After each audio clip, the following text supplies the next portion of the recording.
How is the prisoner's emotional state? Is there a possibility of extreme actions? Captain Yang, rest assured, the prisoner's demeanor is remarkably stable. It was now 11:45 in the morning, under the blazing sun. This should have been the time for elementary students to take their midday respite. However, the vicinity of Kaimen Primary School was encircled by over 100 armed officers. The individuals conversing were Su Wei, a detective from the Kaimen Public Security Bureau, and Captain Yang Zhenghe, the head of the criminal investigation team. Earlier that day, at 10 o'clock, a marauder had stormed through the front entrance of the school, injuring 4 security guards in rapid succession. Subsequently, he planted several explosives within the premises, taking hundreds of students and faculty hostage. The police received the alert and quickly surrounded the area, dispatching negotiation specialists. This assailant was not motivated by financial gain or societal persecution. Rather, he demanded an audience with a specific individual. While the two men spoke, a sudden explosion erupted on campus, sending flames soaring and debris scattering. The intense heat was suffocating, and police sirens wailed as officers dropped to the ground, horrified by the unfolding scene. After what felt like an eternity, the stunned crowd regained their composure. Is this what you call emotional stability? Yang Zhenghe's face contorted in disbelief. If the hundreds of hostages within the school were killed, not just he, a mere captain, but even the mayor would be held accountable. Furthermore, orders from above had been clear. At any cost, the safety of the hostages must be ensured. Buzz, buzz, buzz. Yang Zhenghe's phone rang with an unknown caller. After a moment's hesitation, he answered, and a despondent male voice resonated on the other end. Do not worry, I only detonated the warehouse. I will give you 5 more minutes. Before 11:50, if I do not meet the person I requested, I will detonate all the explosives here. Calm down. The individual is en route, and I assure you, you will see him within 5 minutes. Please remain composed. Yang Zhenghe urged the assailant, but the caller abruptly hung up. Damn it. Where is he? Where's the person he wants to see? Yang Zhenghe fumed after ending the call. The person is coming. He's just ahead. Su Wei pointed toward a prison transport vehicle speeding toward them.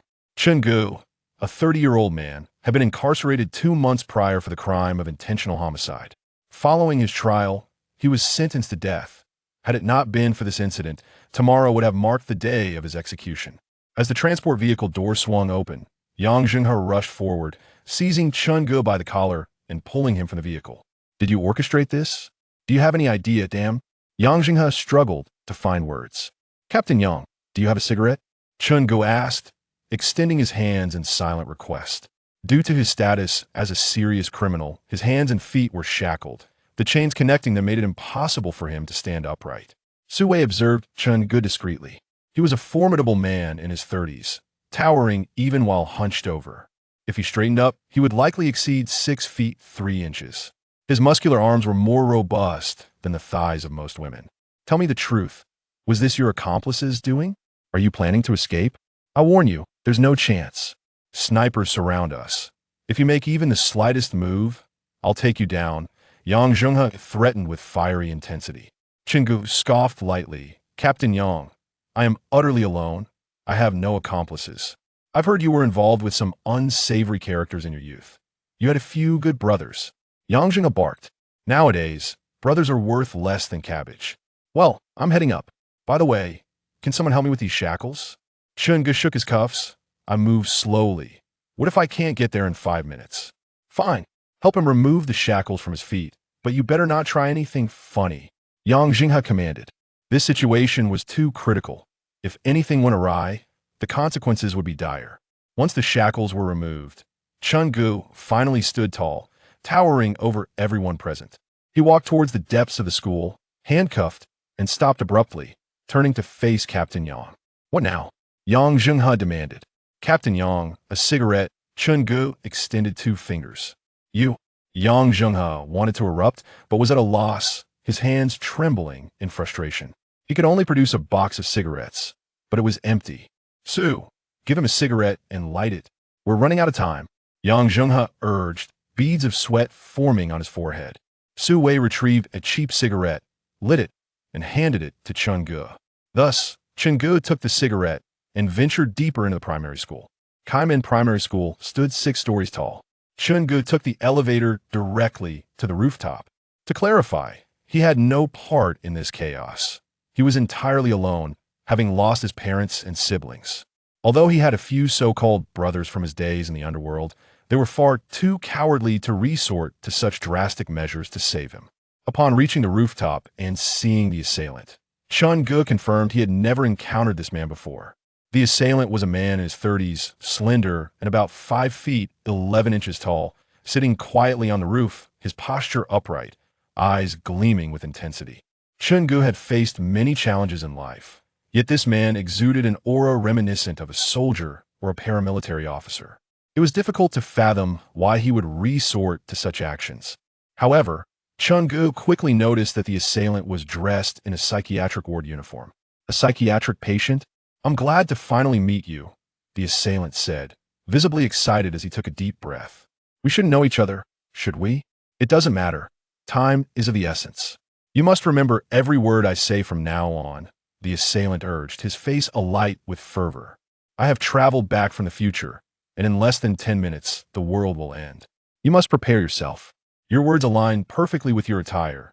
Chen Ge inhaled sharply from a cigarette and carelessly tossed the butt onto the rooftop. "It's all right. You will soon believe me," the assailant replied. "Then why not approach the police directly? Or scientists?" The assailant sneered. "Do you think I haven't tried? Otherwise, why would I be wearing this uniform? I come from a world of despair, where hope is non-existent, where there are no protagonists, and every path leads to despair. I refuse to witness such a world again. I refuse to see such a world again." As he spoke, the assailant moved to the edge of the rooftop. "By the way, my name is Lu Jun. We will meet again." With that, Lu Jun leapt from the 6th-story rooftop. Chapter 2. The Apocalypse. Chen Ge watched in disbelief as the man leaped from the 6th floor, still shackled in handcuffs, rendering him unable to intervene. "Damn, what kind of lunatic is this?" Chen Ge muttered to himself. "He took hundreds of children hostage just to inform me that the world would end in 10 minutes? And then he jumps to his demise.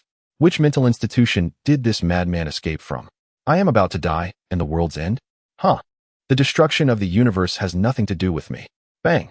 A loud noise erupted behind Chen Ge. It was the armed police who had discovered the soldier's suicide and forcibly breached the scene, led by Yang Zhenghe. "How did he die? Did you push him?" Yang Zhenghe barked. "Captain Yang, look at me." Chen Ge raised his hands, still firmly shackled. "How could I have pushed him? He jumped off himself." Claiming to be a time traveler named Army, and said we have 10 minutes until the apocalypse, urging us to prepare. "Stop spouting nonsense. What did you actually say?" Yang Zhenghe demanded. "He's just a madman. I'm on the brink of death. Do I have time to argue with you?" Before Chen Ge could finish, 2 fully armed officers rushed over, pinning him to the ground and reapplying the shackles. Yang Zhenghe's expression turned grave. Soon, a call from the bomb disposal unit confirmed that the explosives planted throughout the school were indeed real, handled with alarming proficiency, clearly indicating extensive professional training. However, they had all been disarmed.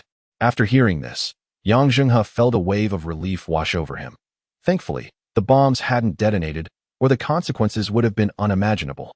Yet, he couldn't fathom why this bomb-obsessed maniac would go to such lengths, merely to meet Chen Ge before taking his own life. Time travel? The apocalypse? Has he read too many novels? Leave a portion behind to rescue the hostages and calm the students. "Xiao Su will escort him back," Yang Zhenghe ordered, his face stern. Thus, Chen Ge was escorted back into the prisoner transport vehicle. According to regulations, transporting a prisoner required a minimum of 2 officers. Yang Zhenghe, accompanied by Su Wei, boarded the vehicle, preparing to return to the prison. Su Wei, seemingly intrigued by Chen Ge, asked, "Brother, how did you end up here?" Leaning against the seat, Chen Ge responded coolly, "Murder." Su Wei continued, "Actually, the laws are much more lenient now than before. If you show good behavior and confess, there's a high chance of a reduced sentence to a suspended death penalty. With good behavior and reform, you could be out in 20 years, and you'd only be in your 50s. Chen Ge turned his head slightly to regard Su Wei, responding leisurely, "But I killed 8 people." The atmosphere in the transport vehicle froze instantly. Su Wei felt a chill run down his spine, unsure if it was merely an illusion. "Xiao Su, mind your own business," Yang Zhenghe snapped. "Chen Ge, think carefully. Do you really not recognize this bomb-wielding maniac? Why did he want to see you? How did he know you? He even recited your ID number." "My dear Captain Yang, We are in the information age. With a smartphone, information can leak long before. If confidentiality of information were indeed maintained so impeccably, one might ponder how those unscrupulous fraudsters acquire others' phone numbers. Chen Ge's inquiry rendered Yang Zhenghe speechless. Indeed, in this age of information, the methods to surreptitiously obtain an individual's data are manifold. He had previously handled a case involving a criminal syndicate trafficking personal information of the populace, with each individual's data fetching a mere 4 dimes, affecting millions of victims. Team Leader Yang, what time is it? Chen Ge suddenly asked, as if possessed by some unseen force. It's nearly 12 o'clock. Why do you ask? Be precise. That madman told me the world would end in 10 minutes. I ascended the stairs at precisely 11:50, which means noon marks the apocalyptic moment he referred to. Chen Ge replied, It is currently 11:59 and 48 seconds. Do you truly believe the ramblings of a lunatic? Su Wei inquired. Chen Ge remained silent, gazing quietly out the window. Tomorrow, he would face the executioner's block. The notion of an apocalypse seemed almost laughable. Time ticked away, second by second. Inside the prison transport, an eerie silence enveloped the space, with everyone fixated on their screens, witnessing the clock strike 12. As soon as the clock strikes, I'll declare him a lunatic. Look, it's 12. Where's the end of the world? Su Wei cheerfully suggested. However, before Yang Zhenghe could respond, an earth-shattering roar erupted. It was neither an explosion nor gunfire.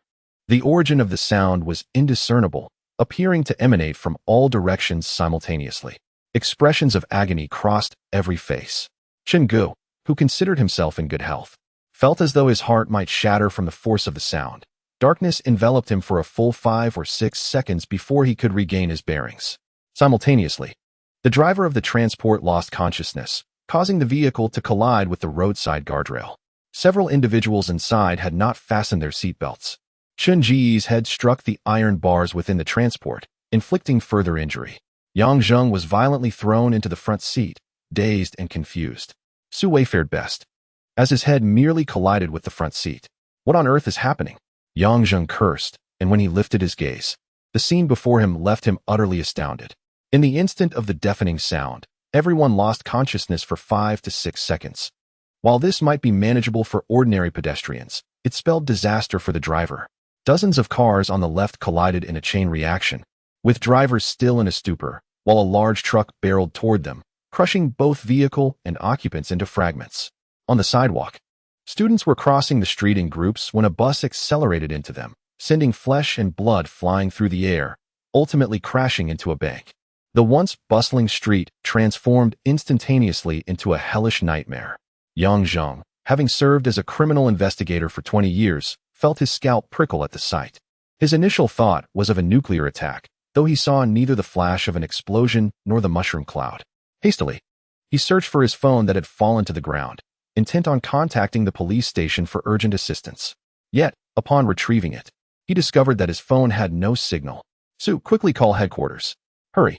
Yang Zhenghe leaped from the prison transport vehicle, resolute in his intent to rescue. Captain Yang, there's no signal on my phone.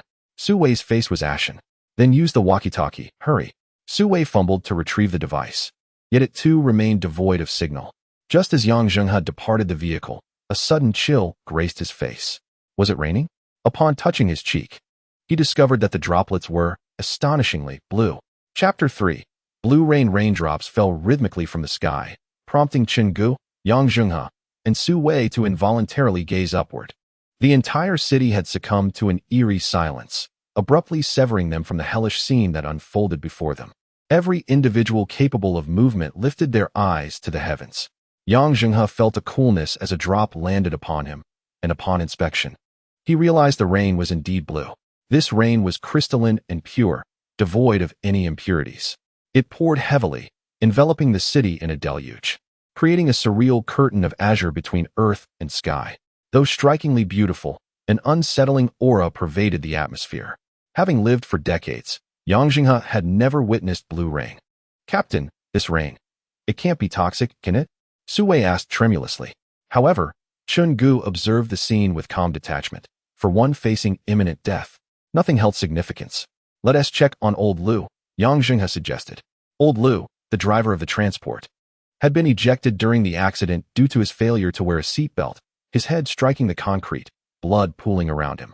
Despite his decades of experience as a police officer, Yang Zhenghe had never encountered such a bizarre occurrence. The blue rain, inexplicable sounds, and the failure of all communication devices left him pondering if the transport could even be restarted. The priority was to get old Lu to the hospital for urgent care. Yang Zhenghe dismissed any concerns about the peculiar blue rain's potential toxicity and leaped from the vehicle, bending down to lift old Lu. Suddenly, Su Wei's terrified gaze fixed upon the sky. What the hell? What is that thing? What is that monstrous entity? Captain, come back. Hurry. Hearing Su Wei's anguished cries, Yang Zhenghe was unaware of the source of his alarm until he noticed Su Wei brandishing his service weapon. Terror etched across his face as he pointed at the heavens. Years of experience had honed Yang Zhenghe's instincts, and he swiftly recognized that something loomed above him.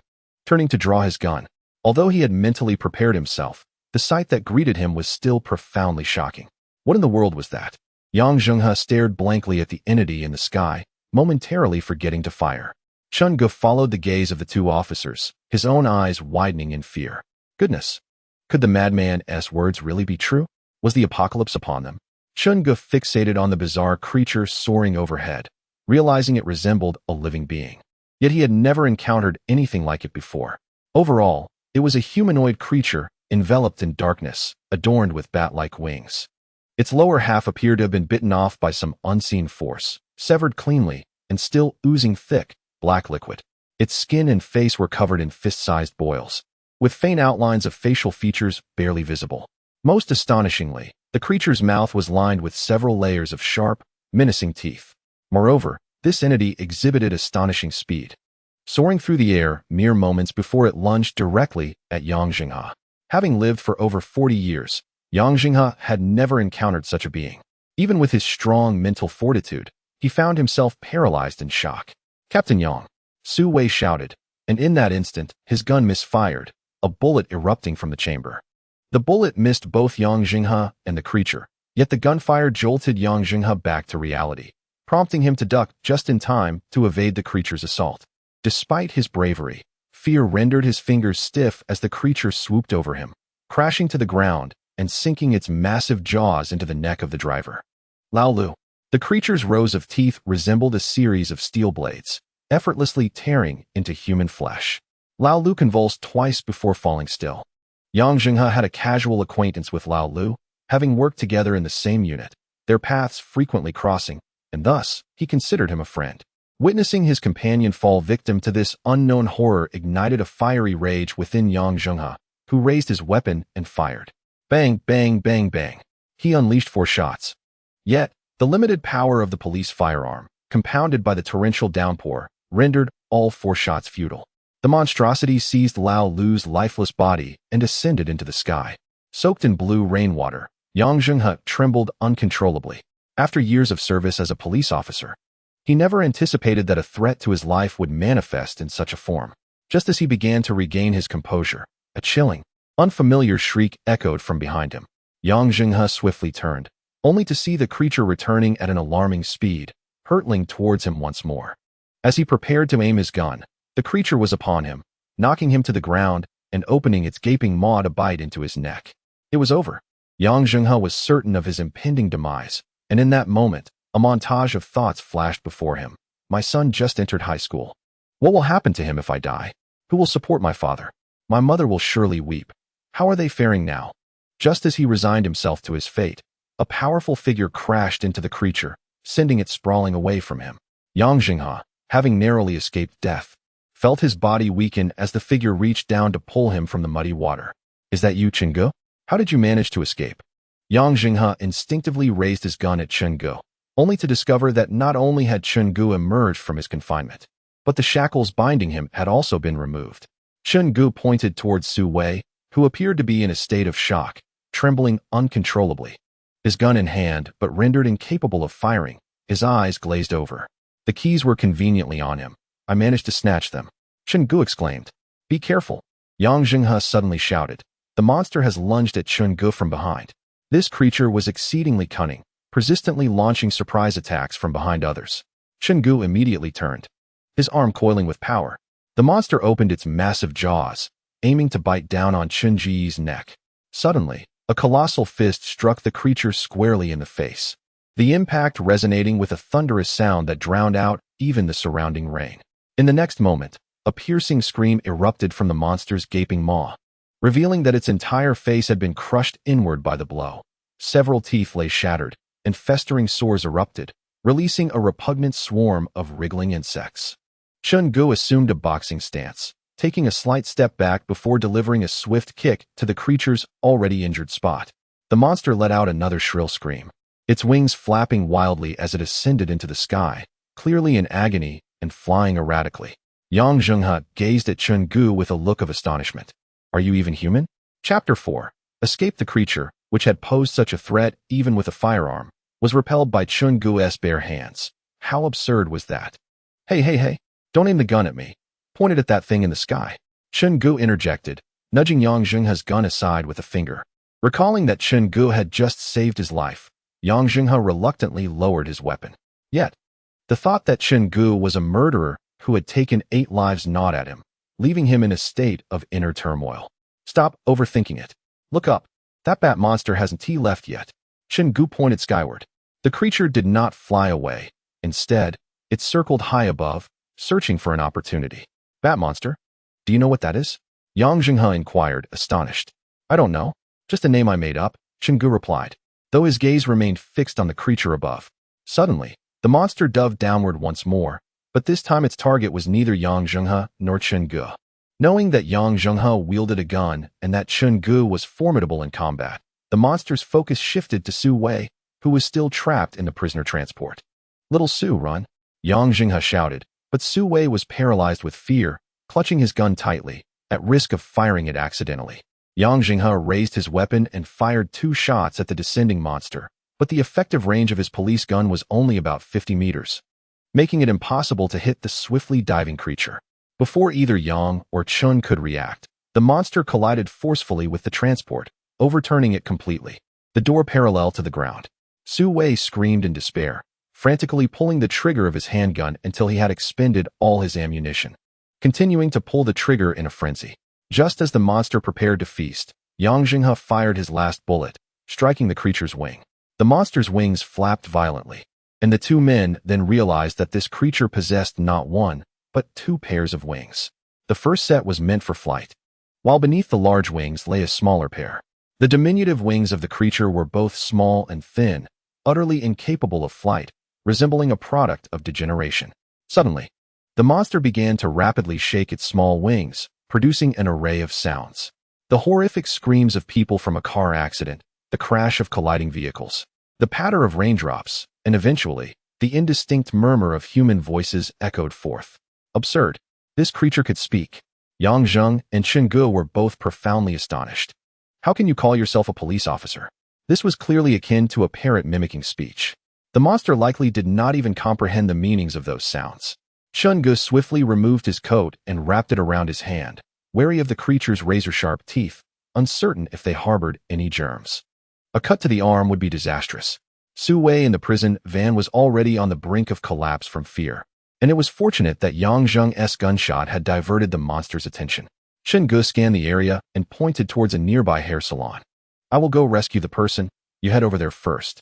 Do you see the rolling shutter at the entrance? Once we both arrive, you must immediately pull it down. With that, Chen Ge strode purposefully towards the monster, which continued to vibrate its small wings, emitting a cacophony of sounds in an attempt to intimidate him. Damn it, Chen Ge thought, as he sprinted faster, akin to a fierce tiger pouncing forward, delivering a powerful punch to the monster's face.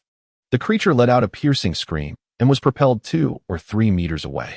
Peering into the car, Chen Ge noticed Su Wei trembling uncontrollably from sheer terror. With a swift movement, he delivered a resounding slap to Su Wei's face. Su Wei felt as though he had been struck by a bear, the pain jolting him back to reality. Stop staring like a fool. Get out quickly. Chen Ge offered no chance for Su Wei to respond, pulling him from the vehicle as if he were a mere chick. Just then, Yang Zhenghe shouted from a distance, "Run! Run!" While shouting, he pointed towards the sky. Chen Ge turned to see a swarm of the same type of creatures as the bat monsters above. However, these were fully developed, with long, slender legs covered in black fur and razor-sharp claws at the ends. There appeared to be at least 1,000 of them. No wonder they said it was the end of the world. Where did these creatures come from? Without a moment's hesitation, Chen Ge dashed away. Su Wei, lacking the stamina and speed of Chen Ge, quickly fell behind. Don't leave me. Please, don't leave me, Su Wei cried as he ran. The prison van was approximately 20 meters from the hair salon. An adult could cover that distance in a few seconds at full speed. Yet at that moment, a bat monster had already spotted them and was diving down. Chen Ge was the first to reach the salon, grasping the rolling shutter and pulling it down. Don't close the door, Su Wei cried out in desperation. However, Chen Ge halted the shutter just a foot from the ground. Knowing that if Su Wei did not make it in time and was caught by the monster, he would unhesitatingly pull the shutter down. He had done all he could. His efforts were commendable. As Su Wei approached the rolling shutter door, a grotesque, bat-like creature had already crept up behind him, its claws poised to seize him. No, it was not merely one monster. There were 3 or 4 more trailing closely behind. Su Wei's mind was consumed by the instinct to flee. With a great stride forward, the shutter door loomed just ahead when Chen Ge swiftly grasped Su Wei's foot, yanking him inside with force. Almost instantaneously, Yang Zhenghe pulled the shutter door down and secured it with a lock. A series of thunderous bangs erupted as several monsters collided violently against the door. Thankfully, it was made of iron. Although the monsters possessed great strength, they could not breach it, at least not immediately. However, the repeated impacts had already warped the metal door.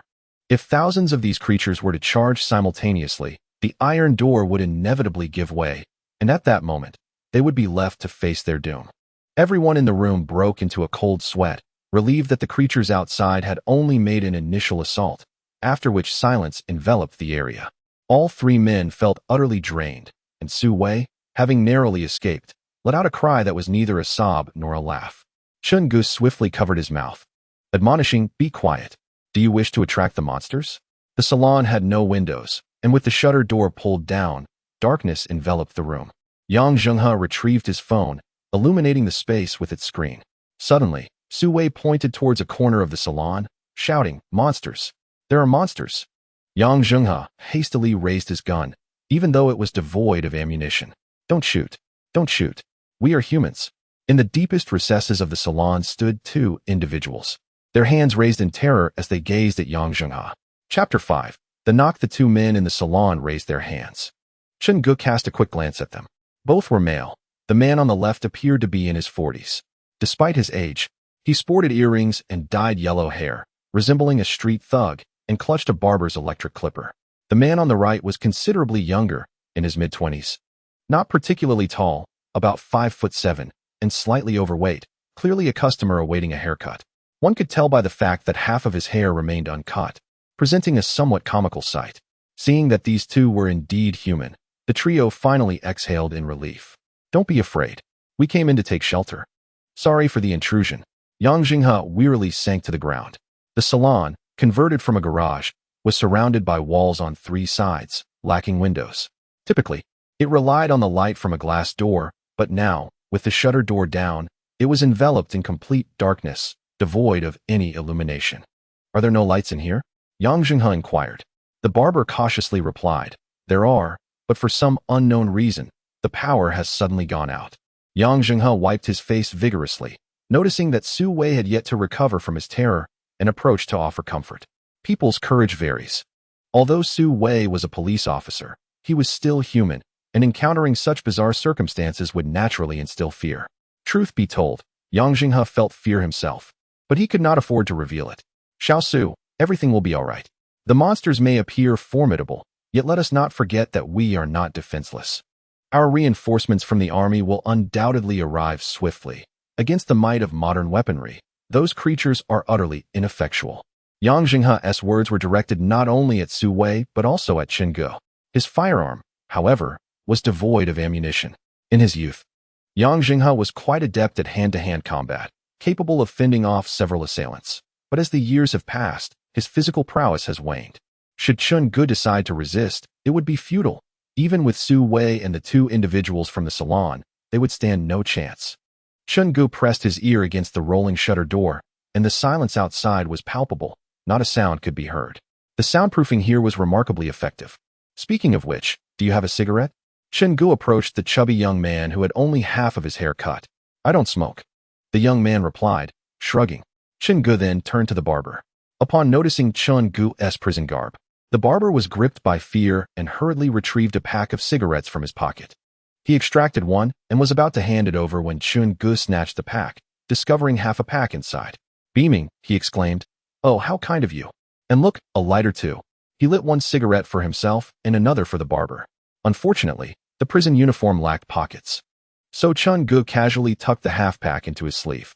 The barber, too intimidated to ask for it back, inched closer to Yang Zhenghe. In any circumstance, the police exude a sense of security far greater than that of a prisoner.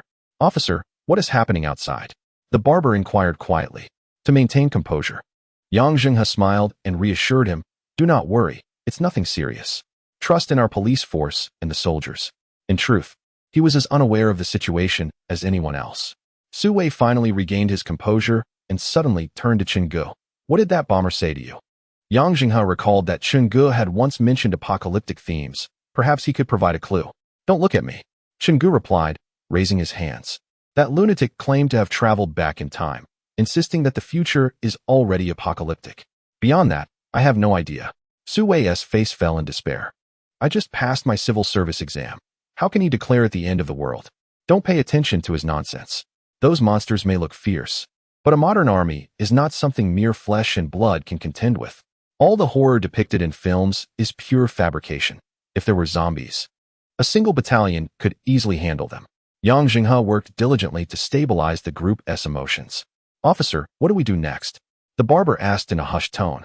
All eyes turned toward Yang Zhenghe, who was deep in thought about their future course of action. "We have two paths before us. The first is to return to the police station, where we have a significant presence of law enforcement and weaponry. Regardless of the monsters we encounter, we can hold our ground.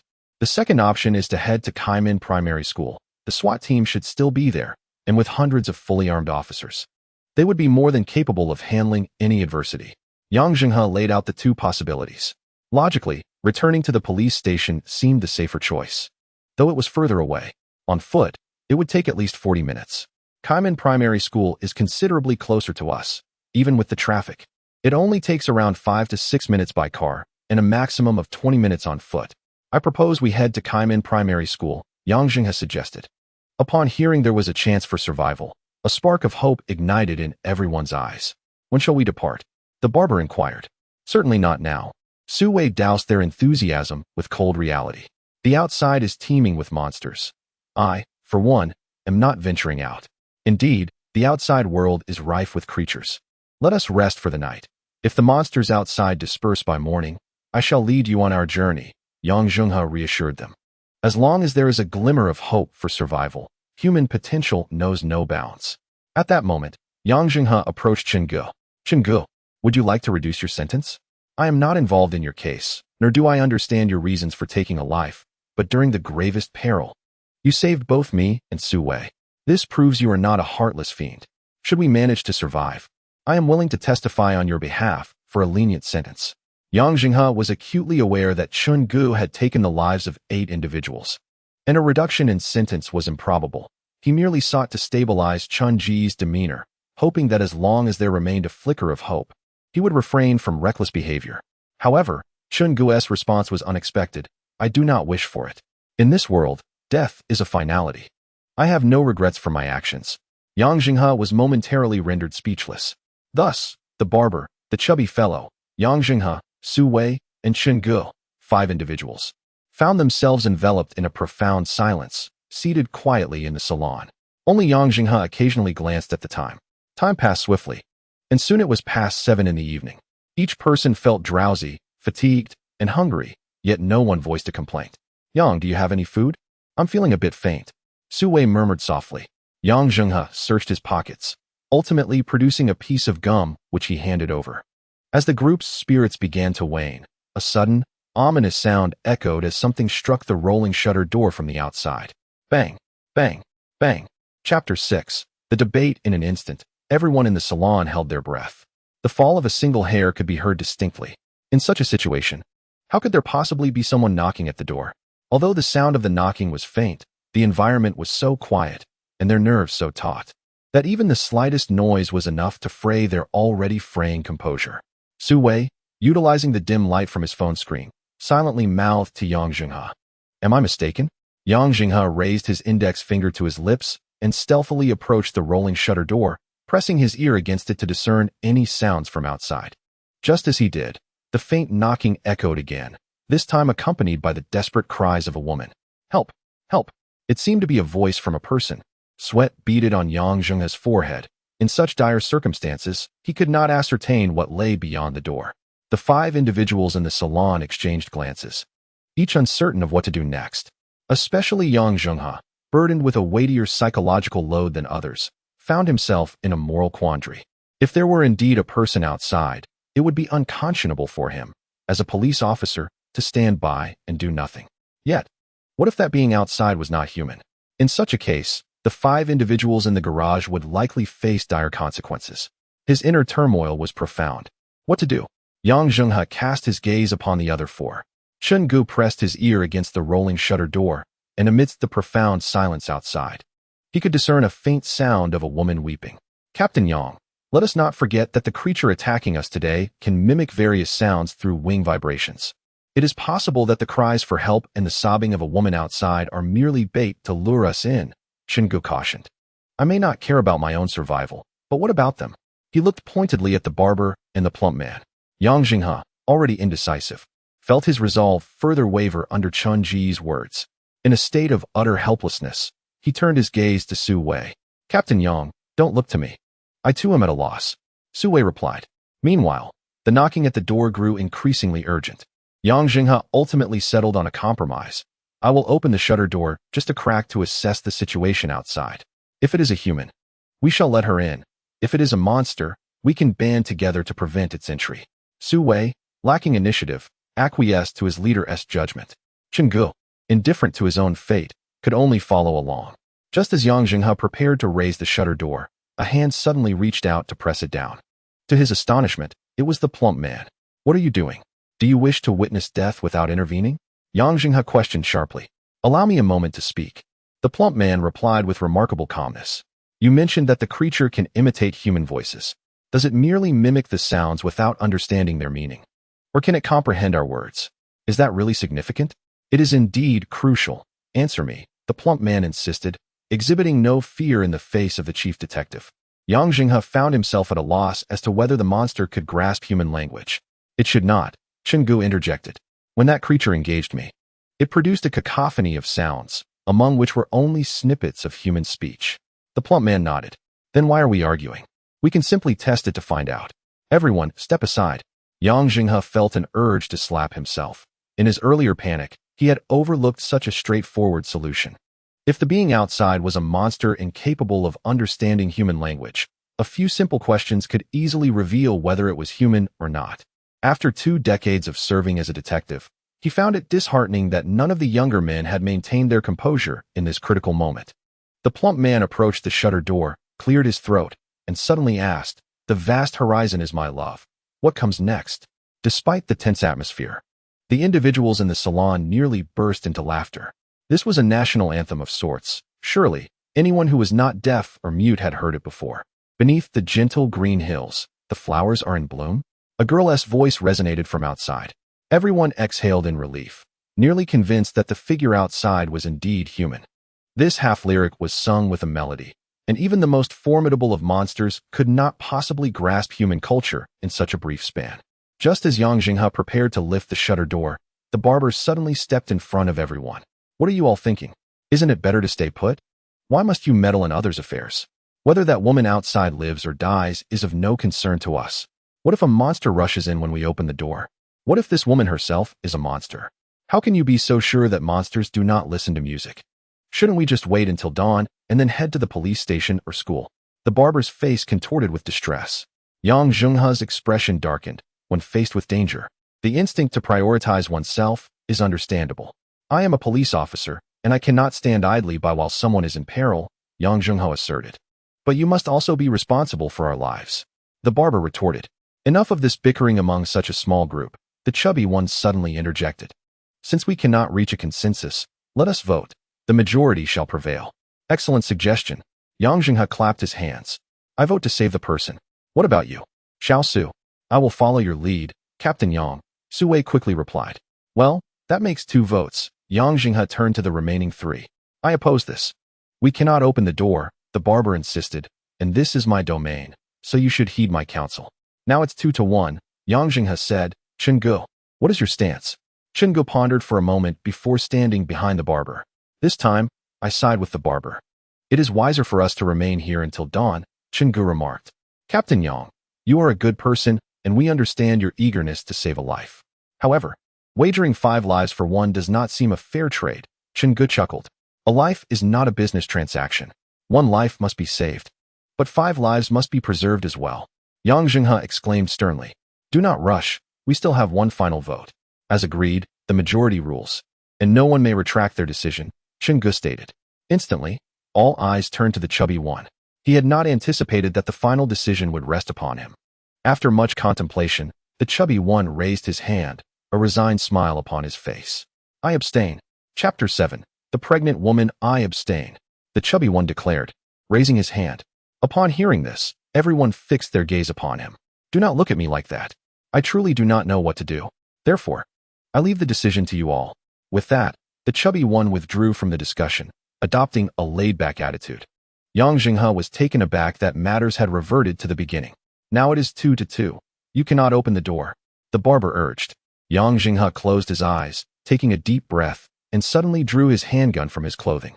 Upon seeing the gun, the barber gasped in alarm. Comrade, officer, let us discuss this. Please do not point the gun at us.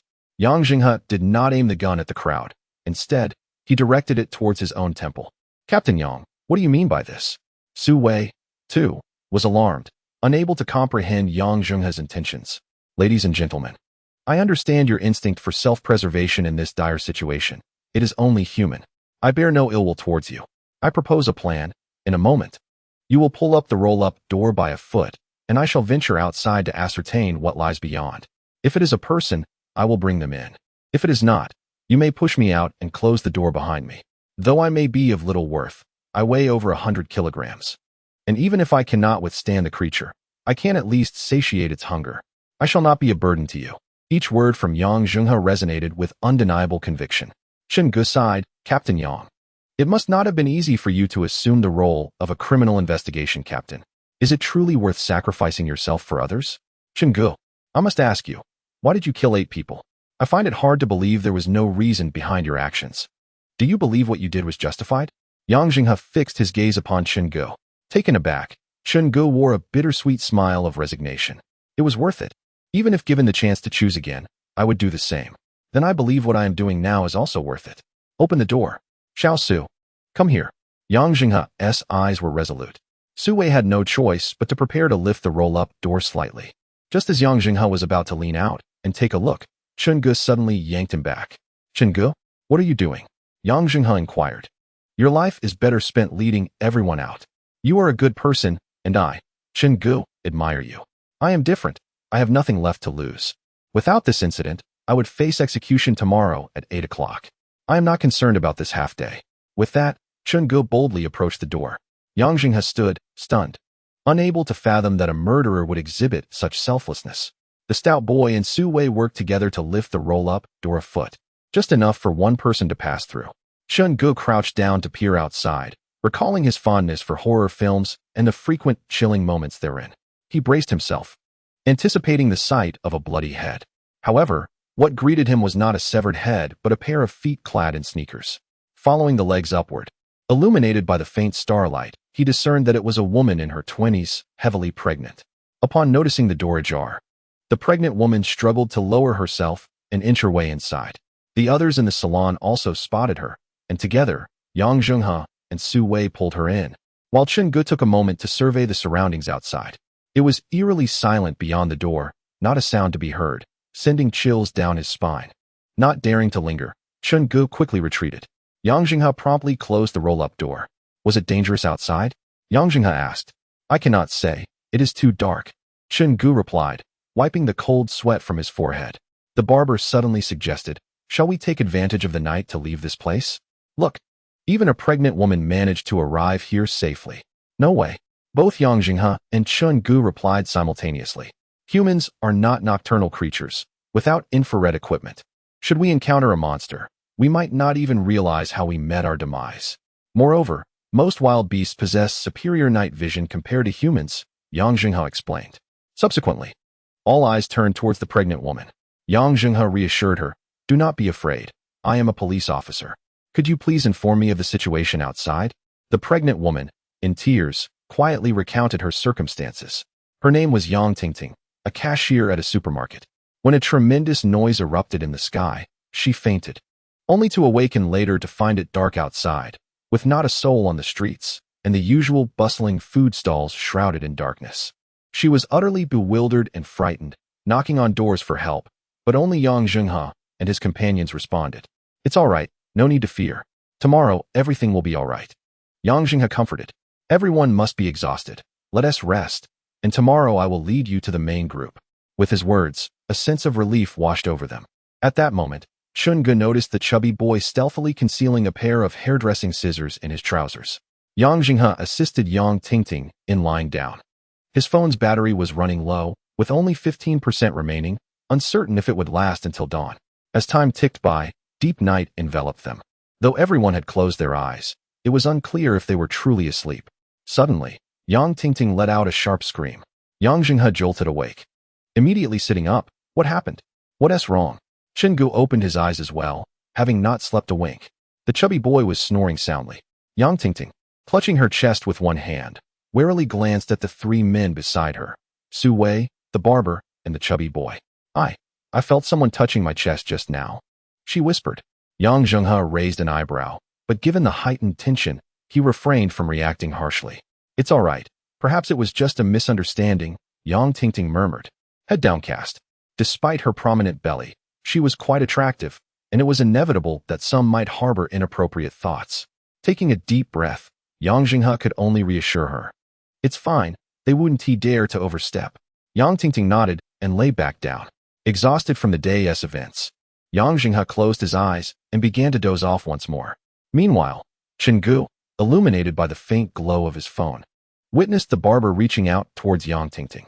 In the dim light, Yang Zhenghe trembled slightly, yet this time she remained silent, enduring the moment quietly.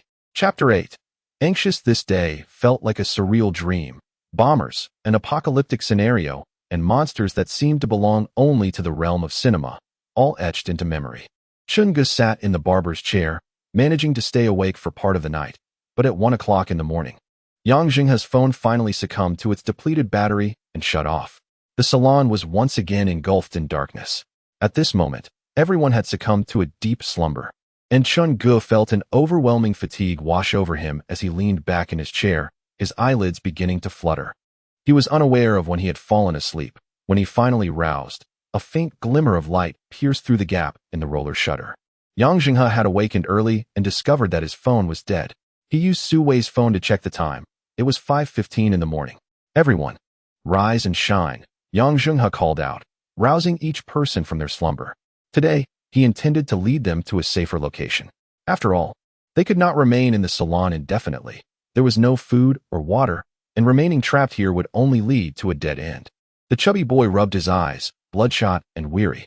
Each individual was nearing the brink of exhaustion, their spirits and resolve stretched thin.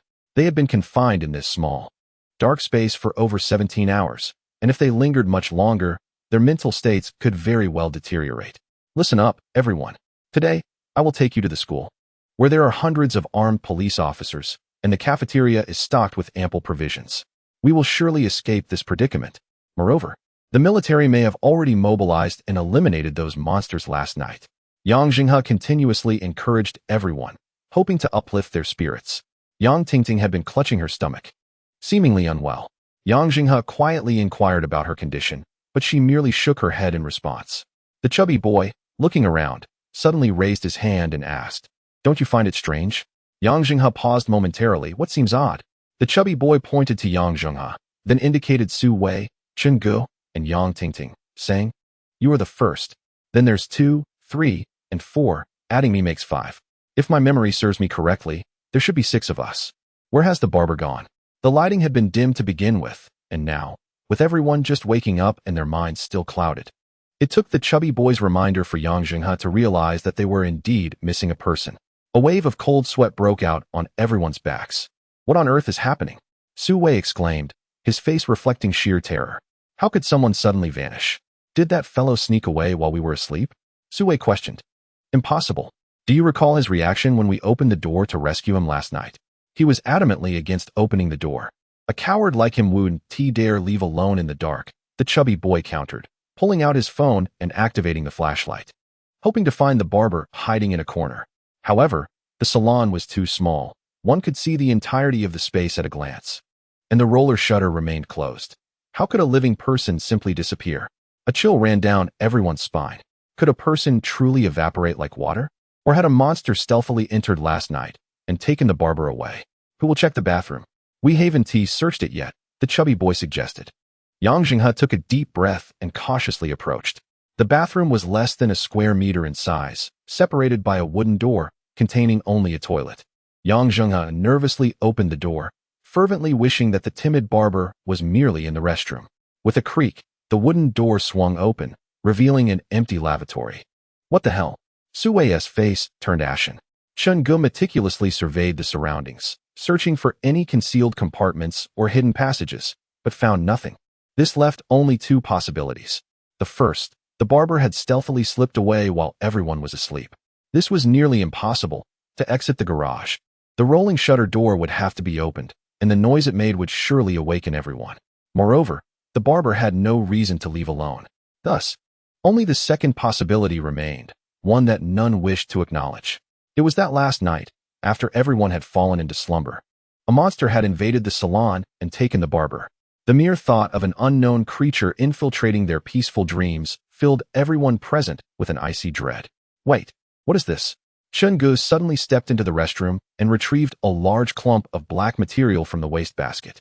The dim lighting in the room, coupled with the group's uncertainty, had prevented them from noticing anything amiss in the bin. Upon closer inspection, it turned out to be a set of clothing, a pair of jeans paired with a half-sleeved shirt. This style seemed familiar. Was it not the barber's attire? The chubby fellow remarked, I distinctly remember, when I went to get my haircut yesterday, he was wearing this. Do you think a monster would make him undress first? And if he truly had been devoured, why was there no scream? Yang Zhenghe's mind was in turmoil. Though he had served as a detective for 20 years, the situation before him had transcended the realm of criminal investigation. 6 individuals had been sleeping in a single room, and upon awakening in this sealed space, only 5 remained. With the missing person's clothing discovered in the restroom, have you considered another possibility? Chen Ge suddenly interjected. The barber may never have left this room at all. Yang Zhenghe was perplexed by his words. The chubby fellow quickly grasped Chen Ge's implication. Are you suggesting that one among the remaining 5 could be an unknown monster? As soon as the words were uttered, terror took root in the hearts of all present. The 5 stood at different corners, anxiously eyeing one another. For a moment, no one dared to speak. All right, everyone, please demonstrate that you are human, the chubby fellow proposed. How do we prove that? Sue inquired. Sue, let me ask you something. What were the names of the 2 prisoners we transported yesterday? Yang Zhenghe questioned. Sue hesitated, then quickly responded. We didn't transport any prisoners yesterday. I can prove he is genuine, Yang Zhenghe asserted. Captain Yang, what is your daughter's name? Sue asked. I have only one son, no daughter, Yang Zhenghe replied. I can also prove he is real. The duo of officers stood united once more. Chen Ge, what was the name of the bomb maker who drowned yesterday? Yang Zhenghe inquired. The army, let me clarify. He committed suicide by jumping off a building, not by drowning. Chen Ge remarked. The 3 of them simultaneously dismissed suspicion, their gazes lingering on the chubby boy and Yang Zhenghe. Chapter 9. The facial tumor. The chubby boy, in a state of panic, waved his hands. Don't look at me like that. It's quite frightening. If we are to consider who among us bears the greatest suspicion. I recall that someone arrived here just past midnight yesterday. Aren't you curious? She's a woman, and pregnant at that. How could she arrive here unscathed?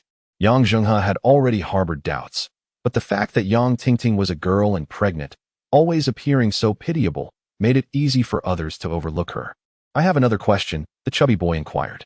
Brothers, have you ever seen a pregnant woman? Chen Ge and Su Wei were both single and had never encountered a pregnant woman. However, Yang Zhenghe's brow began to furrow as he fixed his intense gaze upon Yang Zhenghe, stepping back a couple of paces. Given the size of her belly, she must be 6 or 7 months along. Typically, at this stage, pregnancy symptoms are quite severe. Dizziness and vomiting are common. Yet, has she vomited even once throughout the entire night? The chubby boy stepped back as well. I find that rather peculiar. Chen Ge commented. Last night, I observed that barber making inappropriate advances towards her, yet she remained silent throughout. I initially thought a woman in such an environment would be too afraid to speak. But when I awoke this morning, the barber had vanished. We all slept soundly through the latter part of the night. Who knows what transpired? The four of them focused their attention entirely on Yang Zhenghe. Her presence was already unsettling. What was the situation outside? It felt as though the world was on the brink of collapse, and a pregnant woman was the one knocking at the door. By normal logic, one would think that in the face of danger, the first instinct should be to return home. Everyone had been paralyzed by fear yesterday, and coupled with Yang Zhenghe's insistence, they had failed to notice these details. Miss, we do not wish to make things difficult for you. The situation is ambiguous. Please lift your shirt slightly. The chubby boy inched closer. Yang Zhenghe suddenly became exceedingly agitated, grabbing a bottle of shampoo and hurling it at him, striking him on the head. What are you trying to do? Don't come any closer. Why are you bullying me, a mere girl? What have I done to you? Yang Zhenghe's emotions surged, and as she spoke, tears began to stream down her face. Yang Zhenghe hurried to console her. Do not be afraid. We mean you no harm. I assure you, in the name of the law, that you will not come to any harm. Yang Zhenghe appeared extremely agitated, her body trembling incessantly, as the suppressed terror within her erupted. You were the last person to have contact with the barber last night. Do you know where he went? Yang Zhenghe queried. Yang Zhenghe, in stark contrast to her timid self from the previous day, now appeared almost unrecognizable, her demeanor more neurotic. All right, come closer. I will only tell you, she said, crossing her arms protectively over her chest and cautiously eyeing the others. Just as Yang Zhenghe prepared to approach, Chen Ge seized his arm. I sense that something is amiss. Chen Ge quietly remarked. It's nothing. What can a mere woman do to me?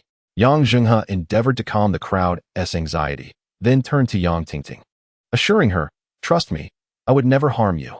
As he spoke, he cautiously approached her step by step. The stout boy concealed a pair of scissors within his pocket. Chen Ge retreated to the side of the barber chair, ready to throw it should an unfortunate event ensue. Yang Zhenghe edged closer, grasping the hem of Yang Zhenghe's garment, slowly lifting it upwards. However, as he raised the fabric from her abdomen, his pupils dilated in sheer terror. Su Wei, at the back, could not discern the situation, but the stout boy and Chen Ge bore witness to a horrifying sight. The protruding belly of Yang Zhenghe was no mere pregnancy. It was an eerie mass the size of a volleyball. This grotesque growth was a dark brown, covered in lumpy protrusions, with numerous blood vessels deeply embedded in Yang Zhenghe's body. Most terrifying of all, an eye, the size of a fist, sprouted from the growth, its iris swirling in a chaotic dance.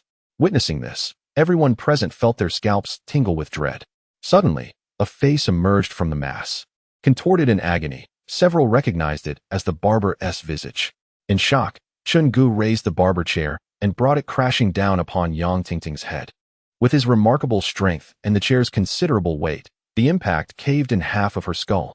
Yet, astonishingly, not a drop of blood flowed. Nor was there any sign of brain matter.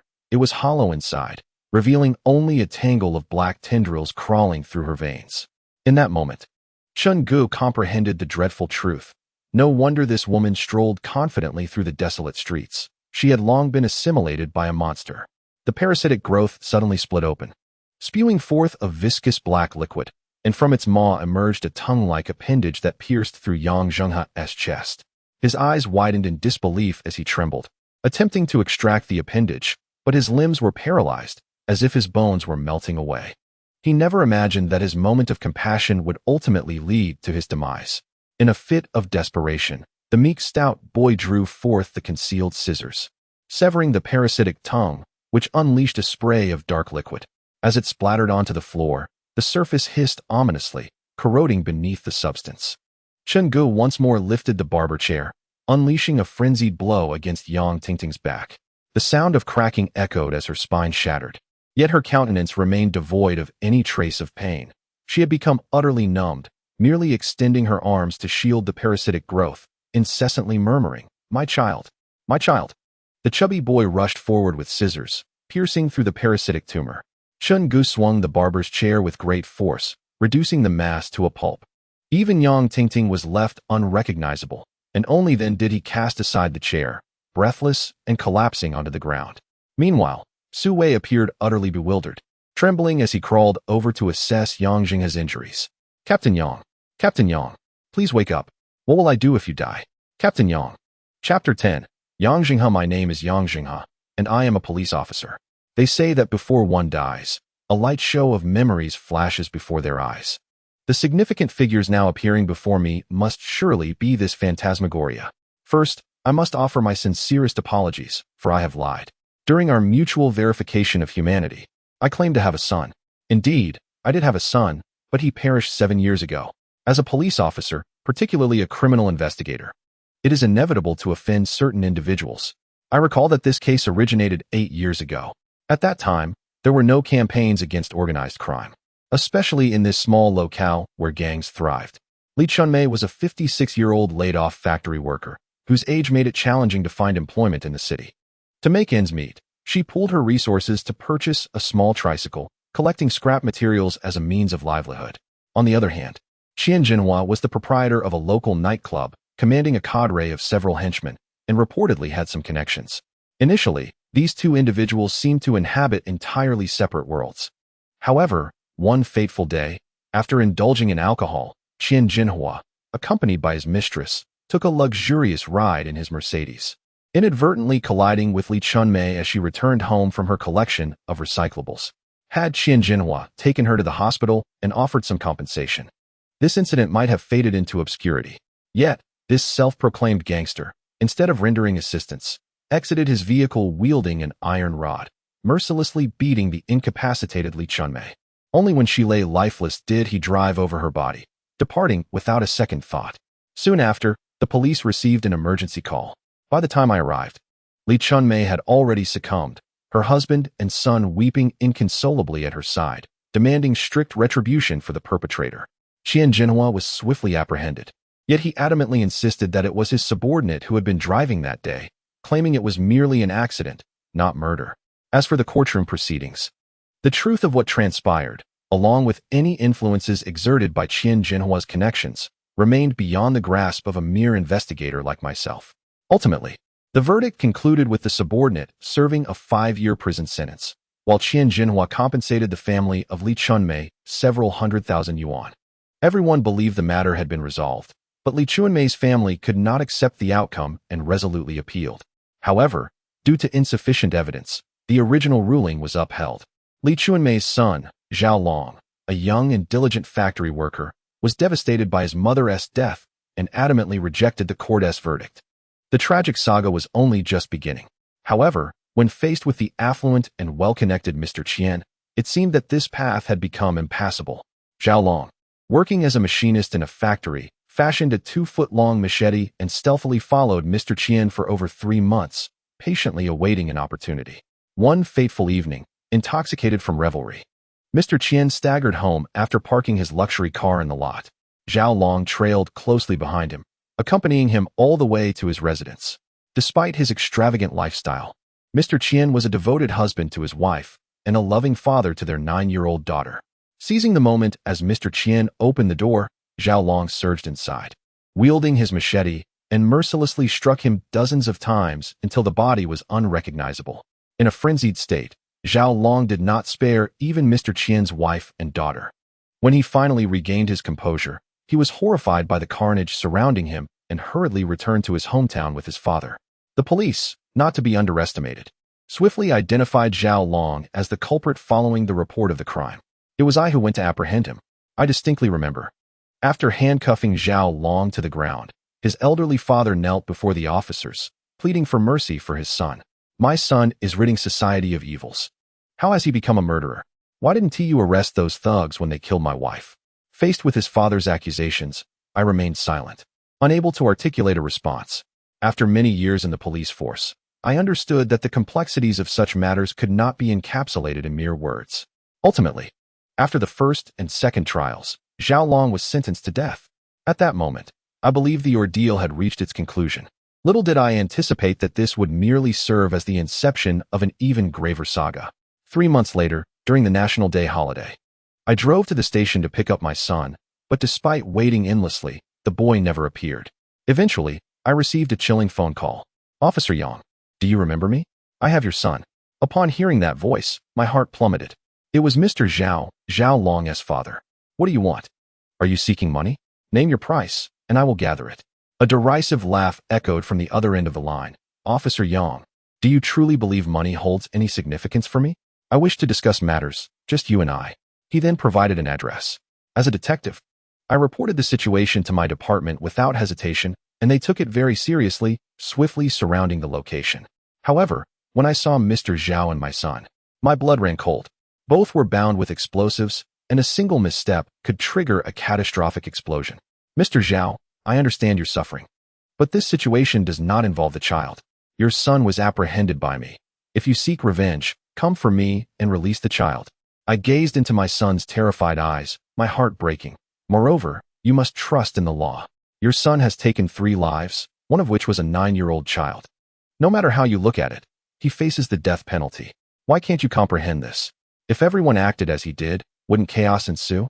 Zhaolong's father merely laughed, a chilling laughter that sent shivers down one's spine. The big boss can murder and find someone to take the blame, serving only a few years before being released. My son, however, must face the death penalty. This is the law you speak of. The law is designed for us, the impoverished. Now I truly comprehend. Officer Yang, do you know why I summoned you? I wish to witness your son obliterated before your eyes. Let your law judge me. With that, this honest farmer, who had led a simple life, ignited the fuse without a moment's hesitation. Dad. This would be the last time he would call me Dad. Then, the bomb detonated. In that fleeting moment, I finally grasped the meaning of the sky collapsing. My world crumbled, and so did his. I now understand why this old Zhao refused to reason. All reasoning is meant for survival. Yet, he sought death with unwavering resolve. I cannot ascertain if I am a good police officer, but I am undeniably a poor father. From that moment on, guilt towards my son filled my heart every second. Only when aiding others did this guilt momentarily wane. Over time, it evolved into a psychological ailment, fostering a profound inclination towards self-destruction. I would rather suffer myself than witness others in torment. Thus, when I heard a woman knocking outside the roll-up door, I opened it without hesitation, unaware that it would mark the end of my life. My name is Yang Zhenghe. My story is complete, and so it shall be. Chapter 11. Supplies. Su Wei continuously shook Yang Zhenghe's body, attempting to rouse him, but a thumb-sized wound marred Yang's chest. The tongue of the parasitic tumor having pierced his heart, even divine intervention could not save him. Su Wei sought to perform CPR, yet as he pressed down, Yang's chest collapsed inward like a biscuit, sending Su Wei recoiling in horror. Chen Ge picked up a comb and prodded Yang Tingting's corpse. Discovering that she had become an empty shell, her organs completely drained. Countless black, slender tendrils enveloped her body, extending from the parasitic tumor and infiltrating her veins. The tumor had been crushed, rendering these tendrils inert. Team leader Yang is beyond salvation. Look at this black liquid. The chubby boy pointed at the ground, where the black fluid had corroded the floor into small pits. While the toxicity of the liquid remained uncertain, the amount injected into Yang's heart guaranteed his demise. Even his physical structure was eroded. Otherwise, Su Wei could not have so easily pierced his chest. The swiftness of these events was staggering. Just last night, there were 6 of us, yet upon waking, only 3 remained. As for the events that transpired last night, the 3 individuals could likely speculate. The barber, with his unscrupulous behavior, seized upon Yang Tingting's timid disposition, inadvertently awakening the parasitic tumor within her. This malignant entity's tendrils infiltrate the human body, spreading through the bloodstream. Capable of rendering the barber utterly mute, ultimately devoured alive, becoming sustenance for the parasite. When Yang Tingting entered the salon, she still retained her consciousness. But after a night's passage, she had succumbed entirely to the control of the parasitic growth. Su Wei, nearby, was weeping uncontrollably. What kind of world is this? After all my hard work, I finally became a police officer, and now it feels like the apocalypse. In stark contrast to Su Wei's despair, the other 2 remained composed. What shall we do now? The chubby one inquired. How would I know? Chen Ge replied, producing a cigarette he had procured from the barber. Reflecting on how swiftly the man had vanished. Hey, officer over there, what should we do next? Chen Ge asked. Su Wei was on the verge of breaking down, utterly at a loss. All right, we can't rely on anyone anymore. Should we venture out or remain trapped here? Chen Ge glanced at the chubby one. Naturally. We should go out. Aren't you hungry? I'm practically starving. If this continues, We one need a monster to devour us. We'll simply perish from hunger. The chubby one exclaimed, raising his hands in exasperation. Chen Ge approached the roll-up door, inhaling deeply. No one knew the true nature of the outside world. Should they open the door to a horde of unknown monstrosities, their demise would be certain. Su Wei, upon witnessing their intent to open the door, rushed to stop them. Have you both lost your minds? Who knows how many monsters lurk outside? If we open that door, we're done for. If you two wish to die, that's your choice, but I still want to live. The chubby one calmly interjected, Officer, please remain calm. It's no longer safe here. Firstly, this place is utterly insecure, and secondly, look at the black liquid on the ground. It's undoubtedly toxic. The liquid will evaporate, and soon this space will be filled with deadly poison. Do you wish to wait for death here, or will you come with us? You must decide. Before Su Wei could respond, Chen Ge had already pulled open the roll-up door. With a loud clatter, blinding sunlight streamed in. Upon seeing the sun once more, a smile spread across the chubby one's face. The ability to bask in sunlight was a remarkable blessing. The outside world was eerily silent. The streets were devoid of humanity or monsters, as if the city had transformed into a ghost town. Only the sun of a summer morning at 6 o'clock illuminated the earth, with a policeman still idling beside the guardrail. Is there any weapon inside that vehicle? Chen Ge inquired. Su Wei stiffly nodded, and taking a deep breath, Chen Ge strode toward the van. Su Wei attempted to call out to him, but Chen Ge had already entered the vehicle, rummaging through its contents before emerging with 2 sets of tactical vests. The vests were equipped with batons, pepper spray, walkie-talkies, body cameras, handcuffs, and more. Chen Ge extracted a baton, feeling its substantial weight. While its impact was modest, it was certainly preferable to facing danger unarmed. The walkie-talkies and law enforcement recorders have ceased to function, leaving them in ignorance of the arcane technology employed by those creatures. After donning his combat vest, Chen Ge tossed another set of gear to the chubby fellow, who donned it without hesitation. What about me? Su Wei inquired in a hushed tone. Don't you still have a gun? Chen Ge replied. That gun has long been out of ammunition and is less useful than a hammer. Su Wei exclaimed. Give me something for self-defense. Chen Ge removed the pepper spray from his combat vest and tossed it to Su Wei. Brothers, I believe our immediate priority is to satiate our hunger, the chubby one asserted, raising his hand. Did Yang Zhenghe not mention yesterday that she works as a cashier at a supermarket? If she could walk here despite her condition, it indicates the supermarket is not far. Shall we search for it? I concur. Su Wei immediately raised his hand. He had not eaten for a day and a night, and was beginning to suffer from low blood sugar. Should his condition escalate without remedy, his life would be in peril. The trio cautiously approached the street side, and fortune favored their resolve. Upon reaching the roadside, they beheld a dilapidated supermarket.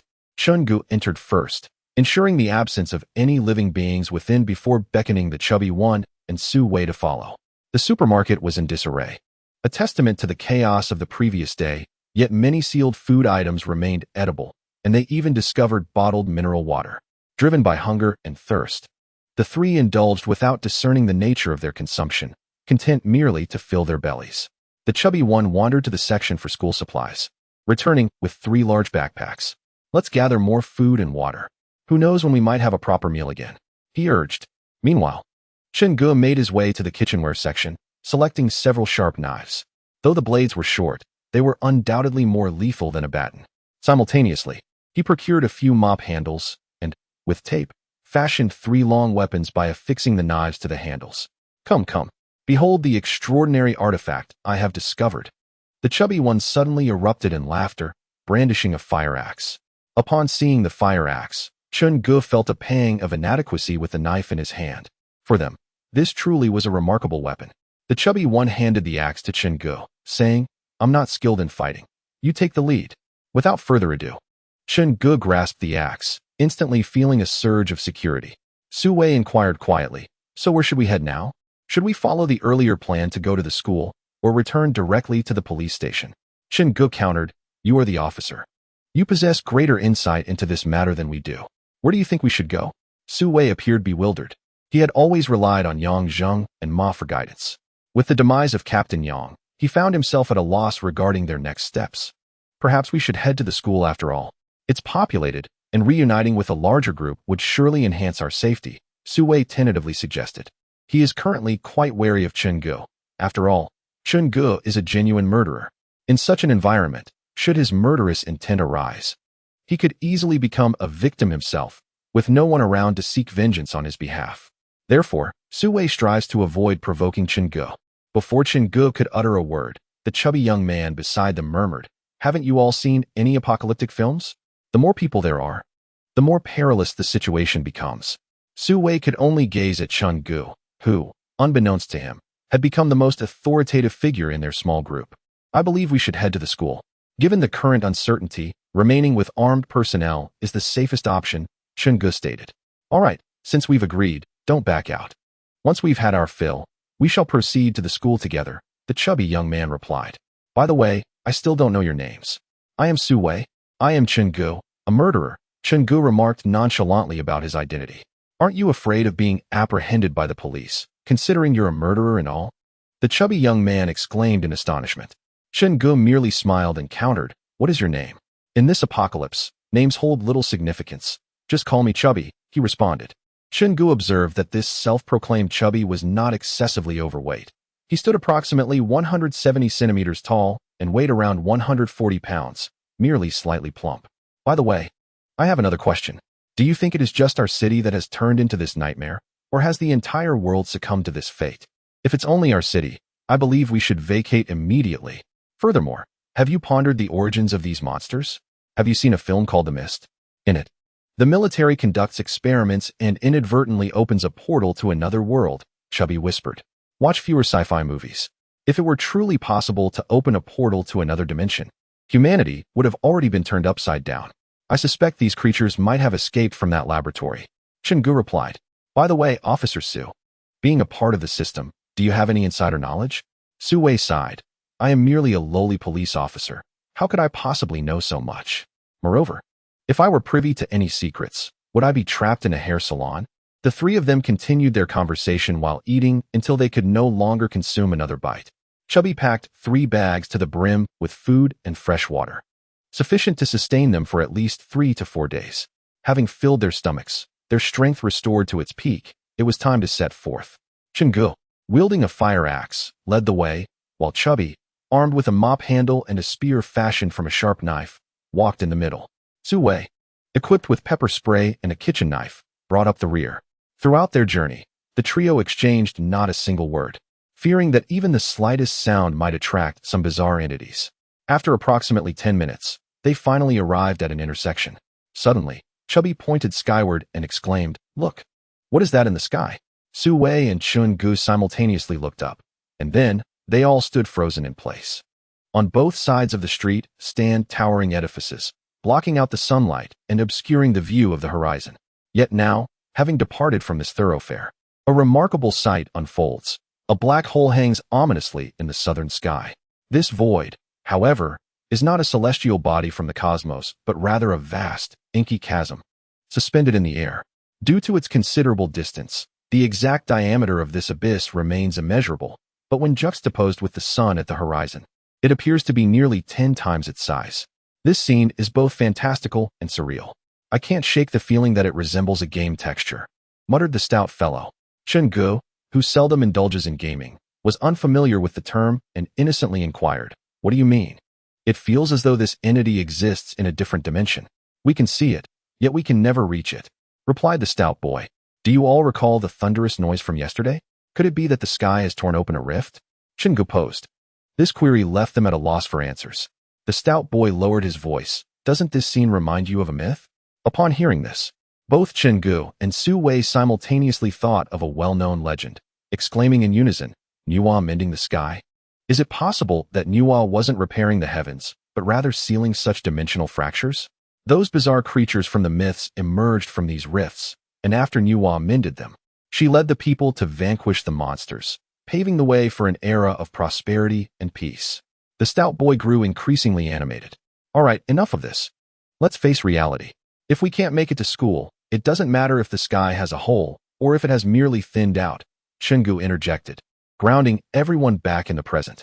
He recalled vividly that the journey from school to the salon took just over 10 minutes in the police vehicle, translating to a mere 20 to 30 minutes on foot. This meant that barring any unforeseen events, they would reunite with the main group in no more than 20 minutes. While the black hole above was astonishing, nothing was more pressing than securing a peaceful night's rest. The trio hastened along the route they had taken in the police vehicle, moving swiftly forward. After 20 minutes of walking, Su Wei finally spotted the entrance to the elementary school. Just as he was about to approach, Chen Ge and the stout boy abruptly pulled him back. I sensed something unsettling about the atmosphere here. The stout boy gripped his spear tightly. Are you sure there are hundreds of special police officers here? Why is it so eerily quiet? Chapter 13. The school. From the moment they departed the salon, Chen Ge sensed a peculiar atmosphere enveloping the city. Although Kaimen City was not particularly large, boasting a population of around 600,000, they had yet to encounter a single soul. Not even the winged, bat-like creatures that had attacked them the previous day were in sight. The entire city lay in a state of desolation, as though tens of thousands of people had vanished without a trace overnight. Regarding the school before them, while it might be conceivable for the hundreds of highly trained special police officers to remain concealed and silent within its confines, one must not forget that this is indeed a school. Not only were there officers who had not managed to retreat the day prior, but there were also several hundred elementary students and teachers present. Anyone with even a modicum of experience in the teaching profession would understand the challenge of keeping hundreds of children silent. Yet, at this moment, the primary school stood eerily quiet, save for the whisper of the wind. Not a single sound pierced the stillness. This was profoundly abnormal, defying all rational thought. Should we go in? The chubby boy inquired cautiously, while Su Wei turned his gaze towards Chen Ge. Although he was a police officer, he too felt uncertain about the course of action. Chen Ge was equally indecisive. The three of them exchanged worried glances, for this decision weighed heavily upon them. One misstep could spell doom for all.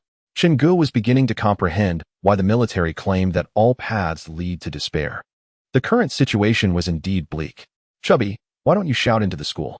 If anyone responds, we'll proceed inside. If there's no answer, I feel we should refrain from entering, Chen Ge suggested, gripping the fire axe tightly in his hands. The world had become inexplicable through the lens of their previous knowledge. What was the enormous black hole in the sky, larger than the sun? Humanity's current scientific understanding could not elucidate such a phenomenon. Taking a deep breath, the chubby boy stood at the entrance and called out towards the teaching building. Is anyone alive? If you are, make a sound. His voice echoed sharply in the still city, reverberating between the buildings, lingering in the air. The three of them remained tense, their eyes fixed on the teaching building. And after half a minute, silence persisted within. Let us go. There is something amiss here. Either the special police have escorted the children to safety or something else has occurred, Chen Ge declared. Hundreds of fully armed and well-trained special police officers represented a formidable force. They had faced 2 attacks over the past 2 days, the first from a bat-like creature, and the second from a parasitic tumor. While these monsters were indeed peculiar, they were not insurmountable. A volley of bullets could easily reduce the bat creature to pulp, and the parasitic tumor was hardly capable of facing a frontal assault. It appeared increasingly likely that these officers had safely transported the children elsewhere. What a fruitless endeavor, Chen Ge lamented. Just as the three were preparing to depart, suddenly, a window on the 4th floor of the teaching building swung open, and a figure leaned out, waving at them. Chen Ge, possessing the keenest eyesight, quickly discerned that the individual was clad in a tactical uniform, the very special police officer who had not managed to retreat the previous day. The sight of another person brought a collective sigh of relief. Finally, a living soul, the chubby boy exclaimed, nearly moved to tears, joyfully feeling the embrace of their organization once more. With their guard lowered, the three hurriedly entered the school. The teaching building comprised 6 floors, with first graders on the ground floor, second graders on the second, and so forth. Initially, Chen Ge assumed that this place had undoubtedly been attacked, and the interior of the teaching building would be in shambles. To his astonishment, each classroom was remarkably tidy, devoid of any chaos. It appeared that the primary school had not suffered any assaults from those monstrous beings. Wait a moment, let us barricade the main entrance. It would be disastrous if a creature were to enter through it, Chen Ge suggested. The school lacked many things, yet it was not short on desks and chairs. However, when the trio attempted to block the door with the furniture, they discovered that not a single set of desks and chairs could be found in the classrooms. Could it be that all the children at this school stand while attending classes? The chubby boy inquired curiously.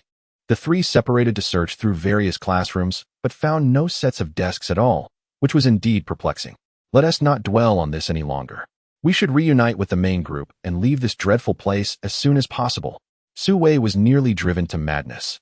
Longing for a safe haven where he could enjoy a warm meal and a restful sleep, wishing to cast aside all other concerns. Su Wei pressed the elevator button, yet it remained unresponsive. With no alternative, he hastily ascended the stairs to the 4th floor. Chen Ge and the chubby boy exchanged glances, both sensing the peculiarities within the school. "Fatty," Chen Ge whispered, "under what circumstances would a school lack desks and chairs? Unless this school has no students." The chubby boy replied. Once again, they faced the teaching building, an inexplicable chill washing over them. Fear is futile. We've come this far. And outside isn't necessarily safer. The chubby boy reassured himself before following Su Wei to the 4th floor, with Chen Ge trailing behind, cautiously observing their surroundings before finally joining them. Upon reaching the 4th floor, he found the chubby boy and Su Wei curiously searching for something. "What are you two up to? Where's that officer from earlier?" Chen Ge inquired. "We're just as curious. That officer should have been in this classroom. How could he vanish in the blink of an eye without even informing us?" The chubby boy asked, intrigued. Looking up, they noticed a door plaque reading Class 4, Year 3. Only the window in this classroom was ajar, confirming that they had not been mistaken. The officer had indeed greeted them here. However, logically, they should have encountered him again. How could he have disappeared so abruptly? Suddenly, the chubby boy proposed. "Do you think that officer might not have been human at all? Perhaps he was a ghost? He wasn't directing us. He was urging us to flee, despite it being summer." The words sent a shiver down Su Wei and Chen Ge's spines. "It can't be that sinister, can it? I just feel something is amiss. Perhaps we should leave quickly," the chubby boy suggested. Su Wei was reluctant. Having finally encountered a colleague, leaving now felt too perilous. Chen Ge approached the wall, gently running his hand over its surface. "Come over here and take a look at this," he called to them. There, on the wall, were a series of small, round holes, each the size of a pinky finger. Su Wei's expression instantly changed. As a police officer, he recognized these as bullet holes. In other words, a battle had once unfolded within this very classroom. Moreover, Chen Ge discovered that the classroom was devoid of desks and chairs. "This place feels ominous. We must leave swiftly." Chapter 14. The enigmatic Chen Ge had come to realize that something was amiss with the school. Their entry was prompted by the sight of a special police officer on the 4th floor beckoning them, leading them to mistakenly believe they had found reinforcements, which lulled them into a false sense of security. Ordinarily, the appearance of visitors would elicit a welcoming response, especially since Su Wei was a police officer and Chen Ge was clad in prison garb, which should have drawn attention. However, upon reaching the 4th floor, they encountered no one, and the bullet holes in the walls indicated that this place had suffered an assault. Gunfire had erupted within this very room. The most troubling aspect was that the school housed at least 500 or 600 students, alongside numerous teachers and staff, not to mention over 100 special police officers. Yet, after all this time, why had they not encountered a single soul? Not even a whisper of human presence could be heard. Chen Ge inquired. In any case, the situation was decidedly unsettling. We should hasten our departure. The chubby boy anxiously surveyed his surroundings, gripping tightly onto a spear fashioned from a kitchen knife and a mop handle. Only Su Wei remained oblivious to the gravity of their predicament. Noticing the chubby boy and Chen Ge preparing to leave, he hastily detained them. "Where are you two going? We have finally located the main force. This place is problematic. We must exit first," Chen Ge insisted. "But the outside may not be safe either," Su Wei countered. "People are likely hiding on the roof or higher floors. If we ascend just 2 more levels, we are bound to find the main force, and then we shall be safe." After Su Wei's declaration, he proceeded towards the 5th floor, but Chen Ge and the chubby boy did not follow him. "If you wish to court death, so be it. I shall not accompany you."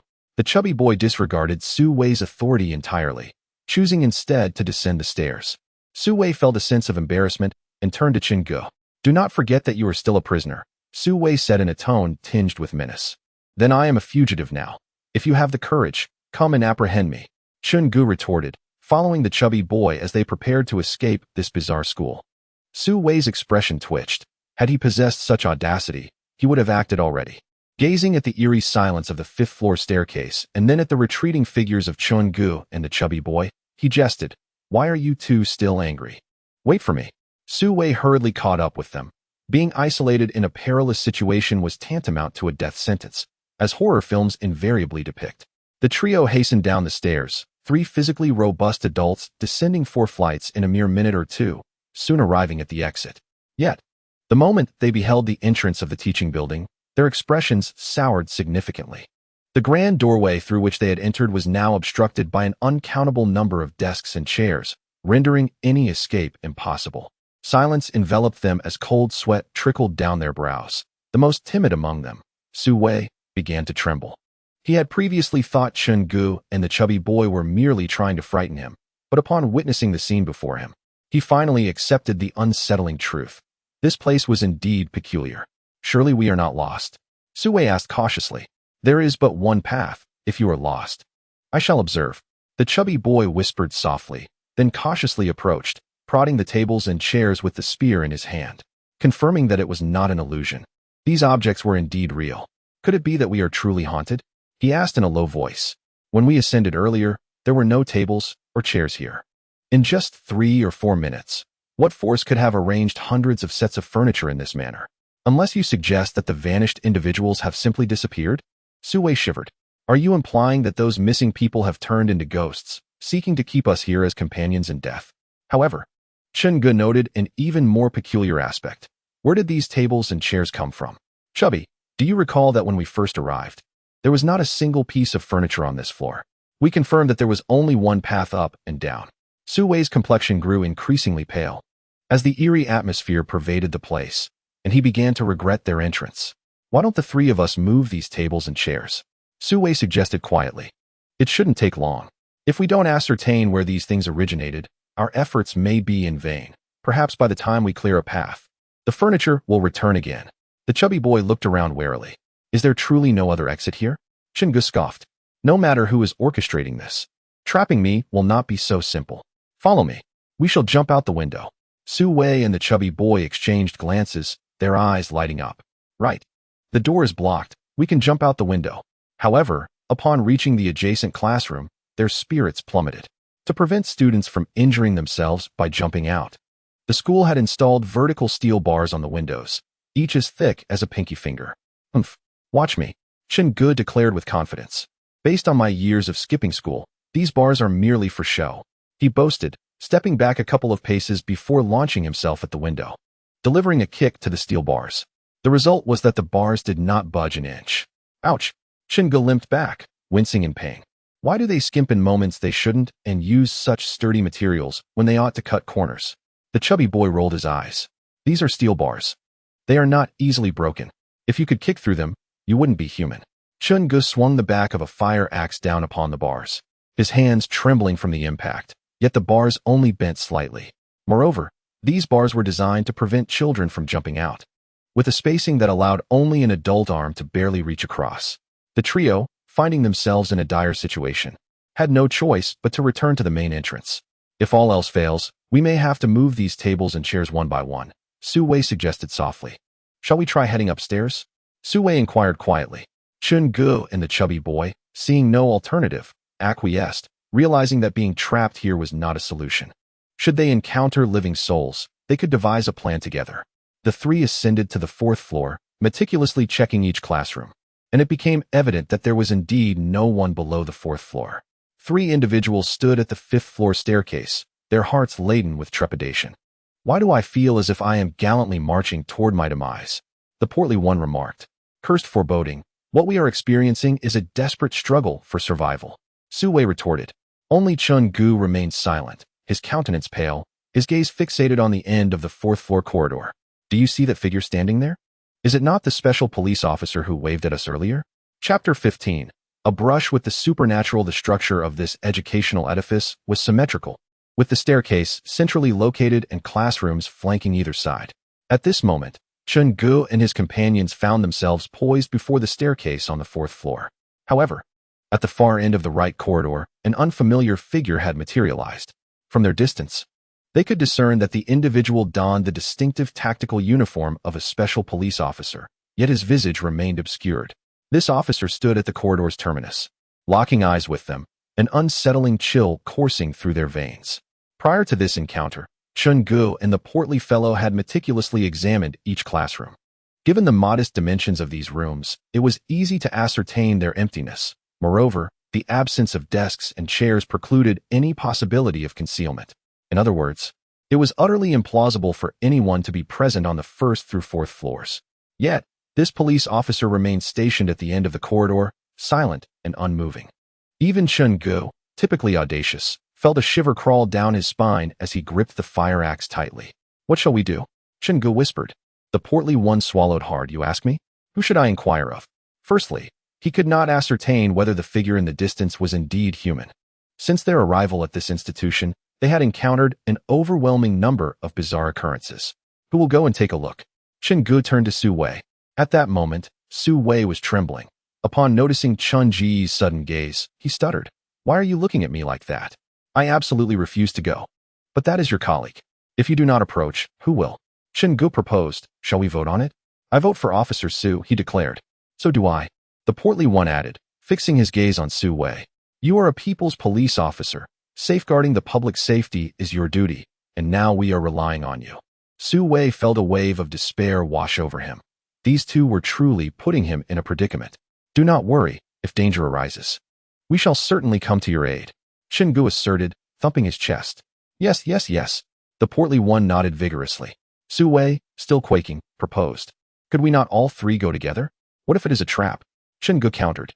"If only one person falls into a trap, the other two can still provide assistance. But if all three of us are ensnared, we would be unable to summon help." Upon hearing this, Su Wei found the reasoning somewhat compelling. "Then could you provide me with a longer weapon?" he inquired, glancing at the pepper spray and kitchen knife in his possession.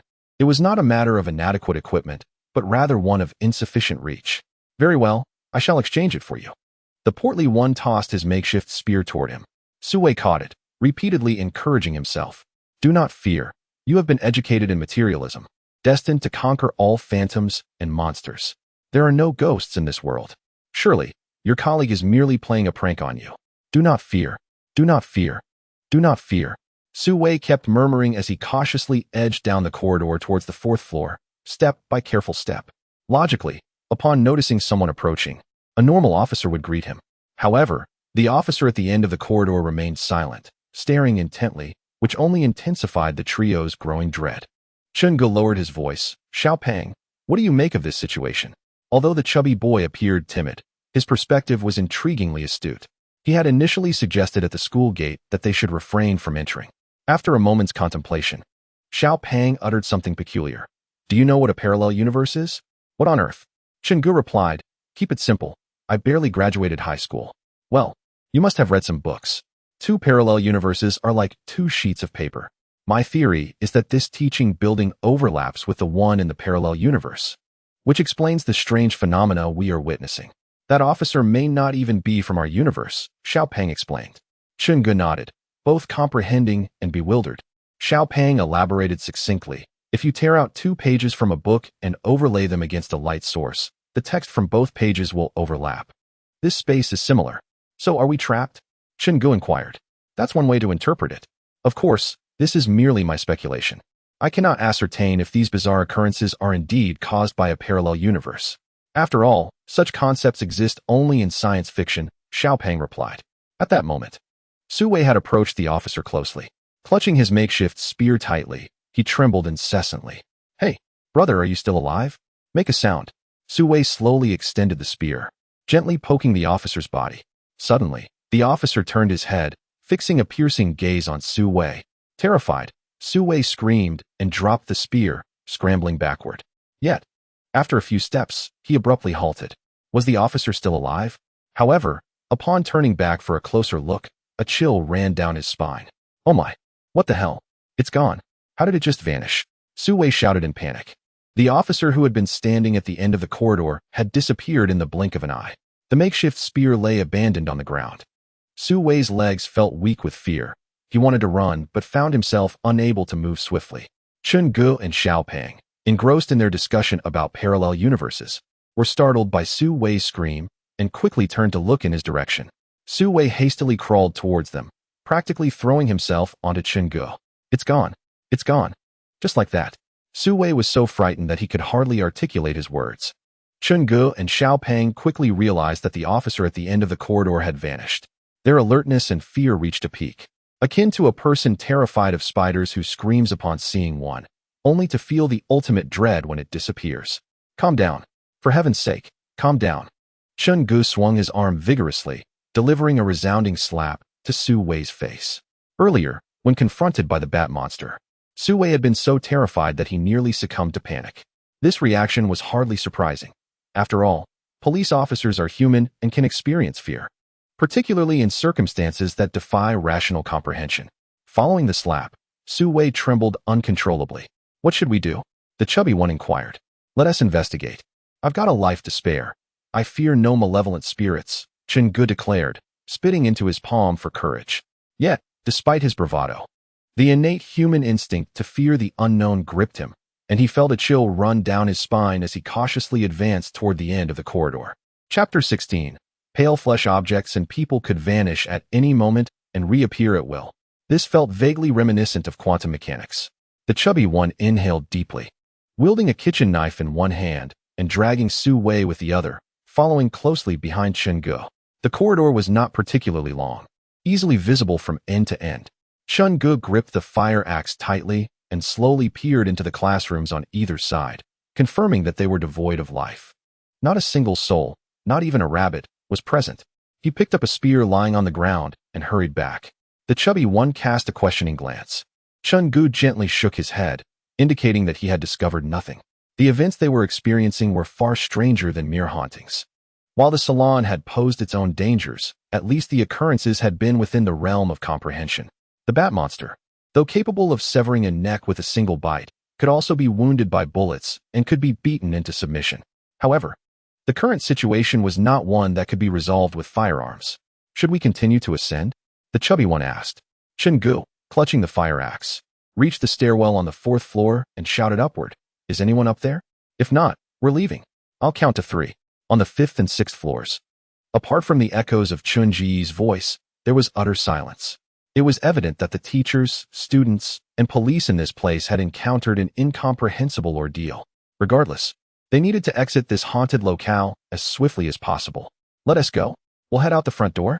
Whatever furniture dares to obstruct us will be smashed to pieces, Chen Ge commanded. They needed an outlet for their pent-up anxiety. If they didn't release it soon, this place would drive them to madness. Su Wei eagerly awaited this declaration. Upon hearing that they could leave, his fear diminished somewhat.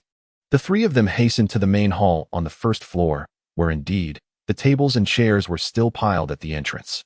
Initially, they had hesitated to move the furniture, fearing the exertion it would require, but now it seemed there was no other option. United in their desire to escape this cursed place, they swiftly cleared the obstructive furniture, discarding it behind them. Although the pile appeared substantial, the trio worked together to move the majority of it in no time. They could now see the glass door through which they had entered. In no more than 10 minutes, they would be free. As for what lay beyond, whether haunted or not, they would not care even if it meant dancing on the grave of the king of hell. Chen Ge was throwing the chairs and tables behind him one by one when he noticed that the chubby boy and Su Wei had stopped. He initially thought they were fatigued and needed a moment's respite. Don't slack off, you two. Hurry up. The sooner we get out, the less trouble we'll have, Chen Ge said without turning his head. The chubby boy lowered his voice to an extreme. Chen Ge, please turn around, quickly. As he uttered these words, there was a distinct tremor of suppressed sobs in his voice, akin to encountering something utterly incomprehensible and profoundly terrifying. Chen Ge abruptly halted his actions. The chubby boy was typically very composed, even when trapped in the hair salon, while 2 trained police officers were on the verge of breaking down. He managed to maintain a calm demeanor. Yet now, even this remarkably composed individual was on the brink of losing his grip. Chen Ge slowly bent down to retrieve the fire axe from the ground, and then suddenly turned around. Before he spun, a myriad of scenarios flashed through his mind. Would a horde of bloodthirsty monsters surge towards them? Or perhaps the zombies depicted in films? Or even a swarm of bat-like creatures? However, the scene before him transcended all comprehension. Directly behind them, at some unknown point, a multitude of people had gathered. Indeed, they were all human. There were special police officers in uniform, students clad in school attire, and teachers dressed in casual clothing. Previously, they had searched in vain. Yet now these individuals appeared out of thin air before them. Moreover, each person mirrored the same state as the special police officer from the 4th floor, silent, unengaged. Their faces devoid of expression, and their eyes lacking any spark, fixated intently upon them. A rough estimate suggested that there were at least over 100 individuals. The most crucial question was, when had they encircled them? With so many people in such a quiet environment, even the slightest movement would produce noticeable sounds. Yet these three fully hearing individuals had not perceived a thing. "Chubby boy, what did you call it? A parallel universe?" Chen Ge inquired. "Can you converse with these beings from their universe? Quick, greet them." Although Chen Ge was bold by nature, he now felt a chill creeping from his core. The chubby boy, grasping his spear, declared fiercely, "I don't think they are from a parallel universe." With that, he suddenly charged forward, thrusting the spear violently into a child's chest. Su Wei shouted, "What are you doing?" But the ensuing scene shattered his worldview entirely. The spear pierced through the child's body without a trace of blood. Instead, a mass of white, fleshy substance oozed forth. "Run!" The chubby boy suddenly bellowed. "Haven't you noticed something missing?" Chen Ge's pupils constricted sharply. Where had the tables and chairs they had discarded gone? In order to facilitate their escape, they had thrown the obstructing furniture behind them. Yet now, those very tables and chairs had inexplicably vanished. They were never tables and chairs at all. The chubby boy exclaimed. "We've been deceived from the very beginning. This isn't a parallel world, nor is it quantum mechanics. We have been thoroughly deceived." The stout boy drew his spear, and with a second thrust, it pierced the child's neck. The sensation conveyed through the spear revealed a horrifying truth. These beings possessed no bones, merely a mass of pallid flesh. They resembled the fatty pork found in a market, yet these fleshly forms were alive. Chen Ge, observing the array of tables and chairs before him, suddenly had a revelation. He swung his fire axe with great force against a chair. The sound was not that of wood being cleaved. It felt akin to striking a mass of boneless flesh. The severed leg of the chair began to twist and convulse, rapidly losing color until it transformed into a segment of white, writhing tentacle. No wonder these tables and chairs appeared silently. They were not mere furniture, but rather parts of a monstrous entity. Not only the furniture, but the people behind him were also components of this terrifying creature's body. Suddenly, those individuals erupted into a grotesque grin. Their stiff, unnatural smiles were expressions no human could muster, reminiscent of a corpse forced into a semblance of joy. In the next moment, the teachers, students, police, and the very furniture behind them began to dissolve silently, melting into a mass of opaque, writhing flesh. Run. Chapter 17. Desperate straits. When humans witness the corpses of their kin, fear often envelopes them. Yet now, Chen Ge bore witness to these individuals gradually melting into undulating masses of flesh. Even he, who prided himself on his indifference to killing, felt a chill run down his spine, let alone the stout boy and Su Wei. The crux of the matter was that they were utterly bewildered by the unfolding events. Why had these beings materialized, and why were they transforming into heaps of flesh? "Stop staring foolishly. Run." The stout boy's shout jolted Chen Ge and Su Wei back to reality. The three hastily fled down the corridor to the left, entering the nearest classroom, barricading the door with all their might to prevent the grotesque entities from entering. They then retreated against the wall, anxiously gazing at the glass of the door. What in the world are these creatures? Su Wei, having regained some composure after the recent shocks, pondered the situation. Chen Ge spoke gravely. "If my conjecture is correct, those masses of flesh are the masterminds behind all of this. Moreover, these seemingly brainless beings appear to possess some form of intelligence. Have you ever seen a cat catch a mouse? We are now that pitiful little mouse, and it will not cease its torment until we are driven to madness." The stout boy added, "Given the current predicament, it seems unlikely we can escape unscathed. Therefore, if we encounter a moment where speech fails us, let us communicate through sign language to convey our situation." Su Wei, astonished, inquired, "You know sign language? Can't we just improvise?" Enough with the interruptions. Listen closely. A thumbs up signifies safety. A clenched fist indicates danger. Prepare for battle. If I make a peace sign, don't ask questions, just run. Can you remember that? The stout boy asked. Of course. It's that simple. How could I forget? Chen Ge remarked. The thumb signifies safety. The fist indicates readiness for battle. And the peace sign means to flee immediately. Remember this. Su Wei, standing nearby, murmured it twice before abruptly questioning, "What significance do these actions hold for us now?"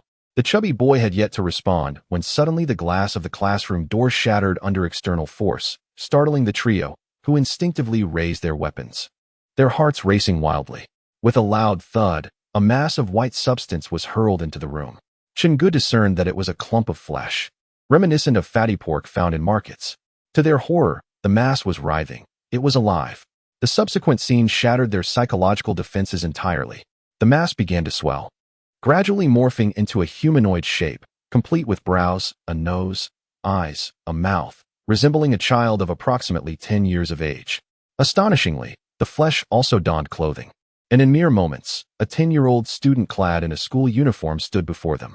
Who could have imagined that this student was, in truth, a grotesque amalgamation of flesh?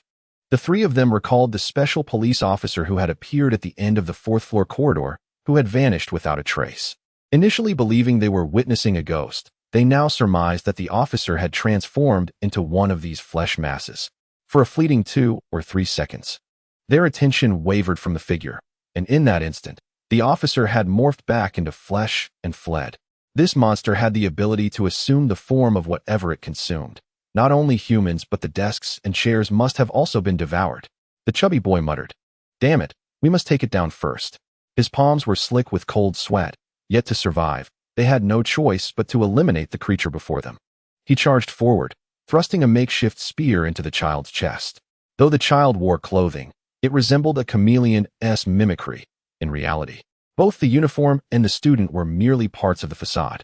As the chubby boy attempted to withdraw the spear, the ensuing events utterly shattered his scientific understanding.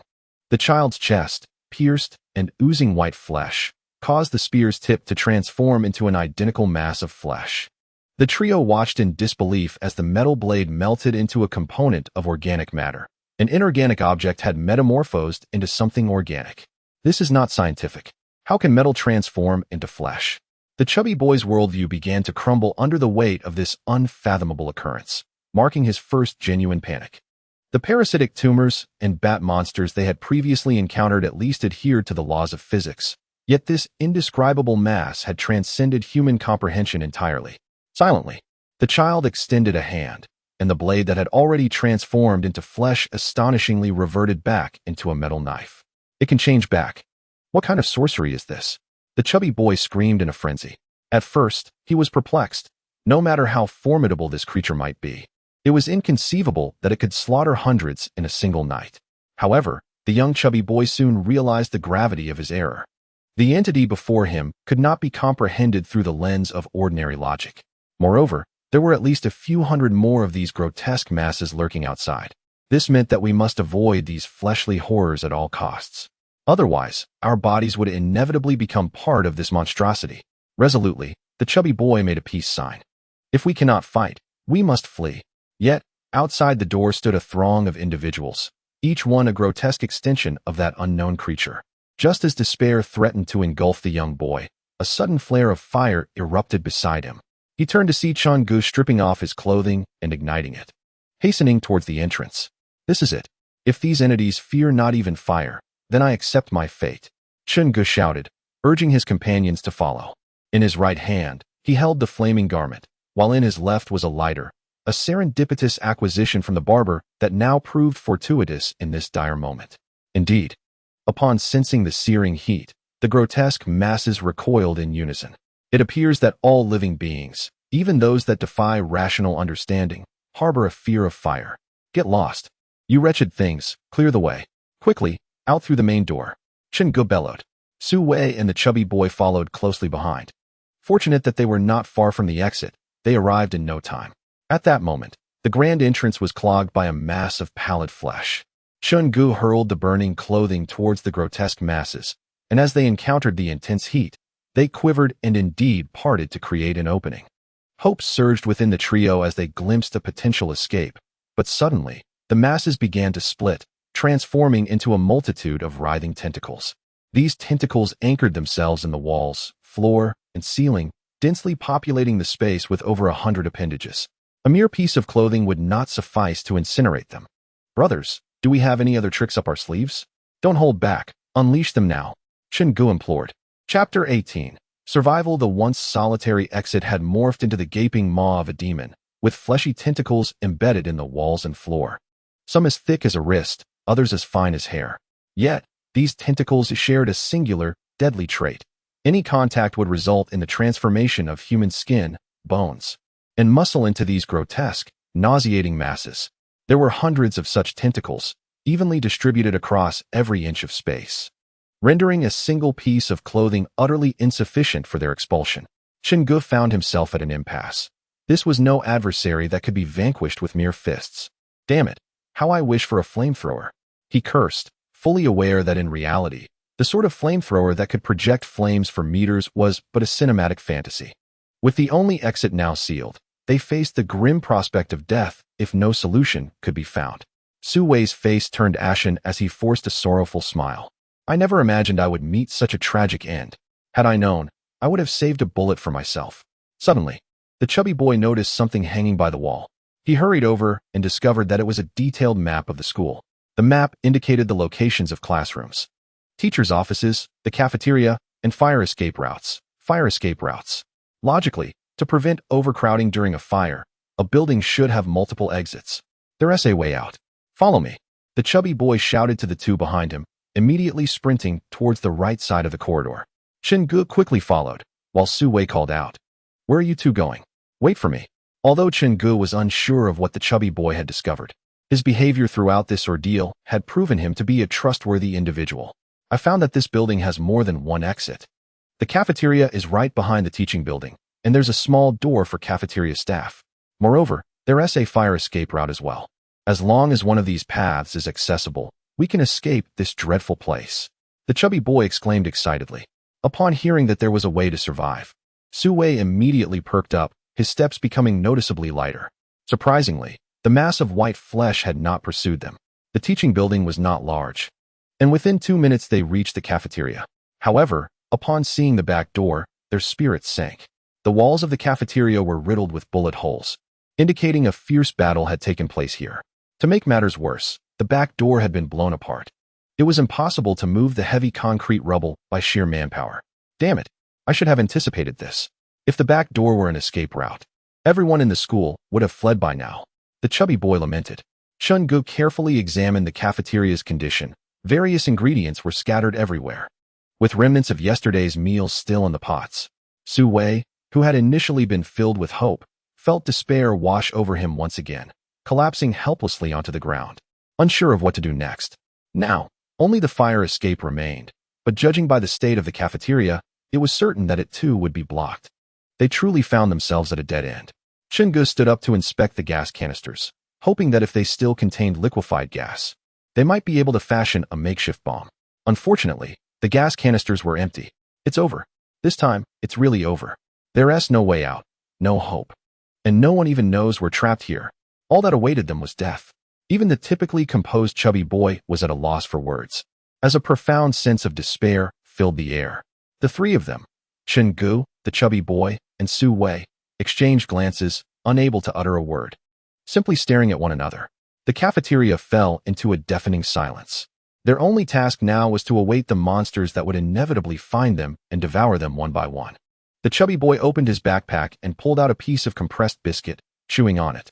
After a while, we want to even have the chance to eat. He sighed. Just as the three of them were sinking into despondency, a sudden squeak emanated from behind Chen Ge. The three individuals were now on high alert, abruptly leaping from the ground to gaze toward the source of the sound. To their astonishment, the noise emanated from a refrigerator, which had long been devoid of power due to the monstrous invasion. Chen Ge, possessing the keenest sight among them, noticed a slight crack in the refrigerator door. Had it been ajar before? He inquired. I didn't notice, exclaimed the stout boy, grasping a kitchen knife as he cautiously approached.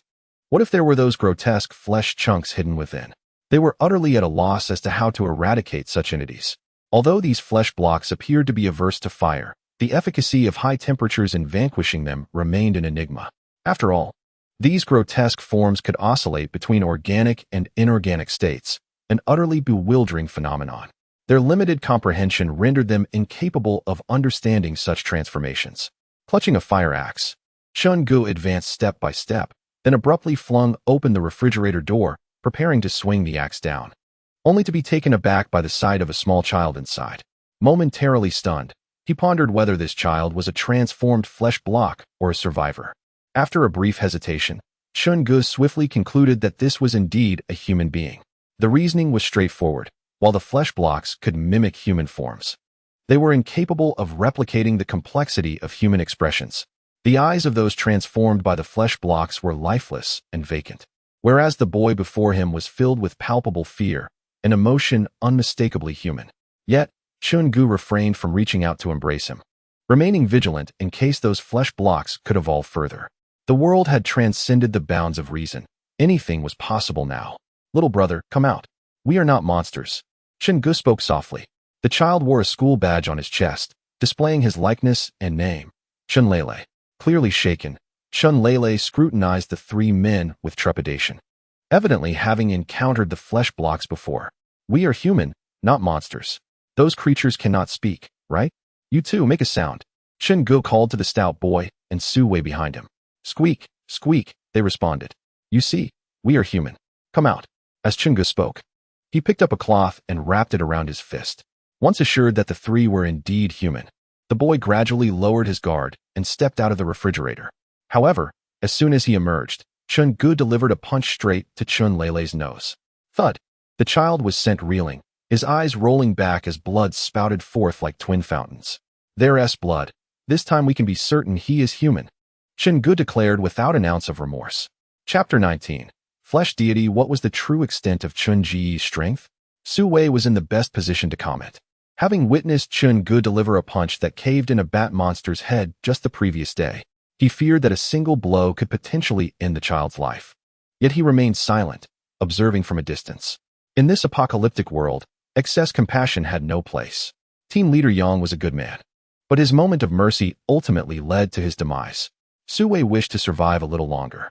Chen Lele was struck, blood streaming from his nose and mouth, painfully clutching his nose as he struggled to crawl toward the refrigerator. Chen Ge reached out, grasping his back, lifting Chen Lele up. "We have already stated that we are not villains. Why are you running?" Chen Ge held Chen Lele as one would a cat. It seemed the child regretted coming out of the refrigerator. It was certain he was a human. What should they do? Take him along or abandon him? Chen Ge inquired. Under normal circumstances, Su Wei, as a police officer, would never consider leaving a child in such a perilous situation. However, given their current predicament, their own survival was at stake, let alone carrying an additional burden. Yet he couldn't directly suggest abandoning the child, ultimately glancing at the chubby boy. "Don't stop me. I have no idea what we should do." The chubby boy shrugged, and the trio found themselves in a dilemma. "I believe we should find a way to leave this cursed place," Chen Ge stated.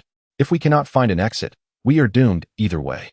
Su Wei hesitated repeatedly, but his compassion prevailed. "Lele, right? Come with Uncle. Uncle is a police officer and will surely get you out of here." Su Wei sighed. He understood his words were merely for appearances. Should danger arise, he would not risk his life for another. "Tell Uncle how you survived?" Su Wei asked. While covering his nose, Chen Lele replied, "The teacher told me to hide in the refrigerator and instructed me not to come out regardless of the sounds I heard." The chubby boy pondered upon hearing this. Based on Su Wei's earlier descriptions, there were at least hundreds of fully armed special police officers and 500 to 600 teachers and students in the vicinity. If anyone had the highest chance of survival, it would undoubtedly be the well-trained and well-equipped special police. Yet, the reality was that a child had emerged unscathed. This was highly illogical. Could there be something extraordinary about the refrigerator? The chubby boy cautiously approached the refrigerator, observing it closely, ultimately concluding that it was merely an ordinary appliance with no peculiar qualities. Could it be related to the temperature of the refrigerator? Temperature. The chubby boy suddenly stood up, experiencing a moment of revelation. "I knew something was amiss. So it was the temperature," he exclaimed. "Aren't you curious? That lump of flesh had neither eyes nor ears. So how could it precisely locate our positions?" "I've told you not to play riddles with me. I only have a high school education," Chen Ge replied. "It's the temperature. It locates us through temperature. It lacks human-like eyes and cannot see, thus it tracks us by our body heat. The reason this child survived is not due to any extraordinary capability, but because he hid in the refrigerator, rendering him invisible to that mass of flesh." The chubby boy excitedly articulated. Although the refrigerator had lost power, it could still maintain a relatively low temperature for 12 hours, which was the reason for Lele's survival. "And then, how do we get out?" Chen Ge inquired. The chubby boy was suddenly rendered speechless. Indeed, how could they escape? Knowing the principle changed nothing. The refrigerator has lost power, rendering it incapable of creating a low-temperature environment. In truth, it need not be cold. Even heat could suffice. It has always harbored a fear of fire. Surely, the kitchen is filled with flammable materials? Let us search together. The plump boy was the first to spring into action, followed by Su Wei, who began rummaging. Look what I've found, he exclaimed in delight, holding up a box of disinfectant alcohol. This is 75-degree medical alcohol, typically used for sanitation in cafeterias. This substance is undoubtedly flammable and explosive. However, aside from the alcohol, no other useful items were discovered. Eventually, Chen Ge approached, carrying a bag of flour. You're not planning to make dumplings, are you? This isn't New Year's Eve. Su Wei scoffed. Will there even be a holiday? Given our current predicament, surviving is an achievement in itself. You wish to make dumplings? How do you manage to be a police officer without understanding the concept of dust explosions? Chen Ge declared. I intend to use this to blow open the chunks of meat at the entrance. After all, it's all for a purpose. I might as well go out with a bang. If it must end, let it be with a flourish. He spoke fearlessly, as if he were already on the gallows. For every moment now was a gain. Upon hearing the term dust explosion, the remaining two, aside from Chun Lele who was too young to comprehend, lit up with realization. How had they overlooked this? A single bag of flour might not suffice. I shall search further. Su Wei felt invigorated. Typically, cafeterias possess a designated storage room for various foods and fruits, where ample flour should be stored. Damn it, if you dare to frighten me, I shall turn you into barbecue. Su Wei quickly located an entrance to a basement, presumably filled with ingredients. However, the door leading to the basement was locked. Grasping the fire axe, Su Wei smashed it open. Yet, the moment he opened the basement door, he froze in shock. Ah! Chen Ge and the plump boy rushed over upon hearing the scream and beheld a scene they would never forget. The entire basement was filled with murky white chunks of flesh, resembling a small mountain, rhythmically writhing. Unlike the tentacles outside, this mass exhibited faintly visible dark blue veins. Could this be the very essence of those monsters? The plump boy whispered, fearful of awakening the flesh. The four retreated cautiously. If their conjecture was correct, this heap of flesh was the source of it all. What should we do? Chen Ge inquired with his eyes. The plump boy murmured, this thing has caused us so much suffering. Let us burn it. Very well, let us incinerate it. In nature, there are few things that are unafraid of fire. Together, the four doused the enormous mass of flesh with the medical alcohol they had just discovered. Fortunately, the mass remained in a dormant state, showing no signs of awakening. Chen Ge tore a piece of cloth from his clothing, ignited it, and tossed it into the basement. Farewell, you vile creature. Chapter 20. Conflagration medical alcohol is a combustible substance. Once it encounters a spark, it ignites into a roaring blaze, engulfing the entire basement. 3 individuals, forced back by the inferno, find themselves in a desperate retreat. Su Wei clutches Chun Lele, his eyes flickering with the glimmer of survival. If only this grotesque creature were to perish, they could finally escape this cursed place. However, the mass of flesh, once ablaze, suddenly awakens, its corpulent form twisting maniacally. Countless tentacles emerge from the charred mass, thrashing wildly and devouring everything in their path. The flames, the writhing appendages, and the oppressive darkness create a scene reminiscent of hell itself. Yet, Chen Ge notices an anomaly. Despite the multitude of tentacles attacking blindly, it seems as though the creature cannot perceive their presence, confirming the earlier words of the chubby boy, that this monster locates its prey by temperature. Now, as it burns, it is rendered effectively blind, incapable of seeing the 3 living beings before it. Su Wei lets out a hearty laugh. Well deserved. Yet the chubby boy's expression grows grave. Why do I feel something is amiss? Shouldn't we be leaving? Su Wei desires to linger a moment longer, but soon his laughter fades. The texture of the mass begins to change. The original form, reminiscent of fatty pork, is now transforming. As the flames consume it, the once white fat begins to glisten with a metallic sheen. Have you forgotten? This thing can transform into inorganic matter. Fire can only destroy organic beings, not inorganic stones. Damn it, we forgot this. Run. The chubby boy exclaims before bolting away. Chen Ge, burdened with flour on his left shoulder and several bottles of alcohol hanging on his right, races toward the exit as if fleeing from a disaster. The cafeteria is less than 2 minutes from the main entrance. If they can create a dust explosion, there is a significant chance they can escape while the creature is thrown into disarray. At this moment, the colossal core of the mass has become utterly still, transforming into an iron-like lump.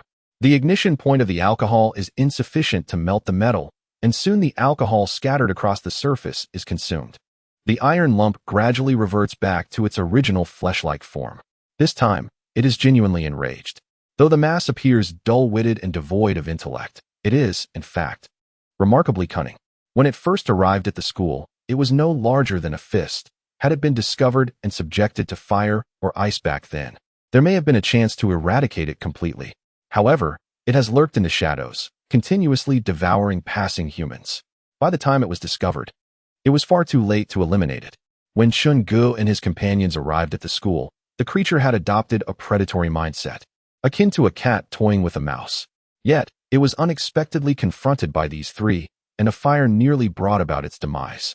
The mass begins to swell rapidly, bursting forth from the basement like a white tsunami, surging toward the four individuals before it.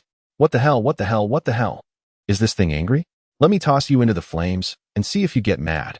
Who was the idiot that suggested burning it? Chen Ge curses vehemently. The journey from the cafeteria to the entrance of the teaching building lasts merely 2 minutes. Yet for them, these fleeting moments are fraught with terror, more exhilarating than the arrival of death itself. Behind them, a mass of flesh proliferates at an alarming rate, swiftly occupying the corridor.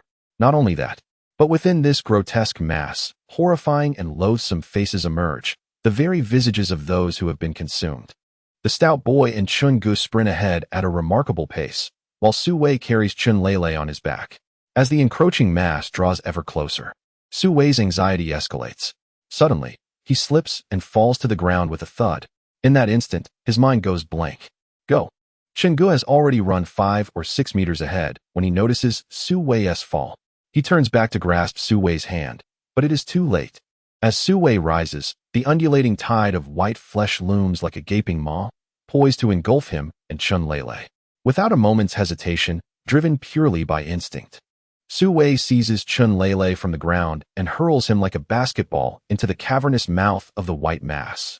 The stout boy reaches out instinctively, catching the falling child midair. Give me your hand, Chen Ge cries out. Yet, it is futile. Su Wei's legs have become ensnared by the white mass. Chen Ge lunges, grasping Su Wei's hand, desperately attempting to pull him free. But Su Wei's legs have been assimilated and corroded by the flesh. His bones and skin transformed into that murky substance. With a sickening crack, Su Wei's body is violently torn in two. Chen Ge stumbles back, clutching the half of Su Wei's body, utterly at a loss. At that moment, Su Wei is barely clinging to life, his breath a mere whisper. I was a decent cop, wasn't I? Su Wei murmurs softly. Enough. I'll get you out. Chen Ge's heart aches with despair. Indeed, Su Wei is a timid officer, yet his only flaw lies in that cowardice. As they traverse this harrowing path, none anticipated such a grim demise. Su Wei shakes his head with great difficulty. I cannot go on. I cannot escape. I will hold it off. You must run. With his last ounce of strength, Su Wei uncaps a bottle of medical alcohol and douses himself in it. Chen Ge understands his intent. This is their sole chance for survival. Time is running out. You're a murderer. Stop hesitating. It doesn't matter if I'm lost. Hurry.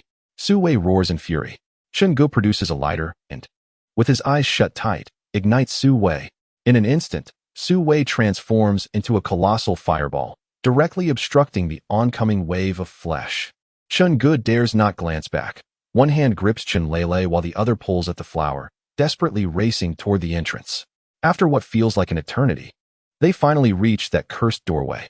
The tendrils continue to writhe, seemingly in search of a target. Now, Chen Ge shouts, as the stout boy tears open the flower bag and begins to disperse its contents into the air.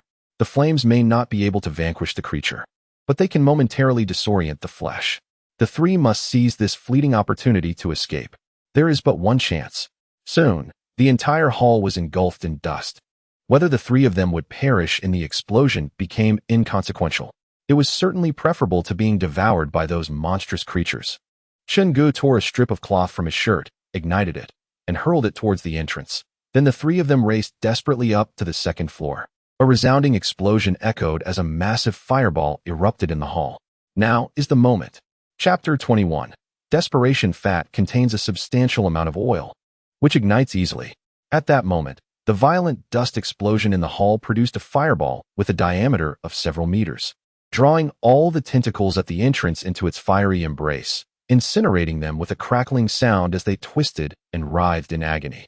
"Now, hurry," Chen Ge shouted, hastening out with Chun Lele on his back. "Take a deep breath. After the dust explosion, the air in this space would surely be depleted of oxygen. One must be cautious not to faint inside," the chubby boy called out. Chen Ge believed his lung capacity was quite sufficient, and he took a deep breath on the second floor, then sprinted towards the front door with all his might. It would take less than 10 seconds at full speed. Yet, in those fleeting seconds, it felt as if the scythe of death loomed over them.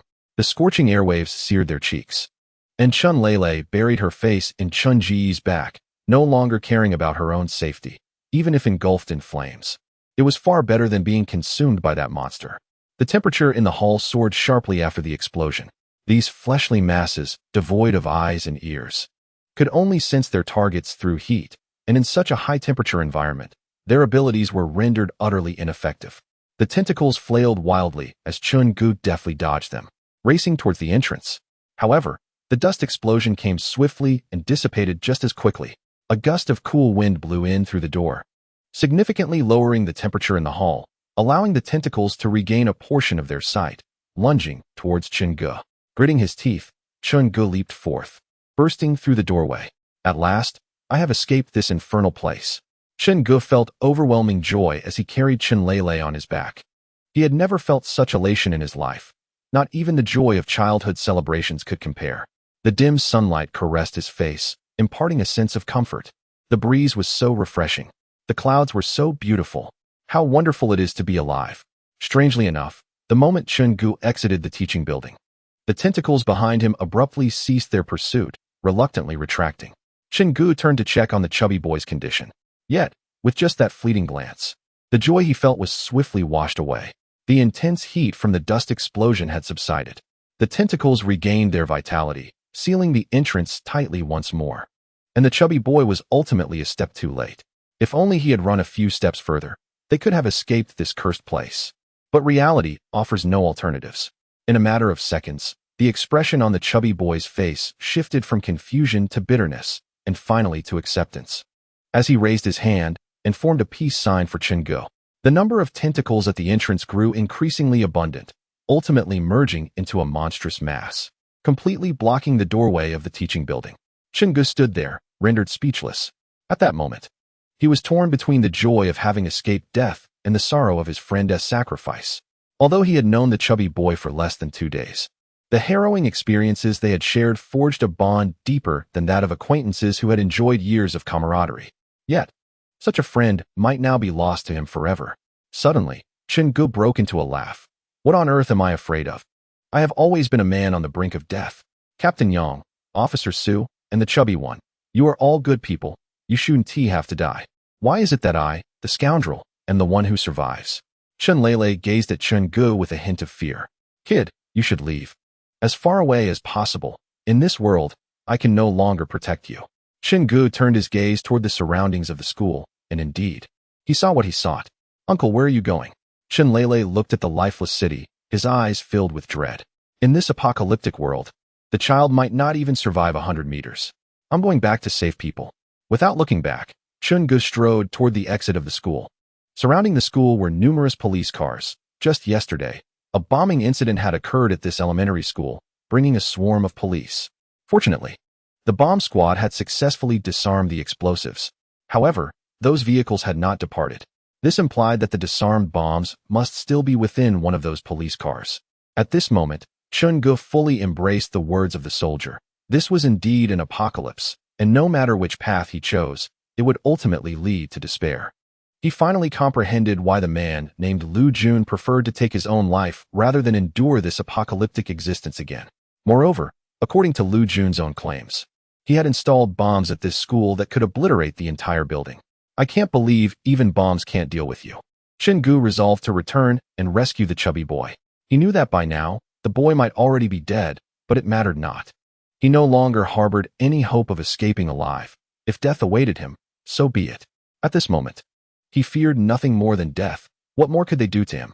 Grasping the fire axe in his hand, Chen Ge smashed open the nearest police car door, searching for bombs.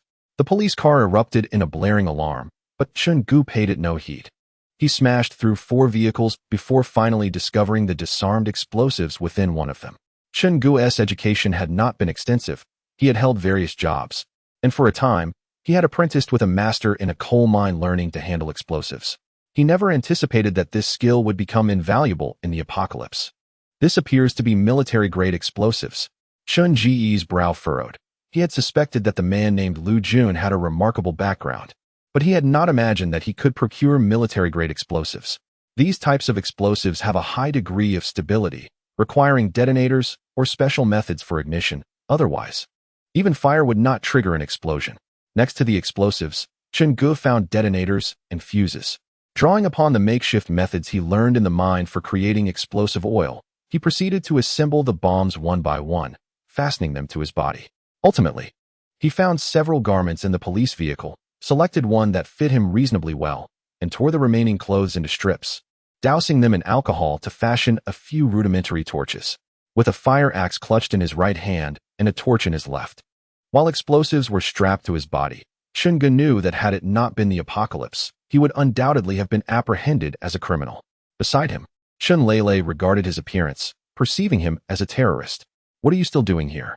You should hurry home. Perhaps your parents are still alive," Chen Ge urged.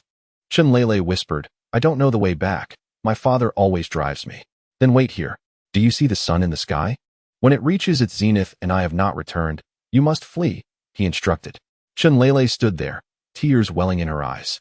Without looking back, Chen Ge made his way toward the teaching building. A single man, determined, can withstand the might of many. "Here I come." Chapter 22. Dread. These chunks of flesh possessed a certain intelligence, as evidenced by their behavior akin to a cat catching a mouse. When the dust exploded, they suffered a setback, and upon encountering the blazing torches, they instinctively retreated. Yet they also understood that fire could not extinguish their existence. Maintaining a precarious distance from Chen Ge. This time, however, he was not seeking to escape.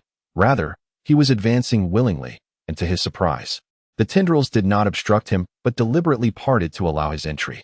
Taking a deep breath, Chen Ge was acutely aware that ahead lay hell itself, a realm from which there was no return. Nevertheless, he approached with a heart resigned to death. Moreover, knowing these fleshly entities lacked hearing and sight, there was no need for stealth. "Fatty, are you still alive? If you are, make a sound. Otherwise, I shall blow up the school. This is something I have long dreamed of." At this moment, Chen Ge was utterly indifferent to life and death. If they had the ability, they could end him. But otherwise, he was determined to eradicate them. The building was eerily silent, devoid of any sound. Chen Ge surmised that the chubby boy was likely gone. "Well, what a pity. I returned to rescue you, and you decided to leave first. How inconsiderate." Taking another deep breath, Chen Ge located the load-bearing wall of the entire teaching building. Demolition had its tricks, much like the demolition of many abandoned structures. If just a few key points were detonated, an entire building could collapse in an instant. The teaching building was not particularly tall, merely 6 stories. Once the load-bearing walls were destroyed, it would soon come crashing down, and even if it did not kill the monster, it could surely crush it to death. Having set the explosives, detonators, and fuses, Chen Ge held the torch aloft. "Farewell, wretched world. I shan't return in my next life." He chuckled coldly, reflecting on a life that seemed perpetually fraught with adversity. Every time there was a glimmer of hope, reality would strike him down, reminding him not to indulge in fanciful dreams. With only a minute remaining, he wondered if he could smoke a cigarette. Lighting one with his torch, he inhaled deeply, reveling in the moment. Without further ado, he ignited the fuse. Though his life had been stifling, his death would indeed be resounding. At that moment, Chen Ge felt something resting on his shoulder. Surely it was those chunks of flesh. It mattered little. If they desired this hefty 100-plus-pound frame, they could have it. "Wasn't I instructing you to flee? Why have you returned?" Chen Ge was momentarily taken aback. Had these meat masses evolved so rapidly? They could now speak, and it was the familiar voice of the chubby boy. Turning around, he realized the one who had tapped his shoulder was none other than the chubby boy himself. Chen Ge delivered a punch to the boy's face, causing him to yelp in pain as blood gushed from his nose. He was alive. He was human. "You haven't perished." "No, wait. There's no time." Chen Ge suddenly realized the fuse had been ignited. Less than a minute remained before the bomb would detonate. There was no time to ponder why the chubby boy was still alive. Without hesitation, Chen Ge hoisted him onto his shoulder and sprinted for the exit. Yet, the tendrils had already ensnared them. I have a torch on my back. Hurry, there's no time. Chen Ge shouted, handing over his lighter. It won't work. The flame of the torch is too small to escape. The chubby boy remained as calm as ever. There's no time left. We must dash. Chen Ge was frantic. Learning that his friend was alive ignited a fierce will to survive. Didn't he living hold its own allure? The chubby boy retrieved a bottle of alcohol from Chen Ge's waist, poured it onto the ground, ignited the torch, and tossed it into the alcohol. Instantly, flames erupted toward the sky. Chen Ge understood. The intense heat would impair the judgment of those fleshly monsters, and this was their singular opportunity. He carried the chubby boy, not daring to glance back at the fuse, and ran with all his might. The tendrils relied on heat sources to locate their prey, but with the ground ablaze, they perceived every being as potential prey. Except for the chubby boy and Chen Ge. As they burst forth from the sea of flames, their clothes were ablaze.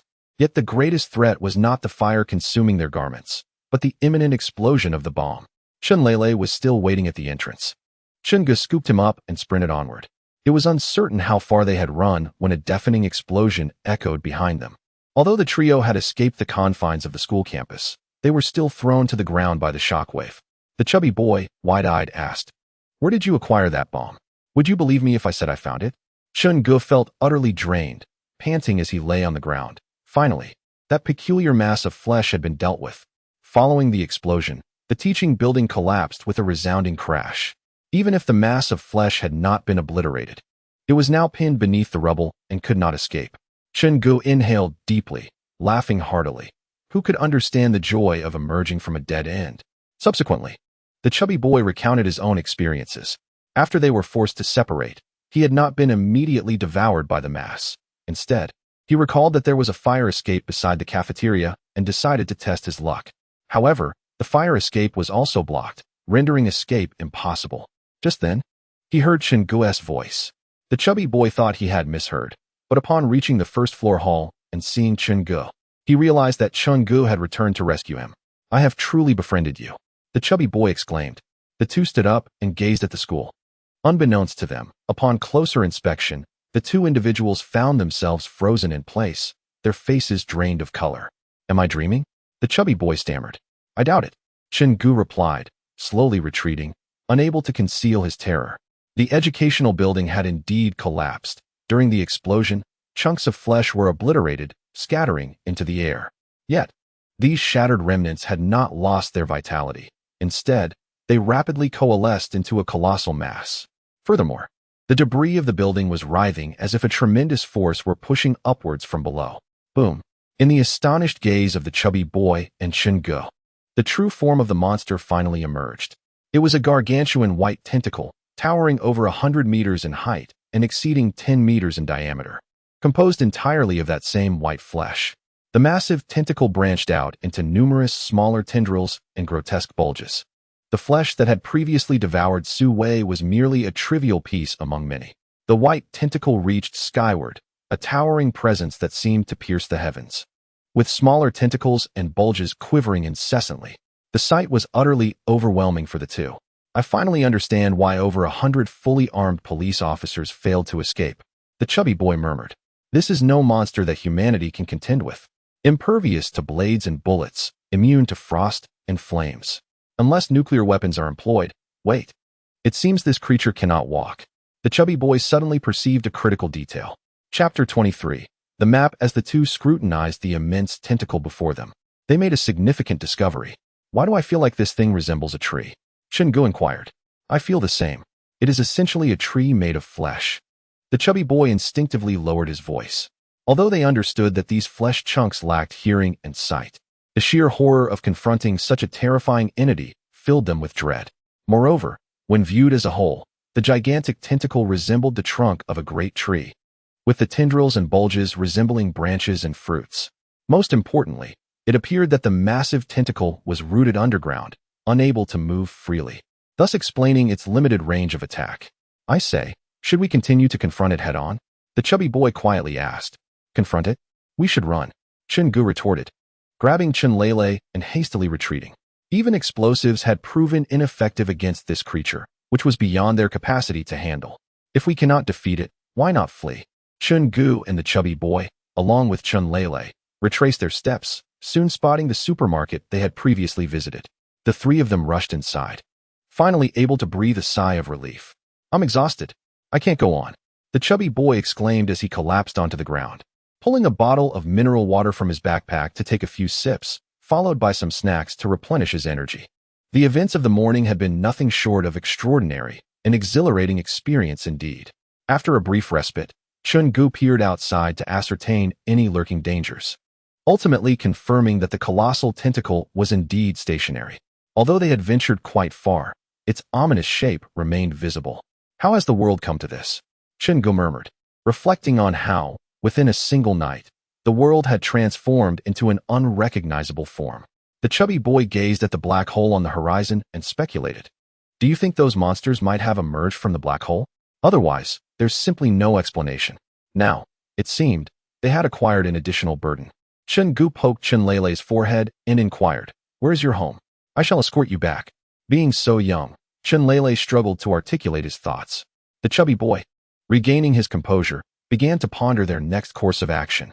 This city is no longer a safe haven.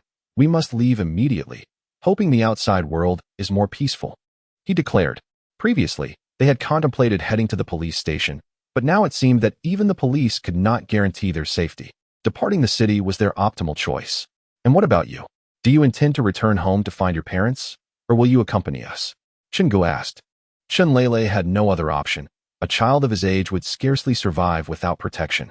I will stick with you, he replied without hesitation. The chubby boy produced his mobile phone, only to discover it had no signal. A phone devoid of connectivity was of little use in such dire circumstances. Are you familiar with this city? Do you know how we can escape? He inquired. Chen Ge was not particularly acquainted with the area, as he was an outsider who had come for work, spending most of his time in a prison since his arrival. Seeing Chen Ge's expression, the chubby boy understood the futility of the situation. He cautiously stepped outside, scanning his surroundings until he spotted his target, a bookstore. Cover me. We are heading to the bookstore, he instructed. You don't still believe that knowledge is power, do you? Besides, a bookstore doesn't necessarily contain knowledge, Chen Ge retorted. True. A bookstore may not always hold wisdom, but it certainly possesses maps, the chubby boy replied with a grin. Both were relatively unfamiliar with the city, and to exit swiftly, they required a map. Chen Ge's eyes lit up. You are quite thoughtful. The bookstore, not far off, appeared dilapidated, and its door was locked. The chubby boy exerted himself several times, but failed to gain entry. With a swift strike of his fire axe, Chen Ge shattered the door. Inside, the bookstore was dimly lit, reminiscent of a garage, and while it was not expansive, it was well stocked. The first thing that caught their eye was a large pile of student practice papers. Would you like to complete a set of exercises to calm down? Chen Ge asked mischievously, eyeing Chen Lele. Even in the apocalypse, you want to do exercises? May the world end sooner. Chen Lele scoffed. Fortune favored their diligence, and soon they located a map of the city. The duo then identified their current position based on the markings on the map. The chubby boy pointed to a street not far away. That's south the main street, which leads directly outside the city. If we walk, we can reach the outskirts in 3 to 4 hours at most. Chen Ge carefully folded the map and suddenly posed a critical question. What if the situation outside the city is even worse? The chubby boy was momentarily rendered speechless. Judging by the ominous black hole in the sky, it was evident that this catastrophe could not merely be confined to one city. Perhaps the entire world had fallen. Moreover, they were entirely oblivious to what had transpired in this realm. Where had all these strange creatures come from? What had happened to the city's inhabitants? Why had the army not yet arrived? The chubby boy forced himself to refrain from pondering these queries. He understood that should they stumble upon a definitive answer, it might extinguish their hope for survival. Hope is a curious entity. It resembles a kite string, providing us with motivation while simultaneously binding us. Yet, if one day the tether were to be severed, the kite would swiftly plummet to the ground. Then let us seek a safer place. The chubby boy pointed at the map. We currently have weapons and food, but no medicine. Look, there is a hospital along our essential route. We can stop by and borrow some supplies. Chen Ge leaned in to examine the map as well.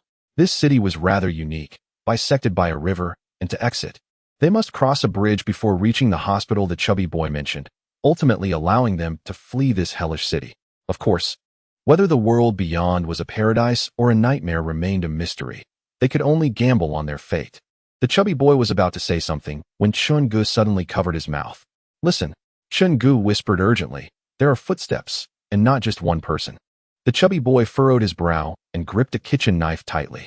In this apocalyptic world, the monsters were undoubtedly terrifying. But the threat posed by humanity should not be underestimated. Human hearts can be as malevolent as demons. At any moment, the greatest danger to a person is invariably another person. Chapter 24.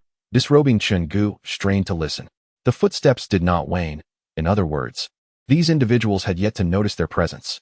Furthermore, in this era where reason held little sway, how could one be certain that those approaching were indeed human?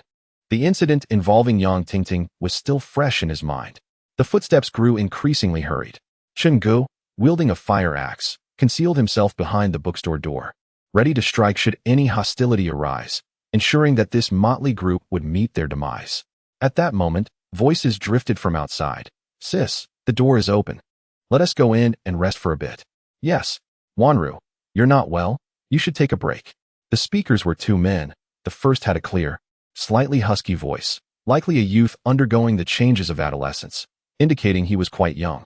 The second voice was much deeper, suggesting a middle-aged man. From their conversation, it was evident that there was also a woman outside, who seemed to be injured and unable to move easily. The chubby boy tightened his grip on the knife, while simultaneously covering Chen Ge's mouth, urging him to remain silent. Soon, a shadow blocked the entrance, and a young man clad in a school uniform entered unsuspectingly, evidently a high school student. Behind him stood a man in his 30s, wearing glasses and exuding an air of gentility, alongside a woman in her mid-20s, possessing a delicate beauty and noticeably pregnant. As the trio stepped inside, they were met with the sight of a chubby boy at the door. Particularly alarming was the gleam of a kitchen knife in his hand, causing their expressions to shift to one of sheer terror. I'm sorry, I didn't realize anyone was here. We'll leave immediately. The middle-aged man hastily shielded the pregnant woman. Conversely, the high school student glared menacingly at the chubby boy. However, the latter paid little heed to the two men and fixated intently on the pregnant woman, or more precisely, on her belly. Come here, take off your clothes. The chubby boy commanded, pointing the knife at the woman, whose face drained of color in fear. What are you doing? Don't go too far. There are more of us. The middle-aged man barked, his facade of bravado undermined by the tremor in his hands, which the chubby boy observed with keen interest. Make your move. Before the middle-aged man could react, Chen Ge burst forth from his position by the door like a tiger, delivering a powerful punch to the man's abdomen. It was clear that this man led a sedentary lifestyle, and the impact left him doubled over, retching uncontrollably. Noticing the shift in circumstances, the high school student attempted to charge forward, but Chen Ge had anticipated his move, landing a punch squarely on the student's face, sending him sprawling on the ground, blood streaming from his mouth and nose. The pregnant woman screamed, and the chubby boy advanced with his knife in hand. What do you want? Don't harm her. She is pregnant. I'll give you whatever you desire. The middle-aged man pleaded, still on the ground in pain. The chubby boy pressed the blade to the woman's neck, her complexion pale with fear, as he lifted her garment slightly. The woman braced herself, assuming the two assailants intended to violate her, trembling uncontrollably with her eyes shut. After a moment, she sensed no further movement, and cautiously opened one eye to see the chubby boy giving Chen Ge a thumbs up, exclaiming, Safe? Just a normal pregnant woman. You nearly scared me to death. Chen Ge exhaled in relief. Both had been thoroughly frightened on their journey, and their initial reaction upon encountering a pregnant woman was to assume another victim of parasitic growth. However, the chubby boy had clearly discerned that she was indeed pregnant. The middle-aged man, still in shock, had expected his wife to be assaulted, yet upon witnessing the reaction of the two men, who were now relieved and seated, examining a map, he found himself bewildered. The high school student, however, seething with rage, rose and charged once more, only to be met again by a punch from Chen Ge. Although Chen Ge had not received a formal education, he had engaged in brawls since elementary school, boasting a record of never having lost a fight. As he matured, he learned the consequences of causing harm and thus had tempered his aggressive tendencies. Stop, please, don't fight. The woman urgently intervened. Who are you? Why are you attacking us? The plump man did not respond to the woman's inquiry. Instead, he asked, Where are you headed? Have you seen anyone else along the way? The middle-aged man, observing that neither of the two men intended to inflict harm, and noticing they were accompanied by a child, gradually relaxed his guard. "We are leaving the city. What about you?" The plump man exchanged a glance with Chen Ge. Both were wary of these strangers. After the harrowing events at the school, they had become brothers in arms, capable of entrusting their lives to each other. Yet these unfamiliar faces made them cautious. "My wife is pregnant, 8 months along. We just need to rest here for a moment before we continue our journey," the middle-aged man implored. The woman, with her pronounced belly, was ill-suited for a long trek, especially in a world turned upside down. Merely surviving was a miracle. The plump man glanced at Chen Ge, who gave a slight nod. Thus, the middle-aged man assisted his wife in finding a quiet spot to sit, while the high school student glared fiercely at Chen Ge. After a moment of silence, they began to introduce themselves. The middle-aged man was Zhao Kun, a manager at a small company, while his wife was Lu Wanru, and the high school student was Lu Fei, Lu Wanru's brother. They were all bewildered by the sudden appearance of monsters, but fortune smiled upon them as Lu Fei had been at his brother-in-law's house for lunch when school let out, while Zhao Kun stayed home to accompany his wife, thus sparing them from the initial onslaught. However, danger soon loomed, forcing them to abandon their home. They attempted to drive away, but their car refused to start, leaving them no choice but to proceed on foot. Along the way, Lu Wanru, exhausted, spotted an open bookstore and wished to rest inside, which led to their encounter with the plump man and Chen Ge. Chen Ge recounted the events of the past few days, particularly the parasitic tumors, which finally clarified to Zhao Kun why they were so sensitive about pregnant women. "You can call me Fatty. I'm an unemployed drifter," the plump man winked at Chen Ge. "I am Chen Ge, a murderer," Chen Ge coldly stated, exuding an aura that advised strangers to keep their distance. The mere mention of the term murderer elicited instinctive fear in ordinary individuals, and Zhao Kun's face paled instantly, his smile stiffening as he pulled his wife further away. "Humph," Lu Fei scoffed, disbelieving Chen Ge's words. "A murderer? I'm still the top dog at school." Chapter 25. Companion sunlight streamed through the bookstore's entrance at an angle. Chen Ge and the plump man sat on the left side of the sun with Chen Lele, while Lu Wanru, her husband, and Lu Fei occupied the right. Following the earlier misunderstanding, both parties resolved to maintain a respectful distance. The plump man retrieved 2 loaves of bread from his backpack, tearing one in half to share with Chen Lele. Lu Fei eyed the bread greedily, licking his lips. Having left in haste, they possessed no food, and with all vehicles rendered inoperable and after walking for so long, hunger had set in. Lu Fei whispered something to Lu Wanru, who displayed a look of concern and grasped her brother's arm. However, Lu Fei forcefully broke free from his sister's hold and approached the plump man. "Please, give us something to eat, and I shall barter with you," Lu Fei remarked. Although Zhao Kun's face was etched with concern, he refrained from intervening when his brother-in-law approached moments ago. Chen Ge gazed at Lu Fei and perceived a reflection of his younger self, fearless and brimming with bravado, dismissing everyone and everything, convinced of his own superiority. The chubby boy remained silent, voraciously devouring a piece of bread. Infuriated by the blatant disregard from these individuals, Lu Fei reached to snatch the chubby boy's backpack. However, as his hand extended, Chen Ge swiftly seized his wrist, causing Lu Fei's countenance to shift dramatically. He felt as though his wrist might shatter under the pressure, prompting a cry of pain. "Do not strike," Lu Wanru urgently exclaimed, attempting to rise but hindered by her pregnancy. "Release me, or I swear I will end you," Lu Fei bellowed. In response, Chen Ge delivered a powerful kick to his solar plexus. Despite Lu Fei's slender frame, he was still a high school student weighing over 100 pounds. Yet, he was sent flying and collided with the bookstore's wall, unable to emit a sound. Clutching his chest in agony, beads of cold sweat forming on his brow. Who dares to be so audacious? Chen Ge approached, gripping Lu Fei's hair. Though Lu Fei lay prostrate on the ground, his eyes brimmed with ferocity, unyielding in his defiance. Chen Ge forcefully pressed Lu Fei's head against the wall, blood gushing from his forehead like a fountain. At that moment, Lu Fei was left with only the strength to roll his eyes back. "Stop. Please stop. Darling, intervene," Lu Wanru implored, anxiously tugging at her husband's arm. However, Zhao Kun, a civil servant unaccustomed to confrontations, found himself at a loss, especially against someone who proclaimed themselves a killer. Moreover, when comparing their physiques, Chen Ge's arms were nearly thicker than Zhao Kun's waist. "Cease this. If you do not relent, I shall call the authorities," This was the most formidable threat Zhao Kun could muster. By this time, Chen Ge had already struck Lu Fei's head against the wall 3 or 4 times, and Lu Fei had succumbed to unconsciousness, his legs twitching sporadically. "Stop. Let us leave. We must depart before nightfall," the chubby boy suggested.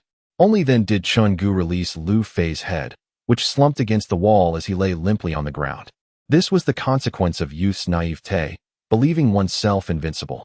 It was not until Chen Ge and the chubby boy disappeared from sight that Zhao Kun managed to assist his brother-in-law to his feet. Fortunately, due to the young man's obstinacy, Lu Fei, despite his severe beating, sustained no grave injuries. After cleaning the blood from his forehead, he regained consciousness shortly thereafter. "You are far too impulsive, my child," Zhao Kun reproached. "I noticed a supermarket nearby. It harbors ample provisions." Lu Fei, cradling his head, remained silent. Recalling how he frequently fought with classmates at school and had once aligned himself with a so-called brother, whose fate was likely sealed by now. By the way, those 2 individuals mentioned they intended to leave the city before dark. "Do you think they possess knowledge of something?" Zhao Kun inquired. Lu Wanru whispered, "What should we do?" "Let us follow them and exit the city together. Perhaps safety lies beyond these walls. Once outside, we can return to our hometown, where we shall surely find refuge." Zhao Kun reassured his wife. "And you, in the future, refrain from such rash actions. Consider the repercussions." Lu Fei felt utterly humiliated, not because he feared Zhao Kun, but rather out of concern for his sister. Zhao Kun gazed out, spotting the figures of the chubby boy and Chen Ge trailing behind them. Among the trio, Chen Ge exhibited the best stamina, his strides significantly larger than the others. The chubby boy, though seemingly unathletic, was in the prime of youth, his 20s representing the zenith of vitality. In a bid to exit the city before dusk, Chen Ge hoisted Chen Lele onto his shoulders, moving swiftly, while Zhao Kun, observing their diminishing figures, felt a surge of urgency as his heavily pregnant wife struggled to keep pace. Noticing the trio's persistent following, Chen Ge turned to glance at the chubby boy. "Ignore them," the boy replied without looking back. After 20 minutes of brisk walking, they finally reached the city's main thoroughfare, People's Avenue. By following this road straight ahead and crossing the bridge, they would soon escape the city's confines. When Chen Ge glanced back at the trio, he saw Zhao Kun had somehow procured a unicycle for his wife to ride, with Lu Fei dutifully pushing it and keeping close behind. Perceiving Chen Ge's scrutiny, Zhao Kun approached with a cheerful demeanor, eager to dispel any misunderstandings. "Brother, no need for misinterpretations. We are also taking this route. By the way, do you have any insider information on what is happening?" He offered a cigarette, which Chen Ge recognized as a luxury brand, Huazi. In the past, he would have hesitated to indulge in such expensive tobacco, but considering the gesture, he softened his expression slightly, replying, "We are unaware of any details. Let's just leave this dreadful place first." Seeing Chen Ge accept the cigarette, Zhao Kun seized the opportunity. "Brother, my younger brother is just a student, naive and inexperienced. Please don't hold his ignorance against him. We are all strangers in this situation. Why not travel together for safety?" Lu Fei, apologize to your elder brother. Lu Fei glared at Chen Ge with resentment. "Hurry, don't upset your sister," Zhao Kun urged. Faced with his sister's pressure, Lu Fei, despite his reluctance, bowed his head in defeat, though the words of apology stuck in his throat, unable to escape. "All right, there's no need for that," Chen Ge interjected, having been a teenager himself, understanding the pride of youth. The tension eased somewhat, and conversation flowed more freely. "Brother, shouldn't we head to the police station to seek protection?" Zhao Kun inquired. The chubby boy shook his head. "The police are overwhelmed. Initially, 2 officers accompanied us, but both have since perished. This is a small town with limited law enforcement. Over 100 students have died at the school. How many officers can possibly remain?" Chapter 26. The rabbit. Zhao Kun had always believed that Chen Ge possessed knowledge of the underlying circumstances, thus he resolved to follow him, convinced that he would lead them to safety. "Enough talking. We must vacate this city before nightfall." The chubby boy glanced up at the sun hanging in the sky. Although his phone still had some battery left, the absence of a network rendered the time displayed inaccurate. Judging by the trajectory of the sun, it was likely around 2 o'clock in the afternoon. It was summer, and darkness would not fall until at least 7 in the evening, which meant they still had 5 hours to spare. Once night descended, who could fathom the eerie creatures that might emerge in this peculiar city? In just 2 short days, they had encountered 3 distinct monsters. First, the bat-like creature that attacked their police vehicle, next, the parasitic tumor that had latched onto Yang Zhenghe, and finally, the fleshy entity they had dubbed Meat Tai Sui in the school. These monsters exhibited vastly differing levels of threat. The bat creature, despite its fearsome appearance, displayed the weakest combat ability. The parasitic tumor was the most insidious, preying on the vulnerability of pregnant women, cleverly disguising itself as an unborn fetus. The most despair-inducing encounter, however, was with the Meat Tai Sui, which seemed to possess immortality. Although this creature might have weaknesses, Chen Ge and his companions could not afford the luxury of experimentation. They simply did not have enough lives to spare. Their only hope was that upon leaving the city, they would encounter a gathering of civilians and armed troops, ideally with tanks to eradicate all the horrors lurking within the city. Why are there no shared bicycles around here? Lu Fei muttered under his breath, while Lu Wanru softly reassured her brother. Despite Lu Fei's audacious demeanor, he would obediently swallow his grievances whenever his sister spoke. The six of them formed a line, with Chen Ge leading, followed closely by the chubby boy and Chen Lele, while Lu Fei pushed Lu Wanru in the middle, and Zhao Kuan brought up the rear. They trudged on for over an hour, with everyone except Chen Ge feeling the strain in their legs. Suddenly, Chen Ge came to a halt. The others initially thought he wished to take a short rest, but he stood rigidly, fixated on a point ahead. Before they could react, Chen Ge abruptly raised his fist. The chubby boy quickly drew the newly fashioned spear, alertly moving to Chen Ge's side. This was the signal they had agreed upon. A raised fist indicated readiness for battle. The three behind them, observing the tense posture of the two, grew anxious, uncertain of what lay ahead. Curious, Zhao Kuan stepped forward to ascertain the cause of their alarm, only to discover a pure white rabbit standing in the center of the street, staring intently at them. This rabbit stood upright on its hind legs, its eyes glowing red. Neither fleeing nor approaching, it simply gazed at them unwaveringly. Chen Ge and the chubby boy exchanged a glance, having encountered far too many strange phenomena on their journey. They dared not underestimate even a mere rabbit, let alone an ant blocking their path. What's wrong? Lu Wanru asked softly. Zhao Kuan replied, puzzled. There's a rabbit in our way? This situation was exceedingly bizarre. They had never encountered anything like it before, and even Chen Ge felt a chill creeping down his back. The rabbit's gaze bore no resemblance to that of a typical bunny, nor did it resemble a human. It was something entirely unknown. Humanity harbors an intrinsic fear of the unknown, a sensation woven into the very fabric of our DNA. Shall we simply circumvent it? Zhao Kuan whispered, bewildered by the unusual vigilance exhibited by the two towards a mere rabbit. Chen Ge remained silent, scanning the surroundings until he stumbled upon a fragment of brick by the roadside.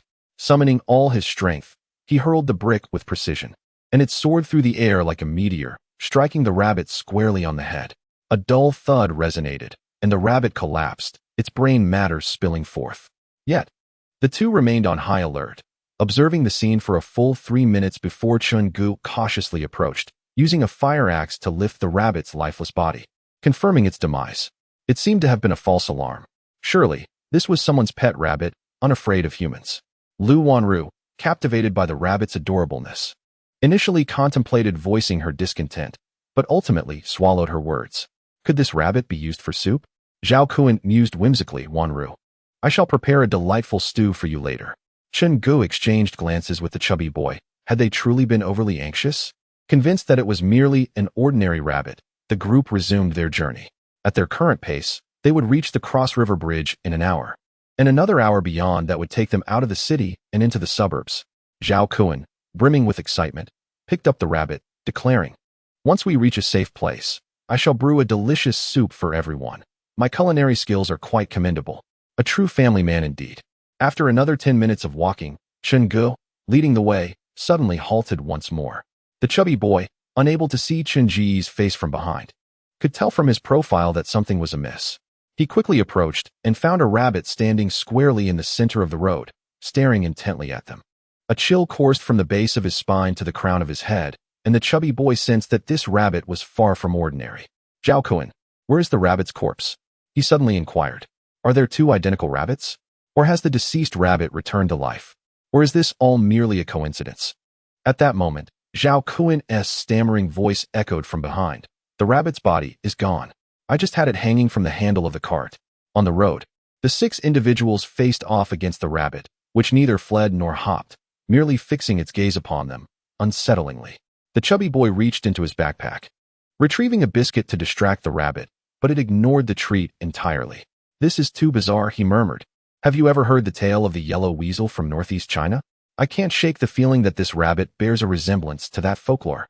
Moreover, what had happened to the previous rabbit's corpse? Could resurrection truly exist? Let us not concern ourselves with it. We should bypass it," the chubby boy suggested earnestly. The six of them carefully circumvented the creature, yet no matter how they tried to veer away, the rabbit's gaze remained fixed upon them. "Hurry, hurry. We shall soon be out of the city. Let us move quickly," the chubby boy urged, jogging ahead, while Chen Ge deliberately slowed his pace to accommodate the others. As they were running, Chen Ge suddenly halted, causing the chubby boy to collide with his back. Without uttering a word, the chubby boy had already deduced what had transpired. Peering ahead, he observed a pristine white rabbit staring intently at them from the very center of the road. However, unlike the previous encounters, this rabbit seemed to bear a peculiar smile. Chapter 27. Crossing the river. Most animals, aside from humans, do not exhibit expressions of laughter. Although one might occasionally capture a small creature with a mischievous grin, such occurrences are mere coincidences. The expressions on animals' faces do not convey the same meanings as those of humans.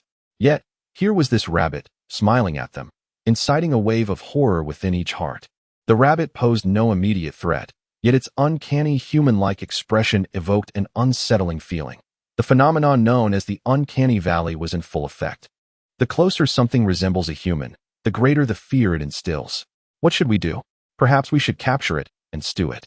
I refuse to believe it can conjure any further mischief, Zhao Kuan whispered. Chen Ge and the chubby boy remained silent. They had encountered numerous peculiarities along their journey and knew they must tread carefully. Should this rabbit be akin to the meat maggot, it could spell doom for them. Their escape from the meat maggot had been largely due to luck. The chubby boy turned to Chen Ge, saying, "Your throw with the brick was quite precise. I will approach it. If the rabbit attacks me, you can use the brick to strike it." Chen Ge nodded and picked up a brick. The chubby boy cautiously advanced, each step tightening the knot in his throat. By the time he stood before the rabbit, his heart raced dangerously.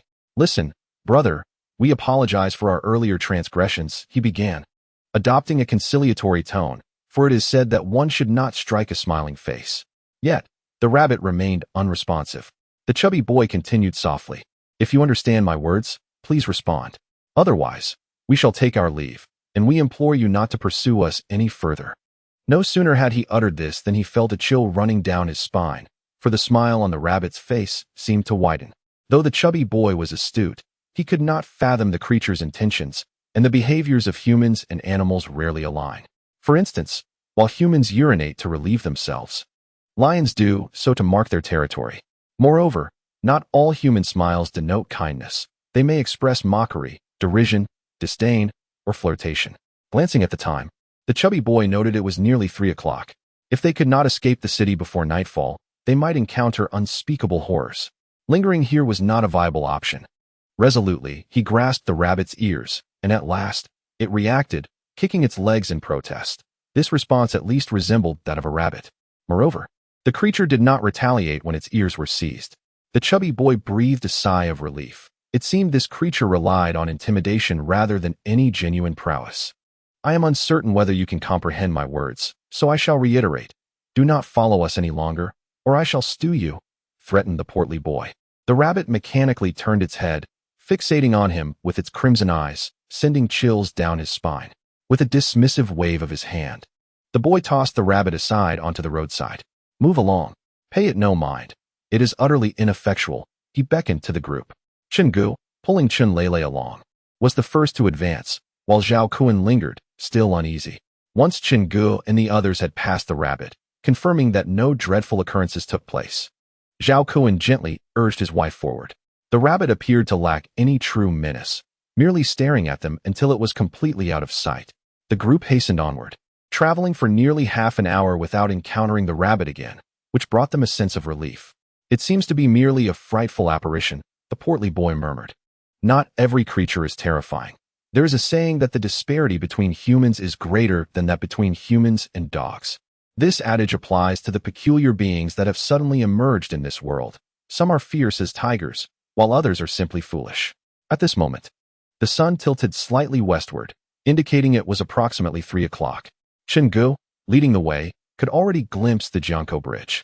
Once they crossed this bridge and continued onward, they would escape this hellish place. Throughout their journey, they had seen no one else, as if the entire city consisted solely of their 6 souls. As they approached the prospect of leaving this accursed locale, they felt neither hunger nor fatigue, all eager to depart. However, just as Chen Ge prepared to hasten across the bridge, his expression suddenly shifted. The rabbit stood before the Jiangkou Bridge, fixating on them. The portly boy, now aware that the rabbit posed no threat, felt curiosity rather than trepidation. Why did this rabbit persist in trailing them? Was there something about them that captivated it? Chen Ge whispered, "This time, I shall investigate. If necessary, I will toss it into the river." But as he turned, the rabbit that had relentlessly followed them vanished without a trace. The atmosphere among the group grew eerily tense once more. "Fatty, did you see where the rabbit went?" Chen Ge inquired quietly, tightening his grip on the fire axe. The portly boy brandished his makeshift spear. "I did not see it." Now they were quite close to the riverbank, where they could see the water's surface shimmering under the sun, spanning roughly 500 to 600 meters in width, a breathtaking sight. Yet, they had no time to appreciate the beauty before them. They were all searching for the rabbit. The area ahead was open. The rabbit had either leaped into the water and drowned, or had vanished into thin air. According to the law of conservation of mass, an object cannot simply disappear. However, whether this bizarre rabbit adhered to such laws remained uncertain. Lu Fei's temperament grew increasingly irritable. "What are we lingering for? It is merely a rabbit. If you do not wish to proceed, I shall go alone." As he spoke, he took the lead and strode forward. Both the chubby boy and Chen Ge sensed that something was amiss. Chen Ge attempted to reach out and pull Lu Fei back, but was halted by the chubby boy. "A good word cannot persuade a stubborn fool. We may save him once, but can we save him for a lifetime?" With no choice, Chen Ge withdrew his hand. Lu Fei continued to march ahead, and as he walked, he turned around only to find that the remaining 5 had not followed him. "Xiao Fei, come back. We." Suddenly, Lu Wanru emitted a piercing scream. Not only Lu Wanru, but the expressions of the others also turned grim as they retreated. While Lu Fei remained oblivious to the unfolding horror, a massive shadow erupted from the ground, opening its gaping maw and severing Lu Fei's arm in one swift motion. Chapter 28. Shark. The incident transpired with alarming rapidity, leaving the others unable to discern what had emerged from the earth to inflict such a grievous injury upon Lu Fei. Witnessing her brother in peril, Lu Wanru was consumed by anxiety, yet her advanced condition hindered her mobility, rendering her unable to implore anyone else for assistance. Tears streamed down her face as Lu Fei, though still alive, clutched his severed limb and howled in agony, rolling on the ground in despair. He attempted to rise twice, but the sudden loss of an arm disrupted his balance, causing him to collapse once more, compounded by the rapid depletion of his strength from excessive blood loss. The chubby boy's face turned ashen. Did anyone see what that was?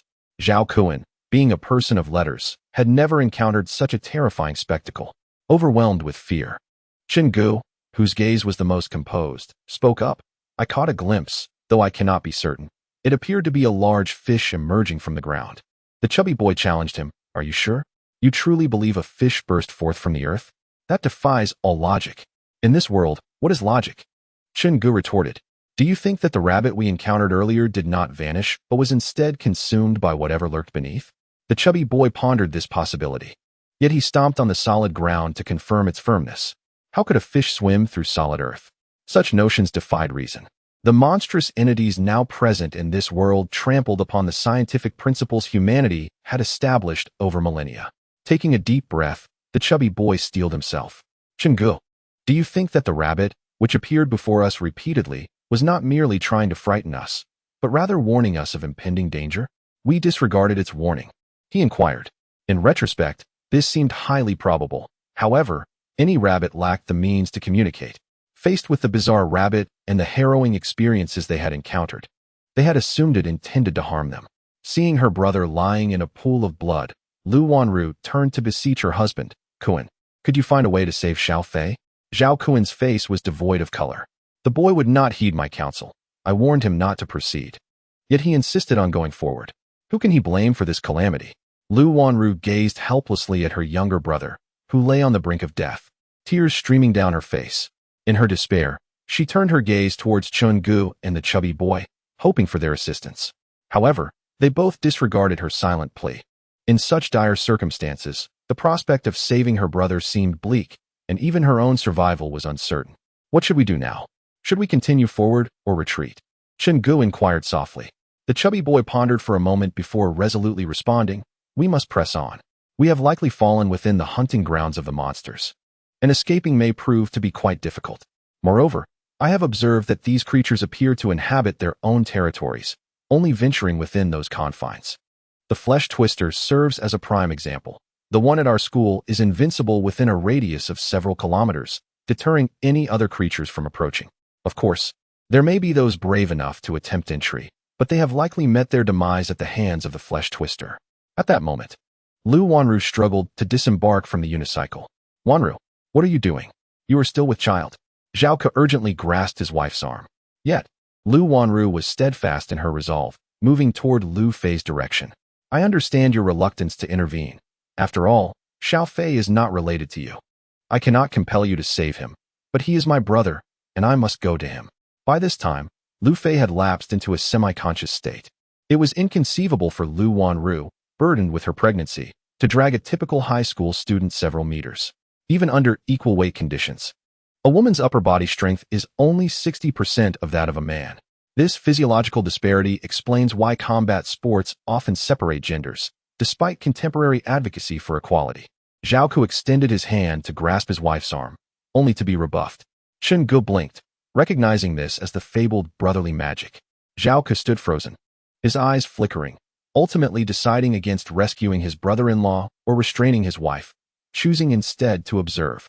Though anxiety may have gripped him, the lives of his wife and son paled in comparison to his own. A wife can be remarried, a son can be born anew, and as for the brother-in-law, he had always been a nuisance. Why should he risk his life to save him? Lu Wanru, cradling her swollen belly, approached her brother's side, gently shaking him. Lu Fei's body was stained crimson with blood, his severed arm exposing stark white bone, his eyes tightly shut. Perhaps he had succumbed to unconsciousness from excessive blood loss. As Lu Wanru began to drag her brother back, she suddenly felt a darkness beneath her feet. The once yellow earth was shrouded in shadow. A chill gripped her heart as she realized the monster that had bitten off her brother's arm was approaching, while the three men behind her showed no intention of intervening. Tears flowed as she continued to pull her brother. The chubby boy suddenly remarked, "Why hasn't whatever lurks below attacked us after we've stood here for so long?" Chen Ge, with a grave expression, suggested, "Perhaps I should inquire of the creature beneath us?" Although he spoke casually, he clutched a brick tightly in his hand. He understood that this object was of little use against the monster, yet it offered him some psychological comfort. Lu Wanru's face was ashen, despite the clear sunlight. She felt as though the ground beneath her feet was shrouded in darkness.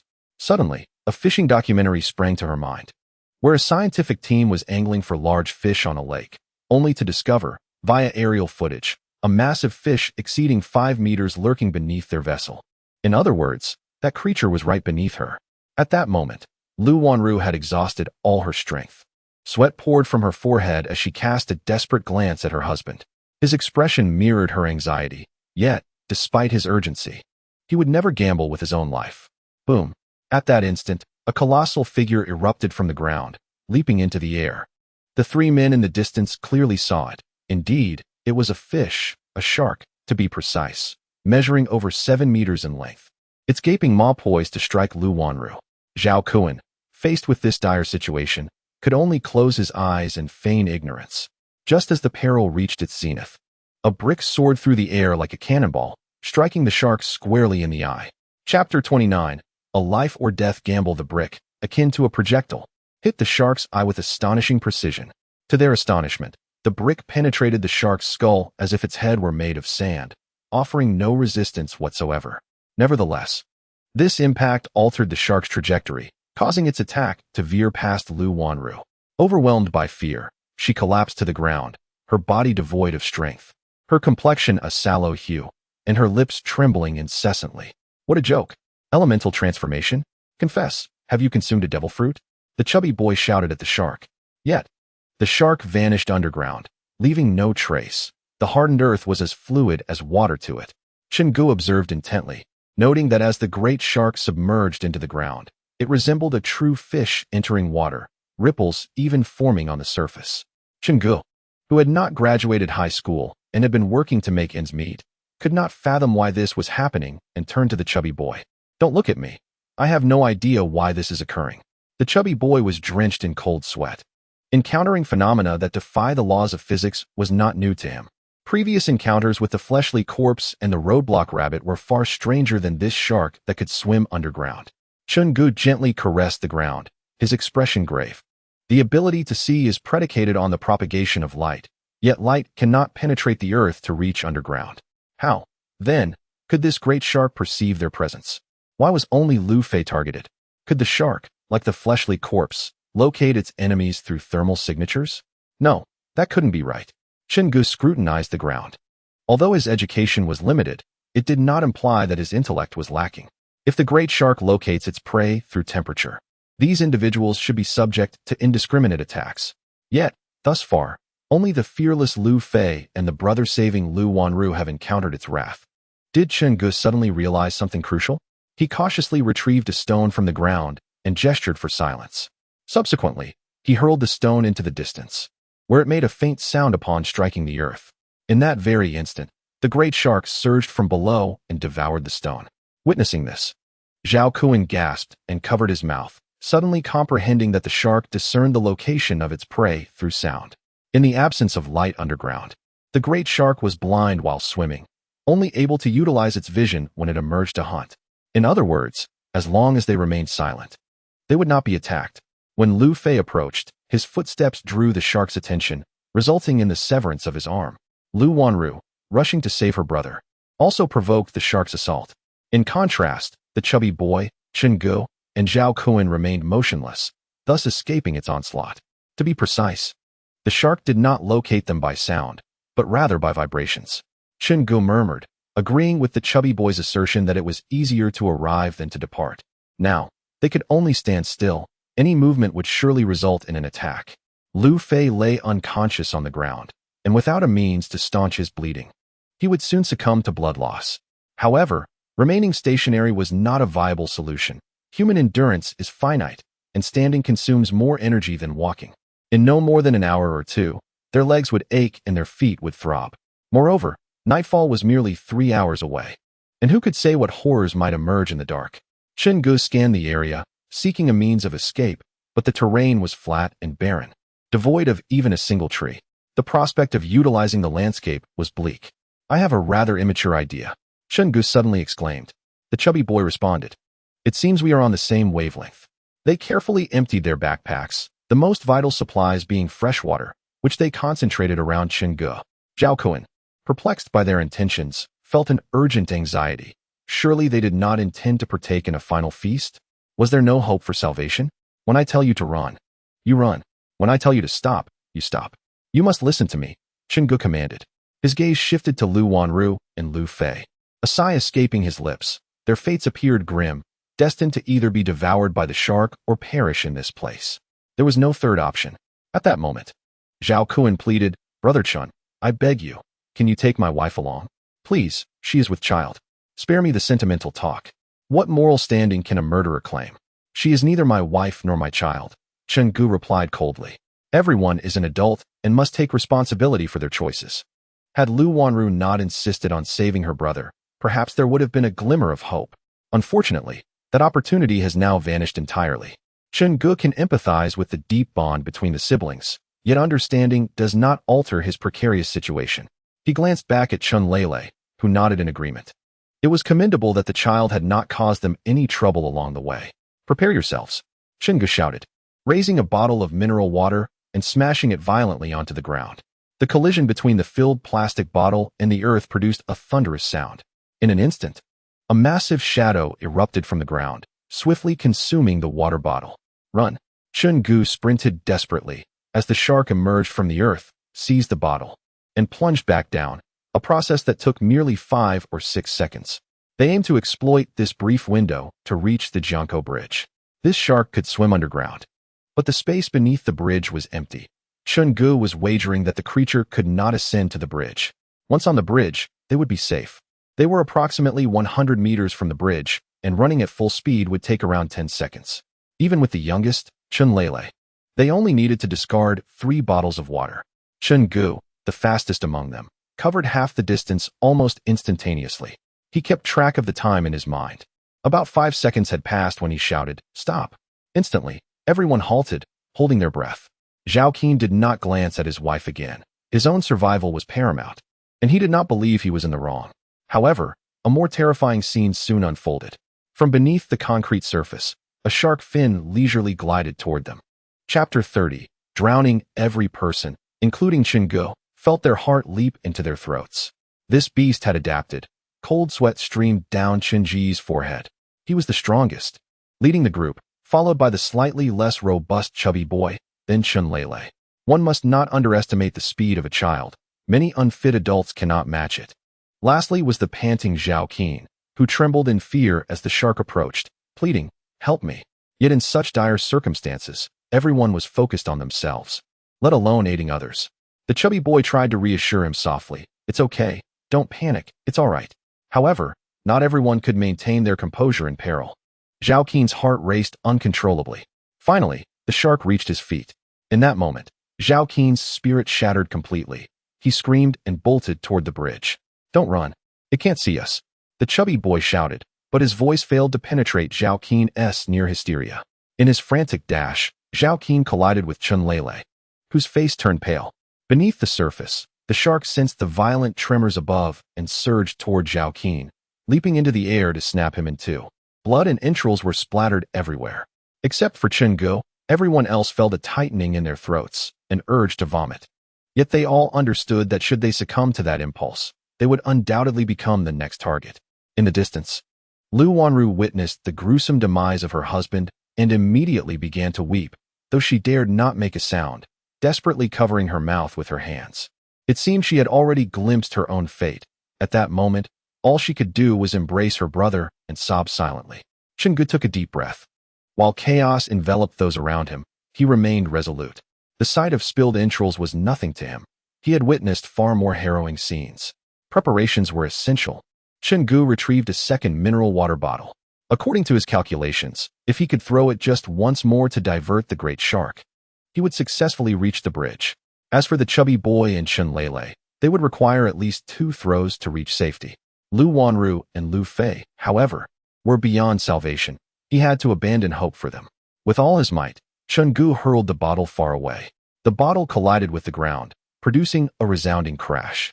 Yet this time, the great shark did not appear. Cold sweat instantly beaded on Chen Ge's forehead. What was happening? He gazed at the ground in terror. Logically, the shark should have emerged upon hearing the noise or sensing the vibrations. Could it be that this creature possessed memory? Perhaps it had leapt out earlier, only to find the mineral water bottle unpalatable, thus refusing to be tricked again? Chen Ge pondered this in silence. However, if he did not divert the shark, they could not dare to move a single step. Wait, what else was in his backpack? Carefully, he opened it and discovered a few cans of luncheon meat. Upon seeing Chen Ge produce the luncheon meat, the chubby boy displayed a reluctant expression. He had not dared to eat it during lunch, and now it was to be offered to the shark. But the situation was dire, and he could not afford to hesitate. Chen Ge hurled the can of luncheon meat with all his strength.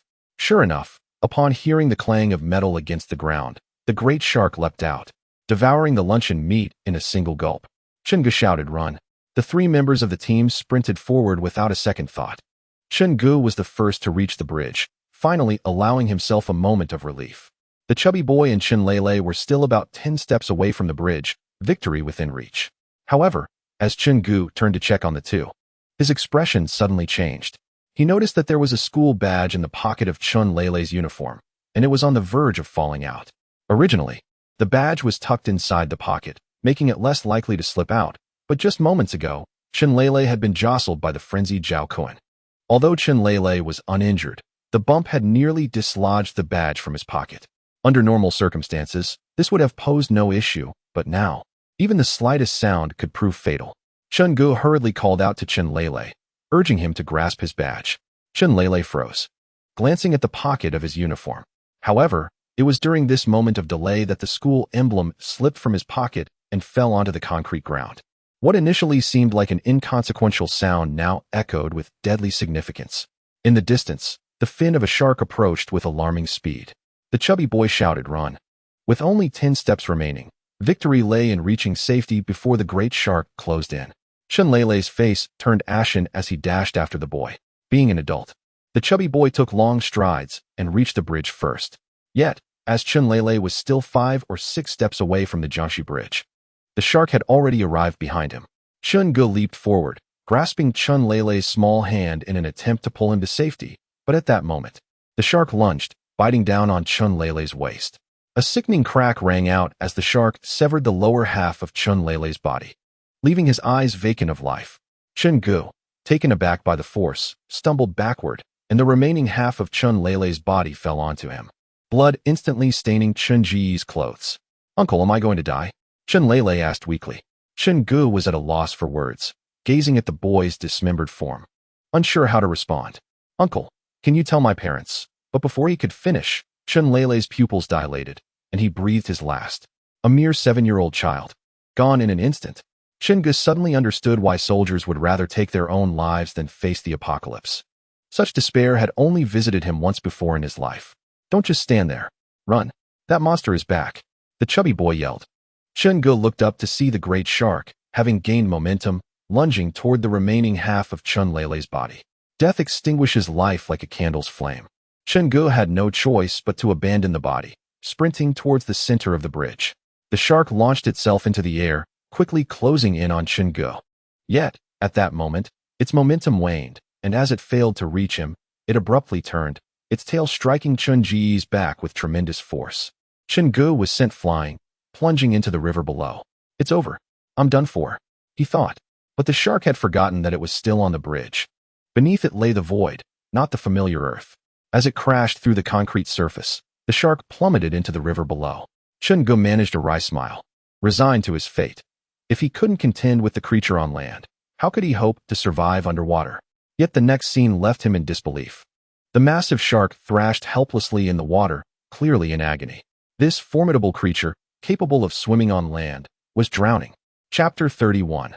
The living skin. In the instant he fell into the water, everything around Chen Ge turned pitch black. He could see nothing and could scarcely breathe. However, being a skilled swimmer from a young age, accustomed to holding his breath while fishing underwater, he had developed remarkable aquatic abilities. Moments later, he surfaced and immediately sought the shark that had fallen with him. A creature so fearsome on land was surely a different menace in the water. Chen Ge was prepared to await his demise with closed eyes, yet unexpectedly, the great shark found itself submerged.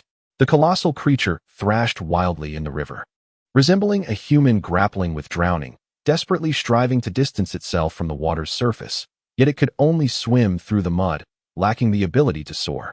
Soon, the shark's eyes rolled back, and it ultimately succumbed, floating belly up on the river's surface. Had he truly triumphed? Chen Ge could hardly believe that this river had granted him a second chance at life. Summoning his courage, he swam closer and delivered 2 kicks to the shark, which indeed lay motionless. He gestured to the chubby boy on the bridge, dropped down a knife. The boy promptly tossed down a kitchen knife, and Chen Ge grasped it in the water, striking the shark twice. To his astonishment, the shark's body bore no blood, and its massive form began to disintegrate in the water, akin to a block of ice melting away. Once fully decomposed, a 7-meter-long shark was reduced to nothing but its skin. Cautiously, Chen Ge approached and inhaled the scent, which bore a hint of seafood. This could be considered a trophy. Surely it would prove useful. He dragged the shark's skin to the shore.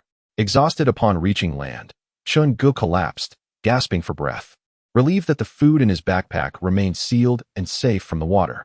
At that moment, the chubby boy arrived, astonished at the sight of the shark's skin, marveling at the wonders of the world. However, Chen Ge felt disheartened. Within less than an hour, their small team of 6 had dwindled to just 4. Lu Fei had sustained a broken arm, and it was unclear how he was faring now. As the chubby boy reached for the shark's skin, the moment his fingers made contact, the skin seemed to come alive, wrapping around his hand. "What the hell? It's still alive. It's still alive," he exclaimed in terror, realizing that this seemingly lifeless remnant could still pose a threat. Chen Ge was equally alarmed, feeling utterly drained and unable to confront this bizarre entity again.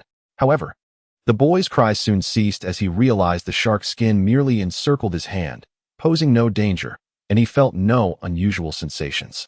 What on earth was this peculiar thing? The chubby boy muttered, sitting down in bewilderment, accidentally pressing his hand against the ground, only to discover that it sank directly into the earth. The sensation beneath his hand felt akin to water. Both were dumbfounded, gazing at the shark's skin. If this were not an apocalyptic scenario, such an illogical artifact could sustain them for a lifetime. The secret of the shark's ability to swim underground lay within this skin. A triumphant smile spread across the boy's face. He tugged at the shark's skin and found it tore away effortlessly, with no discomfort to his arm. I have a rather immature idea, the chubby boy suddenly declared. If utilized properly, this could undoubtedly be a miraculous artifact. It appears we are in sync, Chen Ge remarked. The plan is to fashion a simple garment from this shark's skin, which might prove invaluable in a critical moment, allowing one to conceal themselves underground and escape. Initially, Chen Ge intended to create 2 pieces, but the stout companion disagreed, insisting on a single creation. The rationale was straightforward. The stout one could not swim, and even clad in shark skin, would surely succumb to drowning. If any excess material were left unattended, it could potentially fall into the hands of others or malevolent creatures, which would be troublesome. Ordinary solids could not inflict the slightest harm upon shark skin. Ultimately, the stout one dampened a kitchen knife and meticulously cut the shark skin, crafting a cloak. Although the shark was deceased, the skin seemed to retain a semblance of life, instinctively enveloping any living being it encountered, melding seamlessly with human skin. When the time came to remove it, a gentle tug would suffice, causing no harm to the flesh. It turns out that defeating monsters can indeed yield equipment. I had thought such a concept was exclusive to games. The stout one mused, and they incinerated the remaining shark skin. Fortunately, this material could be dealt with by fire. By the time they finished these tasks, it was already past 5 in the afternoon. Being summer, the sun still shone brightly in the sky. Chen Ge and the stout one returned to the bridge to check on Lu Wanru. At that moment, Lu Wanru sat in a daze, clutching her brother. Lu Fei, having bled out, lay lifeless, and in a span of less than half a day, Lu Wanru had lost both her brother and her husband. One could only wonder if she was on the brink of collapse. Can you still walk? The stout one inquired, observing the bloodied Lu Wanru. Human compassion is inherent. Witnessing her plight inevitably stirred feelings of sympathy. Lu Wanru wiped the blood from her face, declaring, "I'm fine, I'm all right." As she spoke, she unsteadily rose to her feet, though her expression belied her words. Let us move on," Lu Wanru urged, glancing at Chen Ge and the stout one. In truth, the optimal choice would have been to leave this woman to fend for herself. Chen Ge and the stout one exchanged glances, mutually understanding each other's thoughts. If she wished to accompany them, so be it.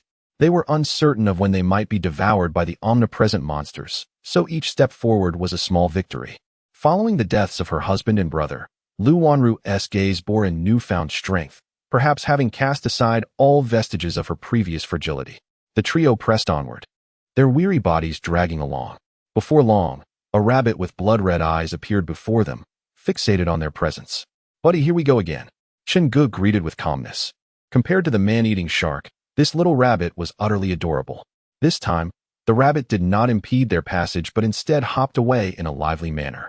It seemed genuinely intent on delivering a message. Crossing the Grand Bridge, Chen Ge turned to survey the apocalyptic vista. The golden sunlight bathed the tranquil river, revealing an unexpected beauty. How long had it been since he beheld such a splendid scene? In the past, consumed by work and family obligations. Who had the leisure to pause and appreciate the view? Ironically, the first moment of serene reflection came amidst the end of the world. How profoundly ironic. Chapter 32. The Dr. Lu Wanru, who was already with child, found herself engulfed in despair following the abrupt tragedy of her husband and brother's demise. Overwhelmed by grief, she was teetering on the brink of despair, but for the sake of the life growing within her, she might have succumbed to her sorrow. They had crossed the bridge, and soon they would be free of this cursed city. The chubby boy wore a glimmer of excitement on his face. Chen Ge stowed the shark cloak into his backpack, contemplating the dilemma of Lu Wanru's presence. Bringing her along would undoubtedly hinder their pace, yet leaving her behind, a heavily pregnant woman, would likely spell her doom before nightfall.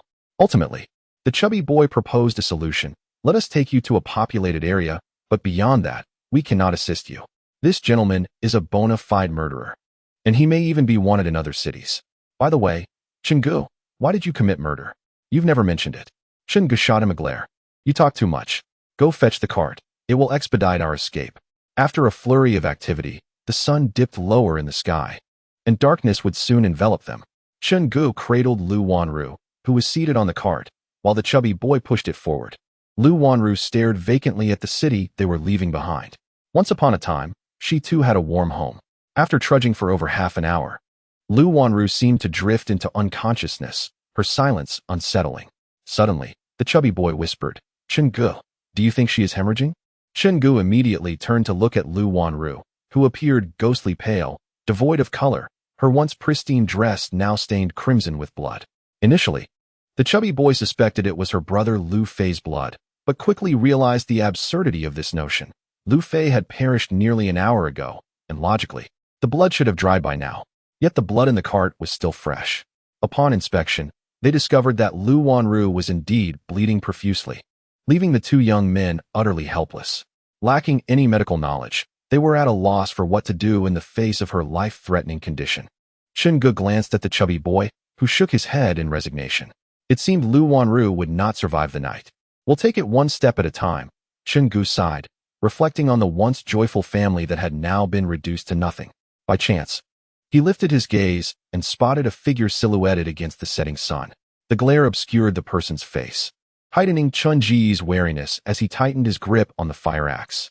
The figure approached, and to their astonishment, it was a man clad in a doctor's white coat. Appearing to be in his 40s, with disheveled hair that suggested neglect. He staggered as he walked, lifting a bottle of liquor between his fingers. Upon reaching Chen Ge, he took 2 swigs from the bottle before stating, "If you want her to live, follow me." With that, the mysterious figure turned and ambled away into the distance. The chubby boy suddenly recalled spotting a hospital nearby while perusing the map. Could it be that their fortune had turned, encountering a doctor in their time of need? Now they could no longer afford to linger on trivial matters. Lu Wanru was losing a significant amount of blood and was on the brink of death, leaving them with no choice but to hastily follow the man who appeared to be a doctor. Chen Ge hurried to the mysterious figure's side, forcing a smile as he offered a cigarette. "How should I address you?" "Zhao," came the reply. "Dr. Zhao, are you a physician at the nearby hospital?" Chen Ge inquired. "Indeed. How many doctors are still at the hospital? How many people remain?" Chen Ge pressed on. Dr. Zhao regarded Chen Ge with indifference. "I am the only one left. There is no need for your probing. If you doubt my credibility, feel free to leave." With that, he turned away and continued walking. The stout boy whispered, "What do you think? Can we trust him? Given that we have nowhere else to go, and considering the setting sun, darkness will soon envelop us. If we are attacked again, none of us may survive," Chen Ge replied. "Rather than awaiting death here, we might as well follow Dr. Zhao." Lu Wanru had succumbed to unconsciousness due to excessive blood loss, but fortune smiled upon them as they soon spotted the hospital. They had seen this hospital on the map earlier while intending to procure some medical supplies, never anticipating they would encounter a doctor within its walls. Upon entering the hospital, they were met with a gruesome sight: blood-soaked floors and lifeless bodies, patients, doctors, and nurses alike. It was summer, and the oppressive heat had caused the corpses to emit a foul odor. Chen Ge and the stout boy nearly retched at the sight. Clearly, this place had also suffered an attack. "Don't look at me. I have no idea what transpired." In the blink of an eye, everyone perished, Dr. Zhao said coldly. The stout boy, fighting his fear, examined the bodies on the ground, only to be astonished to find that none bore any wounds. And every face retained the expression of their final moments, some smiling, others weeping, some terrified, and others grateful. Encountering such a tableau, even in the sweltering heat of summer, sent cold sweat cascading down Chen Ge's back. "You too, bring her over here," Dr. Zhao commanded, instructing them to place Lu Wanru on the operating table as he commenced the surgery. Chen Ge and the stout boy, being novices, could only wait outside. After approximately an hour, Dr. Zhao emerged from the operating room, a small, bloodied fetus wrapped in white cloth in his hands. "It's a stillborn." Dr. Zhao's gaze finally flickered with a trace of emotion, an uncommon glimmer of compassion. "And what about the woman?" Chen Ge asked. "Leave it to fate. I cannot say whether she will survive," Dr. Zhao sighed. "At least I have done my part. By the way, if you wish to live, follow me." At that moment, the hospital was plunged into complete darkness, the power having failed. Dr. Zhao, holding a candle, guided them to the underground morgue. Despite their harrowing experiences thus far, the sight of the word morgue sent an uncomfortable shiver through Chen Ge and the stout boy. Those creatures prefer to hunt the living but are oblivious to the dead. Dr. Zhao remarked calmly. I survived my first day by hiding in the morgue. What creatures? What do you mean? Chen Ge pressed. Dr. Zhao, can you clarify things for us? Throughout our journey, we encountered a myriad of absurdities. Perhaps we could be of assistance. The chubby fellow remarked. I was uncertain. I had neither seen nor could I comprehend what was before me. Yet, death may indeed be a relief. Dr. Zhao suddenly chuckled at his own misfortune. Very well. I shall fetch that woman. As Dr. Zhao departed, the dimly lit mortuary took on an eerie atmosphere. Dr. Zhao, could you possibly leave us a candle? I fear the darkness. The chubby fellow lamented. Chapter 33. The mortuary humanity harbors an intrinsic dread of death. For instance, while one is alive, the sensation of fear may be elusive. However, upon the demise of an individual, an unmistakable apprehension towards the corpse arises, which seems rather irrational. From a materialist perspective, once a person has passed, they reduce to mere matter, akin to stones or wooden blocks. Yet, individuals fear corpses while remaining untroubled by stones. In the oppressive darkness of the mortuary, despite the myriad of ludicrous events we had encountered, both the chubby fellow and Chen Ge still felt a chill creeping up their spines at the thought of each morgue drawer harboring a lifeless body, rendering their breaths labored. Brother Chen, did you not proclaim yourself a murderer? Do murderers not fear corpses? The chubby fellow whispered. Are murderers not human? I have never encountered so many corpses. Chen Ge retorted. In such a shadowy environment, the absence of sound was profoundly chilling. The chubby fellow softly hummed a melody to divert his attention. The Wuming Mountains extended beyond the horizon, the moonlight cascading down upon the shimmering waters. Midway through the song, footsteps suddenly echoed from outside. In such a somber setting, any sound became piercing. The melody abruptly halted, and the chubby fellow swallowed nervously. It must be Dr. Zhao returning, right? Just as he was about to inquire. Chen Ge swiftly covered the chubby fellow's mouth and lowered his voice urgently. The footsteps are not right. Whatever is outside is certainly not Dr. Zhao. Human weight, height, and shoe size vary greatly. Naturally, footsteps will differ as well. Chen Ge possessed keen hearing, having been able to distinguish between different individuals' footsteps since childhood. Dr. Zhao was rather slender, and given the trauma he had endured, his eyes appeared vacant, resulting in his footsteps being rather sluggish. However, the entity outside moved with decisive steps, and judging by the sound, it seemed considerably heavier than Dr. Zhao. According to Dr. Zhao's earlier statement, everyone in this hospital, aside from him, had perished. If the footsteps outside did not belong to Dr. Zhao, then to whom could they belong? Could it be that what walked outside the mortuary was not a living being at all? The two simultaneously grasped this chilling realization, their expressions betraying their horror. The sound of footsteps grew ever closer. The hearts of Chen Ge and the chubby fellow raced, each approach of the footsteps causing their hearts to spasm. After a protracted wait, the footsteps finally arrived at the entrance of the mortuary, as if poised to burst through at any moment. Chen Ge gripped the fire axe tightly. Whatever it was, should it dare to enter, it would meet the blade first, be it a living person or a corpse. They would all lie down obediently. However, the footsteps halted abruptly at the entrance of the morgue. An eerie silence enveloped the corridor, devoid of any sound. The chubby boy was drenched in cold sweat. Fear is an innate instinct of humanity.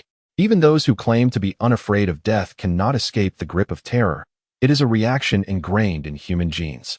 The two parties stood in an invisible standoff at that door, and the terror within the two individuals inside the morgue was palpable. In their previous encounters with monsters, they had at least seen their true forms, be it parasitic tumors, flesh-eating creatures, or man-eating sharks. While lurking in the shadows, these beings instilled fear, but once they revealed themselves, the terror often diminished as they understood what they faced. The unknown always evokes the deepest fears within humanity. Yet now, they had no inkling of what lurked outside that door. Moments passed, perhaps seconds, perhaps minutes, when the entity outside began to move again, and the two within the morgue heard the footsteps gradually receding from the entrance.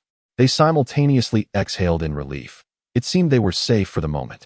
Just as Chen Ge began to relax, a hand suddenly rested upon his shoulder. The shock nearly halted his heart. Without a thought, he swung back a fist, resulting in a loud thud. The chubby boy clutched his nose and cried out, "It's me. Don't be alarmed." Chen Ge retorted with irritation. "You've already set a terrifying scene. Don't just touch my shoulder like that."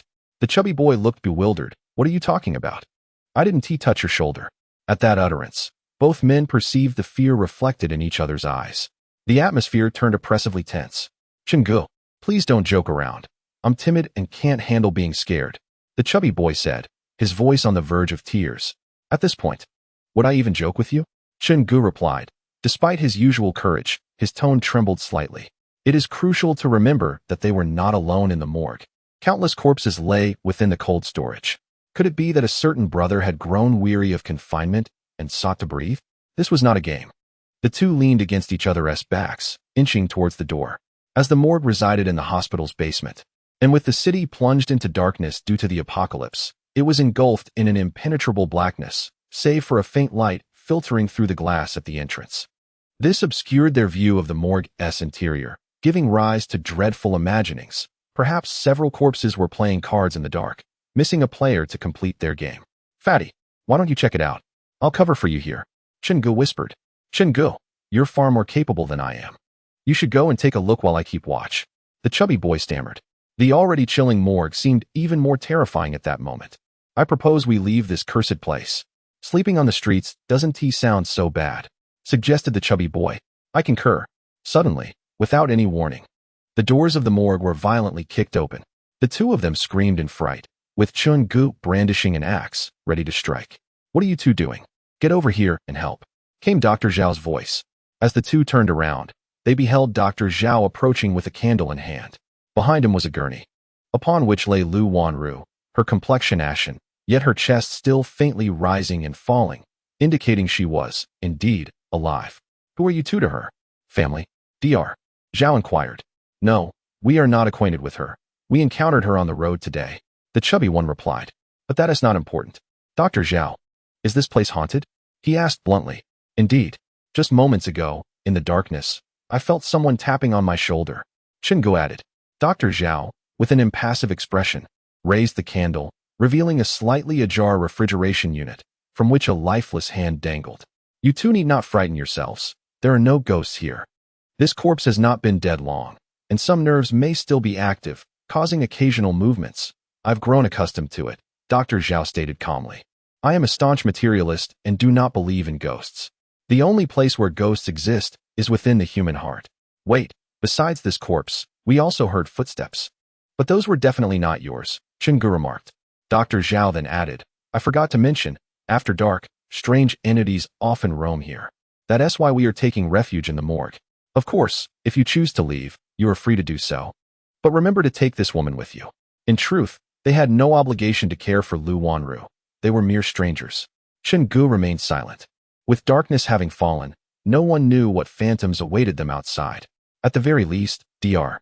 Zhao's presence in the morgue suggested it was relatively safe for the time being.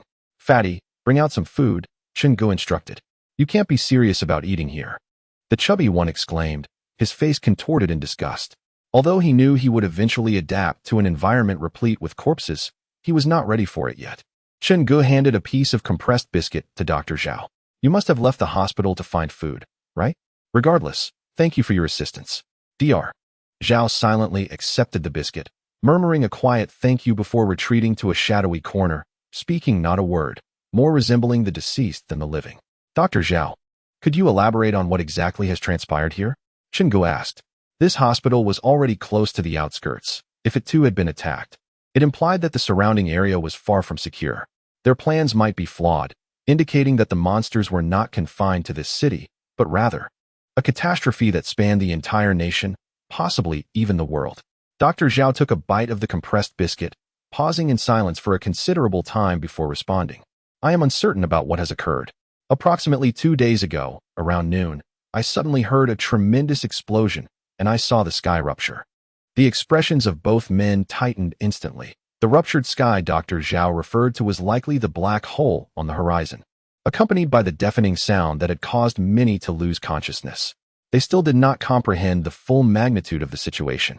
Then, blue rain began to fall from the sky, and inexplicable phenomena emerged, just as they have in this hospital. After the deafening explosion, traffic came to a standstill, and all electronic devices lost signal. Even the car engines failed to ignite, leaving everyone trapped in the hospital. Dr. Zhao spoke, his eyes betraying a flicker of fear. That very night, those entities manifested. Chen Ge astutely noted that Dr. Zhao referred to them as those things, rather than any specific creature. I narrowly escaped by hiding in the morgue, but all others in the hospital perished. My body bore no wounds. Yet the sensation was akin to being drained of life by a dementor, reminiscent of the Harry Potter tales. Dr. Zhao recalled, moreover, those entities only appear at night. During the day, we are temporarily safe. No, not safe at all. We have already encountered 3 types of monsters that can operate in daylight, each capable of taking a life. Chen Ge mercilessly doused the conversation with cold reality. Dr. Zhao seemed on the verge of saying more when Lu Wanru, lying on the bed, suddenly awoke, emitting pained groans. The 3 men ceased their discussion, focusing their attention on Lu Wanru, struggling to open her eyes. She was first overwhelmed by a sense of helplessness, only to realize that her abdomen had inexplicably shrunk. "Where's my child?" Lu Wanru weakly inquired. Chen Ge and the stout man found themselves at a loss for words. In a single day, her husband, brother, and unborn child had vanished. It was a burden too heavy for any woman to bear, let alone a man. Yet Dr. Zhao coldly stated, the child was born, but unfortunately, it was stillborn. Lu Wanru stared blankly at the dark ceiling, neither crying nor shouting, perhaps numbed by the overwhelming events of the day. There is no greater sorrow than a deadened heart. Lu Wanru had succumbed to this state, her family neither wicked nor virtuous, merely ordinary. Their choices were those of common folk, yet they faced such a dire fate. Then there was Chun Lele, merely a child who, throughout this ordeal, had neither cried nor caused trouble. For a 7-year-old, that was quite remarkable. Yet such a child met his end in the jaws of a man-eating shark, with no chance of recovering his remains. Chen Ge came to understand that survival in this chaotic world relied not solely on one's abilities, but more significantly on fortune. Had Lu Fei not acted recklessly while crossing the bridge, it would undoubtedly have been Chen Ge leading the way, and he would have been unable to withstand the shark's sudden assault. One could only conclude that it was all fate. Do not dwell on it. The road ahead is long. Chen Ge was not one to offer comfort, yet he often heard others say such things. Lu Wanru uttered not a word, her gaze fixated on the ceiling. The stout man gently tugged at Chen Ge's sleeve, suggesting that perhaps it would be best to allow her solitude. Sometimes, personal epiphanies were more meaningful than any external counsel. Furthermore, they were uncertain whether they would even endure until dawn. This hospital was not as tranquil as it seemed. It undoubtedly harbored secrets yet to be unveiled. This evening, exercise caution as you sleep. If anything seems amiss, flee immediately. As for Lu Wanru, we have fulfilled our obligations. We have done all we could. I refuse to sacrifice myself for others, the chubby boy remarked. Indeed, I shall heed your advice, Chen Ge replied. Weary from the day's exertions, he had faced life and death at school in the morning, and again traversed the bridge in the afternoon, an experience far too exhilarating, leaving him on the verge of unraveling. When one is utterly fatigued, nothing seems manageable. Despite the chilling atmosphere of the morgue, Chen Ge soon succumbed to slumber, even snoring softly. The question of whether he would see the dawn was a matter for tomorrow. The chubby boy was more cautious, positioning 2 backpacks behind him and resting his eyes. Dr. Zhao, however, opened a refrigerated cabinet and nestled into the resting place of the deceased. This individual must be gravely ill, the chubby boy mused quietly. Time passed in seconds, and it seemed all had fallen asleep, except for Lu Wanru, who, with her weakened body, slowly rose. She stealthily opened the door and quietly closed it behind her. The chubby boy cracked his eyes open just a sliver, letting out a resigned sigh. Chapter 35. The sound of weeping in the dead of night within the morgue. Chen Ge was abruptly awakened by an urgent need to relieve himself. The entire morgue was engulfed in darkness, devoid of any glimmer of light, and an oppressive silence reigned. This was not mere metaphor, for all around lay the bodies of the deceased, a simple statement of fact. Despite his audacity, Chen Ge felt a chill run down his spine in such an environment. He gently nudged the chubby boy, asking, "Fatty, are you asleep? If you hadn't nudged me, I'd have fallen asleep soon enough." The chubby boy replied irritably. "What is it?" "Of course, I need you to get up and take a leak," Chen Ge whispered. The chubby boy promptly rolled over, for he too had been holding it for quite some time, lacking the courage to venture out alone. With no light in the morgue, Chen Ge failed to notice that Lu Wanru was no longer beside them. Thus, the two of them cautiously navigated forward until they reached the morgue's large door. "Don't wander too far. Finish quickly and return," Chen Ge urged quietly, wary of the unknown threats lurking in the hospital. In this world, even encountering aliens performing a dance would not spark his curiosity. The basement of the hospital was also engulfed in darkness. The chubby boy held his phone, which possessed a mere 12 battery remaining. Once depleted, it would be lifeless. They moved a few steps, relying on the dim light for guidance, and prepared to relieve themselves. Afterward, the tension that had gripped them began to ease. After such a day filled with turmoil, even the most resilient nerves had their limits. The time on the phone read 1:25 a.m. Without a connection, it was uncertain whether the time was accurate. When will this life of ours come to an end? Chen Ge lamented. The end of the world arrived suddenly, without any forewarning. Yet, Chen Ge felt a peculiar gratitude towards this apocalyptic event. Had it not been for the world's demise, he would have already faced execution. His emotions were a tumultuous blend of relief and complexity. Who knows what lies ahead? One step at a time. The portly boy tidied his trousers and prepared to return to sleep, seizing the opportunity to rest while he still could. For the future might not offer a moment's respite. The two of them ambled back towards the door of the morgue. Just as they were about to turn away, a haunting sob echoed from the darkness behind them, unmistakably the wail of a woman. In such an eerie atmosphere, the sound sent shivers down their spines. Chen Ge stiffly turned to face the shadowy corridor, which revealed nothing but an expanse of darkness. The portly boy gritted his teeth and activated the flashlight on his phone, casting a faint beam that revealed a vague white figure deep within the corridor. Summoning his courage, Chen Ge called out, "Lu Wanru, is that you?" The only living woman left in the hospital should be Lu Wanru, given that she had just lost all her family. It was understandable that she might come here to weep alone in the dead of night. This thought alleviated some of their fear. "Lu Wanru, I know you are heartbroken, but how about we get some sleep for now? Your crying is rather frightening." Chen Ge softly spoke towards the corridor. However, the figure in the depths of the corridor remained silent. Only the chilling sobs echoed, sending a prickling sensation across their skin. The light from the phone was dim, and it scattered easily, making it impossible to discern the true nature of the entity lurking in the shadows, merely a mass of white. "Should we approach?" Chen Ge inquired. The portly boy hesitantly nodded, and they ventured deeper into the corridor. As they drew nearer to the white figure, just a few steps away from uncovering its true form, the flashlight abruptly extinguished. The corridor was plunged into absolute darkness once more. "Fatty, what are you doing? Turn the flashlight back on," Chen Ge exclaimed, cold sweat trickling down his back. The portly boy nervously replied, "My phone's out of battery." "Should we continue?" Chen Ge asked. They had traversed a considerable distance, now trapped in the corridor on the basement level, unable to advance or retreat. In the darkness, they could not see one another. "Do you remember our signal?" Chen Ge queried. "If I make a peace sign, don't hesitate, just run. Do you understand?" "Understood. Grab my hand," the portly boy replied. Chen Ge extended his hand, and in their blind fumbling, the portly boy finally grasped it. Together, they cautiously moved forward. "Lu Wanru, is that you? Please stop crying. I know you are grieving, but we must continue to live," Chen Ge whispered. They proceeded with trepidation, counting their steps until, at last, they reached the end of the corridor. "Lu Wanru, are you there?" Chen Ge called out again. The sobbing in the darkness suddenly ceased. Chen Ge reached out, recalling the layout from memory, but his hand met nothing but emptiness. There was nothing there. Chen Ge initially believed that Lu Wanru had suffered significant blood loss and collapsed on the ground, slightly bending forward to reach out, only to touch the cold porcelain tiles. Realizing that something was amiss, he resolved to return to the morgue with the chubby boy. However, just as he straightened up, he felt something brush against his head, sending a shiver down his spine from sheer fright. "Blast it! I've killed countless people. I fear nothing. Not even ghosts. Even Yama would step aside for me." Chen Ge bolstered his courage with such thoughts, gritting his teeth and reaching out once more.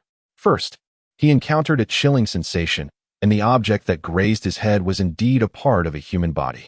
Upon further inspection, Chen Ge realized with horror that it was a pair of feet, dead feet, unmistakably. This icy touch could not belong to the living. He suddenly recalled the pale shadow he had seen at the end of the corridor, a hanged corpse. Chen Ge felt a wave of suffocation wash over him. Yet, if it was merely a corpse, it wasn't too terrifying. He could manage that. Continuing his exploration, he felt a skirt, and at that moment, he was nearly certain that the person hanging there was none other than Lu Wanru, who had lost all her family in a single day. The terror in his heart diminished slightly, replaced by profound sorrow. This woman had ultimately succumbed, choosing this tragic method to confront her fate. Chen Ge intended to lower the body with the chubby boy, but then a realization struck him. With renewed courage, he reached out again and touched Lu Wanru's cold feet. The body was devoid of warmth, indicating she had been dead for some time, at least since before they had ventured out to relieve themselves. So, whose cries had echoed through the corridor? Chapter 36. The corridor. I am Chen Ge, 30 years of age, having dabbled in gangs, endured hardships, taken lives, and set fires. Yet now, my legs feel somewhat unsteady. The dark corridor was eerily silent, devoid of even the sound of breathing. The feet of the corpse hanging from the ceiling swayed slightly, brushing against Chen Ge's face, agitating his nerves. Having touched Lu Wanru's feet, now chilled to the bone, he deduced that she had been dead for at least 3 or 4 hours. It was just past 1 in the morning, suggesting she had perished around 9 o'clock in the evening. Yet, Chen Ge swore he had distinctly heard a woman crying just moments ago. What could this mean? Had Lu Wanru recorded her cries before her death to frighten them intentionally? Was it an act of vengeance for their failure to save her husband and brother? Such antics were uncalled for. After all, they were mere strangers, caught in the apocalypse, each surviving by their own means. The debts of the past belonged to their rightful owners.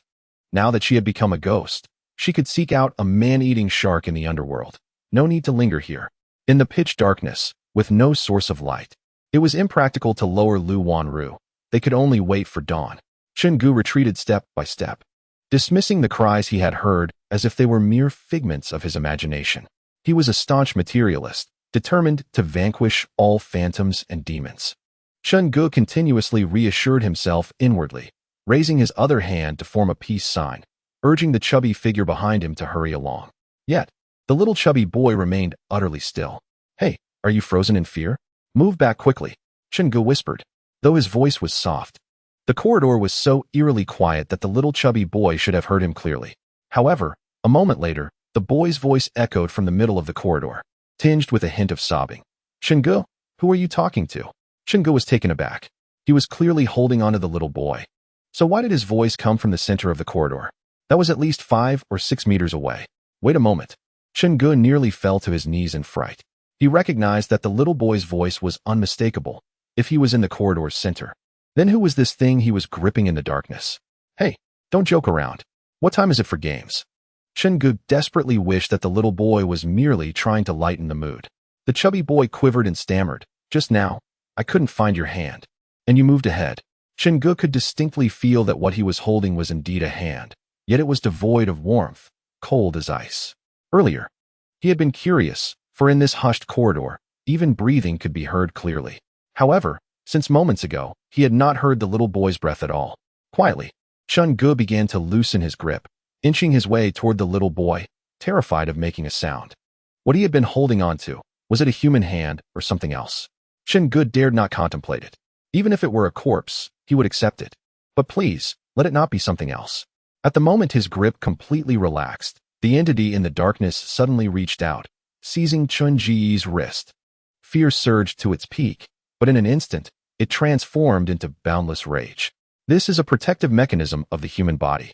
Many people enter a frenzied state when pushed to their limits, and Chen Ge was no exception. He was merely a person of considerable strength, but still ordinary. How could he not be terrified in such a situation? Chen Ge roared, raising his fist, as large as a sandbag, and struck the creature in the face. Thud! He felt he had hit something strange, the texture delicate, reminiscent of a woman's face. Run! Chen Ge shouted to the little boy, hurry back. Yet, saying it was easy. In absolute darkness, a person loses their sense of direction. Chen Ge thought he was running towards the little boy, but after just 2 steps, he collided with the wall. If only there were a bit of light. Chen Ge, who saw the sun and lights every day, now realized just how crucial illumination was. He ran swiftly and collided forcefully, his head striking the wall, leaving him dazed. In his hazy state, he felt something cold wrapping around him. That familiar touch, cold and delicate, was like the face of a female corpse. However, the trajectory of this entity's movement was unmistakably inhuman, as a person could never become entangled with something so sinister. In a fit of rage, Chen Ge's fury surged forth, compelling him to abandon all fear. After all, what did it matter if he lived or died? With both hands, he felt something that resembled a human head, and he seized it, striking it violently against the wall. After delivering more than a dozen blows, still unsatisfied, he delivered a forceful kick, sending the grotesque thing sprawling away from him. Yet, in the darkness, that entity soon reattached itself to Chen Ge, and amidst the chaos, he heard a distinct sound, the unmistakable clatter of a 1 yuan lighter hitting the ground. Cursing under his breath, he realized he had forgotten about the lighter in his pocket, having been consumed by fear. He immediately reached down to retrieve it, feeling that the creature had coiled tightly around his waist. In a moment of desperation, he finally grasped the lighter and ignited a small flame. At that instant, he felt as though he wielded the power of the universe. The existence of light was profoundly uplifting. Although it was merely a flicker, Chen Ge was nearly moved to tears, as the glimmer of illumination in the darkness felt incredibly warm. However, this sentiment was fleeting. The priority was to escape his current predicament. He swiftly maneuvered the lighter to discern what was ensnaring him. Upon the arrival of light, the entity coiling around Chen Ge emitted a shrill cry and recoiled into the shadows. Though his vision was obscured, he was certain that it was no human. It resembled a serpent, swiftly retreating into the darkness. Through the faint shadows, Chen Ge witnessed it slither into Lu Wanru's lifeless body, after which all became eerily silent. Was this creature afraid of fire or merely light? Regardless, it certainly had a weakness. Just as Chen Ge began to lower his guard, a hand clapped upon his shoulder. Startled, he thought, there are more of them. Without a moment's hesitation, he swung a punch behind him. It's me, the chubby boy exclaimed. His fist halted mere millimeters from the boy's nose. Chapter 37. The dark intestines. Seeing the chubby boy, Chen Ge did not relax his vigilance. Instead, he questioned, how can you prove you are indeed you? They had encountered monsters capable of assuming other forms before, so caution was prudent. The chubby boy simply responded by giving a thumbs up.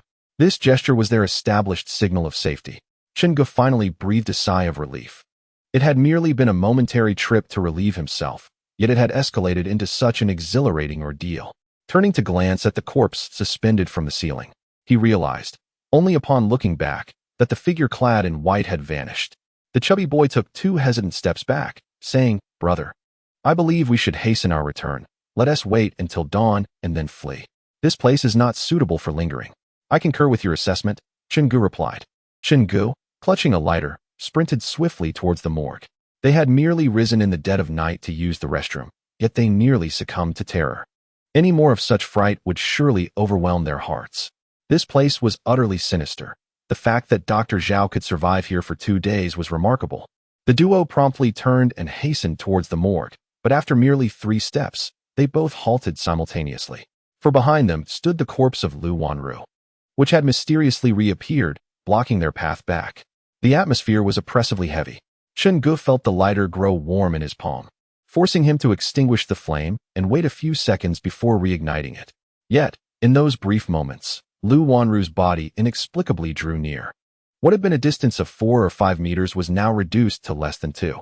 Through the flickering light, Chen Ge discerned the figure more clearly. Indeed, it was Lu Wanru, but her visage was terrifying. Eyes bulging, face contorted, blood dripping from her nostrils and eyes. With a trembling voice, Chen Ge inquired, Fatty, do you reckon she is human or a ghost? Or something beyond our comprehension? The stout companion clung tightly to his phone. Whatever she is, we should be safe once we return to the morgue, he whispered. The two had endured an overwhelming amount of fright that night, and their senses had grown somewhat numb to it all. Chen Ge murmured, Sister, I understand your plight, but in these times, no one finds it easy.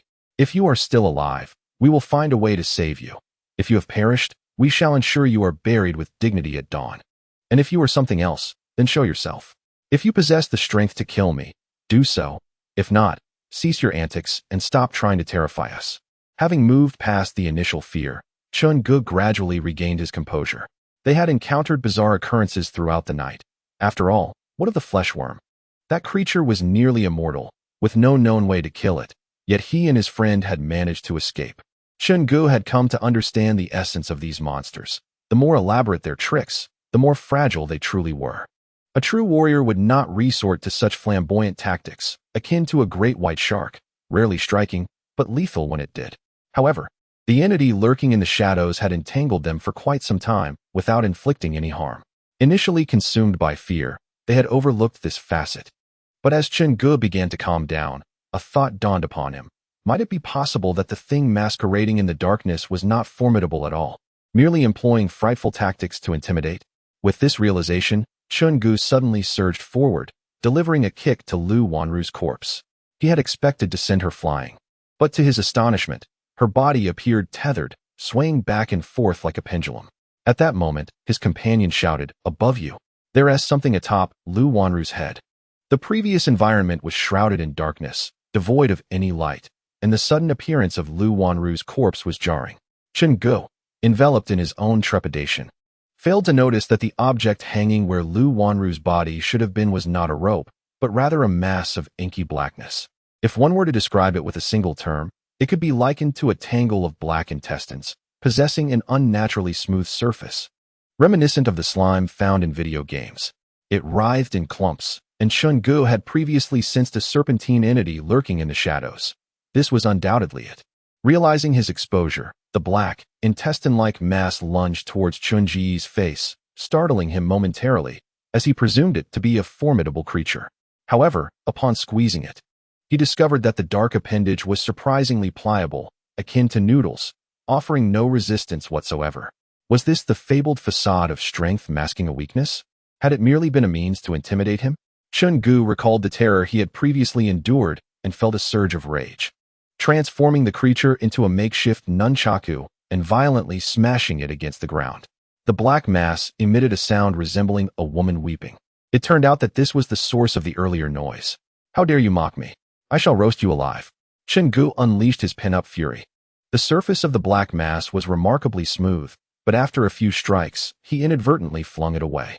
The creature, as if granted salvation, swiftly darted back into Lu Wanru's corpse, which then began to contort in an eerie manner. Human fear emanates from the unknown. Yet this entity was no longer a mystery to Chen Ge, who felt no fear. However, the black mass did not animate Lu Wanru's body to attack. It was evidently terrified of Chen Ge's earlier assault, appearing more monstrous than ever. Lu Wanru, on all fours, scurried down the corridor like a wild beast.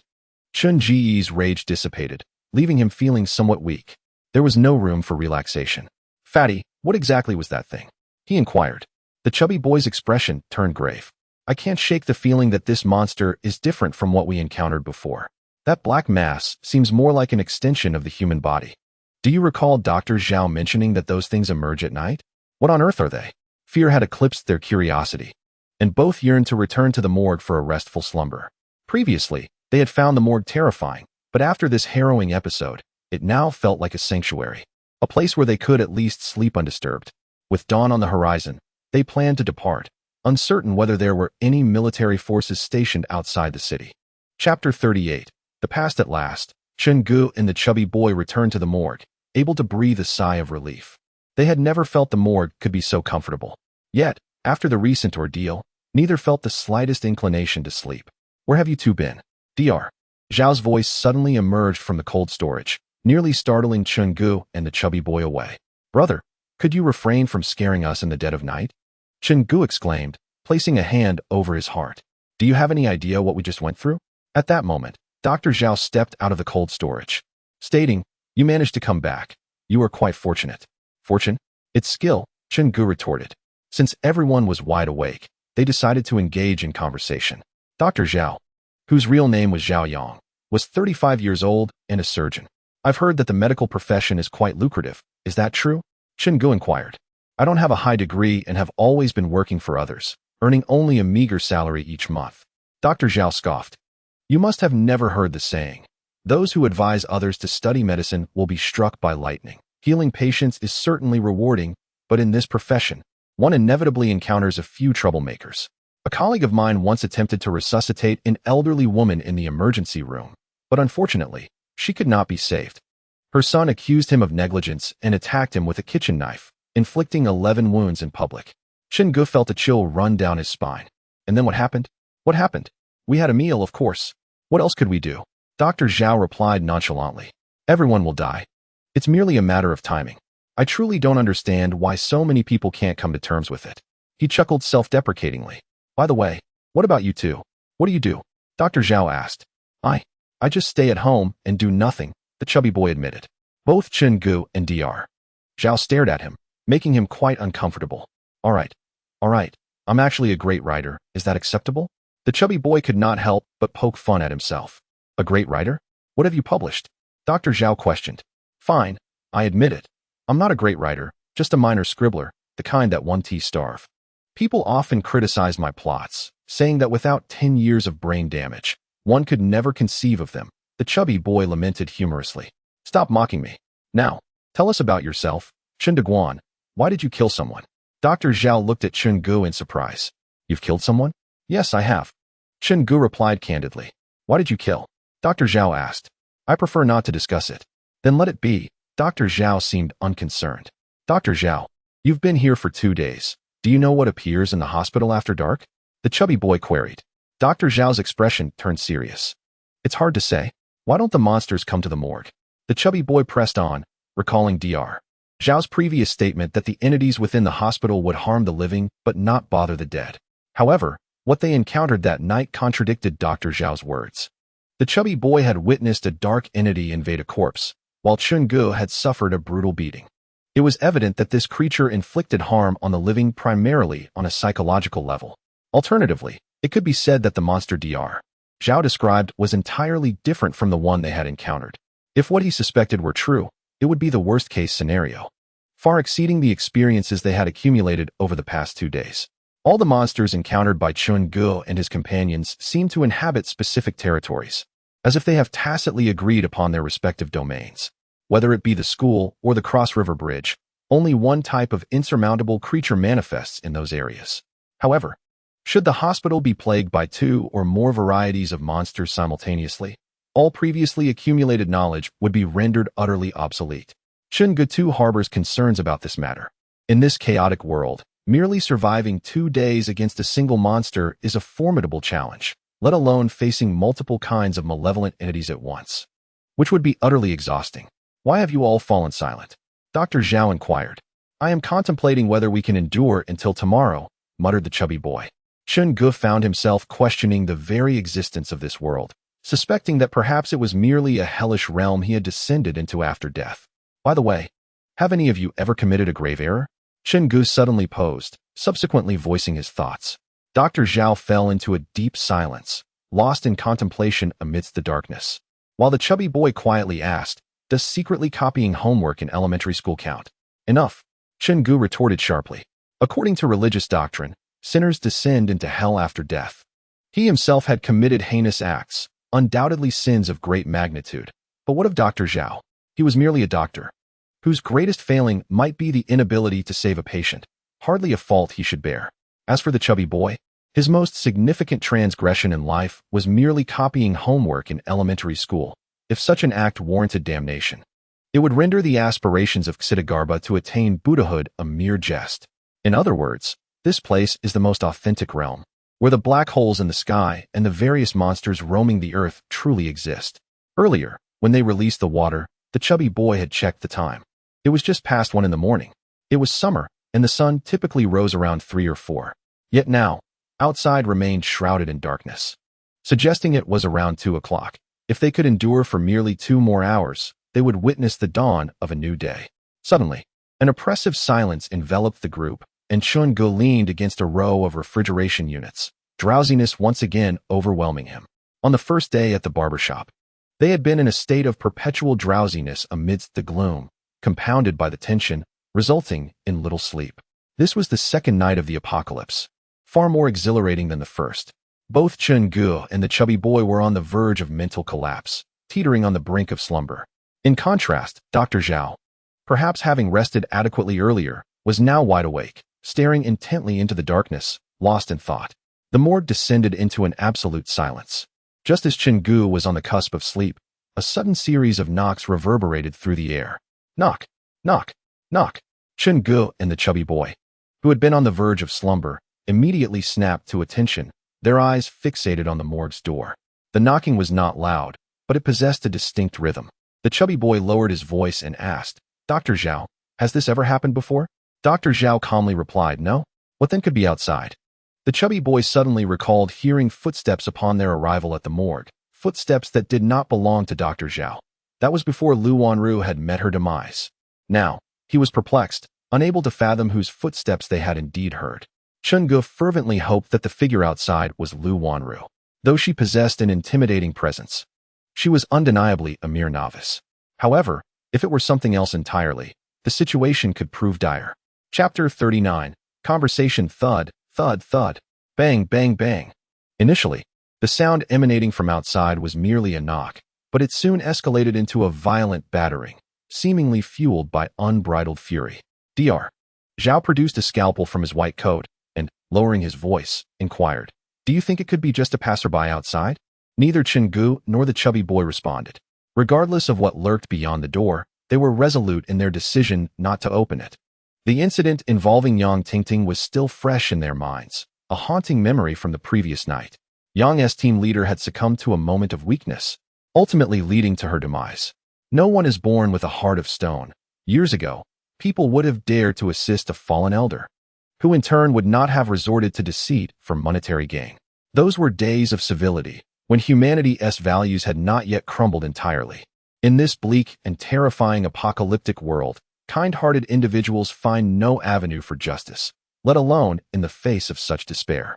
Even if a stunning beauty stood outside, weeping and proclaiming that she would marry whoever came to her aid, both Chen Ge and the chubby boy would merely watch her fate unfold with detached indifference.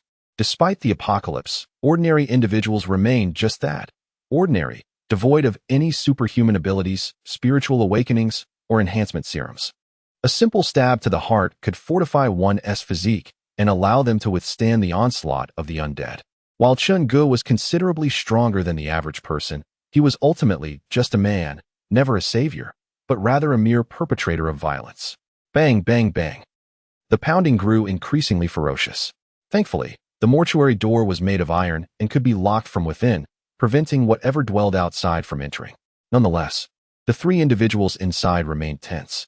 Suddenly, the clamor ceased abruptly. The world was enveloped in a profound silence, with only the sound of their heavy breathing echoing in the darkened mortuary. After several excruciating minutes, the chubby boy cautiously ventured, "Do you think the presence outside has departed? Perhaps you should take a look? If it has left, return and inform us." "What if that creature has not left and devours me instead?" The chubby boy retorted, "If you do not return, I shall know that the creature is still present. Fear not. As your loyal friend, I will avenge you," Chen Ge assured him. "I trust you as far as I can throw you," came the skeptical reply. Dr. Zhao could not suppress a roll of his eyes. In such dire circumstances, the two still had the audacity to jest. Cautiously, Dr. Zhao approached the iron door, pressing his ear against it to discern any sounds from beyond. However, upon listening, the previously composed Dr.'s brow furrowed deeply.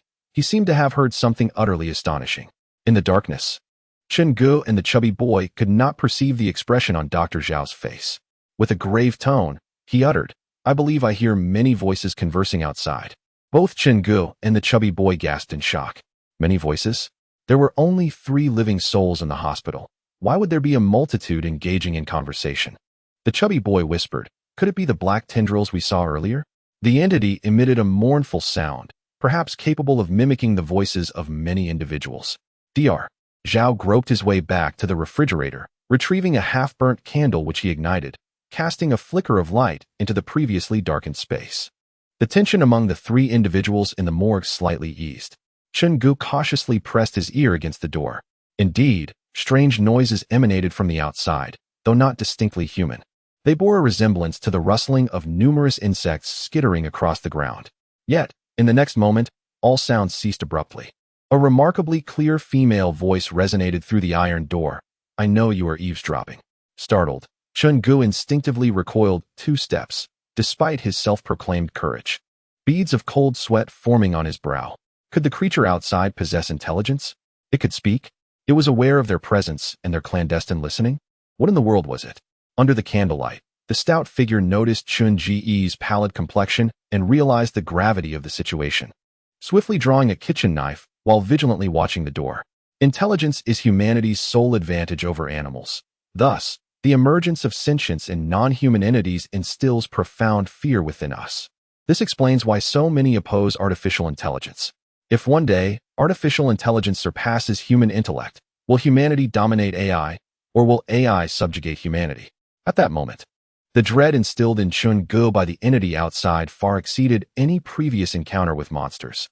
Whether it be parasitic tumors, flesh-eating bacteria, or man-eating sharks, these beings still exhibited animalistic traits. They might possess cunning, but their intelligence could never rival that of humans. However, the creature outside was different. It could speak. It was akin to waking one morning to find the reflection in the mirror conversing with you. Would you believe you had acquired superpowers, or would you think yourself haunted? Chen Ge, drenched in cold sweat, mustered his courage and shouted at the entity beyond the door. I don't care who you are. We're leaving at dawn. Don't provoke us. After a prolonged silence, the creature outside ominously replied, No, you will all die. Gripping a fire axe in his hand, Chen Ge experienced an impulse to charge out and confront it, even at the cost of mutual destruction. But just then, the iron door was violently struck once more, the force of the impact far exceeding that of previous blows. In the candlelight, it became apparent that the door had been dented slightly.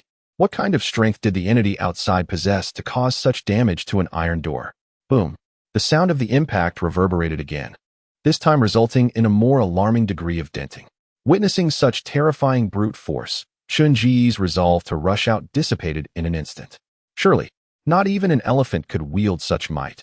Armed only with a fire axe, facing this creature would likely lead to his demise as a midnight snack. Dr. Zhao, this is your domain. Think of a solution, the stout figure implored anxiously.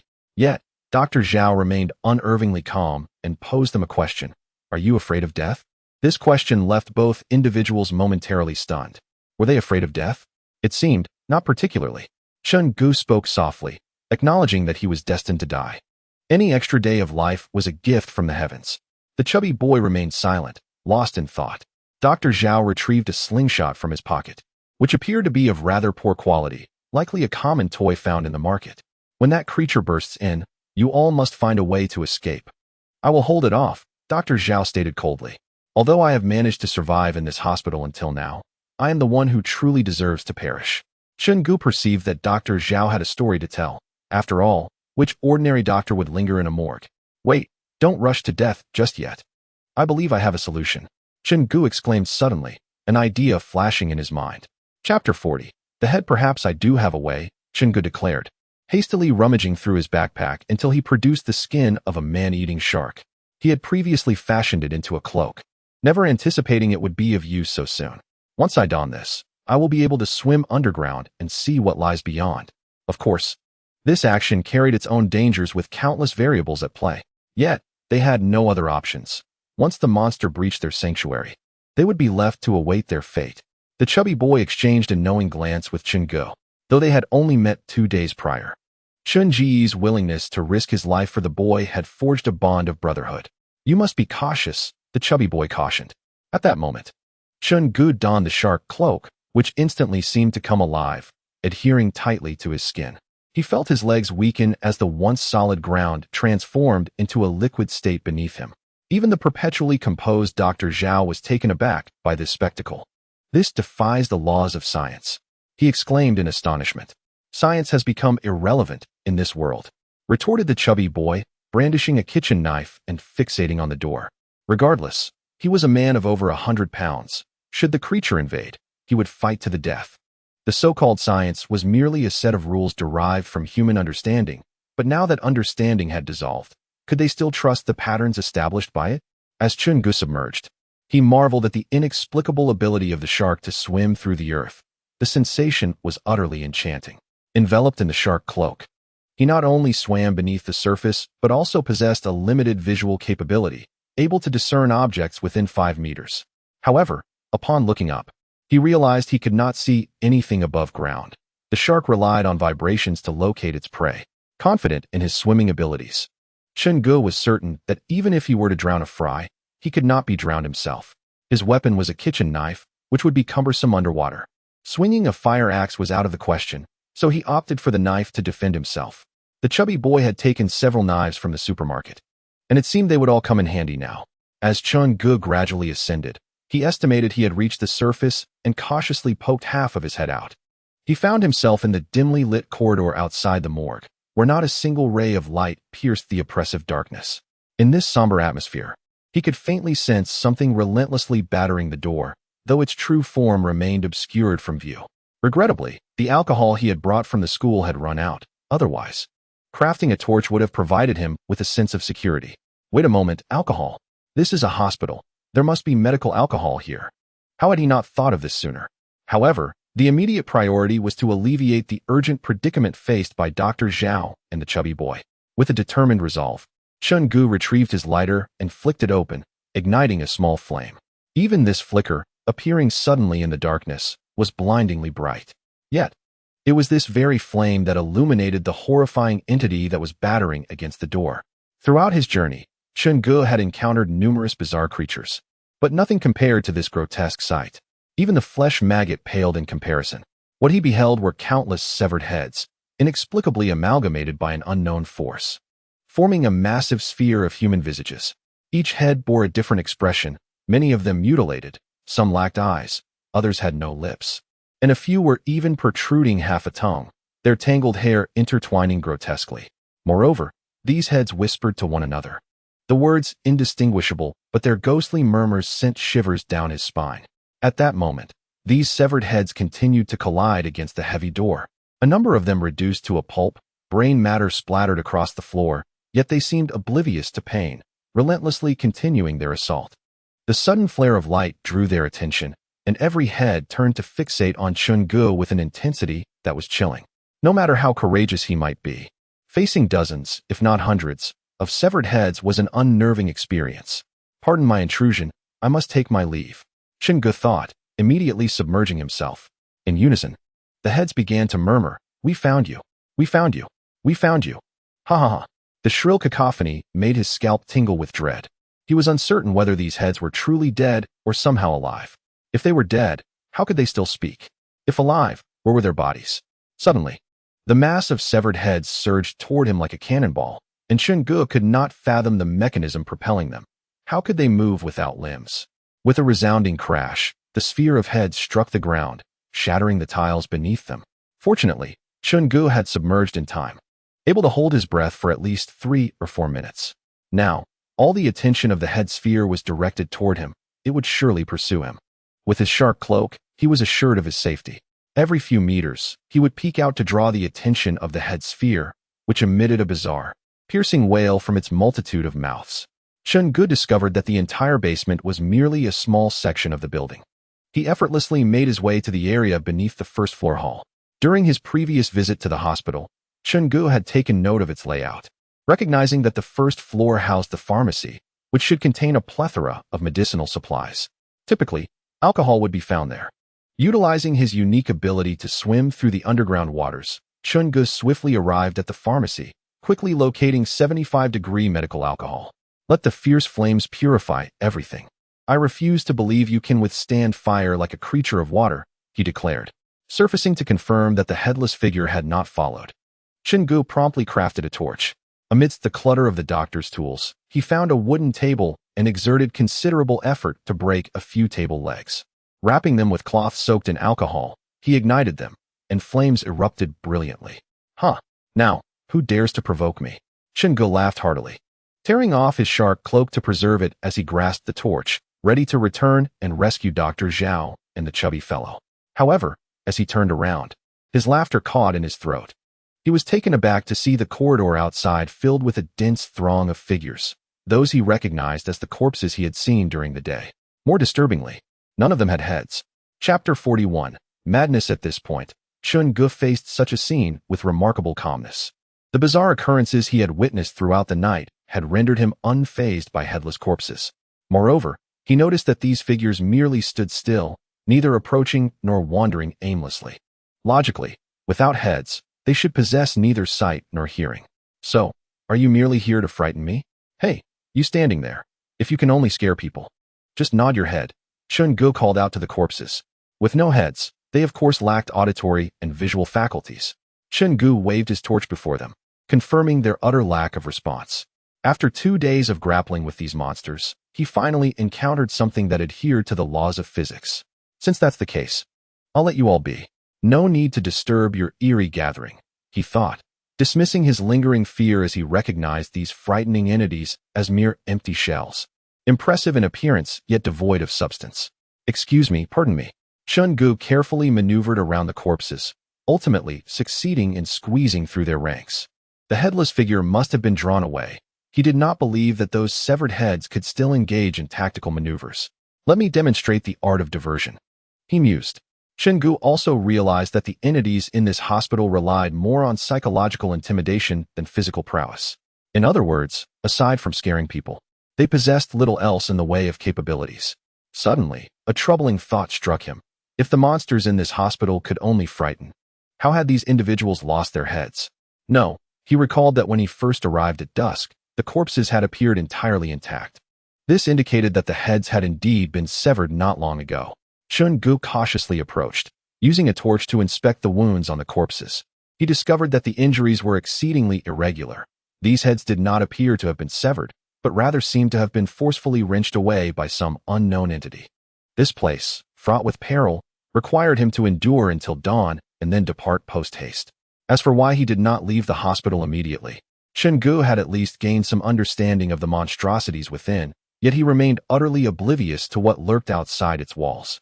Without delving into further possibilities, should a man-eating shark reappear, they would be utterly doomed. The only drawback of the shark was its inability to breathe on land. Aside from that, it was impervious to any physical assault. As long as it remained on solid ground, it was an insurmountable threat. Chen Ge was reassured that these corpses lacked auditory and visual faculties, relying solely on instinct to move slowly. He promptly dashed towards the basement, hoping to rescue the chubby boy and Dr. Zhao. Along his path, he encountered no further instances of the head ball, remaining oblivious to its whereabouts. However, armed with a torch, he managed to infuse a modicum of warmth into the oppressive darkness. Despite the lingering stench of decay in the air, Chen Ge had grown accustomed to the odor after taking several breaths. Upon his hurried return to the basement, Chen Ge's expression shifted abruptly. He found the door to the morgue had been forcibly breached, leaving the interior eerily vacant. Both the chubby boy and Dr. Zhao had vanished. Maintaining his composure, he scrutinized the marks at the entrance. A collision between the head ball and the morgue door would undoubtedly have produced a considerable noise. Having been on the first floor moments prior, he was certain he would have heard it amidst the hospital's silence. Yet, Chen Ge swore he had heard no such sound. An ominous premonition gripped his heart. Had he been absent long enough for Dr. Zhao and the chubby boy to fall victim to an attack? Hastily, he examined the morgue door, only to discover that it had not been violently forced open from the outside, but rather had been opened from within. This indicated that the chubby boy and Dr. Zhao had inexplicably opened the door from the inside. They must have encountered some form of danger within the morgue. Chen Ge dared not raise his voice, a cold sweat trickling down his forehead. This hospital concealed secrets yet to be unveiled. Suddenly, a detail from earlier struck him. The head ball had been outside the morgue, taunting him with the words, "I know you are eavesdropping." The terror he felt at that moment was palpable, yet upon reflection, he wondered how it had known he was listening. Could it be that a part of the monster had already infiltrated? Had it been observing them in secret, thus allowing it to anticipate their every move? His attention had been so fixated on the head ball that he had overlooked this possibility. After his departure, had the lurking monster within the morgue launched a sudden attack, compelling the chubby boy and Dr. Zhao to flee? This seemed to be the only plausible explanation. But where would these two have gone after leaving the morgue? Chen Ge felt as though his mind was about to ignite. First, he could eliminate the first floor, as he had been there the entire time. If Dr. Zhao and the chubby boy had come to the first floor, he would have spotted them immediately. In moments of crisis, individuals tend to panic and run aimlessly, making it nearly impossible to deduce their movements. He recalled that this hospital had 6 floors, with hundreds of rooms scattered throughout. If he were to search each one meticulously, it would surely take until dawn, and he still might not find them. Was he to wait until morning? He understood the chubby boy's capabilities, calm in demeanor, with foresight, but his combat skills were minimal. If they encountered any sudden danger, it could spell disaster. Just as Chen Ge felt lost, hurried footsteps echoed through the silent corridor. He immediately held his breath and concentrated, quickly recognizing the sound as that of Dr. Zhao. "Dr. Zhao, where have you and the chubby boy gone?" Chen Ge called out. Typically composed, Zhao's face now bore a hint of panic. After several deep breaths, he managed to say, "It's bad. The chubby boy has gone mad." For a moment, Chen Ge was taken aback by the gravity of this statement. What did it mean that the chubby boy had gone mad? He had been gone for less than 10 minutes. What had transpired in that brief span? Dr. Zhao hurried back to the morgue and locked the door once more, finally exhaling with relief. Not long after you left, the chubby boy suddenly went berserk, wielding a kitchen knife and attacking me. I had no choice but to flee through the door. Thankfully, my familiarity with the layout allowed me to evade him, which is why I dared to return, Zhao explained. Breathless, a heavy weight settled in Chen Ge's heart. Could it be that the chubby boy had succumbed to the oppressive environment? Indeed, prolonged exposure to high-pressure situations could drive one to madness. However, while the chubby boy might have a low physical resistance, his mental fortitude should have been substantial. This was unexpected. Or was there more to the story? Chapter 42. The Eye. In this dire situation, there was no time to ponder further. Chen Ge inquired. Aside from the morgue, where is the safest place in the hospital? After a moment of contemplation, Zhao provided an answer. The rooftop. The rooftop was spacious, and with summer upon them, sunlight would grace it within an hour. These creatures would undoubtedly shy away from the light. As the highest point of the hospital, the rooftop would be the first to receive sunlight, which might explain why these entities never approached it. Let's head up there. Once I find the chubby boy, I will follow, Chen Ge urged. However, Zhao offered a bitter smile. We can't access it. The rooftop is locked to prevent patients from jumping off in despair. The doctor in charge typically keeps the key in his office drawer. Then we must go to his office. Zhao's tone grew even more somber. His office is on the 4th floor, and the hospital is now teeming with unknown monsters. You and I must go together. Think carefully. The morgue is no longer safe. Will you follow me to the rooftop, or stay here and await your fate? Chen Ge questioned. Dr. Zhao let out a resigned sigh, pondering if he had any other options at this point. Chen Ge initially intended to wield a fire axe, yet after a thorough search, he discovered that his unparalleled weapon was inexplicably missing. Ultimately, he conceded that they were racing against time. As long as they could endure until dawn, it would be their victory. After scouring the area, Chen Ge found that his only weapon was the humble kitchen knife he had begun with. The two proceeded cautiously out of the morgue. Although the surroundings remained unchanged, the presence of the torch, an extraordinary artifact, illuminated their path, dispelling the initially eerie atmosphere. However, as soon as they reached the 1st floor, they encountered headless corpses aimlessly wandering the hall. Goodness, they can move even without heads? What a medical marvel. Dr. Zhao couldn't help but curse in disbelief. Nearby, the staircase led to the 2nd floor, and the pair hastily ascended, only to find the situation on the 2nd floor even more bizarre than the hall below. Those on the wall appear to be human eyeballs, don't they? Despite being a seasoned surgeon accustomed to gory sights, Dr. Zhao felt a chill run down his spine at the sight before him. The corridor walls were teeming with numerous human eyes, and, astonishingly, these eyes were actively rotating, seemingly alive. Dr. Zhao, unable to restrain his curiosity, leaned closer, realizing that the eyeballs seemed to possess awareness, locking gazes with him. I can't hold back any longer, Dr. Zhao declared, producing his scalpel, intent on extracting one of the eyeballs to examine its structure. As a surgeon, my curiosity is piqued. How can so many eyeballs grow on an inorganic wall? It defies reason. Chen Ge, noticing Dr. Zhao's insatiable thirst for knowledge, couldn't help but interject. Brother, at this critical juncture, let us refrain from conducting research. You can take your time during the day. While excavating an eyeball from the wall, Dr. Zhao replied, during the day, these eyeballs retract. I just want to see what this is all about. Eventually, he succeeded in extracting one eyeball, initially assuming it was connected to some neural structure. However, upon removal, he was astounded to find nothing behind it, just a solitary, rotating eyeball affixed to the wall. Soon after being extracted, the eyeball lost its vitality, transforming into an ordinary lifeless orb. Dr. Zhao was still unable to decipher the underlying principle behind this phenomenon. Chen Ge forcibly dragged Dr. Zhao to the 4th floor. Fortunate that they encountered no dangers along the way.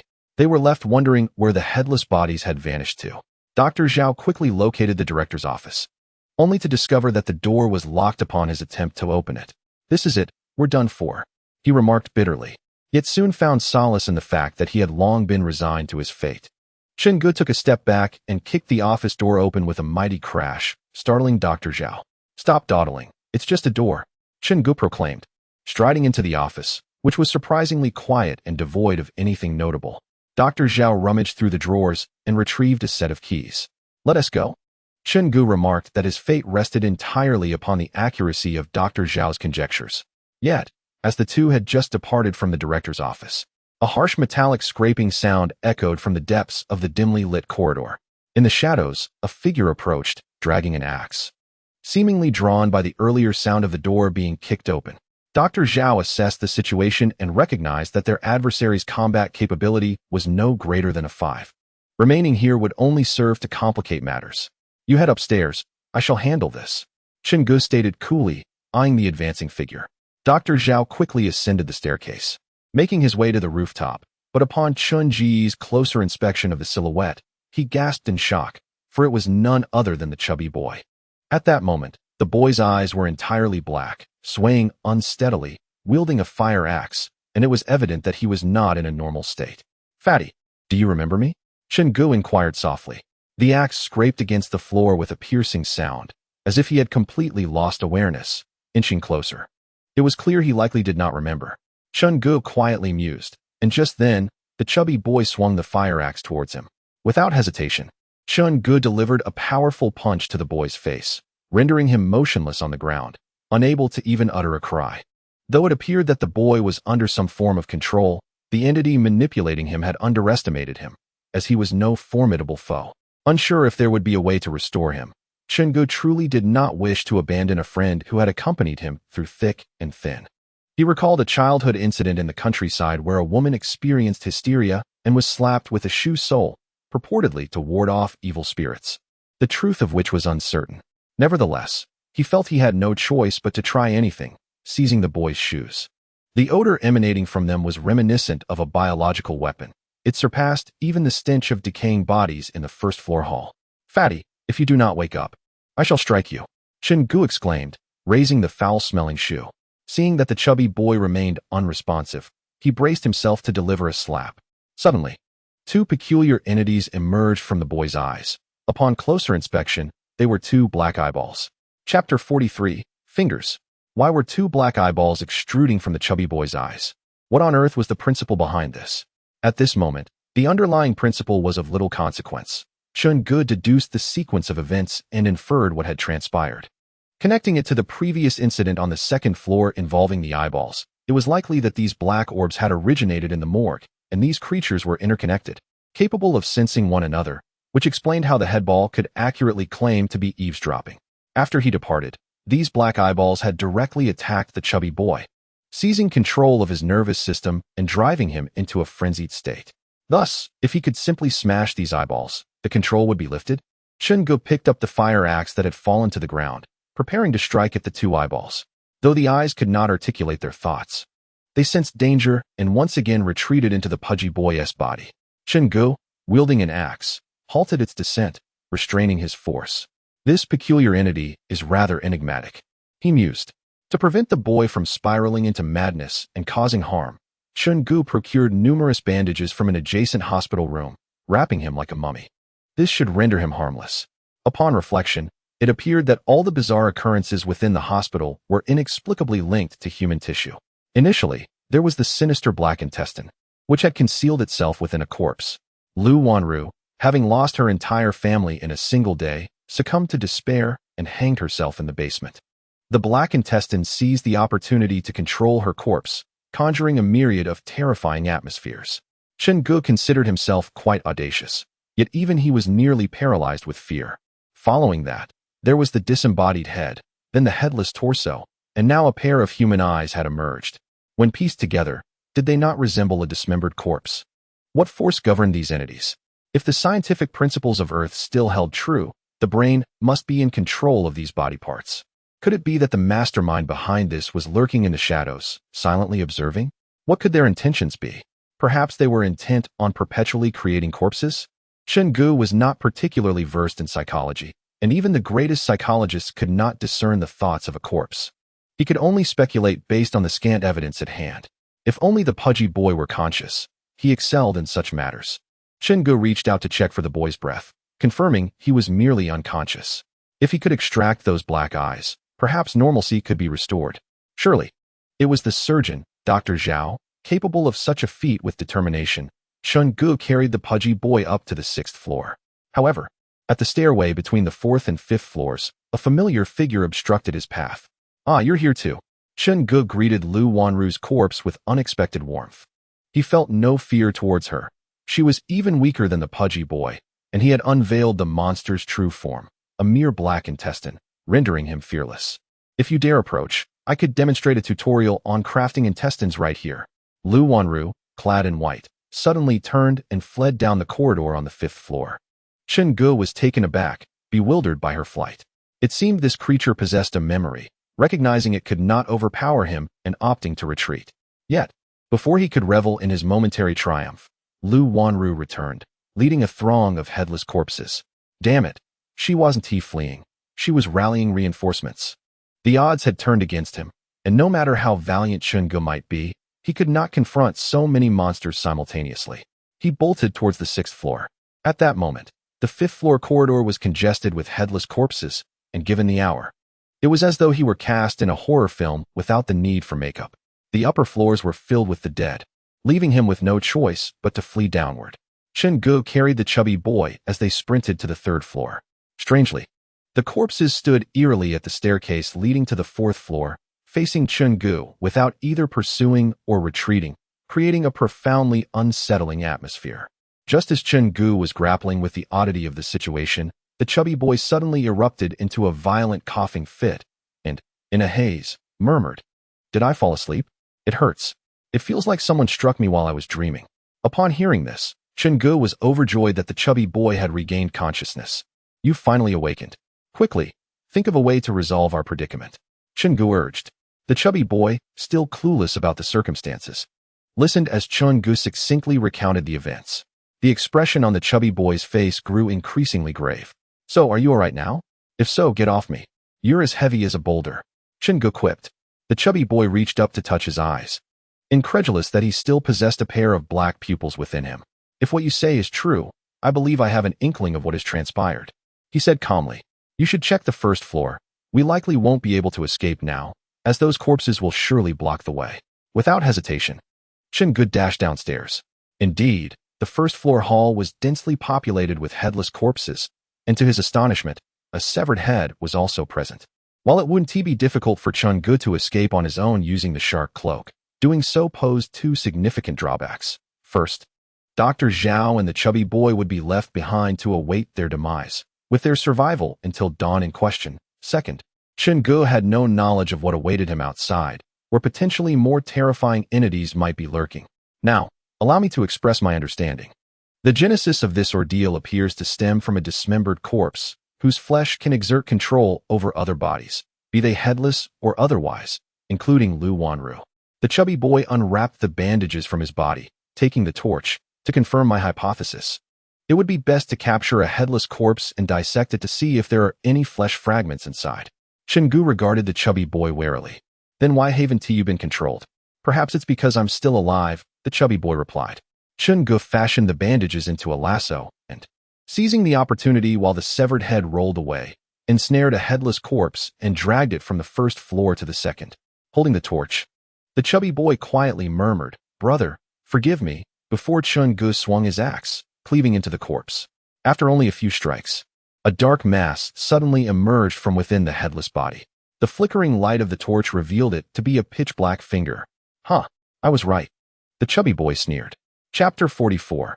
Inferno. These corpses did not simply rise without reason. Something must be controlling them from the shadows. It now appears that the entity exerting control over these corpses is the flesh fragments residing within them, suggesting the existence of a creature capable of manipulating the corpses of other beings through parts of its own body. Initially, a grotesque black finger appeared before them, followed by a floating head and the pair of obsidian eyes within the chubby boy's body, alongside the fingers that materialized before them.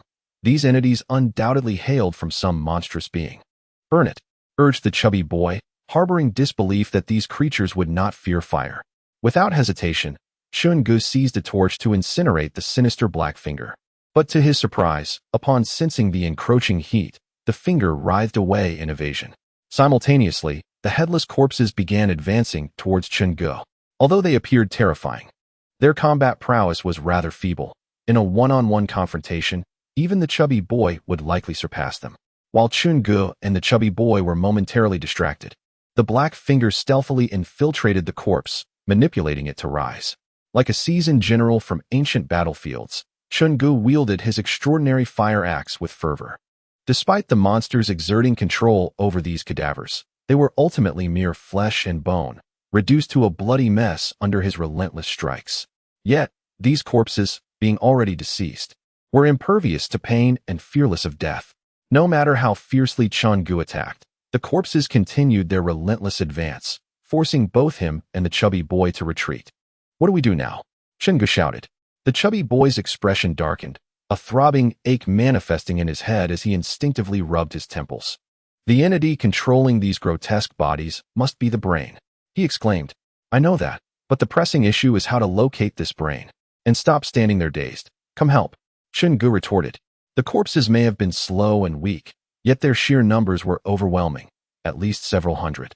It was impossible for one person to fend them all off. Suddenly, the chubby boy remarked, "Didn't you mention a floating head? What if the brain is nestled within that very head?" Chen Ge paused, realizing that the head possessed immense strength and seemingly a degree of intelligence. Indeed, it was quite plausible that the monster's brain was concealed within the multitude of heads. "That thing is no joke. You have no idea how ruthlessly it pursued me earlier," Chen Ge muttered. "Are you scared?" the chubby boy inquired. "Not a chance. Chen Ge, fear neither heaven nor earth," he declared, spitting into his palm and gripping the fire axe firmly. With dawn merely half an hour away, they needed to hold out just a little longer to survive. "If you're too frightened, I'll go alone. I still have 2 eyeballs in my head. Who knows what dangers lie ahead," the chubby boy said, brandishing a kitchen knife. Curiously, while other black entities managed to exert control over the corpses, his own pair of black eyes seemed incapable of doing so, perhaps because he remained a living being, rendering it difficult for the entity to control a living person, he speculated. Chen Ge scoffed, "With your limited skills, I advise against courting death. Go to the 6th floor and find Dr. Zhao. I'll handle the rest. Do not overestimate your abilities. It is a relief that 2 individuals can rely on each other." The chubby boy wore a fierce smile at the sight of the corpses. Upon observing his expression, Chen Ge understood his thoughts. Let the flames purify everything. In the hospital, while other supplies may be scarce, medical alcohol is abundant. And only these lifeless bodies seem unafraid. The lurking monster, unwilling to reveal itself, indirectly suggests that it may not be as terrifying as presumed. At least when the black finger was set ablaze earlier, it retreated. Thus, it seems this entity fears fire. Chen Ge still possessed a considerable amount of alcohol he had previously found. He poured it onto the floor and ignited it, transforming the 1st floor lobby and staircase into a blazing inferno. Moreover, the human body contains significant fats, making it easily ignitable.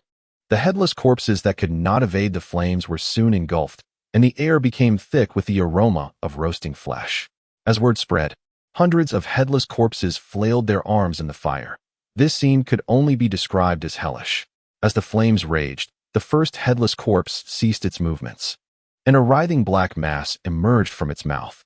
Neither of the 2 had studied anatomy, so they were unaware of the origin of this flesh. With a splat, the mass fell to the ground, writhing away from the flames. More and more corpses began to expel similar masses, which rapidly coalesced into a singular fleshly sphere, swiftly rolling deeper into the hospital. Without external support, the burning corpses toppled one by one. "What is this called?" "This is the shift of offense and defense." The chubby boy, with a grim expression, remarked, "The fire is satisfying, but have you considered how we are to escape? If it's merely alcohol that burns, it will extinguish soon enough. But if we stuff in hundreds of corpses, who knows how long it will blaze?" The 1st floor lobby had become an inferno. Fortunately, the flooring and load-bearing columns were fireproof, so they wouldn't ignite immediately. There was no time for hesitation. They must act. If they could eliminate the monstrous brain, the 2 eyeballs within you should be able to emerge on their own. Chen Ge grasped an axe, beginning his search for the head. This creature was enormous, and the hospital was relatively small, leaving little room for concealment. Of course, this entity may not have intended to hide itself at all. Just ahead, at the end of the corridor, the head sphere glared at the inferno with a face full of malice, composed of hundreds of heads. Each pair of eyes brimmed with hatred and disgust, yearning to shred the arsonist to pieces. Soon, all eyes fixated on Chen Ge. "Do not look at me with such gazes. It was his idea to set the fire." Chen Ge pointed at the chubby boy. "Do not shift the blame. You were the one who ignited the flames." The chubby boy retorted, pointing back at Chen Ge. The head sphere reared back slightly, and in the next moment, the conglomeration of hundreds of heads surged toward the two like an unstoppable force. Not good, run. Chen Ge and the chubby boy turned and fled. This object possesses boundless power, and confronting it head-on would surely lead to dire consequences. Chapter 45, Counterattack. The lobby on the first floor of the hospital is connected to the second floor, and the headball rolled up the narrow staircase. Chen Ge and the chubby boy had witnessed the might of this entity. Engaging in a direct confrontation was beyond their capabilities. Without uttering a word, they turned and fled. Damn it, running has become the predominant activity these past few days. Chen Ge couldn't help but curse. When faced with the flesh-eating Tai Sui, they had to run. When confronted by the man-eating shark, they had to run. And now, with the headball, they still had to run. If only they had first gone to the police station to procure some firearms, to become formidable and achieve greatness once more. Whoosh. The headball flew through the air like a cannonball, crashing into the wall with a thunderous sound, creating a large hole in the hospital's exterior. Fortunately, the structure was made of reinforced concrete, preventing the wall from being completely breached. How do we combat this thing? The chubby boy's face turned pale. In the face of overwhelming strength, any minor tactics are utterly futile. If you wanted the chubby boy to calmly analyze a situation, he would excel. But if you needed him to adapt on the spot and confront a formidable foe, well, that was another story. Suddenly, Chen Ge let out a cold laugh. I know how to defeat it. Really? The chubby boy looked incredulous. Chen Ge reached into his clothing and pulled out the shark cloak. Brother, you're not seriously considering wearing that to escape, are you? The chubby boy lamented. He couldn't swim, rendering the shark cloak useless to him. It's not for me, it's for it. Chen Ge pointed at the headball. The chubby boy paused momentarily, then quickly understood Chen Ge's intentions. Lead it to the first floor. Chen Ge commanded. The two turned and leapt directly from the second floor corridor to the first. Chen Ge landed firmly, while the chubby boy nearly lost his composure, collapsing to the ground in pain. Damn, had I known the apocalypse was coming, I would have trained my body more diligently. The chubby boy groaned, clutching his backside. At that moment, the headball had already detected their presence, crashing through the railing of the second floor corridor and plummeting down. The first floor was strewn with charred corpses, emitting a foul odor, but that was not their concern now. Chen Ge grasped the shark cloak, his gaze fixed intently on the headball. The headball, driven by an unknown force, charged again, crushing the burnt bodies beneath it. Chen Ge, like a Spanish matador, swiftly dodged as the headball collided with the wall behind him. Now's the time. Chen Ge leaped forward, draping the shark cloak over the headball. The surface of the cloak fused with the skin of the headball, and in an instant, the ground beneath it transformed into a pool of water, sinking into the earth. Seizing the opportunity, Chen Ge yanked the shark cloak away, the liquid beneath the headball solidifying again, trapping half of its body in the ground, leaving it unable to ascend or descend. No matter how it struggled, it was futile. Incredible! The chubby boy exclaimed in delight, astonished by this unexpected turn of events. Chen Ge finally let out a sigh of relief. At last, he could focus on the task at hand. The brain controlling these monstrous entities was likely nestled at the very core of the human headball. Suppressing his nausea, he yanked a head free, and indeed, once severed from the headball, it immediately lost its vitality, becoming an ordinary cranium. The chubby boy rushed over to assist, and together they hastily discarded the heads in disarray. This was a scene unimaginable in ordinary times, yet they had grown accustomed to it. Dead entities were certainly safer than the living. Eventually, they unearthed the very center of the headball, revealing a blackened skull. This skull was approximately the size of a basketball, devoid of eyes, skin, muscle, and even bone, all rendered in an eerie black hue. Chen Ge inhaled deeply. This must be the culprit. He raised the fire axe and brought it crashing down upon the black skull. Surprisingly, despite its terrifying appearance, it was exceedingly fragile. The axe dented the crown with a single blow. Don't just rely on physical attacks. Let's employ some elemental prowess and set it ablaze, suggested the chubby boy, brandishing a torch. Come on, let's extract those two things from my head, or I shall roast you for my drink.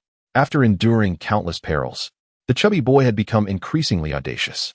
Although the blackened head had sustained a shattered crown, it still exhibited some semblance of life, its lips moving in a peculiar rhythm. Suddenly, the chubby boy furrowed his brow and gently prodded the fractured crown with a kitchen knife. What the hell? Something's amiss. This head is hollow. Where's the brain? He exclaimed in alarm. The skull, whether the cranial vault or the crown, ultimately served to protect the fragile brain, yet now it was conspicuously absent. In other words, the crisis was far from over. A chill crept down Chen Ge and the chubby boy's spines. At that moment, they failed to notice the black skull, which seemed to smirk at them. Where on earth is the brain hidden? Chen Ge raised his axe, intent on obliterating the grotesque object before him. The chubby boy replied coldly, "The brain must be concealed in the safest place, the morgue." Dr. Zhao had mentioned that the morgue is the most secure location. Wait, Dr. Zhao has been residing in the morgue daily. If a blackened brain were hidden there, it would have been discovered by now. Dr. Zhao wouldn't have survived this long. Suddenly, a spark of realization ignited in the chubby boy's mind, and Chen Ge arrived at the same conclusion. The rooftop. From a rational perspective, entities that feared sunlight would not dare approach it. The rooftop basked in abundant sunlight, and thus these dark, cadaverous fragments would certainly avoid it. Yet, this creature did the opposite. No wonder so many corpses had obstructed our ascent earlier. It was to prevent us from nearing the brain. Chen Ge's understanding crystallized. This is bad. Dr. Zhao is still on the rooftop. We must hurry. Chen Ge sprinted across the rooftop, while the chubby boy took just a couple of strides before abruptly turning to ignite a torch, incinerating the blackened head in a single motion. As a model youth, how could one not know how to deliver the final blow? The chubby boy sneered. The flesh on the black head quickly withered under the flames, resembling that of a human. Meanwhile, Chen Ge had already reached the 4th floor. At the staircase between the 4th and 5th floors, countless headless corpses obstructed their path. Armed with a fire axe, Chen Ge and the chubby boy fought their way through, creating a bloody rout. Among these corpses lay Lu Wanru. Without a moment's hesitation, Chen Ge smashed her head to pieces with one swing of the axe, brain matter splattering everywhere. "Sorry, young lady, but I'm in a hurry." Chapter 46. The vegetable dog. Dr. Zhao awaited them on the rooftop of the 6th floor. At this moment, the sky began to blush with the gentle hues of dawn. In another 10 to 20 minutes, the first rays of sunlight would illuminate the earth, signaling the end of the night's peril. In truth, he was indifferent to his own mortality, having long since seen through many aspects of existence. With a loud bang, the chubby boy and Chen Ge burst through the rooftop door, pursued by an array of corpses. Together, they secured the door, finally exhaling in relief. "Dr. Zhao, you're still alive?" Chen Ge exclaimed, astonished. Dr. Zhao's expression stiffened. "Is that how you speak? Where is your courtesy? From a physiological standpoint, I should still be alive. Is the chubby boy unharmed?" he inquired. "Well, it's not exactly that he isn't scathed. There are 2 entities in his head. Can you find a way to extract them?" Chen Ge asked. Dr. Zhao furrowed his brow. "I'm not particularly skilled in neurosurgery, but it's not beyond the realm of possibility with some effort. Hand me the axe, and I shall assist you in cracking open his skull." The chubby boy nearly wept. At such a critical juncture, stop joking around and quickly locate the brain. Dr. Zhao was perplexed. What brain?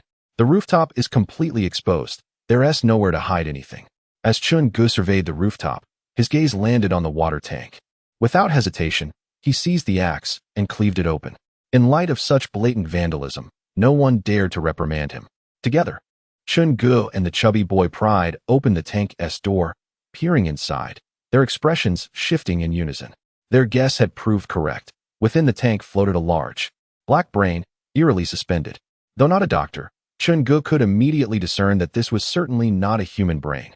For a human brain would not sprout such bizarre tendrils. This brain was entirely black, resembling a human brain in outline, yet covered in numerous minuscule tentacles, akin to a jellyfish in the water. "Destroy it," the chubby boy growled through clenched teeth. Originally, they had intended to enjoy a peaceful night's rest. Now, this creature had rendered them utterly exhausted. Their vexation could only be assuaged by mincing it into a pulp suitable for wontons. Raising the fire axe, Chen Ge was about to bring it down when suddenly, the door was violently flung open. A mass of eerie black flesh coiled into a colossal sphere came barreling towards them. "Be careful," the stout boy exclaimed. In comparison to a human, the most vital organ is undoubtedly the brain. Modern medicine determines human death by the criterion of brain death. There are even peculiar theories such as the brain in a vat. Whenever the brain is endangered, the rest of the body's tissues will go to any lengths to protect it. Those clusters of dark flesh were precisely the other bodily tissues of this creature. Soon, these black masses began to fragment and reorganize, ultimately transforming into a towering black giant. This giant stood approximately 3 meters tall, entirely enveloped in a shadowy hue. Its bones, muscles, and hair were all black, emanating an indescribable, grotesque odor. Moreover, there was that half-crushed skull. Chen Ge observed that this entity had an astonishingly rapid self-healing ability. Despite the fact that the cranium had been shattered by a fire axe and scorched by the stout boy, it appeared intact once more. The giant reached into the tank and retrieved the brain, reinserted it into its own head, and thus, a living being materialized before them. Compared to the initial psychological blow, this direct threat was far more terrifying. We must avoid contact. As long as we can hold out until dawn, we shall triumph. This creature's bodily tissues can invade human bodies, taking control of our movements. Suddenly, the stout boy pondered, what about the pair of eyeballs inside me? Is it blind? He noticed that the giant's head lacked eyeballs. At that moment, Dr. Zhao interjected. In truth, the human brain is entirely unaware of the presence of the eyeballs. The stout boy and Chen Ge gazed at Dr. Zhao in horror. I haven't read much. Please don't deceive me. Chen Ge exclaimed. How could the brain not be aware of the eyes? It is indeed true. The eyeballs use various methods to deceive the brain, rendering themselves undetectable. However, if the eyes sustain severe damage, they must be removed immediately. Otherwise, should the brain become aware of their existence, it may trigger a rejection response, potentially causing your eyeballs to explode, Dr. Zhao explained. Wait, if what you say is accurate, then those 2 eyeballs in my body can never return. The stout boy was in despair. The initial purpose of those eyeballs was never to return, but rather to avoid being destroyed when the brain becomes aware of them. What am I to do? The stout boy felt utterly hopeless. Indeed, the giant lacked eyes and could not see. It could only flail its arms aimlessly. Perhaps having witnessed too many grotesque things, Chen Ge found this creature oddly endearing. However, since it was blind, they merely needed to remain silent and endure until dawn, right? Yet, unexpectedly, the black giant reached down from the 6th floor and dragged in a corpse. It was Lu Wanru. Although her head had been crushed, her eyes remained intact. And the black giant directly extracted her eyeballs, embedding them into its palm. I told you, these things cannot be explained by common sense. The stout boy found himself utterly powerless. Their only option now was to confront it with force. The black giant spotted Chen Ge and let out a terrifying cry as it charged forward. In a narrow encounter, the brave shall prevail. What is the worst that could happen? Death. There was no way to flee now. There was no escape. You all step back. I shall confront it. Chen Ge brandished a fire axe and strode boldly towards the creature. Standing at an impressive height of nearly 2 meters, Chen Ge was already considered quite tall among ordinary individuals, yet this monstrous being towered at a staggering 3 meters. It was utterly absurd. However, when the two collided, the ensuing scene nearly caused Dr. Zhao and the chubby boy to widen their eyes in disbelief. With a single swing, Chen Ge struck the giant's waist, inflicting a significant gash. Whether it was due to pain or surprise, the black giant dropped to its knees. Incredible. Is it really this feeble? Chen Ge was astonished. Yet, upon reflection, if this creature were akin to the Hulk, they would have no chance of enduring a night against it. They would have been crushed like fledglings long ago. One must concede, the black giant possessed an astonishingly resilient vitality. Even when its form was fragmented, the pieces retained their life force and could swiftly reassemble. The cost, however, was that the giant's strength was inferior to that of an ordinary adult. Unbelievable. I shall face you. Do not flee, Chen Ge shouted, swinging his axe with fervor. Chapter 47. Dual eyes. As the black flesh coalesced, Chen Ge had already contemplated the wording of his own farewell letter. Yet, he never anticipated just how weak this black giant truly was. Scattered like stars, unified like refuse. This phrase perfectly encapsulates you, doesn't it? You've spent the night terrorizing me, and now I strike you with a few blows. Do you dare to protest? After encountering so many monsters along this journey, he finally faced one he could defeat. The black giant, taken by surprise, did not expect Chen Ge to attack with such fervor, mercilessly swinging the axe. In one exchange, it sustained a deep cut to its waist. In another, one of its legs was severed. The chubby boy, observing from a distance, furrowed his brow, seemingly pondering a troubling question. When they had met with Dr. Zhao the previous day, he had mentioned a creature in the hospital that killed upon seeing the living.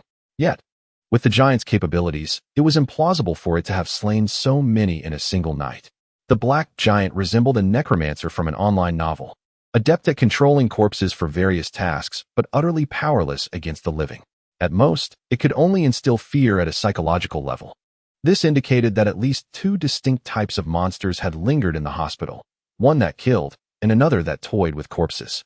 Given this, it was prudent not to linger. After dealing with this corpse, they should flee immediately. Chen Ge was inherently fearless. Otherwise, he would not have ended up imprisoned for taking so many lives. Now that he had the opportunity, he unleashed all his pin-up rage. Realizing it could not best him, the black giant attempted to escape, just as the sun began to rise on the horizon. You dare to run? Chen Ge struck the other leg, shattering it as well. The black giant collapsed to the ground. In a decisive move, Chen Ge swung his axe and severed the black giant's head. The giant appeared formidable in size, yet its bones were remarkably fragile, merely recovering at an astonishing speed after sustaining damage. Between the options of regeneration and resilience, the ebony giant opted for the former. As the sun began to rise, a look of panic swept across its face, prompting a desperate attempt to flee. However, its head remained nearby, and the brain was its vital core. Should it suffer damage to its brain, no amount of regenerative prowess would save it from certain demise. To survive, it needed to reclaim its head. Chen Ge swung an axe at it, and the blackened flesh scattered like petals in the wind. At that moment, the first rays of sunlight graced the rooftop. Upon contact with the sunlight, the dark fragments instantly melted away, transforming into a pool of black liquid, completely devoid of vitality. The head attempted to roll away to evade the sunlight, but Chen Ge struck it with his axe, cleaving the skull open and exposing the dark brain to the sun's rays. As the sunlight bathed it, the ebony giantess body began to dissolve, starting with the flesh and ultimately the bones. The expression on the blackened face transitioned from indifference to despair. It muttered incantations, though its words were incomprehensible to others. As dawn broke, illuminating the earth, the radiant sunlight seemed poised to eradicate all malevolence. Chen Ge realized he had lost track of how long it had been since he last witnessed a sunrise. With the blackened head and brain completely disintegrated, the three individuals collapsed onto the rooftop, utterly drained from the night's exertions. Fortunately, they had managed to catch some rest earlier. Nonetheless, the fatigue from the latter part of the night weighed heavily upon them. Suddenly, the chubby one let out a bizarre cry. "The giant is dead. What will happen to the pair of eyeballs within me?" he exclaimed. Chen Ge and Dr. Zhao exchanged bewildered glances. "Perhaps you should bask in the sunlight a bit longer?" Chen Ge suggested. Dr. Zhao, equally intrigued, gently prodded the chubby one's head, seemingly incredulous that such a large head could contain two eyeball-sized orbs. "This is illogical," he remarked. "Shall we perform an on-site craniotomy?" Dr. Zhao inquired. "Dr. Zhao, how many craniotomies have you performed?" the chubby one asked with a woeful expression. Dr. Zhao raised a finger. "Just one? No, I mean I have never performed any brain surgery at all. I am not a neurosurgeon. I excel in general surgery. I can stitch wounds, remove appendices, or treat colds and fevers without issue. However, neurosurgery is a tad too complex. Nevertheless, I can learn through trial and error. Experience is gained gradually." As he spoke, Dr. Zhao produced his surgical knife. The chubby one was nearly in tears. "Get away from me. It's just a pair of eyeballs in my brain. What is the big deal? I would rather die than undergo a craniotomy." As the chubby one spoke, he suddenly felt something within his palm. Looking down, he discovered a black eyeball, the size of an orange, separating from his flesh, resting in his hand. Faced with this extraordinary sight, Dr. Zhao found himself at a loss to explain it through the lens of modern medicine. The chubby one hurriedly brought the orb into the sunlight, only to find that the black eyeball was utterly unfazed by the light. Indeed, without light, one cannot see. And since this peculiar entity has acquired eyes, it indicates that sunlight poses no harm to its ocular orbs, the chubby boy mused. Suddenly, he seemed to sense something, vigorously rubbing his eyes. "No, something is amiss. Why has my field of vision expanded?" Panic washed over his face. Neither Dr. Zhao nor Chen Ge comprehended his meaning. What could he possibly mean by an expanded field of vision? It is akin to split-screen gaming. My perceptual awareness has become intertwined with this entity. Goodness gracious! The chubby boy was utterly astonished. The images perceived by the black orbs could be directly transmitted to his brain, without any sense of dissonance. Consequently, the black orb bounced around like a rubber ball, eventually returning to the palm of his hand and merging with his being. Are these two entities treating my body as their home? The chubby boy lamented, on the verge of tears. This is a superpower. It defies explanation. Contemporary medicine offers no answers. Dr. Zhao exclaimed in terror. How can an eye detached from its body still perceive and transmit what it sees back to its brain? This is undeniably supernatural. Gritting his teeth, the chubby boy ultimately discovered he could exert a degree of control over the two black orbs through his mind. Yet, these orbs possessed a semblance of self-awareness. It felt akin to nurturing two disobedient pets. This ability would be extraordinary for reconnaissance. Chen Ge chuckled, suggesting that since it seemed to pose no danger to his body, they should hasten to find a place to rest for the night. Dr. Zhao, do you intend to stay here, or will you join us? Chapter 48. The crash in any era. Individuals with specialized skills are immensely valuable, particularly in this apocalyptic world, where the worth of a doctor is profoundly illustrated. Who dares claim to never suffer from a cold or fever? Who would assert they are immune to injury? Having a doctor in the group brings a sense of security.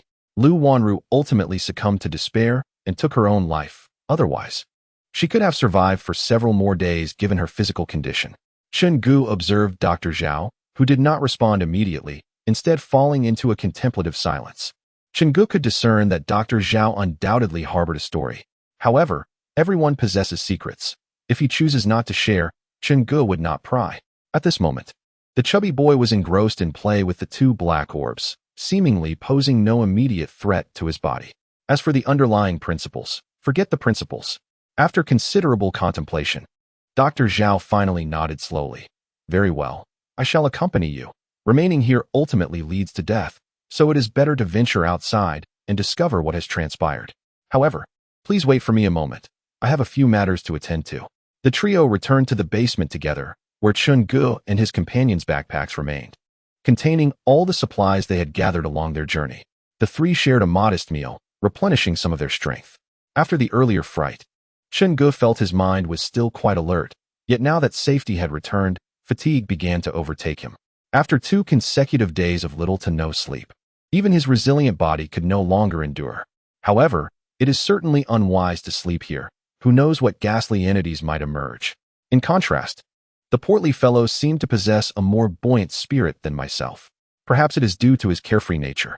Dr. Zhao poured alcohol throughout the mortuary, ultimately igniting a blaze that engulfed the entire room. His gaze lingered upon the scene, fraught with conflicting emotions of reluctance and nostalgia, yet he ultimately turned away with resolve. Chen Ge silently observed Dr. Zhao, his attention drawn to a particular corpse within the cold storage, likely someone of great significance to the doctor. Otherwise, he would not have chosen to reside in the morgue on the very first night of the apocalypse. Of course, such thoughts were best kept to oneself. Unnecessary to voice aloud. At this moment, it was approximately 4 in the morning. In the summer, the dawn had already broken brightly. The trio exited the hospital, greeted by sunlight that felt surreal. Despite the fact that only 2 days had elapsed since the onset of the apocalypse, they felt as though years had passed. What I wish for most right now is to see the military arriving as we leave the city, to cleanse the factory of those vile creatures, the portly fellow exclaimed to himself. Chen Ge, however, was engulfed in more complex emotions. If the military truly arrived, he, as a murderer, would have no hope of escape and would inevitably be apprehended, awaiting execution once order was restored.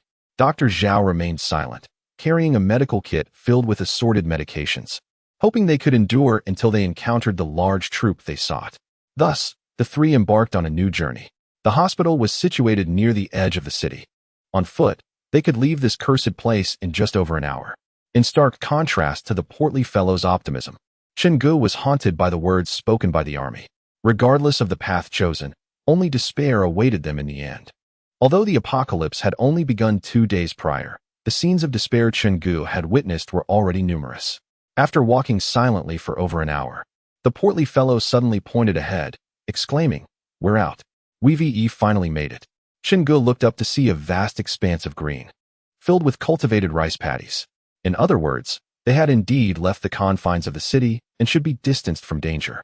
Dr. Zhao suddenly perked up, listening intently, and softly urged, "Do you hear that sound?" Caught up in their joy, Chen Ge and the portly fellow had overlooked anything unusual. At Dr. Zhao's prompting, the three fell silent, their breaths held in anticipation. Gradually, The portly fellow's expression soured, as did Chen Ge's. Why was it so eerily quiet? The portly fellow asked gravely. My home is also in the countryside. During the summer rice planting season, there should be an abundance of frogs in the fields, their croaking filling the night air. Yet now, there is not a sound to be heard. An unprecedented wave of fear washed over them. They had celebrated too soon. Though they had escaped the city, danger had not receded. Dr. Zhao pressed a finger to his lips, signaling them to hush. Shoo, do not speak. That is not what I meant. Listen closely. Chen Ge and the portly fellow closed their eyes, straining to discern any sounds in the surroundings. Suddenly, a low, rumbling noise echoed from afar. A sudden expression of ecstasy illuminated the chubby boy's face. A helicopter. It was indeed a helicopter. In the distance, a small black dot appeared in the sky, growing larger with the resonating thrum of its rotor blades approaching. They soon discerned that it was no ordinary aircraft. It was a military attack helicopter. Tears of joy nearly spilled from the boy's eyes. After enduring countless hardships, they had finally located the main forces. Regardless of whether the adversaries were zombies or otherwise, he could not fathom anything capable of withstanding a 7.62mm bullet. He immediately waved his arms, striving to capture the attention of the helicopter. Whether it had noticed them was uncertain, but it soared overhead with a deafening roar. No matter. The sighting of the attack helicopter indicated that the army was not far behind. The boy's spirits soared. This nightmarish ordeal was finally coming to an end. Yet, could it truly conclude in such a manner? As the helicopter approached the vicinity of the opening market, all instruments suddenly malfunctioned, and the engine inexplicably stalled. Just as the boy's smile lingered on his face, he witnessed the helicopter plummet to the ground, followed by a tremendous explosion. His smile abruptly froze. What is the cruelest thing in this world? It is to offer a glimmer of hope in a person's moment of despair, only to let them plummet from the heights of joy into the depths of despair. This roller coaster of emotions was overwhelmingly intense. The boy extended his trembling hand, incessantly pinching his philtrum, fearful that he might faint from the shock. Why do I feel that the army might not be reliable either? Chen Ge murmured. No. Spit that out. You wretched harbinger of doom. We are finally on the brink of salvation. How can you utter such disheartening words? The helicopter is coming from the east, which means there must be substantial forces over there.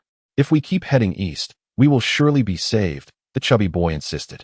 This was undoubtedly the best course of action thus far. Dr. Zhao and Chen Ge had no grounds to refute, and they could only continue eastward.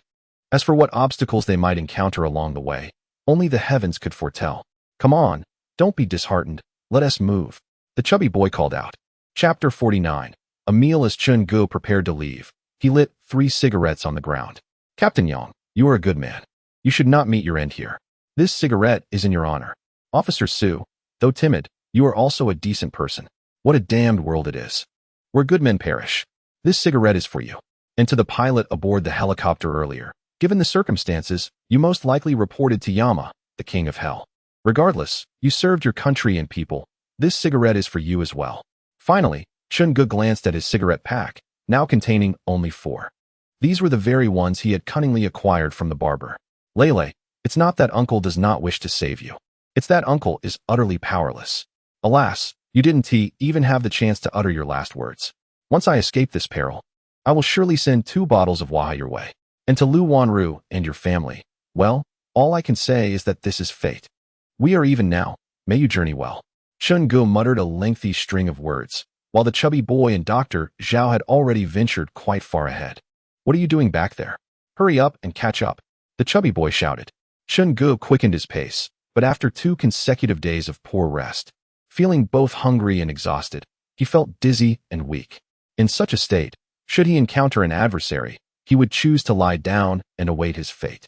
As they continued onward, the urban scenery faded away, giving way to lush green farmlands lining either side of the road. Yet, not a single farmer was in sight, which caused Chen's heart to plummet. The trio walked from 4 in the morning until noon. Eventually, their fatigue became unbearable, and after a brief discussion, they decided to find a place to rest for the night. Otherwise, they wouldn't even need to face any monsters. They would simply collapse from exhaustion. The chubby boy extended his hand, and 2 black eyes obediently emerged. With a wave, the eyes jumped off in opposite directions. At that moment, the chubby boy resembled someone playing a game on 3 computer screens simultaneously. marvelously perceiving 3 different scenes. Dr. Zhao had researched this phenomenon, but, after much deliberation, failed to uncover any suspicious elements and ultimately gave up. After 2 or 3 minutes, the 2 black eyes bounced back, melding into the chubby boy's body. He pointed southward, saying, "If we head that way, there's a small village not too far off. Let us go take a look. If there are people, that would be ideal. If not, we need a place to rest for the night." All 3 were at their physical and mental limits, unable to prolong their journey any further. Dragging their weary bodies to the village proved fruitless. As expected, not a soul was to be found. Chen Ge already suspected something was amiss in this place, but he could not afford to dwell on it. Survival was paramount. They could not allow themselves to succumb to fatigue. He approached a brick house adjacent to the farmland, gently knocked on the door, and upon confirming no one was inside, kicked it open. The room was remarkably clean, considering the apocalypse had only begun 2 days prior. Chen Ge scoured the area for anything useful. "Wow, look at this," he exclaimed to his companions. The chubby boy and Dr. Zhao hurried over to see what was happening. In the kitchen, they discovered half a bag of rice. Having not had a proper meal in 2 days, the mere thought of steaming white rice made their mouths water. The chubby boy swiftly found a rice cooker, but alas, it was devoid of power. The gas canister refused to ignite, leaving him frantic and scratching his head. Chen Ge, holding a pot and an axe, constructed a makeshift stove using bricks and proceeded to chop down a fruit tree in the yard. The tree bore numerous unripe apricots, still hard and sour. To their surprise, they found a hand-pumped well in the center of the yard. The chubby boy grasped the pump handle and pressed down vigorously a few times, and clear water gushed forth from the well. With water, rice, and the means to cook, this place felt like paradise. Chen Ge and the chubby boy were busy preparing a meal, with one tending to the fire and the other washing rice, while Dr. Zhao stood nearby, feeling somewhat at a loss. His usual work kept him preoccupied, leaving little time for the joys of cooking, as he typically relied on takeout. Observing the 2 immersed in their tasks, Dr. Zhao felt a twinge of guilt. "What can I do to help?" he inquired as he approached them. The chubby boy, noticing the abundance of fresh greens in the garden, eagerly pulled up a cabbage. "You just need to wash this white cabbage, and I'll stir-fry it for you shortly," he said with a smile. Before long, the enticing aroma of rice wafted through the yard. The chubby boy rummaged through the kitchen, discovering various utensils and condiments, and prepared a delightful dish of sweet and sour cabbage. By the time they finished, it was nearly 2 o'clock in the afternoon. The 3 of them, too hungry to engage in polite refusals, devoured the entire pot of rice and polished off the stir-fried cabbage. Chen Ge vowed he had never tasted such exquisite sweet and sour cabbage in his life. "From now on, you shall be in charge of our logistics, handling all the cooking and meal preparations," he declared to the chubby boy. After finishing their meal, Chen Ge reclined in the yard, so full that he could scarcely move. For the first time, he realized that being satiated could bring such profound happiness. In these trying times, surviving 1 day at a time felt like a victory. He asked for nothing more than to have rice paired with cabbage every day, and that would suffice. In contrast, the compressed biscuits and bread he had brought along remained untouched. Having eaten well, fatigue began to envelop him. "Let us take turns on watch duty. It would be wise to rest well, and we shall set out again at dawn," Chen Ge suggested. "All right, I'll take the first watch. You 2 should hurry and get some sleep," replied the chubby boy, appearing quite lively. Chen Ge couldn't help but marvel at the resilience of youth. He recalled his own days of gaming all night without consequence. Yet now, after just 2 days, he felt utterly drained. "I'm getting old. I can't handle it anymore." Their living conditions seemed quite decent. The master bedroom boasted a heated Kong bed, while the living room featured a sofa and a wooden bed. Overwhelmed by exhaustion, Chen Ge lay on the sofa and was snoring within mere moments. Dr. Zhao, though not enjoying such restful sleep, succumbed to slumber after half an hour of restless eyes, utterly spent from the previous night's toil. The chubby boy, seeking the warmth of the sun, positioned a chair at the doorway and reflected on his previously hectic life. Suddenly, he realized that this leisurely pace was the essence of life. Although his former days were not apocalyptic, they bore a striking resemblance to one, as the monotony of busyness rendered them similarly bleak. Bored and restless, he picked up a few iron nails from the ground and began etching his name into the wall. Yet, after a hearty meal, basking in the sun, and feeling the weight of 2 nights' fatigue, he too unknowingly drifted off to sleep. Chapter 50.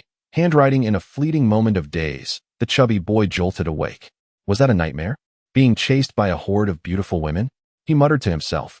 The sun still hung high in the sky, indicating he had only napped for a brief spell. He slapped his cheeks lightly to rouse himself, though no immediate danger loomed.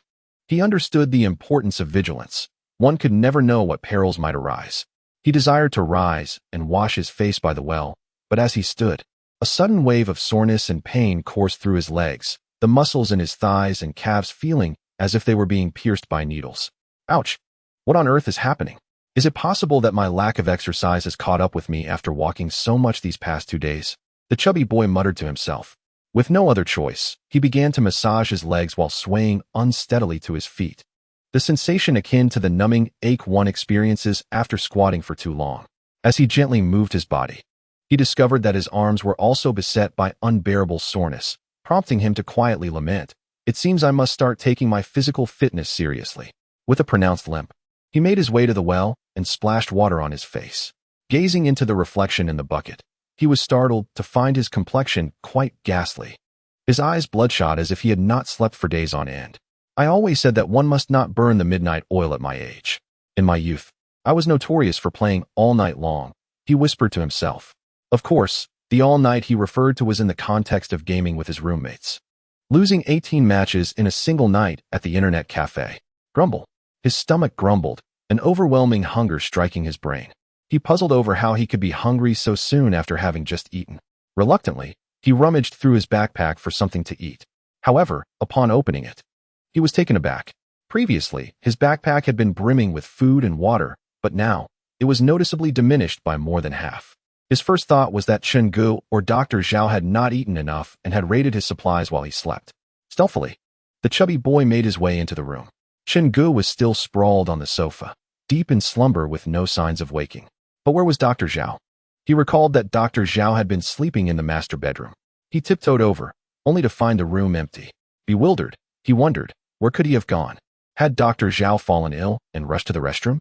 But that seemed improbable, as the restroom was just a short distance away, and he would surely have spotted him. A flicker of caution ignited within him. Could it be that Dr. Zhao had taken half of the provisions and fled?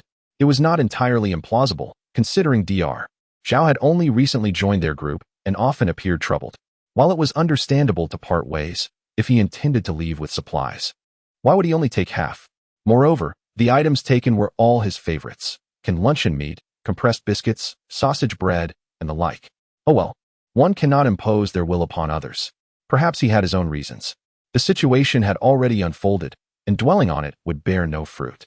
With a sigh, the chubby boy inadvertently turned and caught sight of a mirror atop the table in front of the heated Kong. The reflection startled him. His face was pale, with dark circles under his eyes and blood vessels visible, giving him a haggard appearance. He gently touched his cheek, bewildered. How could he have become so worn in just 2 days? He hadn't even treated himself to anything special. In the days of yore, during his university years, the chubby boy and his classmates spent 3 consecutive sleepless nights online, yet he could not fathom the reason behind it. Ultimately, he attributed his exhaustion to the sheer fatigue of that period. When it was time for a shift change, he sought a moment's respite for slumber. Alas, unbeknownst to him, the entire city and surrounding countryside were plunged into darkness, depriving him of the chance to charge his phone and indulge in videos. He quietly rummaged through his room, hoping to unearth something to alleviate his boredom, and upon searching, he discovered half a calendar atop the television. The reason for its incomplete state was that many elderly individuals in the countryside had a habit of tearing off a page each day to avoid confusion. It was now June, and the last page bore the date of June 19th. The chubby boy paid little heed to it, casually placing the calendar back on the television as he returned to bask in the sunlight by the door. For reasons unknown, he felt an overwhelming fatigue wash over him. Absently, he reached out to touch the adjacent wall where he had previously etched his name out of boredom. However, as his hand continued downward, he unexpectedly encountered another character. The chubby boy's eyes widened in surprise. He distinctly remembered carving only his name. How could there be an additional symbol? He hastily lowered his gaze and discovered the addition was not a Chinese character, but rather a number, 16. What could this possibly signify? Curiosity piqued. He wondered if this number had existed before or if he had unconsciously inscribed it. Gently tracing the numeral 16, he concluded that it must have been etched recently. The house, constructed of red bricks, bore marks that made it easy to determine the age of the scratches, and most importantly, the 16 bore his distinct handwriting. He had a habit of finishing the numeral 1 with a flourish, and the base of the 1 in 16 bore a noticeable upward stroke, albeit faint on the brick surface. The chubby boy swallowed hard, bewildered by the peculiar situation. Was he perhaps haunted? Just moments ago, he arrived at this house. Yet how could he find a number he had carved days prior? A chill crept into his heart. This place was undoubtedly strange. Chen Ge, wake up. Get up quickly, the chubby boy shouted. As he continued to inspect, he found several more numbers beneath, 17 and 18. The handwriting was unmistakably his own, yet he could not recall when he had inscribed them here. Chen Ge, wake up. Dr. Zhao is missing, and it appears he may be in danger. Hurry up, he exclaimed, but Chen Ge remained in deep slumber, unresponsive to his calls. Panic surged within him, and he swiftly struck Chen Ge's face. For any ordinary person, such a jolt would surely awaken them, yet Chen Ge showed no signs of stirring. The chubby boy suddenly realized that Chen Ge was not merely unresponsive. He was utterly incapable of waking. What on earth is happening? Am I some sort of Tang Sung, facing 81 tribulations? He muttered in frustration. Chapter 51. Grain. It is entirely natural for individuals to experience panic when confronted with peril. Such a response is an unavoidable physiological reaction. Those who swiftly regain their composure in the face of chaos are the elite, while those who become utterly flustered are the mediocre. Although the stout fellow possessed limited combat prowess, he quickly steadied himself upon realizing the presence of an unseen danger. He endeavored to compile all the irrationalities surrounding him, striving to analyze the current predicament. Calm. With my astute intellect, I am certain to uncover numerous inconsistencies. The stout fellow inhaled deeply, feeling the ache radiating from his hands and arms, and soon identified the first anomaly. Why do I feel such pain? This is illogical. He pinched his sore calf. During his university days, running 1,000 meters had left him bedridden the following day due to the soreness, a rather excruciating experience. However, muscle soreness from vigorous activity typically manifests the day after one awakens. Observing the sun's position in the sky, he deduced that he must have been asleep for no more than 20 minutes. How could his legs ache so intensely? Moreover, why did his arms also throb with discomfort? The previous days had been filled with running, yet the exertion on his arms had been minimal. There was no reason for this sensation. Then there was the vanished Dr. Zhao. It was conceivable that Dr. Zhao had not merely fled with half the provisions, but may have encountered some misfortune. After all, in this dreadful place, any number of dangers could arise. Perhaps a colossal octopus had descended from the heavens and devoured Dr. Zhao whole. In any case, the stout fellow resolved to rouse Chen Ge. Yet, standing at a mere 1.7 meters, and with Chen Ge towering at 1.96 meters and as robust as a bear, he could only manage to drag Chen Ge from the sofa, never achieving the feat of carrying him away. Stop sleeping and get up. If you don't wake, I swear I shall make you regret it, the stout fellow shouted, delivering a couple of slaps to Chen Ge's face. But the latter remained blissfully unconscious. Such deep slumber could indicate either a severe brain injury rendering one a vegetable or the effects of a drug. Could Dr. Zhao be the mastermind behind all this? He alone possessed the expertise to administer various substances, yet it seemed implausible. Their lives had been saved by the two of them. If he wished to part ways, he could simply state his intentions without resorting to such drastic measures. Moreover, the stout fellow recalled the 3 digits inscribed beneath his name: 16, 17, 18. They were sequential. What could they possibly signify? No matter how he pondered, he remained perplexed. What lay beyond these numbers? 19, 20? Suddenly, a spark of insight illuminated his mind, as if he had grasped something elusive.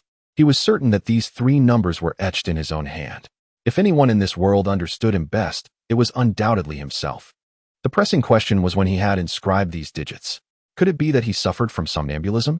Had he unknowingly engraved these numbers during his recent slumber? Or did this pertain to a more arcane hypothesis of temporal displacement?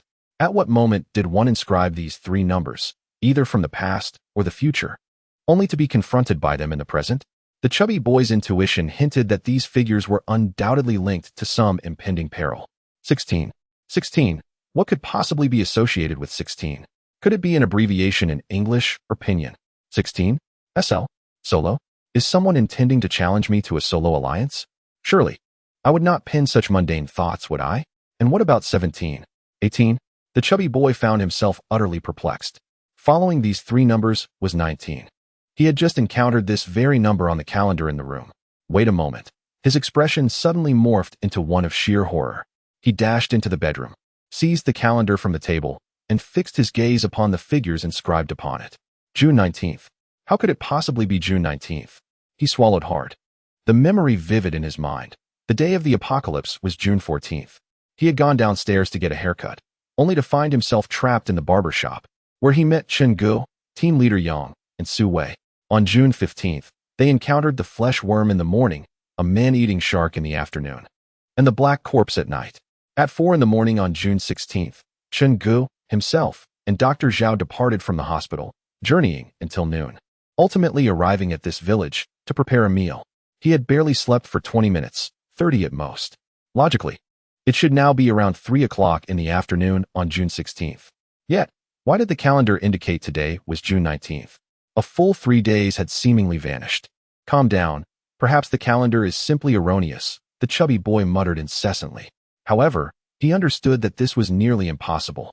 June 14th marked the onset of the apocalypse. Generally, no one would pay heed to a paper calendar. Regardless of whether the villagers had departed or perished, the date on that calendar would remain fixed at June 14th. Yet now, it read June 19th, suggesting that someone had tampered with the calendar, and the individual who had done so was likely one among the three of them. The more he pondered, the more fear enveloped him. With Chen Ge now unconscious and Dr. Zhao missing, he was devoid of any ally. The immediate priority was to ascertain whether it was indeed June 16th or June 19th. Taking a deep breath, he felt an inkling of an answer brewing within him. The inscriptions on the wall represented the date, presumably meant to alert him. To discern the passage of time, there existed but one method: to seek a reference point. After all, humanity itself cannot substantiate the existence of time. It can merely judge the passage of time through changes in external objects. In this scenario, even a clock was of no use. The chubby boy forced himself to regain composure, continuously searching for objects that could validate the passage of time.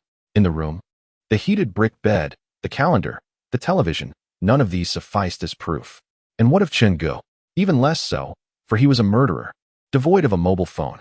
The chubby boy lifted his gaze towards the outdoors, where sunlight illuminated a rice cooker. After everyone had finished their meal, he had succumbed to laziness, planning to wash the pot just before dinner. Little did he realize that this act of procrastination would become a crucial instrument in measuring the passage of time. He distinctly recalled that remnants of rice lingered within the pot. If merely 20 minutes had elapsed, those grains would undoubtedly remain plump and unchanged. However, should his speculation be correct and 3 days had truly passed, the rice would surely have altered in color, perhaps even spoiled.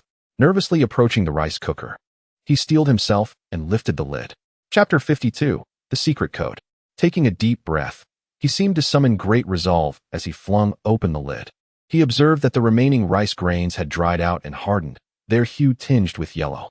Despite the summer heat, it was inconceivable for cooked rice to transform so drastically in a mere 20 minutes. In other words, his earlier conjecture might indeed be accurate. Time had slipped away unbeknownst to him. Several days could have passed.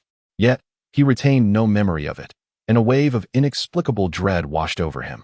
All the monsters he had encountered before, though terrifying, were at least visible, allowing him to comprehend their nature. But now, he was utterly at a loss. What had transpired? Why had this occurred? He had merely closed his eyes for a moment, and 3 days had vanished. Had Dr. Zhao fallen victim during this time? Why was Chen Ge in a state of unconsciousness? Why did his limbs ache so intensely? Surely, something had befallen them, yet those 3 days had been silently erased. Was it possible that the tales of the old thief Iraqi were drawn from personal experience? Had the Crimson King truly manifested? The chubby boy's imagination ran wild. No, it was evident that those 3 days had not been directly obliterated, for he had etched words into the wall, leaving himself clues. Besides the inscriptions on the wall, perhaps he had left other hints. Looking at Chen Ge, who lay as still as a dead pig, he offered no assistance whatsoever. Seated on a chair, he replayed all that had transpired. On the afternoon of June 16th, the three of them had arrived here, then cooked, dined, and slept. He had merely dozed for a moment. If the calendar were accurate, it was now the afternoon of June 19th. 3 days had passed in the blink of an eye. Wait, the calendar? Based on his prior deductions, Someone must have torn off pages during these 3 days. Otherwise, the date would undoubtedly reflect the day of doom, June 14th. Might he have been the one to rip it off? The chubby boy ventured step by step into the master bedroom, scrutinizing the calendar, hoping to uncover any clues on the torn pages. As this thought struck him, a jolt of realization coursed through him. If the ripped calendar had been hidden away, it indicated that he had encountered danger during those 3 days. But why had he not fled? Suddenly, his stomach rumbled, indicating that he had not eaten in several days. Perhaps it would be best to first satiate his hunger. The portly fellow reached into his backpack, but suddenly froze at the sensation of a chilling realization. It dawned on him why the food supplies had dwindled so dramatically. It was not Dr. Zhao who had taken the provisions, but rather his own actions over the past 3 days of hunger that had led him to pilfer from his own stash. He stared at the backpack in his hands. The most convenient place to conceal items, and certainly one he would notice, this very bag. If only he had known that at some point in the future he would lose his memory and leave behind clues. He surely would have tucked those hints within this very backpack. Thus, when hunger struck, he would naturally reach for it. Without delay, he emptied the contents of the backpack, and aside from the food, he indeed discovered a small crumpled piece of paper. Excitement surged within him. Truly, I am remarkable. If only I had the chance. I could become the Sherlock Holmes of Huaxia. He carefully unfolded the paper, revealing a page from a calendar. But what was most crucial was the symbol drawn on the reverse side. It appeared to resemble the letter Y. What could this possibly mean? My English is rather poor. Why would such a vital clue be recorded in English? It seems illogical. The portly fellow could not help but complain. How absurd that he could not decipher the very code he had left for himself. What a peculiar talent. Yet, he was acutely aware of his own limitations in English. Aside from the 26 letters and a few words learned in school, he had essentially returned everything to his teacher. So what did this Y truly signify? After considerable contemplation, he suddenly realized that the drawing was not a Y at all, but rather a gesture of scissors. Scissors. Run. He turned to survey the courtyard, which appeared utterly devoid of danger. Just the other day, he had contemplated residing here long-term. However, the version of himself from June 18th was now warning him of imminent peril, insisting he flee immediately. This was the signal he had previously established with Chen Ge. A thumb represented safety, a fist indicated readiness for battle, and the scissors signified extreme danger. No questions asked. Just run. The person he trusted most was, without a doubt, himself.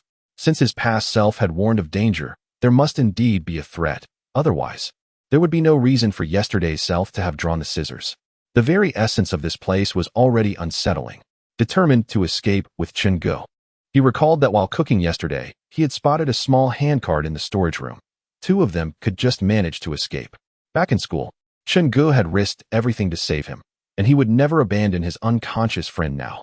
Yet, just as he turned to retrieve Chen Ge and make their escape, he discovered that the young man sprawled on the sofa had vanished.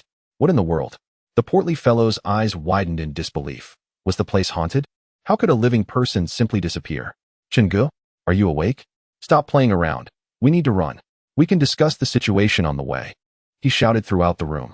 Initially, he had assumed Chen Ge had merely woken up, but after searching both inside and out 3 times, he found no trace of him.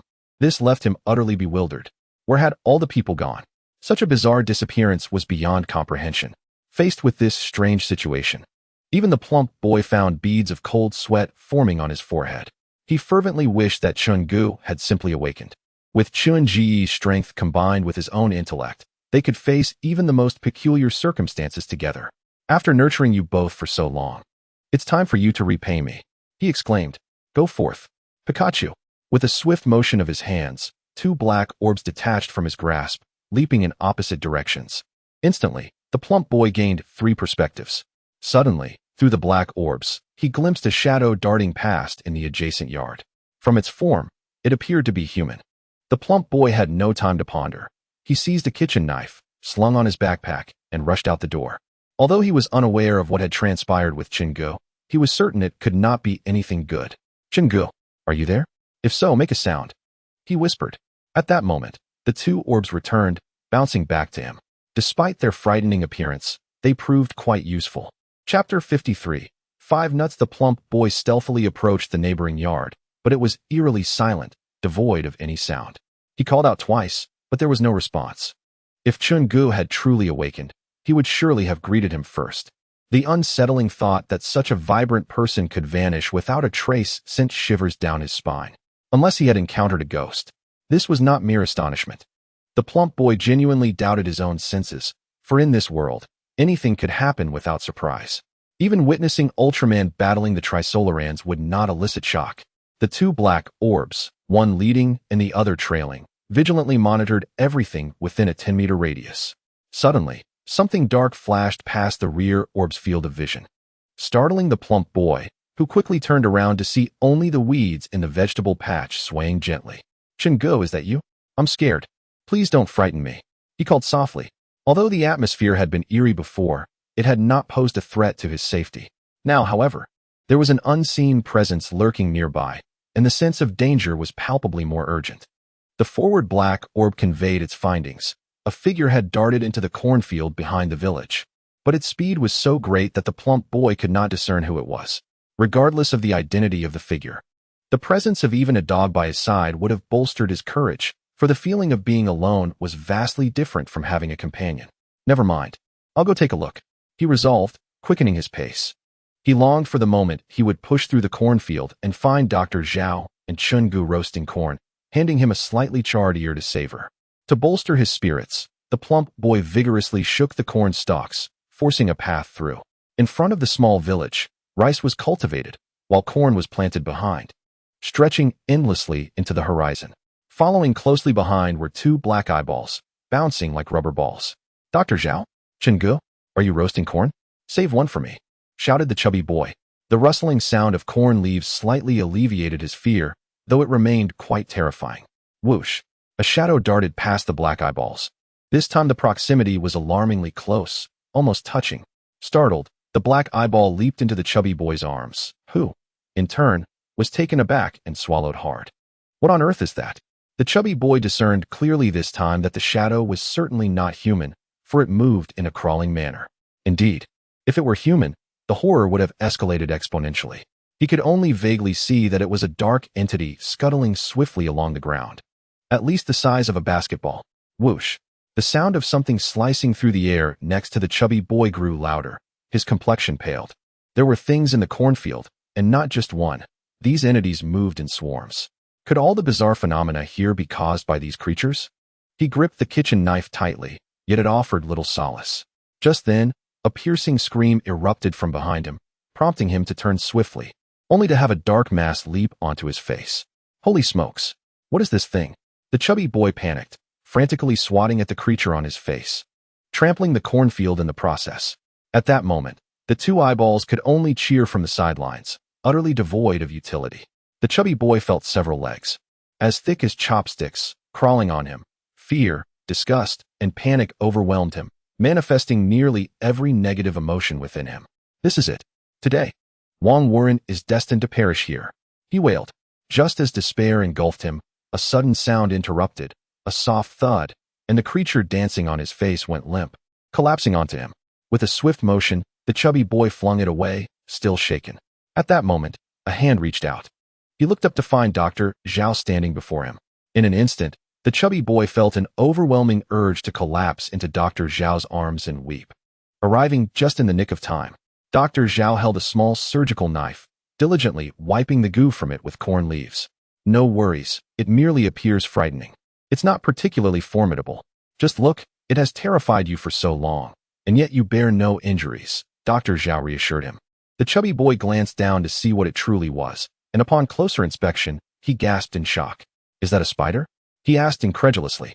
There lay a black spider, the size of a basketball, twitching on the ground. Was it not excessively large? Could it be the legendary bird-eating spider?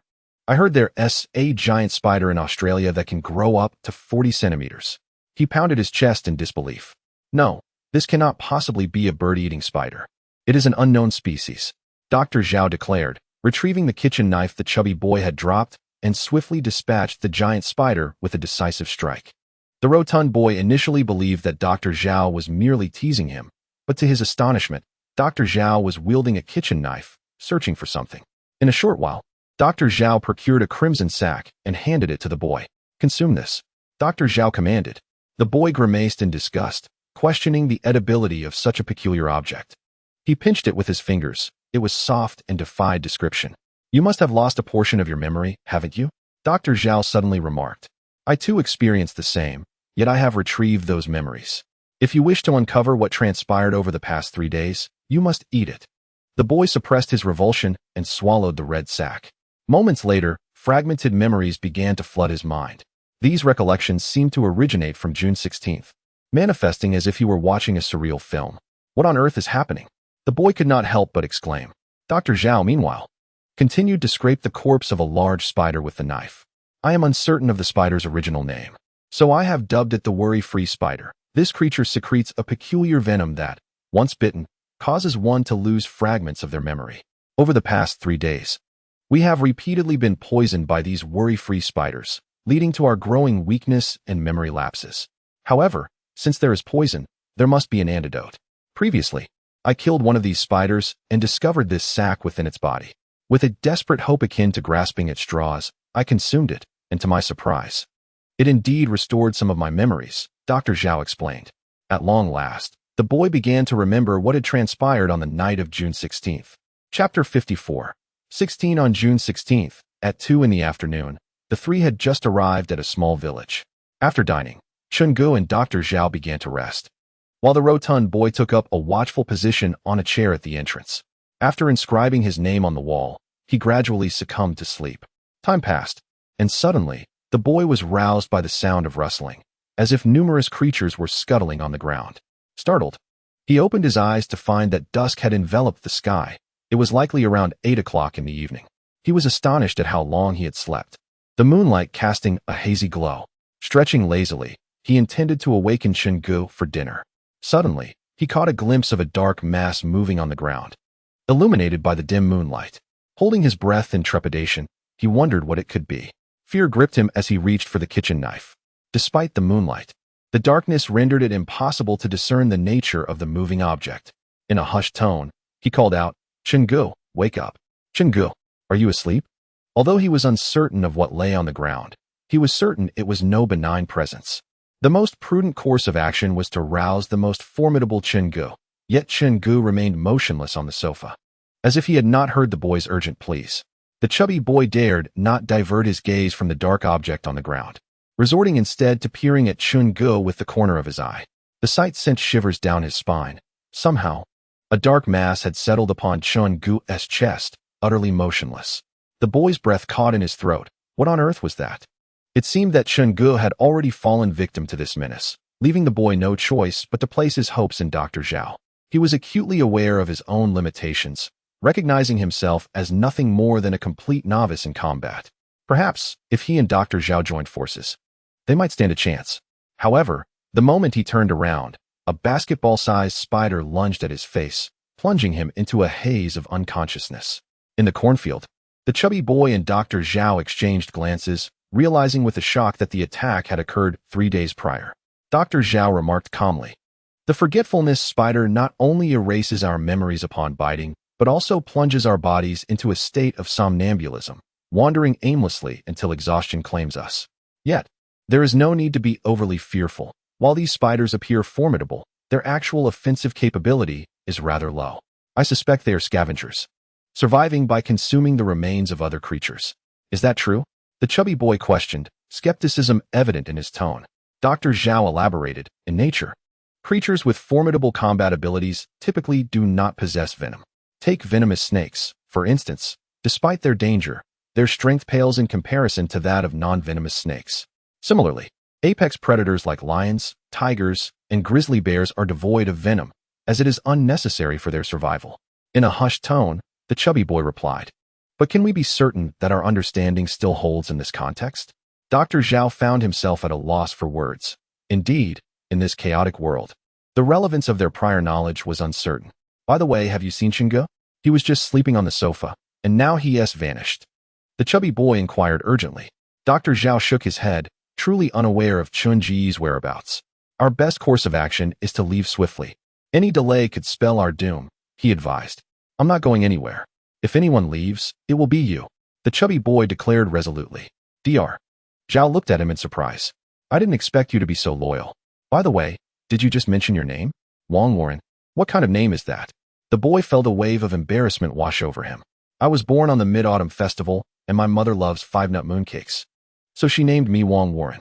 Dr. Zhao chuckled, then pointed to the sky. Don't accuse me of lacking loyalty. I will stay with you for 3 more hours. Around 5 in the afternoon, if we still haven't found Chen Ge, I will leave immediately. The chubby boy nodded. If they failed to locate Chen Ge within 3 hours, it would likely signify his demise. All right, 3 hours it is, he affirmed with determination. Nightfall posed a grave danger for them. If they could not escape before dark, they might never leave. Now, we must endeavor to hunt as many of these spiders as possible and extract the sacs within them, as they contain the antidote. Let us prepare as much as we can, Dr. Zhao instructed. In other words, we were once the prey, but now we have transformed into the hunters. The dynamics of offense and defense have shifted. Thus, the two individuals gradually sought the traces of the forgetfulness spider. The chubby one had also lost 2 days of memory, requiring at least 2 flesh sacs for a complete recovery. Whether it was an illusion or not, he sensed a notable alleviation of the soreness in his body, likely a side effect of the venom. Dr. Zhao, wielding a scalpel, recounted his experiences as he walked. He regained consciousness around 9 this morning, only to find he had lost 3 days of memories. Moreover, the extent of his amnesia was considerable. He could only recall sleeping in the hospital's morgue, and upon awakening, he found himself in an unfamiliar village. Unlike the chubby one's whimsical thoughts, Dr. Zhao immediately suspected a malfunction in his mind. Due to his memory loss, he could not recall who the chubby one and Chen Ge were, prompting him to flee without a word. However, the forgetfulness spiders would not allow such easy prey to escape. Along his journey, Dr. Zhao faced several attacks. Initially alarmed, he gradually realized these spiders merely intimidated. As long as he avoided their bites, he would be fine. Subsequently, he began to retaliate. After slaying one spider, he dissected it and obtained a red flesh sac. Adopting a desperate hope, he consumed the sac, and to his astonishment, his memories returned. Now, upon locating Chen Ge, they hurried away. Did Chen Ge get lost while sleepwalking? The chubby one whispered. No, that shouldn't be the case. If he were sleepwalking, he wouldn't have vanished so quickly. Could it be that he has succumbed and was dragged away as prey? Dr. Zhao replied with a serious expression. A spider as large as a basketball possesses formidable strength, and there is more than one of them. It would not be difficult for them to drag a person away together. We must return. Perhaps we can find some clues, Dr. Zhao stated. The two hastily returned to the house they had previously occupied. Dr. Zhao first searched around for any signs of struggle, but found nothing. Chapter 55. The laird Chen Ge's disappearance was indeed concerning. According to the chubby one, Chen Ge had merely been sleeping on the sofa. He had just glanced at his bag and checked the calendar, and then, in the blink of an eye, he was gone. Let's not rush. We shall employ the process of elimination, Dr. Zhao advised. Firstly, it is certain that Chen Ge did not wake up on his own. Had he done so, he would have greeted you. Secondly, Chen Ge absolutely did not leave this courtyard. Observe the ground. There are no extra footprints or signs of dragging. In other words, he should still be in this room. Thirdly, if he remains in this room, where could he possibly be? Dr. Zhao trailed off, casting a glance at the chubby one. You articulated that quite well. Why did you stop? The chubby one inquired. I have reached the limits of my reasoning. Do you believe I am Sherlock Holmes? My profession is that of a doctor, not a private detective. This room is quite small and easily visible. Where else could he possibly hide? Unless, of course, we are haunted, Dr. Zhao remarked. Indeed, this room is rather limited in size. Where else could one possibly hide? Suddenly, the plump boy recalled something, his expression growing increasingly grave. There's still one place we haven't searched. Where? The vegetable cellar. What? Dr. Zhao momentarily struggled to comprehend the meaning of those 2 words. No offense, but it's evident you've grown up in the city. Many rural areas dig a vegetable cellar. It remains warm in winter and cool in summer, making it ideal for storing vegetables. Some farmers excavate them outside, while others construct them within their homes. The plump boy exchanged a glance with Dr. Zhao, both casting their eyes toward the kitchen. In fact, they had already noticed a wooden door on the floor at the farthest end of the kitchen, yet it had escaped their attention at the time. If those spiders had concealed Chen Ge in the vegetable cellar, everything would suddenly make sense. Why had Chen Ge vanished without a trace? Why did those spiders appear and disappear without a sound? The underground cellar was likely their lair. Clutching a kitchen knife, the plump boy took a deep breath. Dr. Zhao, if you're scared, you can wait here. I'll return shortly. Don't speak as if someone is cowardly. If I were afraid of death, I wouldn't be back, Dr. Zhao replied nonchalantly. The two of them dared not breathe too loudly as they cautiously approached the entrance of the cellar. And with a resolute bite of the lip, they lifted the wooden door. Typically, vegetable cellars within rooms are not excavated too deeply for convenience, usually not exceeding a meter in depth. However, the moment they opened the door, they were met with a seemingly bottomless pit, forming a 30-degree angle with the ground. A person could barely crouch to enter. It was now nearly certain that this pit was the spider's lair, and Chen Ge had undoubtedly been dragged below. Yet the confined space exceeded their expectations, allowing only one person to maneuver freely. If both were to enter and encounter danger, retreat would be impossible. Thus, it was resolved that only the plump boy would descend. Moreover, the pit was exceedingly low, with a diameter of merely about a meter. Crawling in for short periods was feasible, but prolonged bending would be unbearable, compelling one to crawl deeper. Eventually, they found a length of nylon rope in the warehouse. One end secured to the plump boy's waist while Dr. Zhao remained outside to pull the rope. They established a signal.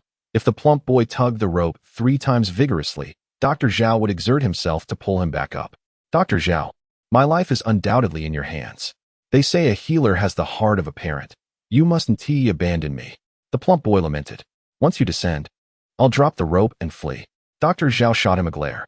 Taking a deep breath, the plump boy hunched down and entered the abyss, reciting Ba as he crawled.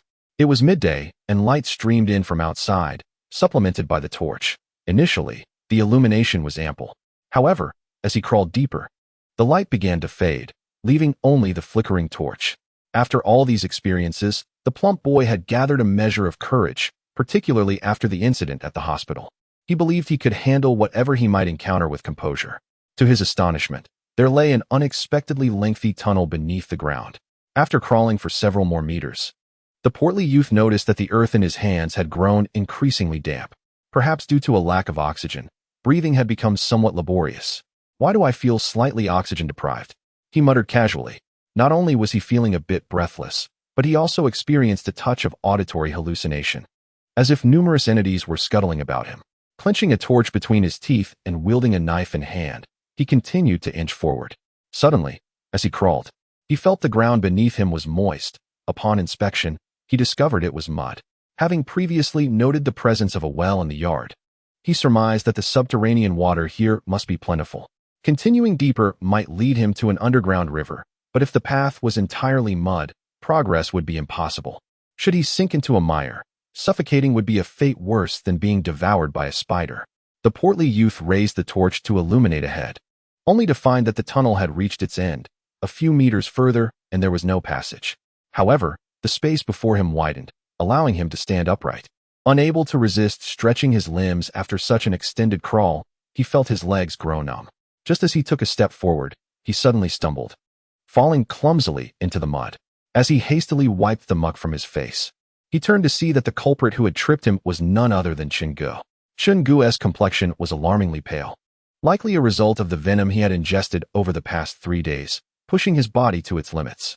Nonetheless, his chest exhibited a slight rise and fall, indicating he was still alive. It's all right. As long as you're alive, there's a doctor outside. Dr. Zhao, an exceptional healer, will surely bring you back to health. The portly youth chattered incessantly. He then tied the rope around his waist to Chen Ge's and gave it 3 firm tugs. Above, Dr. Zhao received the signal and immediately began to pull with all his might, preparing to hoist Chen Ge up. The portly youth finally exhaled in relief. As long as the man lived, there was hope. At that moment, a rustling sound echoed from above, prompting the portly youth to raise his torch in curiosity. To his horror, he beheld a cavern, 5 meters in diameter, teeming with spiders of varying sizes. The smaller ones were akin to human fists, while the larger ones were significantly larger than basketballs. The grin on his face froze as he awkwardly addressed the arachnids. I apologize, esteemed guests. I hope I haven't disturbed your afternoon slumber. Please, continue resting while I take my leave. Chapter 56. Beasts and Monsters. The portly youth, ever polite, cautiously retreated, step by careful step. Having lived for over 20 years, he held a firm confidence in various aspects of himself, save for his combat prowess. He readily admitted to being a complete novice in the art of battle. The spiders above fixated their piercing gazes upon him. While he felt a chill run down his spine, fear did not overwhelm him, for these creatures were at least visible to the naked eye. Though formidable, they could be vanquished, thus rendering the danger manageable. The portly youth continued to inch backward, for if his instincts were correct, these spiders would soon be upon him. It has been proven that he was correct. Just as the plump boy emerged from the cave, a frenzy of spiders surged towards him. Instantly, he raised his torch. Although these spiders were quite intimidating, they remained mere animals at their core. As long as they were animals, they exhibited a certain aversion to fire. Upon seeing the flames, the spiders clustered at the cave's entrance, none daring to advance. The plump boy gradually retreated towards the mouth of the cave. Despite knowing that the spider's offensive capabilities were not particularly formidable, he understood that a single bite could inject venom into his body, potentially leading to his demise at their fangs. The struggle to ascend had already drained his stamina, and now retreating only exacerbated his exhaustion. Yet, he dared not linger even a moment. With every step back he took, the spiders inched forward. They merely sought a meal. Were they truly at fault? Eventually, the boy's legs grew weak from the exertion, and he finally felt the warmth of sunlight streaming in. This moment would determine life or death. Taking a deep breath, he accelerated his retreat, only to suddenly feel a hand grasp his leg, pulling with great force and yanking him out of the cave. Looking back, he saw that it was Dr. Zhao who had rescued him. "Quick, shut the door. There are spiders everywhere," the plump boy shouted. Almost simultaneously, the spiders erupted from the hole like a fountain. Even though they were aware of the spider's relatively weak attack power, the sight was still unsettling. Dr. Zhao gritted his teeth and forcefully slammed the door shut. Yet, several large spiders still managed to surge upwards. Dr. Zhao picked up a fire axe from the ground, swinging his arm vigorously, but as a mere doctor, he lacked professional training and quickly grew fatigued. The plump boy was in a similar predicament. Neither of them were particularly adept at combat, and surrounded by 7 or 8 large spiders, their fate seemed sealed. The peculiar venom of these spiders caused a loss of memory with just one bite, the duration of which varied from person to person. Dr. Zhao mentioned he had lost about a day's worth of memories. The plump boy remained unaware of this, while Chen Ge lay asleep on the ground, oblivious. "Dr. Zhao, what should we do in this situation?" the plump boy asked, sweat beading on his forehead. Dr. Zhao clenched his jaw. "If we can kill just one of them, the others will surely flee. All creatures fear death, and these spiders should be no exception. The problem is our weapons are too short.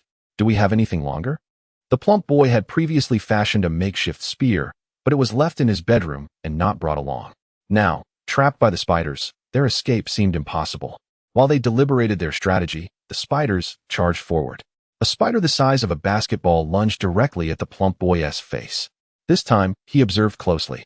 The spider's fangs were exceedingly fine, akin to embroidery needles, yet they possessed no other means of attack.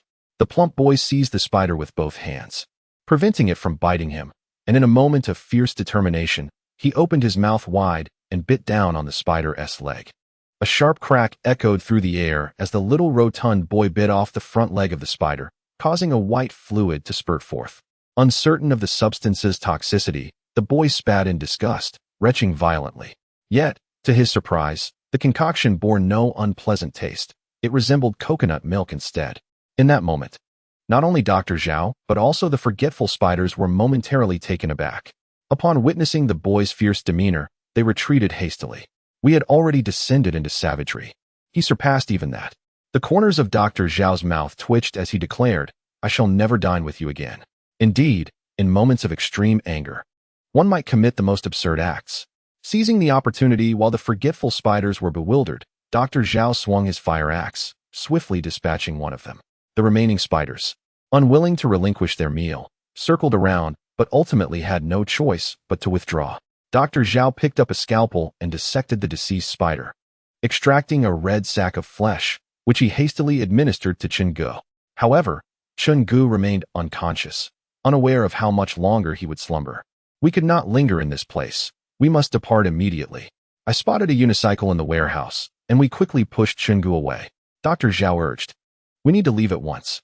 The two of them, pushing Chen Ge while gathering provisions and weapons, hastily exited. Once darkness fell, human eyesight would falter in the shadows, placing them at a significant disadvantage. As they wheeled the unicycle onto the road, flanked by cornfields, they pressed forward with trepidation. Yet, Less than 10 minutes into their journey, the boy abruptly halted. He had spotted a rabbit squatting in the middle of the road. Wasn't he that the same rabbit they had seen before heading to the hospital? Its demeanor was unchanged, silently fixated on the boy and his companion, its red eyes sending chills down their spines. Even now, the boy could not fathom the rabbit's capabilities. "What is happening?" Dr. Zhao asked, his gaze fixed anxiously on the creature. After all they had endured, paranoia had set in. The boy gulped nervously. "I don't know. But this rabbit feels far from ordinary."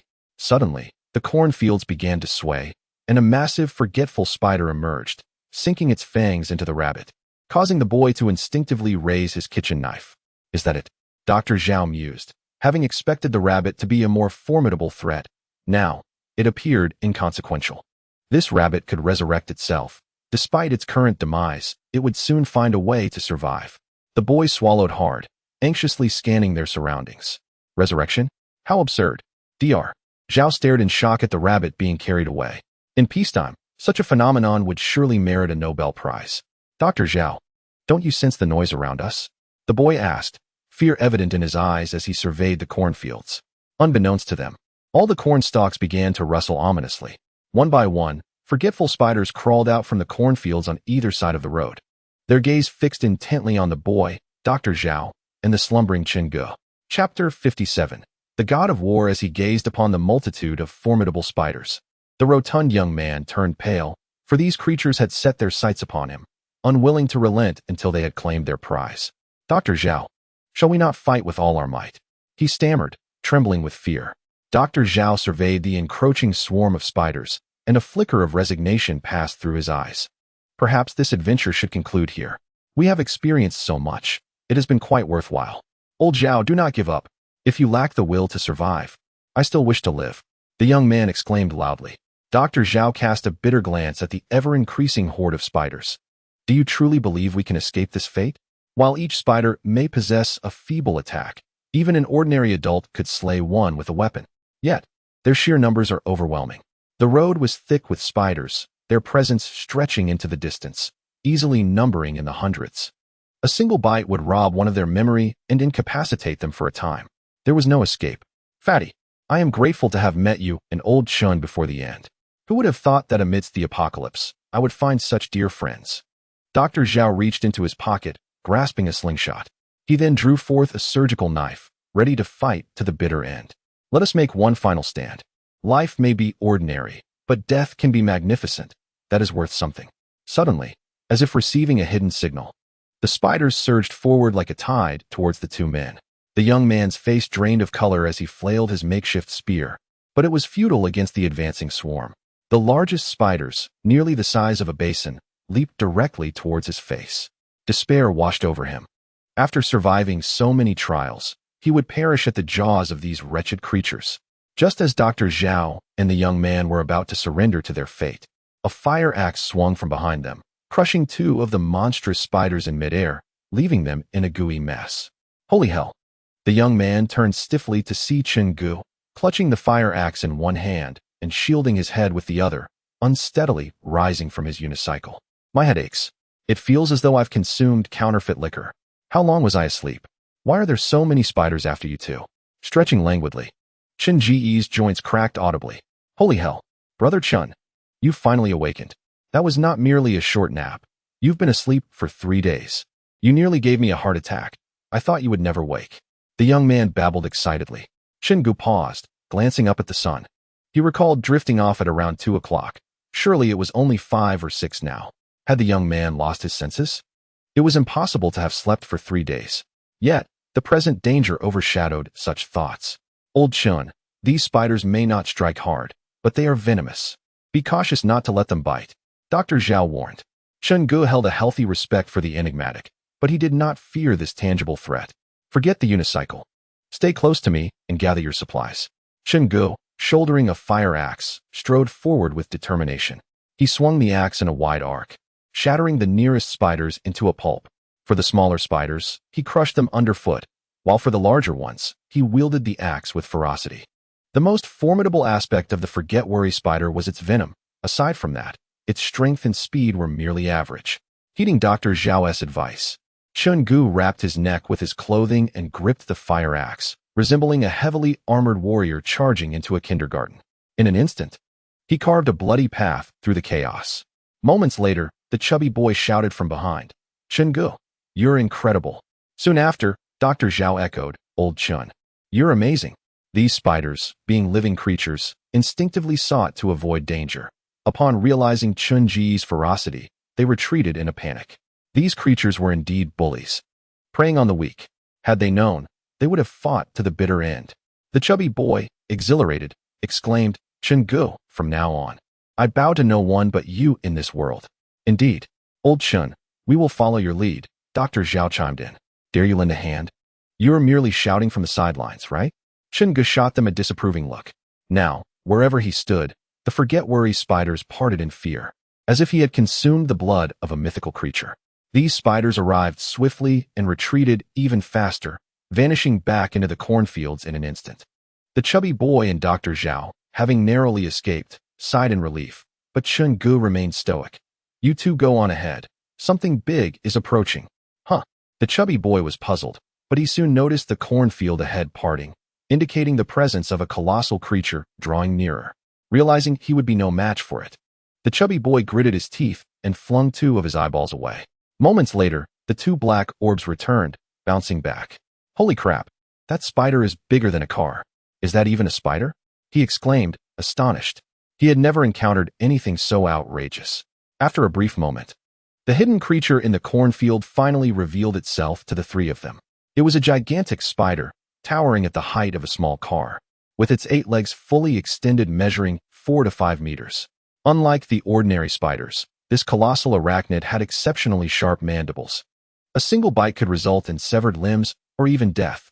Additionally, each of its 8 legs ended in razor-sharp points akin to spears, and one could only imagine the strength it possessed. "Chen Ge, can you handle this?" the chubby boy whispered. "If you two are going to be a hindrance." "I definitely can't. Find a safe spot. By the way, do you have any sharp weapons on you?" Chen Ge inquired. The chubby boy tossed his spear to Chen Ge, who caught it effortlessly and then threw the fire axe back to him. Underwater combat faced too much resistance. Relying on harpoons and spear guns, the fire axe was not particularly sharp and would serve little purpose underwater. Besides, where could one find water on this flat road? Chen Ge flicked his wrist, and the sharp cloak adhered to his skin with remarkable finesse, almost as if it possessed a life of its own, perfectly attuned to his movements.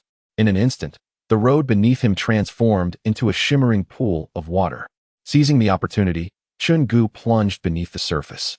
A gigantic spider lunged at him but missed entirely, bewildered as it spun in circles, utterly perplexed by the situation. What was happening?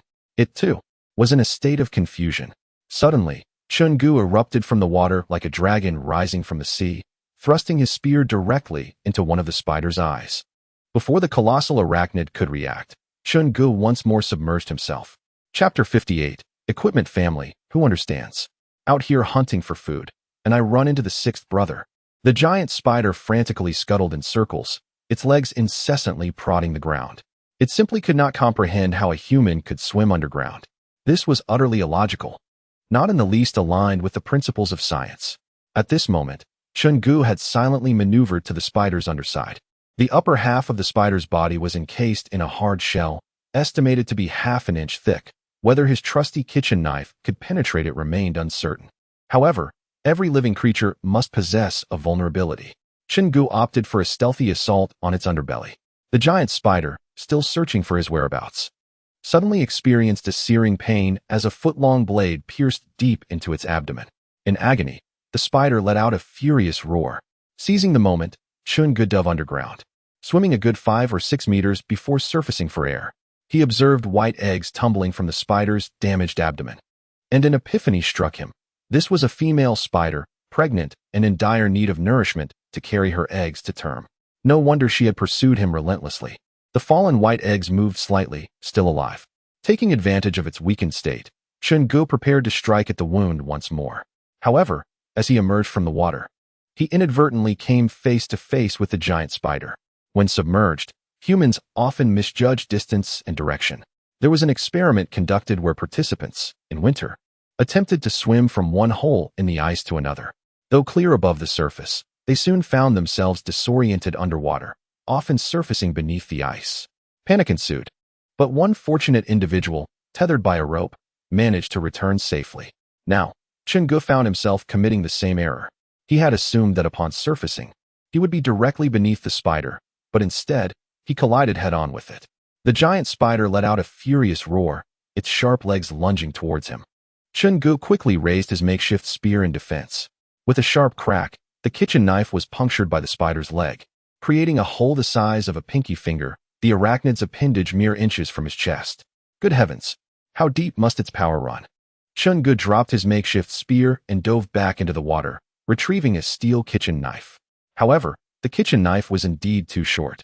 I needed to find a weapon that suited my grasp. Wait a moment, brother spider. I feel that your spider legs would be quite suitable as a weapon. Might I borrow one? The tips of a giant spider's legs are exceedingly hard, capable of piercing through gold and stone. Acquiring a weapon fashioned from a spider leg would be splendid.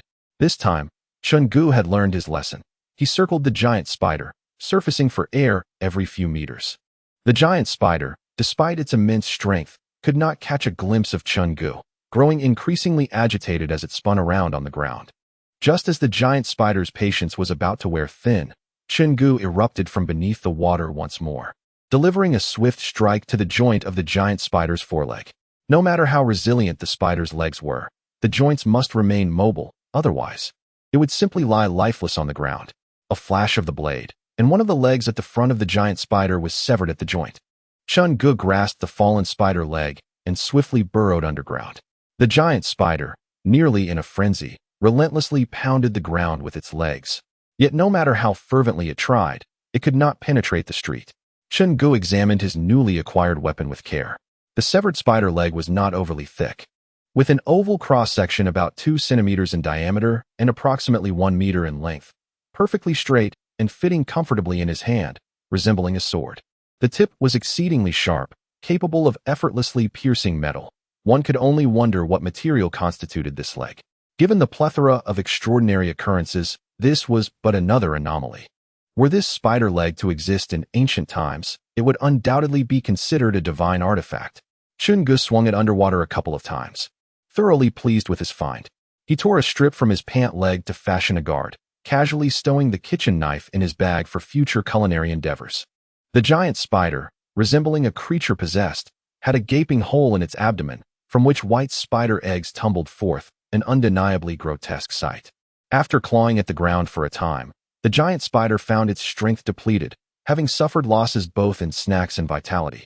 Now returning home in a state of despondency. Suddenly, Chen Ge shot up from underground, brandishing the spider leg, and with a decisive thrust, pierced the spider's head from below. The sensation was exceptionally smooth.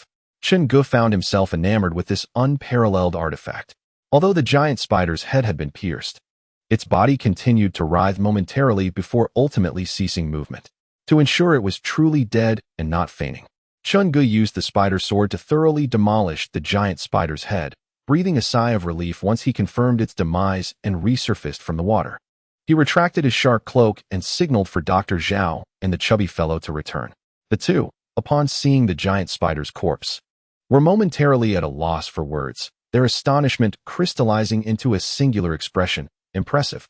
After a brief respite, Chen Ge consumed some sustenance to recuperate his strength and, wielding a fire axe, dismantled the remaining 7 legs of the giant spider.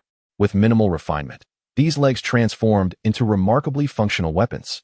The chubby fellow and Dr. Zhao each held a spider sword, their surfaces dark and slightly translucent in the setting sun, exuding a quality reminiscent of jade. Brother Spider, though you have departed from this world, we shall forever hold you in our memories. You were a truly selfless arachnid, even in death, bestowing upon us your precious equipment. Chen Ge carefully wrapped the remaining 5 spider legs in cloth, for they may prove useful in the future. Dr. Zhao, with his medical kit in hand and a scalpel at the ready, began to dissect the lifeless form of the spider. Before long, he discovered the venom sac from the forgetful spider, extracting some venom with a syringe. Dr. Zhao, what do you intend to do with these specimens? Inquired the chubby boy. They may yet serve a purpose, Zhao replied. Have you not seen apocalyptic films? The true terror in the end times does not lie in the various monsters, but in humanity itself. The human heart can be more malevolent than any beast. It is the most frightening creature in existence. In a short while, Dr. Zhao located the red flesh sac used for antidote preparation, handling it with utmost care. At that moment, the sun hung low in the sky, casting a mere sliver of light.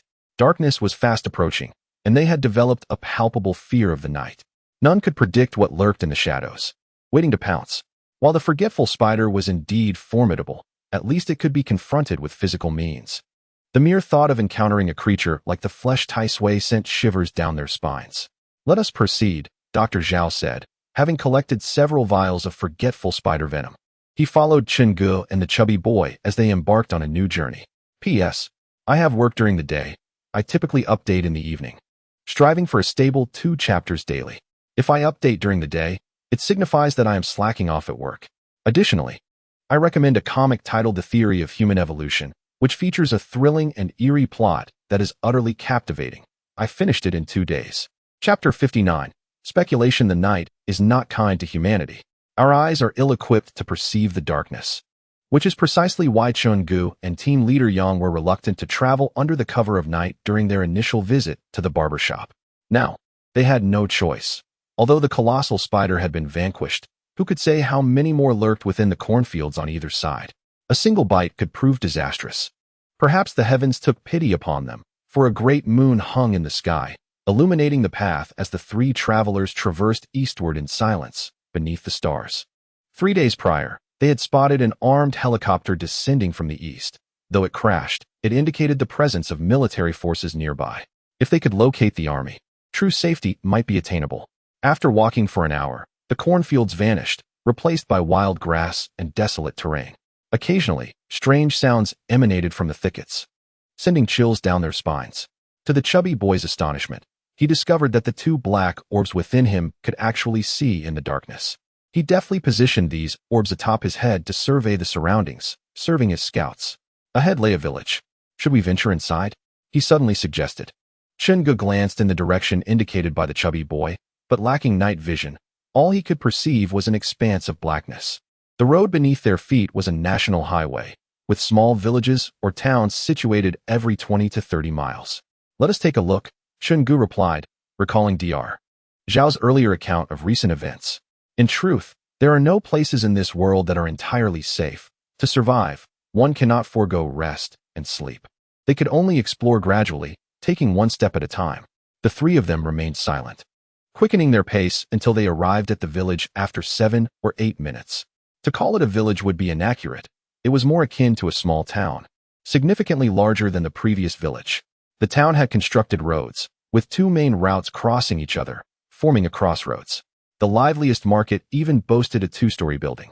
Yet under the sparse moonlight, the entire town lay shrouded in darkness, devoid of any signs of life. It appeared that, much like the city, the inhabitants had simply vanished. Chen Ge pointed to a nearby small Western-style building and said, "Let us go inside." The door was unlocked and opened with a gentle push. Dr. Zhao took out a torch and lit it, and the 3 of them cautiously entered. The ground floor, previously a small supermarket, was chaotic, littered with bottled water and packaged food, remnants of a recent looting. Few useful items remained. The second floor was typically residential, and Chen Ge, torch in hand, ascended the stairs. "Is anyone here? We mean no harm. We just seek a place to rest for the night." The pitch-black second floor echoed with silence.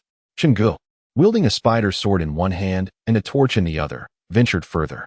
The disorder on this floor suggested it had faced some turmoil. Yet no one was present, nor were there any signs of human remains. The plump young man voiced his concern. "Where do you think the hundreds of thousands from the city and the village have gone? If they perished, surely we would find some corpses?" The only bodies they had encountered were those of patients in the hospital. Beyond that, not even a single corpse of the urban residents was visible. Chen Ge could not fathom that the monsters would collect the dead. If these people had been consumed, why was there not even a trace of remains? The pressure had weighed heavily on him, and he had forced himself to ignore these thoughts. But now, with the young man's words spoken aloud, he could no longer dismiss them. Dr. Zhao suddenly interjected, "What if this is not the end of the world at all, but an alien invasion? The creatures we have seen might actually be extraterrestrial beings, and the missing individuals have been abducted for experiments." Under normal circumstances, the plump young man would have made a jest, but now he fell silent. The absurdity of the situation led him to consider that perhaps an alien invasion was indeed plausible. Chen Ge thoroughly searched the second floor with the torch. ensuring there were no dangers, and only then did he allow himself to relax slightly. Let us find a place to sleep. I hope we can get a good night's rest, he suggested. In truth, none of them felt particularly tired after being bitten by the forgetting spider. They had been in a daze for days. Yet, even if their spirits could endure, their bodies could not. The plump young man sank onto a bed with a long sigh. Chen Ge sat by the window, gazing at the moon outside. He reached into his pocket and found 2 cigarettes remaining, casually offering one to Dr. Zhao. You keep it. I don't smoke, Dr. Zhao replied. Both men perched on the windowsill, observing the transformed world beyond. The room fell into a profound silence, with none uttering a word, simply sitting quietly. Uncertain of how much time had passed, Dr. Zhao suddenly inquired, I heard from the chubby fellow that you have taken a life. Why? Chen Ge gazed at the moon above and chuckled softly. No particular reason. But enough about me. What about you? When have you ever seen a normal person sleeping in a morgue? What is your purpose here? Dr. Zhao fell silent for a moment before extending his hand. Give me a cigarette. Did you not claim that you do not smoke? Chen Ge asked in surprise. Can I not learn now? Dr. Zhao replied with a smile. Although Chen Ge felt a pang of regret, he handed over the cigarette, realizing that now all their supplies were depleted. Dr. Zhao lit the cigarette, took a puff, and then broke into a fit of coughs. It was evident he had never smoked before. Who knows how much longer we can survive? I truly feel that our lives are a gift from the heavens. Surviving once or twice is one thing, but what about 3 or 4 times? Dr. Zhao mused while gazing at the moon. Indeed, had it not been for this apocalypse, I would have already faced execution. I cannot decide whether to curse this apocalypse or to express gratitude for it. Perhaps we are already dead, languishing in hell. Chen Ge inhaled a puff of smoke and exhaled a ring. Dr. Zhao shook his head. If this is hell, then the heavens are far too merciful. Compared to this apocalypse, I feel that our previous reality was the true hell. I share your sentiment, Chen Ge replied. Suddenly, a crow cawed outside. Chen Ge leaned his head out of the window, but saw no crow in sight. Dr. Zhao, lost in thought, suddenly appeared solemn. Chen Ge, do you know what a virtual universe is? What? I have only a high school education, so please clarify, Chen Ge responded. Do you think the world we are currently experiencing could be a fabrication? Dr. Zhao said, his expression grave. A fabrication? You've played games before, haven't you? Do you think our current reality might, like a game, be a world that has been designed? Dr. Zhao speculated whimsically. Chapter 60, The Crow Dr. Zhao's thoughts stemmed from a well-known hypothesis, the brain in a vat. All human sensations are perceptions created by the brain. Thus, could the world we perceive also be an illusion, merely a construct of the mind? Chen Ge recalled that the chubby fellow had posed a similar theory before, but had not elaborated further. Does it matter what is real or what is not? My mind is not particularly sharp, and my education is limited. I only know that now is now, and I am who I am, Chen Ge stated. You possess a remarkably pragmatic outlook, Dr. Zhao chuckled softly. Why do people endure so much anguish? It is merely a result of overthinking. If you are not tired, you can keep watch here. I shall take a nap. Chen Ge yawned, squeezing into bed alongside the chubby fellow. Dr. Zhao took another puff of his cigarette and reached into his pocket, gently holding the slingshot concealed within. Surprisingly, that night passed without any dangers, allowing everyone to enjoy a restful slumber. The next day, around 6 o'clock, the chubby fellow lazily rose, stretching and exclaiming, "What a delight! If only I could sleep soundly like this every day." It turns out, human needs are quite simple. At that moment, Dr. Zhao ascended from the first floor, carrying an assortment of unopened food supplies. Come and eat, Lao Chun. Look what I've found. Dr. Zhao waved his hand, sending something flying through the air. Chen Ge reached out and caught it, his eyes sparkling with excitement. It was an unopened pack of Huazi cigarettes. This discovery felt more vital than a lifeline. The trio found a place to sit and eat. Dr. Zhao inquired, "How long do you think it will take us to find the military?" Chen Ge shook his head. While the chubby one spoke up, generally speaking, the range of an armed helicopter is about 500 kilometers, meaning the military could be at most 500 kilometers away. Stop. Do you comprehend what 500 kilometers entails? Dr. Zhao retorted. On foot, we can traverse only a few dozen kilometers in a day, which suggests it might take us at least half a month to locate the army. Considering the difficulties we face on this quest, will we even survive that long? The chubby one fell silent. Since the apocalypse began, they had only managed to survive 7 days, enduring countless brushes with death. The thought of half a month and 500 kilometers was utterly despairing. I saw a car downstairs earlier, but we lack the keys. Can either of you start it? Dr. Zhao suddenly announced, bringing a flicker of hope. The chubby one asked, at the moment of the apocalypse, all communication devices failed, and every vehicle in the city shut down. Are you sure you can start it? But the armed helicopter is in the vicinity. I suspect there's a magnetic field affecting mechanical devices in the area. Once we move out of that zone, we might be fine. Just as Dr. Zhao finished speaking, a crow cawed outside. Caw, caw, caw. What a dismal start to the morning. The chubby one leaned out to look around, but spotted no crow. Stop looking and come back. Be cautious, or a crow the size of a calf might swoop down and carry you off. Chen Ge chuckled. Although the chubby one recognized Chen Ge's jest, he reluctantly pulled his head back in. In this world, one should not be surprised even if a crow the size of a water buffalo flew by. All right then, I'll head down to give it a try. If I can start the car, that would be splendid. You two gather supplies and see what might be useful, Chen Ge suggested.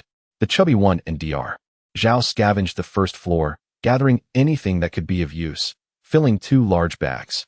At that moment, the sound of an engine starting echoed from outside. The chubby one was ecstatic. Rushing out, he saw Chen Ge grinning from the driver's seat, waving at them. Incredible. You managed to start it without the keys. How did you do that, Chen Ge? He exclaimed. Chen Ge, slightly embarrassed, confessed, well, back when I was in a tight spot, I may have stolen a car. Dr. Zhao and the chubby one loaded all their collected items into the vehicle. Though it was daytime, the town remained eerily quiet. Shrouded in mystery regarding the events that had transpired, they had started a Wuling vehicle, known for its durability and resilience. Often humorously referred to as stronger when faced with challenges.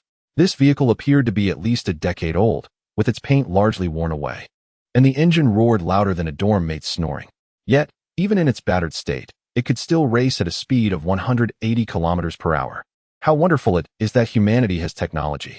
The chubby boy sat in the car, which was now devoid of glass, extending his hand to embrace the summer breeze. Don't celebrate too soon. The fuel tank is nearly empty. If we can't locate a gas station, we'll be back on Route 11 in 2 hours, Chen Ge remarked. 2 hours is manageable.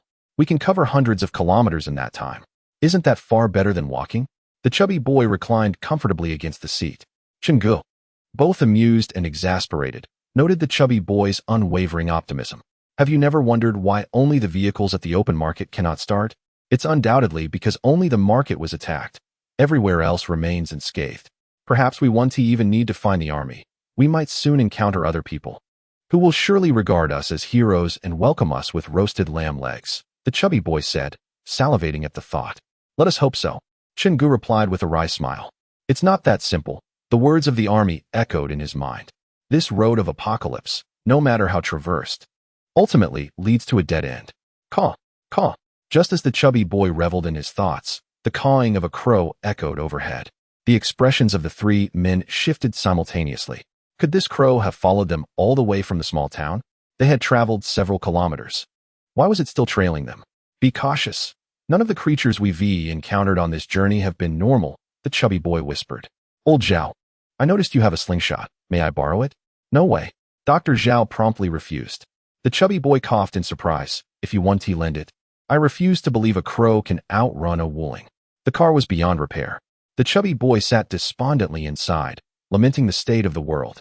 Is this how it is nowadays? A Wuling only offers a trial card? Chen Ge lifted the hood, revealing the engine spewing black smoke.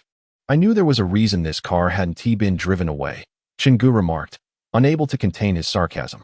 From the moment it started, he had sensed something was amiss with the engine, but he hadn't anticipated its swift demise. Fortunately, a village lay not far ahead. They might find a suitable replacement. We've gathered too many items. The 3 of us cannot carry them all, proposed the chubby boy. I suggest we first head to the village to scout for a means of transport, and then return for our belongings. Agreed.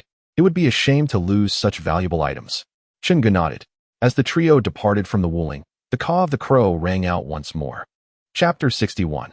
Homecoming. Upon hearing the crow's call, the 3 men simultaneously glanced upward, spotting a solitary black crow circling high above. The distance rendered its exact appearance indistinct. Chen Ge picked up a stone, attempting to strike the crow down, but it was too high to reach. Let us not concern ourselves with it. Let us enter the village and investigate, the chubby boy suggested. Armed and cautious, the 3 approached the village.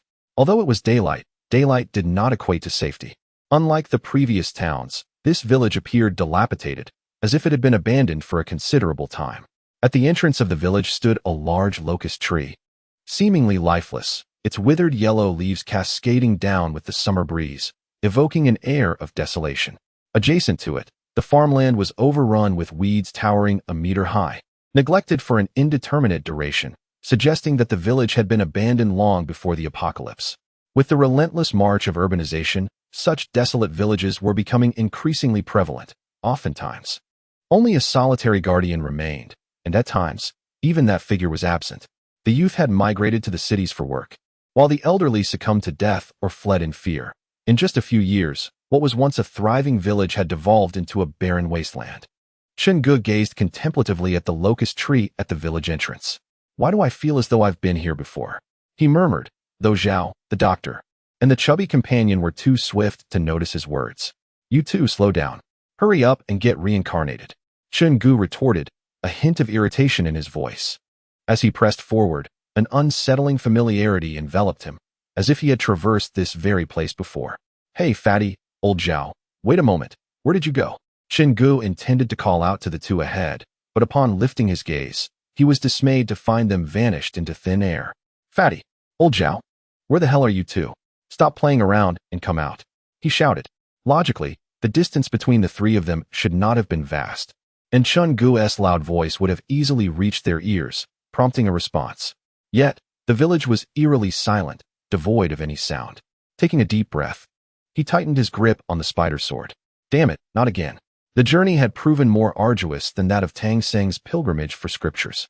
While Tang Seng had traversed countless miles, they had barely covered 100, yet encountered numerous tribulations. "Fatty, old Zhao, this is not the time for games. Come out now?" Chen Ge's voice gradually softened. Yet, the deeper he ventured into the village, the more familiar it became. Finally, upon reaching the western edge of the village, he passed by a small courtyard where a jujube tree stood at the entrance, laden with crisp, ripe fruit. Inside the courtyard, a variety of vegetables thrived, starkly contrasting with the desolation that permeated the other yards. Clang! Chen Ge stood transfixed, his spider sword slipping from his grasp. "No wonder this place feels so familiar. This is my home." His lips trembled slightly. Chen Ge felt a tightness in his chest, his shaking hands gently pushing open the door. His father had passed away early, and his mother had raised him and his brother alone. There was no middle school in the village. When Chen Ge was 12, his mother took him and his 6-year-old brother to the city for education. To ensure they could study without worry, she borrowed money from relatives, making the difficult decision to relocate to the city. Lacking formal education, she could only find odd jobs to make ends meet. Chen Ge's breaths came in shallow gasps. With just a gentle push of his fingers, he could open this door. Yet, to him, it felt heavier than 1,000 pounds. Summoning an inexplicable courage, he gritted his teeth, lightly knocked, and cautiously stepped inside. Gazing upon the lush vegetables sprouting in the field, Chen Ge surmised that someone must still reside here. His heart was tumultuous, filled with uncertainty about whether he should venture inside. Perhaps old Zhao and the fatty were also within. "I shall take a look. Just a fleeting glance," Chen Ge declared, forcefully slapping his own face. Step by step, he cautiously advanced, unaware of the emotions he harbored within.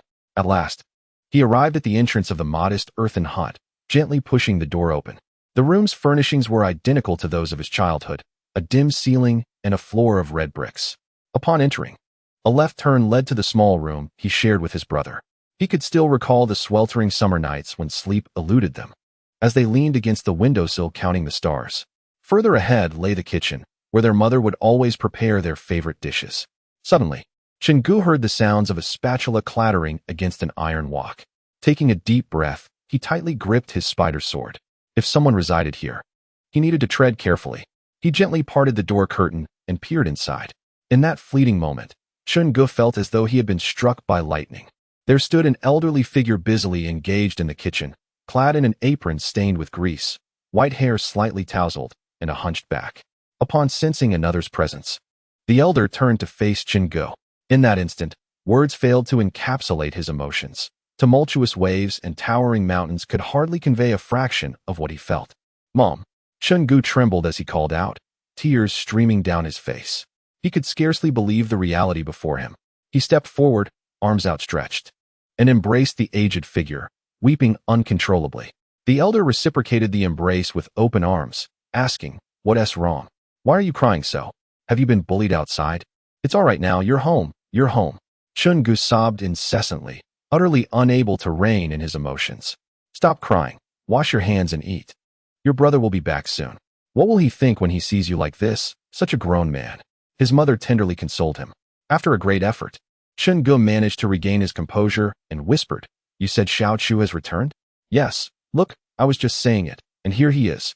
His mother pointed to the young man who had just entered through the door. The young man, around 25, unlike Chen Ge, was refined and wore glasses. Upon seeing Chen Ge, he smiled and approached. "Brother, when did you return? You didn't say a word. Come, let us eat." The young man casually placed his bag on the com. Chen Ge gazed at his brother, rushed over, and enveloped him in an embrace. "It's all right. Everything's all right. This is wonderful. Everything is fine." Chen Ge held on to his brother with one arm and his mother with the other. "Brother, what's wrong? Why are you crying so today? You used to remain unfazed even when enduring pain." The young man teased. Chen Ge took a couple of deep breaths, his nose running from tears, and after a lengthy pause said, "I had a dream in which you and Mom had both passed away. It's okay now. Everything is fine. This is wonderful." Chapter 62, I am Chen Ge. I am a murderer. In my youth, my father passed away prematurely, leaving our family in dire straits. During my school years, I often became the subject of ridicule from my classmates. I never engaged in arguments with them. Instead, I would retaliate against anyone who dared to mock me. My fists were formidable and large, making me unbeatable among my peers. In those days, parents paid little heed to children's skirmishes, viewing them merely as innocent play. However, as time passed, the number of people I offended grew, culminating in an incident when a classmate with whom I had the worst relationship enlisted 3 ruffians from the village to corner me in an alley, demanding that I kneel and apologize. I was 11 years old at the time. That confrontation became the most exhilarating fight of my life. Outnumbered 4-1, I left 2 of the thugs with broken bones and 1 with a concussion. When the adults finally arrived, I was relentlessly kicking the classmate's head, causing blood to flow from his orifices. From that day forth, I, Chen Ge, became renowned, with my name echoing throughout 10 miles and 8 villages. Yet, following that incident, my mother took me from door to door to apologize and make amends, ultimately spending a significant amount of money. It was then that I learned the harsh lesson that causing harm to others necessitates compensation. Soon, I turned 12 and entered middle school. In an attempt to temper my temperament, my mother enrolled me in a city school, but at that time, I had little interest in academics. The teachers, aware of my past, often mocked me and even conspired with my classmates to ostracize me. Yet, I remained indifferent to their derision, believing that education was futile compared to the prospect of associating with a gang leader.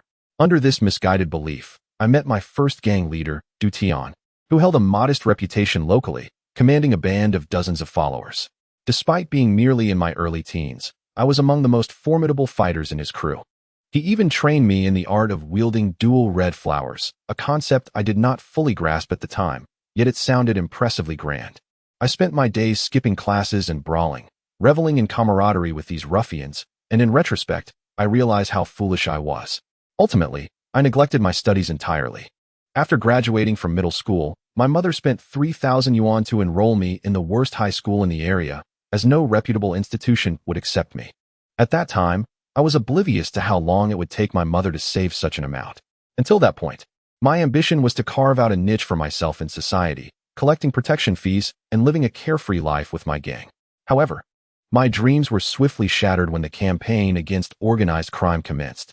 My gang leader was incarcerated for life, and I felt a chill run through me, fearing I would also end up spending my life behind bars. Thankfully, due to my youth and the absence of heinous deeds, I was merely reprimanded and released after a few days. Yet, following this ordeal, the prospect of education evaporated, and I was expelled from school, becoming a genuine unemployed drifter. To spare my mother from worry and to earn a living, I started taking on odd jobs in society. It was from that moment I understood that in this world, true power does not stem from physical strength, but rather from connections and wealth. I lack a background, an education, and experience, and compounded by a dubious past, I find it nearly impossible to secure even a position as a server, encountering obstacles at every turn. Whenever I seek a respectable job, The first inquiry is invariably about my educational qualifications. I possess only a high school diploma. A high school diploma? Here, we require at least an associate degree. Perhaps you should explore opportunities elsewhere. It was then that I grasped my mother's incessant urging for me to pursue further education.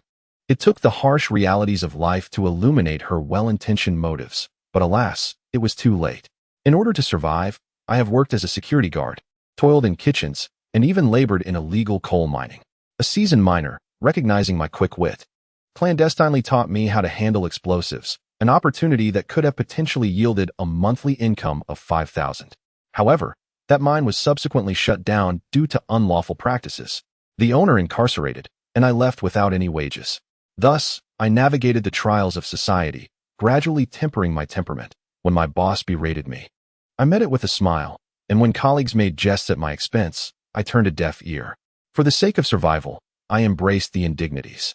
After several years of grappling with life, my existence had, by some measure, stabilized. Just as I resigned myself to this fate, a monumental piece of news arrived from home. My younger brother had been accepted into a prestigious university. My brother, Chen Ge, unlike me, has always been earnest, quiet, and fond of books, consistently excelling academically. Ultimately, he fulfilled expectations, gaining admission to a renowned institution with remarkable grades. We have shared a close bond since childhood, and now, with his academic success, at least he would not have to face inquiries about his qualifications with the same embarrassment as I had.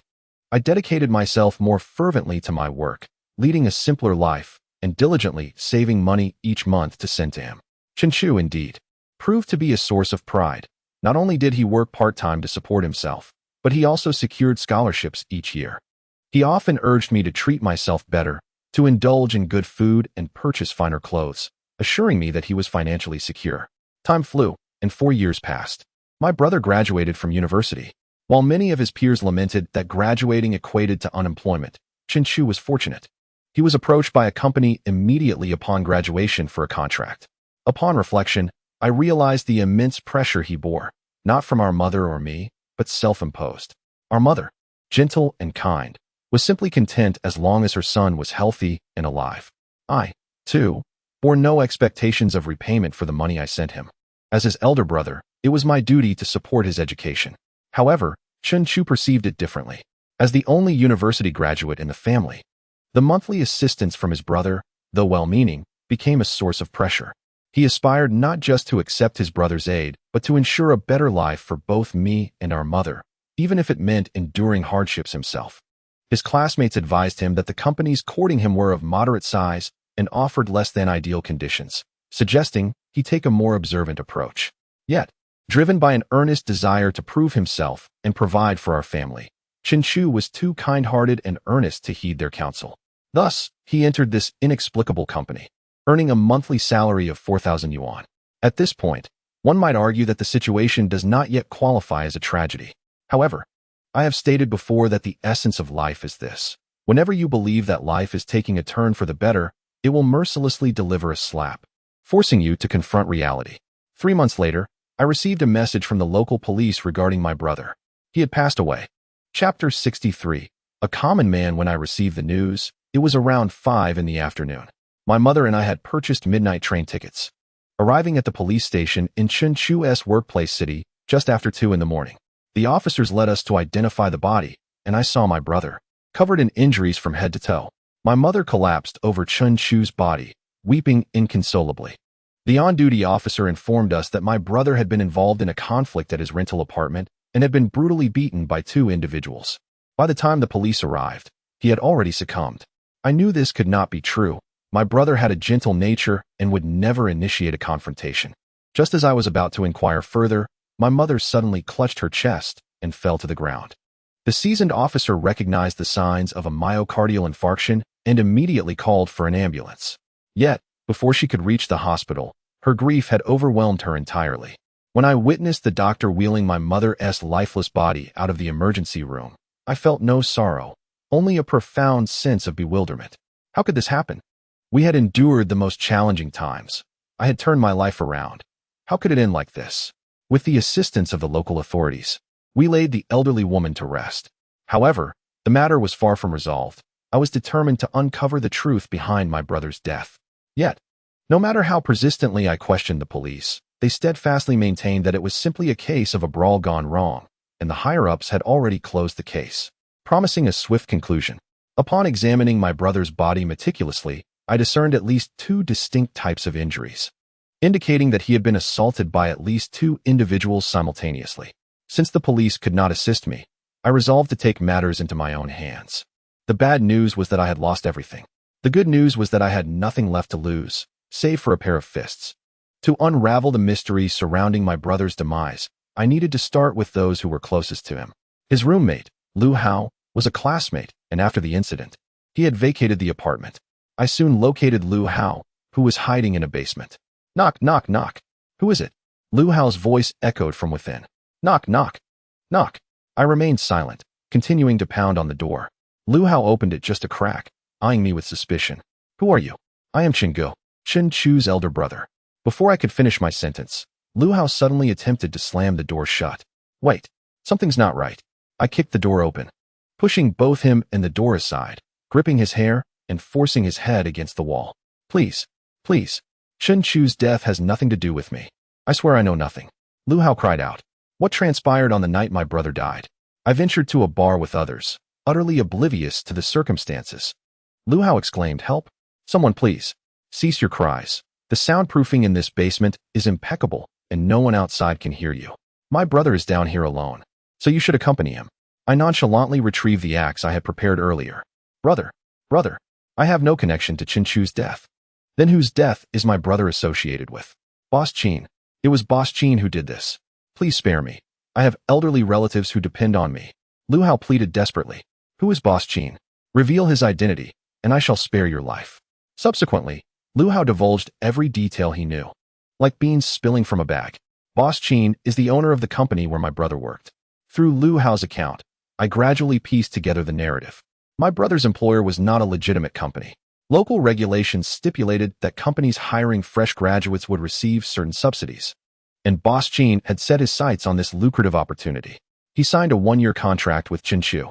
However, during the 3 months Chen Chu worked there, he received not a single paycheck. When Chen Chu attempted to resign, Boss Chen threatened the students with the contract they had signed, insisting that leaving before a year's completion would incur hefty penalties. The deceived students, new to the world, were unaware of the depths of the deception, and many hailed from modest backgrounds, too intimidated to resist.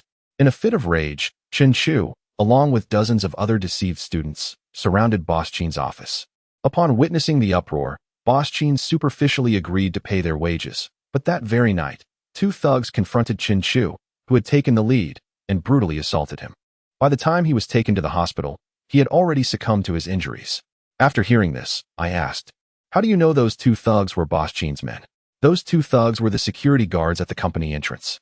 We recognized them when we commuted to and from work, Lu Hao replied quietly. Then why did you not report this to the police? Lu Hao responded nervously. After this incident, Boss Chen gave me 50,000 yuan, warning me that if I dared to speak of it, I would meet the same fate. Furthermore, I heard he has extensive connections. And what of the 2 guards who committed murder? Have they fled? I inquired. No. It is said that the guards who killed him are his relatives. He has already arranged for them to avoid conviction. I fell into a long silence, finally lighting a cigarette. Although I had not received a thorough education and my intellect was lacking, I had once learned a principle, a life for a life. And debts must be repaid. It is only just. Lacking skills, my only talent lies in combat. If you bring ruin upon my family, I shall ensure your family meets the same fate. It is that simple. Armed with an axe, I made my way directly to the security office of their company, where the 2 guards were still engrossed in their video games. I approached and knocked on the glass. Who the hell are you? It's the middle of the night. One guard shouted, looking up. I smashed the glass with a punch, grasped his neck, and yanked him through the window. The 2 guards were momentarily stunned. I had no desire for idle chatter, so I swiftly severed his head with a single swing of the axe. Oh my God, a murder! The remaining security guard, his face a mask of terror, shouted loudly. He reached for the telephone on the table to call for help, but I leaped through the window and shattered the phone into countless pieces with a single swing of my axe. Hero, I can give you money. Just please don't kill me. I took a deep drag from my cigarette. Was it you who killed my brother? At my words, the guard's face turned ashen. as pale as snow. I had no choice, hero. I realize I was wrong. I promise I won't dare again. Please spare me. I've heard you are a relative of Boss Chen. Where does he live? All right. I'll tell you everything. He is the mastermind behind this. Trembling uncontrollably, the guard scribbled down Boss Chen's home address. You wouldn't deceive me, would you? No. I wouldn't dare to deceive you, even if I had 10 lives. I can call to confirm his location right now, the guard exclaimed. No need for that. Go down and keep my brother company. Chapter 64. Annihilation. Having dealt with the two accomplices, I made my way to Boss Chen's residence. It was a standalone villa, perfectly suited for my purpose.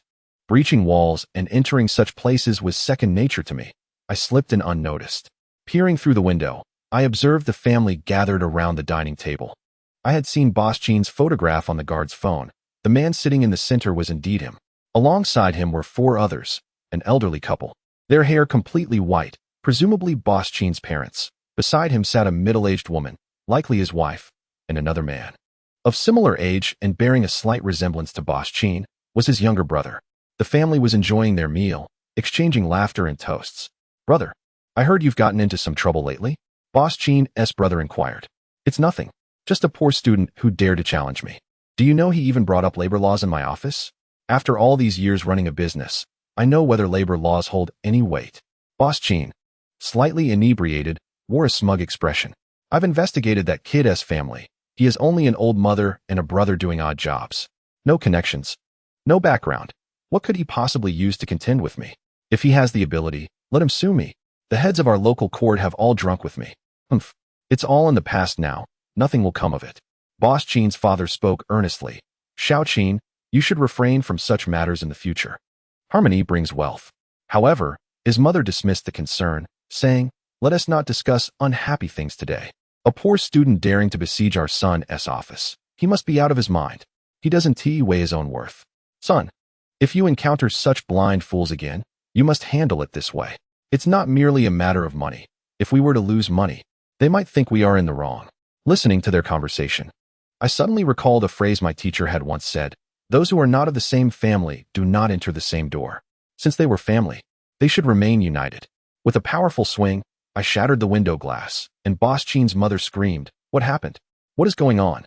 But then she beheld a towering figure, standing at 6 feet 6 inches, wielding an axe, and advancing with an air of menace.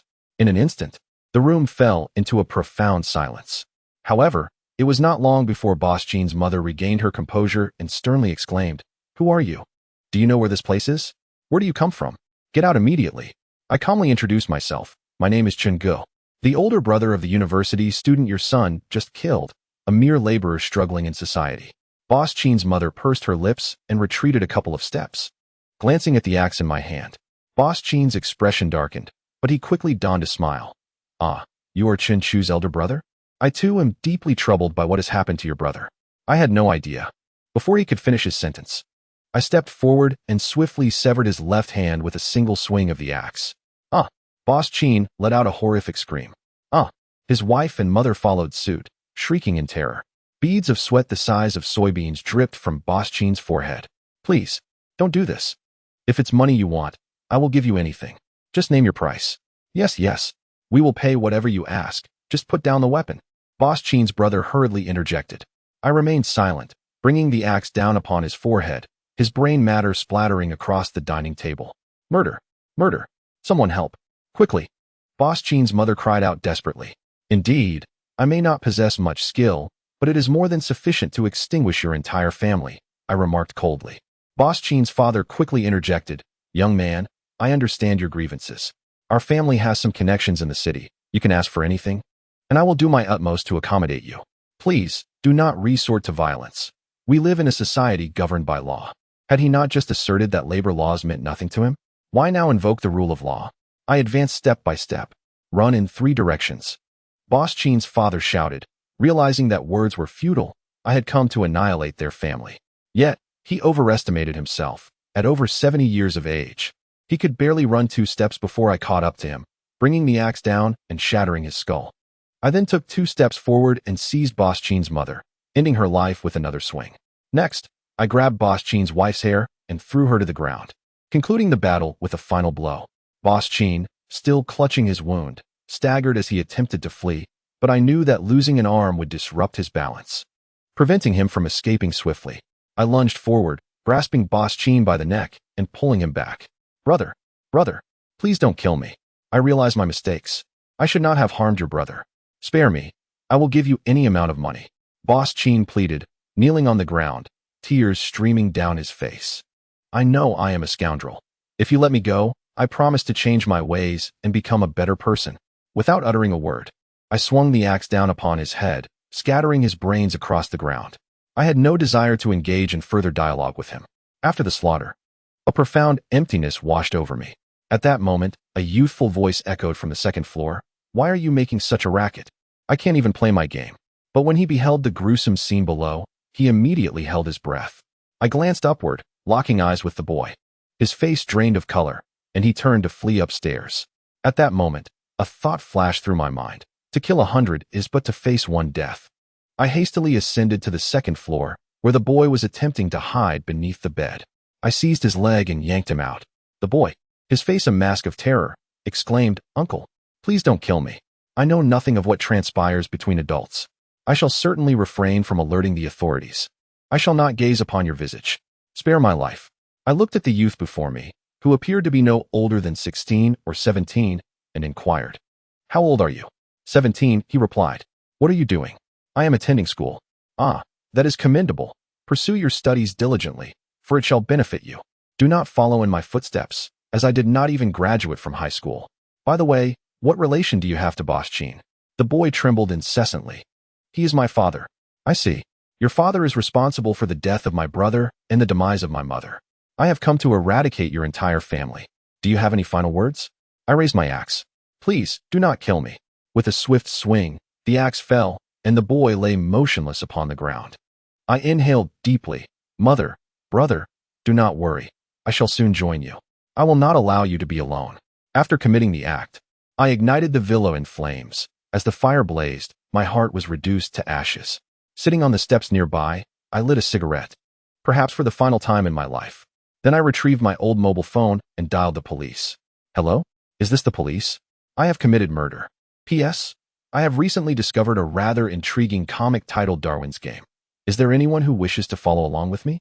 Chapter 65. Dr. Zhao. Dr. Zhao was now in a state of panic, having lost track of himself and his two companions. They had been together just moments ago. How could they vanish so quickly? "Old Chen, Fatty, stop playing around. Come out," Dr. Zhao shouted, but the village was enveloped in an eerie silence, devoid of any sound. After a moment of contemplation, he resolved to retrace his steps, believing that his companions would surely return upon realizing their separation. However, as Dr. Zhao turned around, he was confronted by a dense, white fog, rendering him unable to see beyond his own outstretched hand. He swallowed hard, a foreboding sense of dread intensifying within him. How could such thick fog appear on a clear day? Typically, it only manifests in the early morning or during particularly humid, overcast days. Dr. Zhao took a few steps back and cried out, "Old Chen, Fatty, something is amiss. Where are you?" "Old Chen, Fatty." The white mist surged towards him, and upon turning to flee, he discovered that the village had vanished, replaced by a towering edifice that seemed hauntingly familiar. What is happening? Is there a building here? This does not resemble a structure that could be erected in a small village, Dr. Zhao mumbled to himself. The building loomed over 20 stories high. Such architecture was inconceivable in a rural setting. Yet, the encroaching fog left him no choice but to hasten into the building. Once inside, the mist was halted at the threshold, and Dr. Zhao cautiously peered within. It was a residential complex, with a corridor leading upward. Suddenly, a sense of familiarity washed over him. He felt as though he had been here before. In a moment of realization, he smacked his forehead. "Is this not my own home? How have I returned here? I was supposed to accompany Old Chun and Fatty to a dilapidated village. And just as I was about to enter, those two miscreants suddenly vanished. But how did I end up here?" Dr. Zhao's fingers quivered slightly. If there was any place in this world he wished to avoid, it was undoubtedly his own home. Dr. Zhao walked stiffly up to the 4th floor, the door resembling that of his own home. Taking a deep breath, he retrieved the house key from his pocket, gritted his teeth, inserted the key, and gently turned it. The door swung open. Dr. Zhao could hardly believe he had returned home. The familiar sofa, the comforting living room, the well-known kitchen, and the recognizable bedroom surrounded him. He picked up the television remote from the sofa and turned on the TV, which was still broadcasting a sports match. Dr. Zhao sank into the sofa, bewildered. What was happening? Could this all be a dream? Suddenly, he slapped himself hard across the face. The sting was immediate and real. It wasn't a figment of his imagination. This was undeniably true. He had genuinely returned home. But what about the fat man? What about old Chen? Where had they gone? Surely, everything he had experienced wasn't merely a dream. Dr. Zhao now found it difficult to distinguish between reality and illusion. At that moment, the sound of the door lock being turned echoed through the room. Instinctively, Dr. Zhao reached for a weapon, but to his dismay, he found himself unarmed. The spider sword was gone, as was the scalpel. Tension mounting, he stood up, searching for anything that could serve as a weapon, ultimately finding a plate on the table. Just then, the door swung open, and instead of a terrifying monster, a woman of similar age to Dr. Zhao entered. Noticing him dazedly clutching the plate, she casually remarked, "What's wrong?" Lost in thought. "Quickly help me bring the things inside." Dr. Zhao silently extended his hand, then suddenly struck himself again across the face. Surely, he couldn't be dreaming. It was impossible. Even if a ghost had stepped through the door, he would have accepted it. But why was it her? What's the matter? Have you lost your mind? Why are you hitting yourself? Is there a problem at work? The woman immediately approached to examine Dr. Zhao's flushed face. In a moment of vulnerability, he embraced her tightly, burying his head in her shoulder and weeping. She gently stroked his hair, asking, "What's wrong? Have you faced some injustice at work? Or encountered a troublesome patient? It's okay. It's all in the past." Amidst his tears, Dr. Zhao turned his head, searching for something. "Where's Xiaohua? Is Xiaohua here? Our son? Isn't he at school?" She replied, "Oh right, it's almost 6 o'clock. He should be home soon. I need to start cooking." The woman softly pushed Dr. Zhao away and began washing vegetables to prepare dinner. Everything felt so normal. Then, a knock echoed at the door. "Dad, are you home?" "I'm back." A youthful voice resonated from the hallway. Dr. Zhao trembled as he gently opened the door, praying earnestly. To his relief, a sunny boy stepped inside. "Mom, what's for lunch today?" The boy inquired. "I haven't cooked yet. Come watch TV with your dad for now. Have you finished your homework?" Dr. Zhao observed this utterly ordinary scene and smiled. "Let me cook today. After all these years of marriage, I've never prepared a meal for you two." He took the washed vegetables from his wife's hands. How wonderful it would be if all of this were truly real. "My name is Zhao Yang, and I am a doctor. My life is simple, free from national grievances or personal vendettas, devoid of tumultuous twists and turns. From a young age, I was raised in a family of affluence, being the sole son of my parents who showered me with affection. Throughout elementary, middle, and high school, I consistently excelled academically, ultimately gaining admission to a prestigious medical university. Upon graduation, I became a physician at a hospital. In the same year, I met my wife, Su Lan, who was of the same age as I. After a year of courtship, we wed. Our married life was filled with love, and I believed that my future would continue in this blissful manner. A year into our marriage, we welcomed a delightful son, Zhao Lele, affectionately nicknamed Kaisen. Despite my busy work schedule and the occasional challenging patient, I remained patient and did my utmost to assist them, leading a warm and bustling life. This continued until my son turned 12. That year, as he entered middle school, he excelled in his studies and was well liked by both teachers and peers. However, every school has its share of so-called big brothers, adorned with dyed hair, extravagant outfits, and a brash demeanor, who believe themselves beyond reproach. One day, after school, my son Zhao Lele was on duty and lingered a bit longer, only to be surrounded by 3 thugs from his school who demanded money at knife point. My son, being timid, obediently handed over all the cash he had. However, the meager amount was insufficient for the 3 ruffians, who then dragged him to the restroom and mercilessly assaulted him. Even a clay figure has its limits. In a fit of rage, Lele began to fight back. One of the thugs brandished a switchblade and inflicted a grievous wound to Lele's abdomen. The names of those 3 wretches, Li Chun, Zhao Chunfeng, and Sun Guohai, are etched in my memory forever. Upon seeing blood, the trio panicked. Had they sought medical help immediately, perhaps Lele could have been saved. Instead, they fled the scene. It was not until 20 minutes later, when a dormitory teacher went to the restroom, that Lele was discovered, gravely injured and unconscious. An urgent call was made for the police and an ambulance, and Lele was transported to the very hospital where I worked. with me serving as the on-call surgeon that night. When I saw my son, bloodied and being carried in, my mind went blank. I immediately prepared for surgery to save him. However, due to excessive blood loss, internal injuries, and the loss of critical time for intervention, ultimately, Lele's life was forever frozen at the age of 12. The moment the electrocardiogram turned to a flat line, I felt as though the sky had collapsed around me. I am a doctor. I have saved countless lives throughout my career. Yet, in the end, I could not save my own son. Was I cursed from a past life? I longed to weep, but found myself incapable of shedding tears. Not long after, my wife arrived at the hospital and fainted upon seeing Lele's lifeless body. We reported the incident to the police, who swiftly apprehended the 3 culprits. However, what followed was even more outrageous. All 3 were minors, thus evading criminal responsibility. Moreover, it was rumored that Li Chen's father held a leadership position in a certain government department. After 2 rounds of judicial proceedings, the 3 individuals were ultimately convicted of negligent homicide. Considering their youth and various mitigating circumstances, it was determined that they would only serve a few years in a juvenile detention center before being released. Despite exhausting every connection I had and seeking help from all possible sources, my efforts proved futile. I was left helplessly witnessing these 3 beasts roam free, even laughing at me from within the confines of their detention. I felt utterly powerless. I am merely a physician. Even my quest for vengeance was thwarted, as I found no one to assist me. 3 months following the verdict, my wife, unable to bear the emotional turmoil, took her own life by hanging herself at home. Staring at her lifeless body plunged me into a profound state of bewilderment. Throughout my life, I have treated countless ailments and saved numerous lives. Even if I cannot be deemed a saint, I certainly did not deserve this. In that moment, despair enveloped my spirit entirely.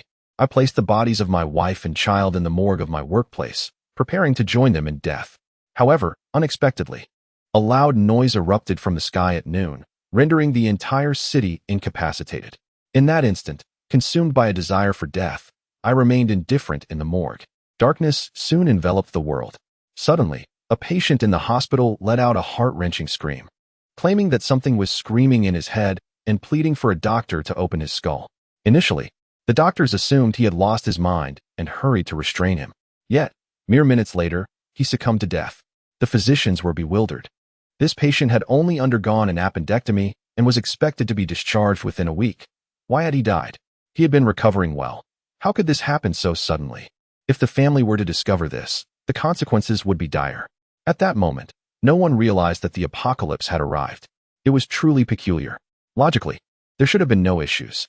A curious doctor approached to examine the corpse, but as he spoke, he suddenly froze in horror, clutching his head in madness. There is something. Something is screaming in my head. Quickly, pry open my skull. Hurry. This sent waves of fear through everyone present. No one dared to approach the afflicted doctor, who began to retreat, frantically banging his head against the marble floor. Within half a minute, this frantic physician gasped his last breath. The hospital was engulfed in sheer terror. I must leave. I must escape this cursed place. It must be a contagious disease. A patient shouted. Yet, in the next moment, this very patient too began to clutch his head and scream in agony. The symptoms were identical to those of the earlier appendicitis patient and the deranged doctor. Panic ensued, with both doctors and patients screaming in terror, fearing they were in the grip of a virulent contagion. Death did not relent. One after another, individuals fell, each exclaiming that something was tormenting their minds. Even an elderly doctor, moments before his demise, yelled, "There are ghosts! There are ghosts!" Before succumbing to madness, death became the prevailing theme, claiming lives one after another. By the time dawn broke, all, doctors, patients, and their families, were gone. Strangely, I survived, having remained in the morgue with the corpses of my beloved wife and child. It is precisely due to the actions of these individuals that I have concluded that those who are driven to kill will inevitably pounce upon the living. When dawn broke, I departed from the morgue, only to find the ground strewn with corpses. At that moment, I felt little fear. Rather, a sense of sorrow enveloped me. I understood that this world was on the brink of a true apocalypse, where no one would survive. I remained in the morgue, quietly awaiting the inevitable, until dusk arrived, and hunger finally compelled me to move. Indeed, sustenance holds significant importance. The pangs of hunger are unbearable. Even in death, One must be a well-fed ghost. Yet, as I ventured a short distance, I beheld two men approaching, bearing a bloodied pregnant woman. Upon seeing her, I could not suppress my compassion. If you wish to save her, then take me instead. The subsequent events are well known to all. Now, let us return to the present. Dr. Zhao gazed at his gentle and refined wife, and at his lively and adorable son, suddenly breaking into a smile. Is this not the purpose of my existence? A warm home filled with my beloved wife and children. Now, do I not possess all of this? Dr. Zhao looked out the window. The vast, white fog had yet to dissipate, yet he began to sense the current situation. Surely, he was dreaming. To be more precise, it was a lucid dream. Both the grand building and the family before him were mere figments of his imagination. The moment he chose to leave, the illusion would shatter. But why would I want to leave? I had intended to end my life. Merely being able to see my wife and child again filled me with profound contentment. This journey has been arduous. I apologize, old Chun. I apologize, fatty. I can no longer endure. Let me remain here. Dr. Zhao spoke to the vast, white fog outside. However, just as he prepared to surrender entirely to the dream, an enormous hand, larger than the entire building, suddenly emerged from the dense fog. With a single swipe, it dispersed the mist before him. Old Zhao, awaken. Do not linger in that daydream. The voice belonged to Fatty. Slap. The massive hand struck Dr. Zhao's face, causing him to tremble as if he had just fallen from a great height, shattering the illusion before his eyes. Upon opening them, brilliant sunlight streamed onto his face. Chapter 67. Enlightenment. The little fatty was now in a state of agitation. How could it be that, upon entering the village together, he now found himself alone? Old Zhao, brother Chen, where have you both gone? The little fatty clutched his spider's sword tightly, bracing himself against the sudden appearance of any lurking threat. Yet, after only a few steps, he discovered that the path beneath his feet had vanished. Initially, there had been a stone-paved path when he entered the village, and he had followed it diligently to avoid losing his way. However, as he walked, the path inexplicably disappeared.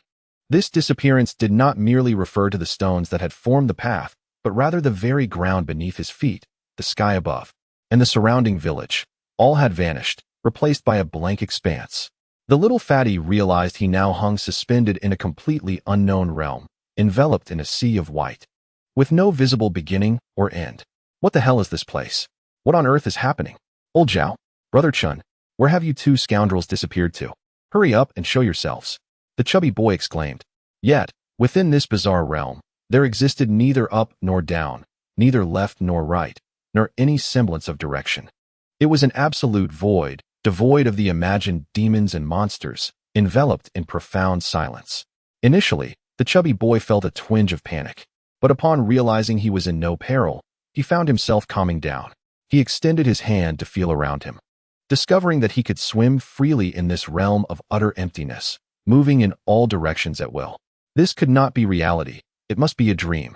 He swiftly deduced the nature of his predicament. This was a lucid dream. Essentially, it meant that while dreaming, one remained aware of their dreaming state, yet was unable to awaken. At times, one's mind may still be slumbering while the body has roused, resulting in such dreamscapes. Had I fallen asleep?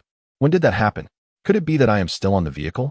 The chubby boy raised his hand and delivered a sharp slap to his own face.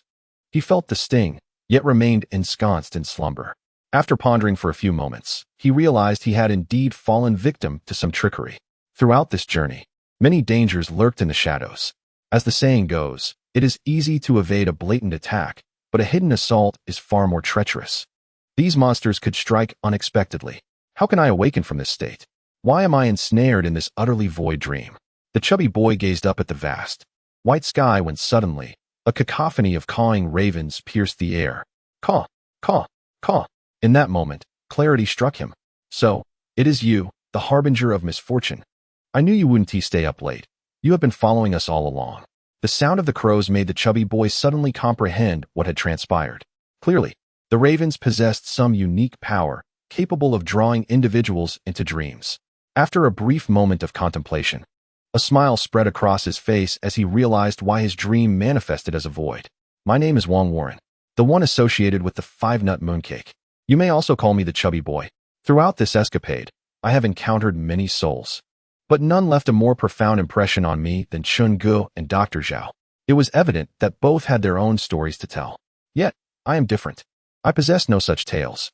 I am merely an ordinary person, born into a commonplace family. My parents are workers, earning meager wages in a factory to sustain our household. In my childhood, my father often urged me to study, insisting that education would benefit my future. At the tender age of 8, I was filled with curiosity. Does studying truly yield future benefits?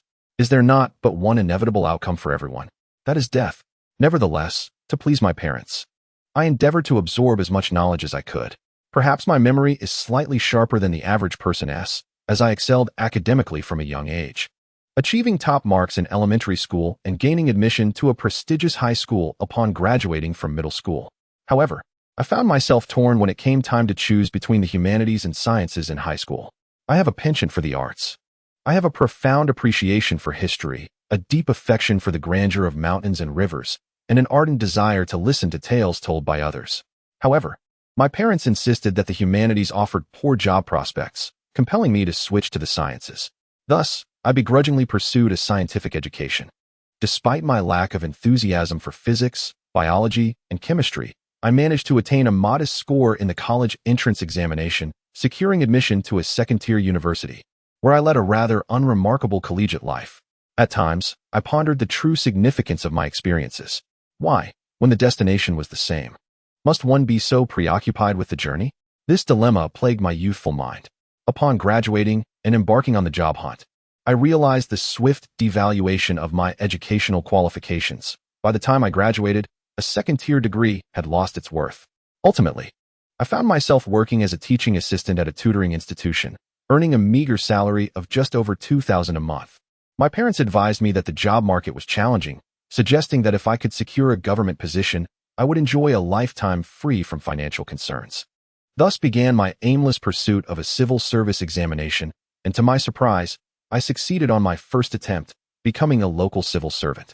Initially, I felt a flicker of excitement, but as I delved deeper into my role, that exhilaration morphed into a profound sense of bewilderment.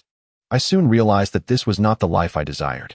While the benefits of being a civil servant were indeed appealing, offering a lifetime of security as long as one did not err, there existed a grave deficiency: the absence of freedom and dignity. Once one enters this realm, the words of superiors become paramount. What is deemed wrong can be right, and what is right remains unquestioned. The rules imposed are merely shackles for us, the junior staff. Coming from a family without power or influence, I was likely destined to remain a mere clerk, perhaps receiving a minor promotion only as I approached retirement, a pitying gesture from a superior. In that year of securing my position, I appeared to flourish in the eyes of relatives and friends, yet internally, I was in immense anguish. One winter evening, while carrying takeout dumplings home, a sudden realization struck me. I comprehended the essence of life. It is merely the passage of time. Whether one is an emperor, a capitalist magnate, a celebrated star, or an ordinary office worker, the fundamental truth remains. Everything is simply a means of passing time. Ultimately, all roads lead to nothingness. The absence of meaning is, paradoxically, the greatest significance of life. If one must inquire about the value of existence, it lies in the ability to govern one's own life with awareness. To hell with the leaders and the facade of success. From this day forward, I shall be my own master. No one shall dictate the course of my life. When I close my eyes for the final time, if I deem my life worthwhile, then it matters not if the remaining 8 billion souls deem it wasted. My life will have held value. Conversely, should I find my existence to have been in vain, then even if those 8 billion declare me a hero, my life would have been for naught. I seek to freely navigate my own destiny. This is who I am. Wong Warren. Chapter 68. Dreaming of crows the following day. I presented my resignation letter to my superior at work, declaring that I would no longer serve, bidding farewell with a sense of liberation. My father and mother began to counsel me, as did my brother and sister-in-law, expressing their concerns about the current difficulty in finding employment and the challenges of securing a position within the public sector. They questioned my decision to resign so hastily. I simply replied, I do as I please. Throughout my academic years, I emphasized the importance of grades. In my professional life, I have championed the significance of a good salary. Yet, upon glancing at my phone, health experts incessantly proclaim that well-being is paramount. However, in my perspective, none of these aspects hold true significance. In this world, the most inconsequential matters abound. The conclusion of life is predetermined. Wealth, familial bonds, romantic love, and friendships will all eventually dissolve into nothingness.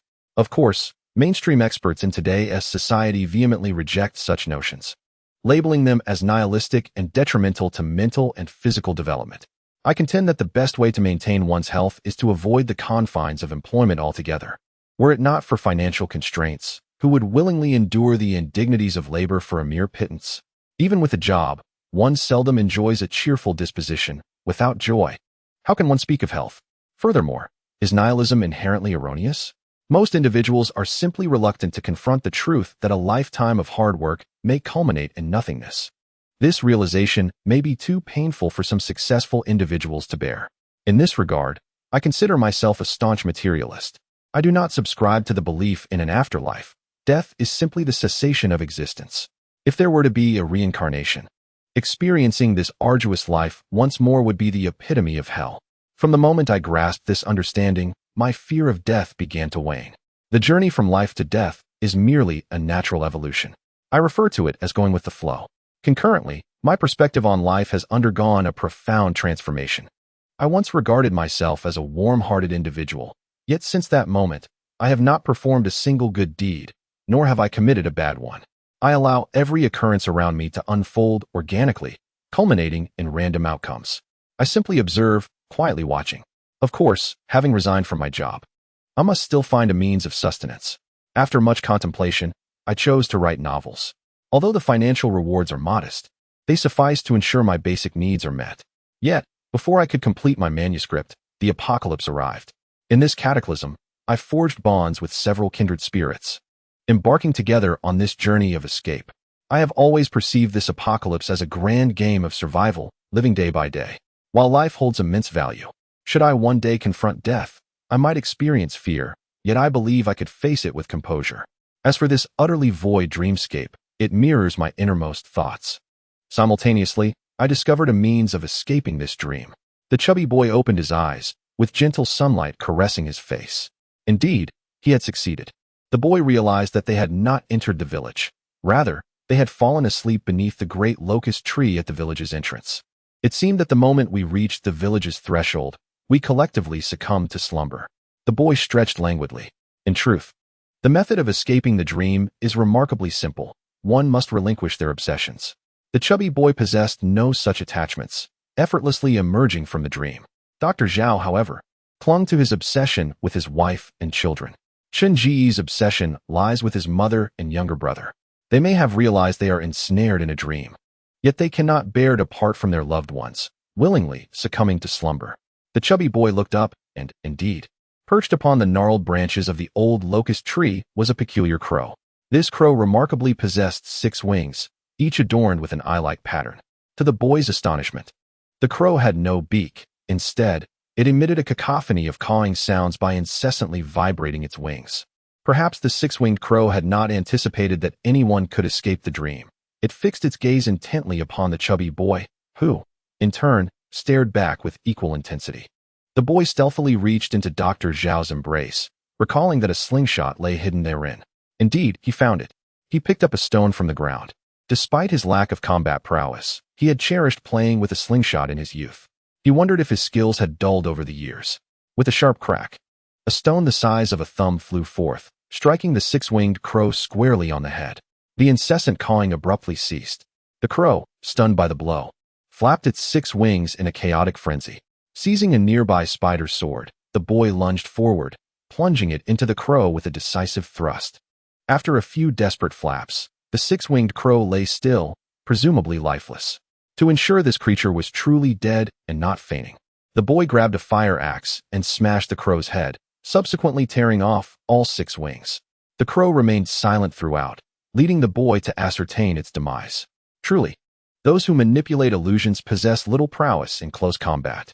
The boy gleefully clapped his hands. However, although the 6-winged crow had perished, he pondered how to awaken the 2 individuals. Could there be an antidote hidden within this crow, akin to the forgetfulness spider? The boy rummaged through the crow's body with the spider's sword, yet lacking medical knowledge, he found nothing resembling an antidote. What was the nature of this predicament? Was external stimulation the only solution? Approaching Dr. Zhao, he beheld the doctor sleeping soundly, a blissful smile gracing his face, making it difficult for him to act. Old Zhao, brother, I do this for your own good. Do not hold it against me later. The boy swung his arm in a wide arc and landed a resounding slap across Dr. Zhao's face. Perhaps the force of the slap was too great for Dr. Zhao let out a grunt. Simultaneously, within Dr. Zhao's dream, a colossal hand shattered the mist and, with overwhelming force, dismantled all of his dreams. Though the dream of his wife and son was beautiful, Dr. Zhao understood deep within that dreams are but illusions, impossible to transform into reality. Lacking the courage to shatter the dream himself, he could only rely on external forces. Groggily, Dr. Zhao opened his eyes, feeling as if he had slept for an eternity, only to be met with a sharp pain on his face. Ouch! What the— You brute! How much strength did you use? Dr. Zhao covered his face with both hands, his entire being curling up in pain. Old Zhao, you nearly frightened me to death. You've finally awakened. The chubby boy sighed in relief upon seeing Dr. Zhao come to.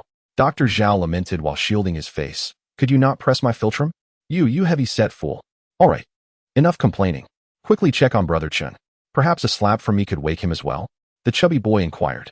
Chapter 69. The yellow cattle. Chen Ge gazed quietly at the shattered sky, resembling a mosaic of broken glass. The moment he encountered his mother, he realized he was ensnared in a dream. The dead could not return to life. Yet, he lacked the courage to awaken from this beautiful reverie. It must have been the chubby boy or Dr. Zhao who vanquished the creature that lured us into this dream, Chen Ge muttered to himself. This implied that the illusion before him could not endure for long. No matter how splendid the dream, reality must ultimately be confronted. Observing his mother sewing at the edge of the bed, Chen Ge found himself at a loss for words. Without raising her head, his mother asked, Chen, are you about to leave? Chen Ge's heart ached, and he forced a stiff smile. Mother, you need not say anything. Your mother already knows. She lifted her gaze to her son, her face radiant with joy. There are others waiting for you outside, aren't there? Go ahead. As long as you can live happily, your mother will be content. Chen Ge's eyes glistened with unshed tears. Enough of that. Stop crying. You're a grown man, not a child. His mother gently wiped away his tears with her rough hands. Go now. Chen Ge knelt and bowed deeply 3 times, feeling that throughout his life, he had been just to heaven and earth, never owing anyone anything, except for his dear mother. In his youth, he had troubled her with his reckless behavior, and now, as an adult, he had neither the means nor the ability to provide her with a better life. Brother, take good care of mother. I am leaving. Chen Chu nodded vigorously, and Chen Ge hurried out, afraid to look back, fearing that if he did, he would never escape again. With eyes closed, he ran recklessly, unaware of how much time had passed, until suddenly he felt weightless. Opening his eyes, he found himself leaning against the large locust tree at the village entrance, with the chubby boy perched atop him, delivering a slap. Chubby, what are you doing? Are you taking advantage of me? Chen Ge exclaimed, quickly grasping the chubby boy's wrist. The chubby boy stared in astonishment at his own hand. Could it be that I have mastered the legendary skill of striking from afar? Get lost. Chen Ge retorted with a laugh. Gazing at the sun above, Chen Ge felt a surge of emotions. Though it was merely a dream, waking from it was profoundly moving. By the way, how did you both manage to escape? Chen Ge asked, his curiosity piqued. I, the chubby lord, am immune to all forms of psychological harm. The chubby boy proclaimed proudly. Dr. Zhao smiled bitterly, acknowledging that were it not for the chubby boy's slap that roused him, he might never have emerged. However, the past is past. Since it cannot be changed, it is best to forget it. Old Zhao, here, this is for you. The chubby boy handed over the slingshot, and Dr. Zhao looked at it with a desolate expression. This was one of the few remnants of his son, which he had kept close all this time. Let it go? Bury it. Consider it a farewell to the past. Dr. Zhao excavated a small pit beneath the locust tree, interring the slingshot within. Ultimately, the gaze of the 3 lingered upon the dismembered 6-winged raven. To their astonishment, they had narrowly escaped death at the hands of this creature. Dr. Zhao, still trembling with trepidation, noted the raven's peculiarities. It possessed no beak, instead producing sounds through the vibration of its wings. A melody that could lull one into a dreamlike state. The chubby boy picked up one of the raven's wings, waving it about in an attempt to see if it could be transformed into a legendary artifact. Yet, despite his vigorous efforts, the wing remained silent. Perhaps incineration is the most prudent course, Dr. Zhao remarked. The trio gathered some leaves to roast the six-winged raven, while the chubby boy considered tasting it, only to be met with apprehensive glances from Dr. Zhao and Chen Ge. There's no need for such fear of not eating it, the chubby boy exclaimed.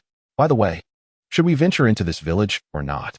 Upon their arrival at the village's edge, they had been forcibly drawn into a dream by the six-winged raven, leaving them oblivious to the village's true nature. Chubby, how far can your pair of black eyes venture from you? Perhaps you could use them to take a look? Chen Ge suggested. A splendid idea. The chubby boy summoned his two black eyes, casting them forth into the village. Sitting beneath the grand locust tree, he scrutinized the village's entirety.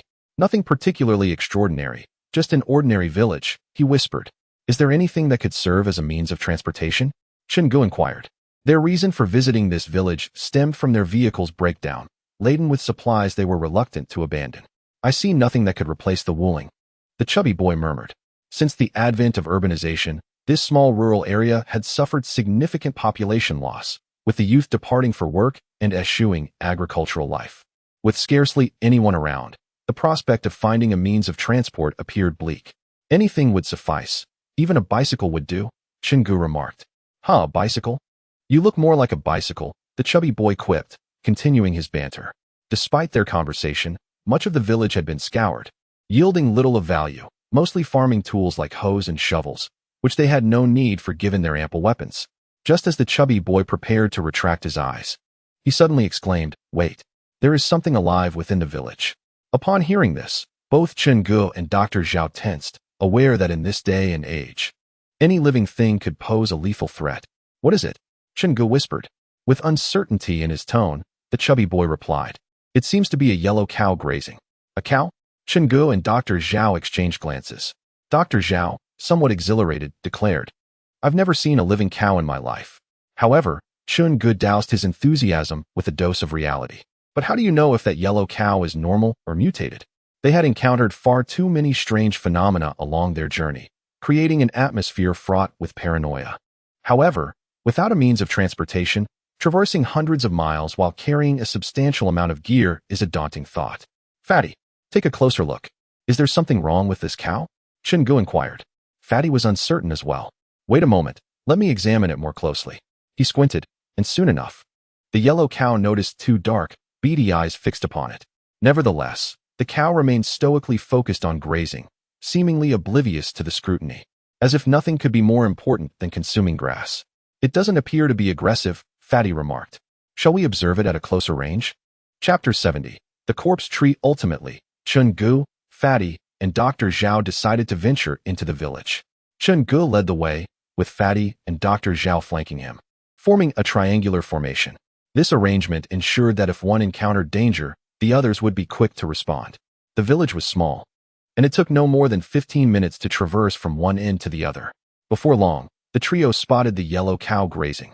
In stark contrast to the terrifying apocalypse, the cow appeared remarkably relaxed, leisurely munching on the tender grass nearby, as if the end of the world had no bearing on its existence. Who could possibly discern any issues? Chen Ge queried. Fatty, what do you think? There shouldn't be a problem, right? I believe we should send someone to test it. Fatty replied with a serious expression. Who will go? Chen Ge turned to his two companions. I am a doctor. Why are you both looking at me? I can only be of use when you are injured. Dr. Zhao said earnestly. And don't look at me. I'm a writer. Surely you understand the folly of a mere scholar. Fatty stated with equal gravity. Chen Ge sighed. With both of you saying that, what can I possibly add? He rolled his eyes. All right, let me investigate. Chen Ge approached the cow cautiously, armed with a spider sword. Although the cow noticed him, it remained indifferent, merely glancing over before returning to its grazing. Chen Ge gently tapped the cow's horn with his sword. The cow shook its head nonchalantly and resumed eating in a different direction. It seems to be quite the glutton. Chen Ge scratched his head. Brother, how about you stop eating and come with us? We will provide you with grass every day. Initially, Chen Ge had said this in jest, but to his surprise, the yellow cow turned to look at him, as if it comprehended his words. Chen Ge was startled and took 2 steps back, eyeing the cow warily. The cow's large eyes were filled with innocence as it continued to graze. The standoff between Chen Ge and the cow persisted for quite some time, with the cow behaving as it had before, seemingly unfazed. With a nervous hand, Chen Ge reached out to stroke the cow's head and discovered that a nose ring dangled from its nostrils. It appeared to be domesticated. Whose cow is this? I will count to 3, and if no one claims it, it shall belong to me. Chen Ge proclaimed loudly to the village. I am about to count. Ready? 1, 2, 3. All right, the cow is mine. Chen Ge reached out to pull the nose ring, and the cow, very docile, followed him. This was indeed a precious find, far more reliable in such an environment than any willing vehicle. Old Zhao, perhaps you should acquire some knowledge about veterinary medicine. What if old Huang falls ill in the future? Chen Ge jested lightly. However, Dr. Zhao nodded earnestly. Knowledge is never superfluous. Nonetheless, relying on a cow to pull a wooling vehicle seems rather impractical. It remains uncertain whether a bullock cart or horse cart could be procured. Chen Ge recalled only having seen a horse cart during his childhood. When he was in elementary school, the distance to his school was considerable, making the walk quite exhausting. Consequently, parents would pay for a horse cart. The driver was a jovial elderly gentleman in his 60s, always smiling. Each day, the fare was merely 1 yuan for a round trip. Every afternoon, the old man would arrive to collect the children after school, checking them off one by one. 1, 2, 3, 4, 5, 6, 7. All present. Off we go. The stout boy had already surveyed the vicinity, finding no apparent danger. There was a warehouse with a locked door. What could be inside? He gently pushed the door, but it did not budge. It was locked from the inside. Chen Ge waved for the stout boy to return while he approached to investigate. Upon his initial attempt, he rolled his eyes. Is it not possible that this door is meant to be pulled rather than pushed? As he gently tugged, the warehouse door creaked open. However, in that instant, a corpse tumbled forth, colliding directly with Chen Ge's face, their visages nearly touching. The expression of the corpse was grotesque, as if it had endured excruciating agony in life. A chill ran down Chen Ge's spine, and he hastily pushed the body away. Fortunately, it was merely a lifeless cadaver, devoid of any potential to transform into a grotesque creature. Chen Ge's expression turned grave. Why was there a corpse here? Did this small village harbor some unknown peril? The silver lining was that the warehouse indeed housed a wooden cart, complete with reins and a whip. However, Chen Ge dared not enter. Instead, he retrieved his weapon and cautiously retreated. The stout boy, with a flick of his wrist, sent 2 eyes flying inside. After a thorough inspection, nothing occurred. Yet why was there a corpse here? Dr. Zhao donned gloves from his medical kit to examine the body. There were no visible external injuries. The cause of death remained elusive. Dr. Zhao spoke solemnly, acknowledging that he was not a forensic expert, able only to provide a rough analysis based on external observations. Yet, I can't shake the feeling that this corpse resembles those I encountered at the hospital. There were no apparent wounds, yet all had met a tragic end. Dr. Zhao remarked gravely. Chen Ge recalled their previous encounter with the black corpse in the hospital. However, Dr. Zhao asserted that the black corpse was not responsible for the deaths. There existed a creature that specialized in slaying the living, annihilating everyone in the hospital overnight, leaving no trace. Could that creature have followed them? Having battled numerous monsters, Chen Ge and his companions had gleaned considerable experience. The visible monsters were not particularly formidable. Apart from the indestructible meatworm, each had its vulnerabilities. The truly terrifying entities were those that remained unseen. For Chen Ge, the gravest threat was not the meatworm, nor the man-eating shark, but the worry-free spider. Had it not been for the plump boy and Dr. Zhao discovering the antidote for the forgetfulness spider, Chen Ge would have remained oblivious to his impending demise, perhaps becoming mere sustenance for the creature in his slumber. We must not linger here. Let us depart with haste, Chen Ge urged in a hushed tone. The trio hastily secured the reins to the yellow ox, and with a gentle flick of the whip, the ox complied and moved forward. Moments later, they exited the village. Having narrowly escaped danger, Chen Ge remained vigilant, yet the surroundings appeared serene and sunlit, devoid of any lurking threats. Suddenly, the plump boy shouted, "Look! Up in the tree!" Chen Ge instinctively looked up, and his blood ran cold. The large locust tree by the village entrance was grotesquely adorned with an abundance of human corpses. It seemed that the entire village had met this grim fate. Just moments ago, there had been no such sight upon their arrival. Chen Ge's expression turned grave. It wasn't he that they had overlooked it. Rather, there had been no bodies hanging from the tree earlier. The plump boy exclaimed, "This is truly a haunting sight in broad daylight." Chapter 71. In the rain, the multitude of corpses swaying from the tree resembled wind chimes. oddly captivating. Who dares to investigate further? The plump boy inquired of Chen Ge, who turned his head to peer ahead. Not a step closer. We should be making our escape. Not indulging in morbid curiosity, Chen Ge retorted, fixing the boy with a stern gaze. If you wish to approach, do so alone. We shall remain here to cheer you on.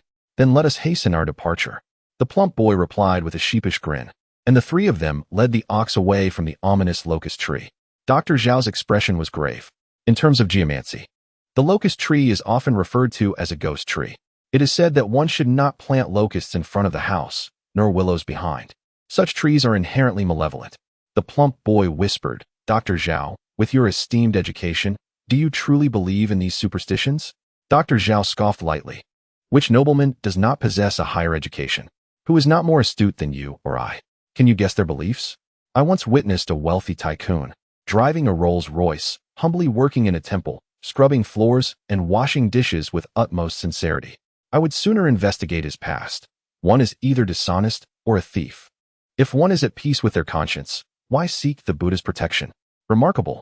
The plump boy cautiously skirted the locust tree, but as he neared the road, he could not resist glancing back once more. Suddenly, the corpses turned their heads abruptly, hollow eye sockets fixated upon him. Startled, the plump boy shivered, muttering, They cannot see me. They cannot see me. Yet, the corpses offered no tangible threat, merely gazing intently at the trio's retreating figures. Upon returning to the wooling vehicle, the three worked in unison to transfer their supplies onto the ox cart. The ox seemed entirely oblivious to the danger, contentedly grazing, as if the apocalypse bore no consequence to its existence. The trio moved swiftly and silently, and once all provisions were loaded, they set off post-haste, eager to distance themselves from this eerie locale. Indeed, in such an apocalyptic world, finding a safe haven would be akin to discovering paradise. The speed of the ox cart scarcely requires elaboration. None could outpace it on foot. The yellow ox ambled leisurely forward, occasionally pausing to graze on the grass. Embodying a spirit of freedom, the three companions were in no hurry, allowing the ox to saunter at its own pace, provided it remained on course. Before long, the small village behind them was no longer visible, and with no danger in sight, their anxious hearts finally found solace. The plump fellow produced a map he had brought from the bookstore, scrutinizing it intently. This should be the last village, and ahead lay at least 100 miles devoid of human presence. Is solitude truly preferable? Just look at the adversities we have faced, all arising from densely populated areas. I would rather share a space with the dead, lamented Chen Ge. The dark void in the sky still lingered, and it was uncertain when it might be mended. As the trio admired the scenery and engaged in conversation, they would occasionally disembark to stretch their legs, and if not for the apocalypse, this would be an impromptu adventure. However, their joviality was short-lived as rain began to fall.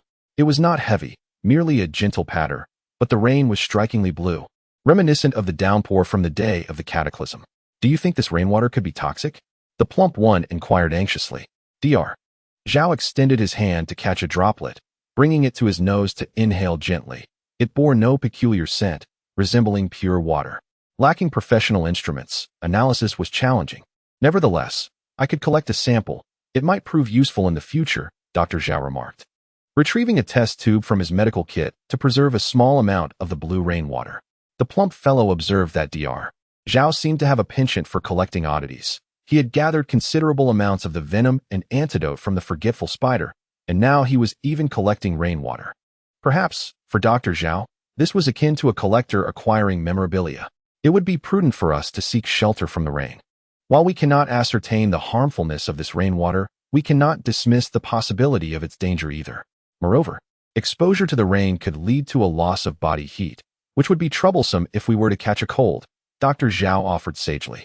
Chen Ge and the plump fellow had no counterarguments. Yet as they surveyed the desolate landscape, there was not a single tree in sight to provide refuge. The ox cart, being open-topped, consisted of a thick wooden board atop two wheels. Ultimately, the three had no choice but to huddle beneath the cart, seeking scant protection from the blue rain. The yellow ox, however, seemed unbothered by the downpour, contentedly munching on roadside flowers. This creature was either eating or en route to a meal. By the time the rain ceased, darkness had enveloped the sky.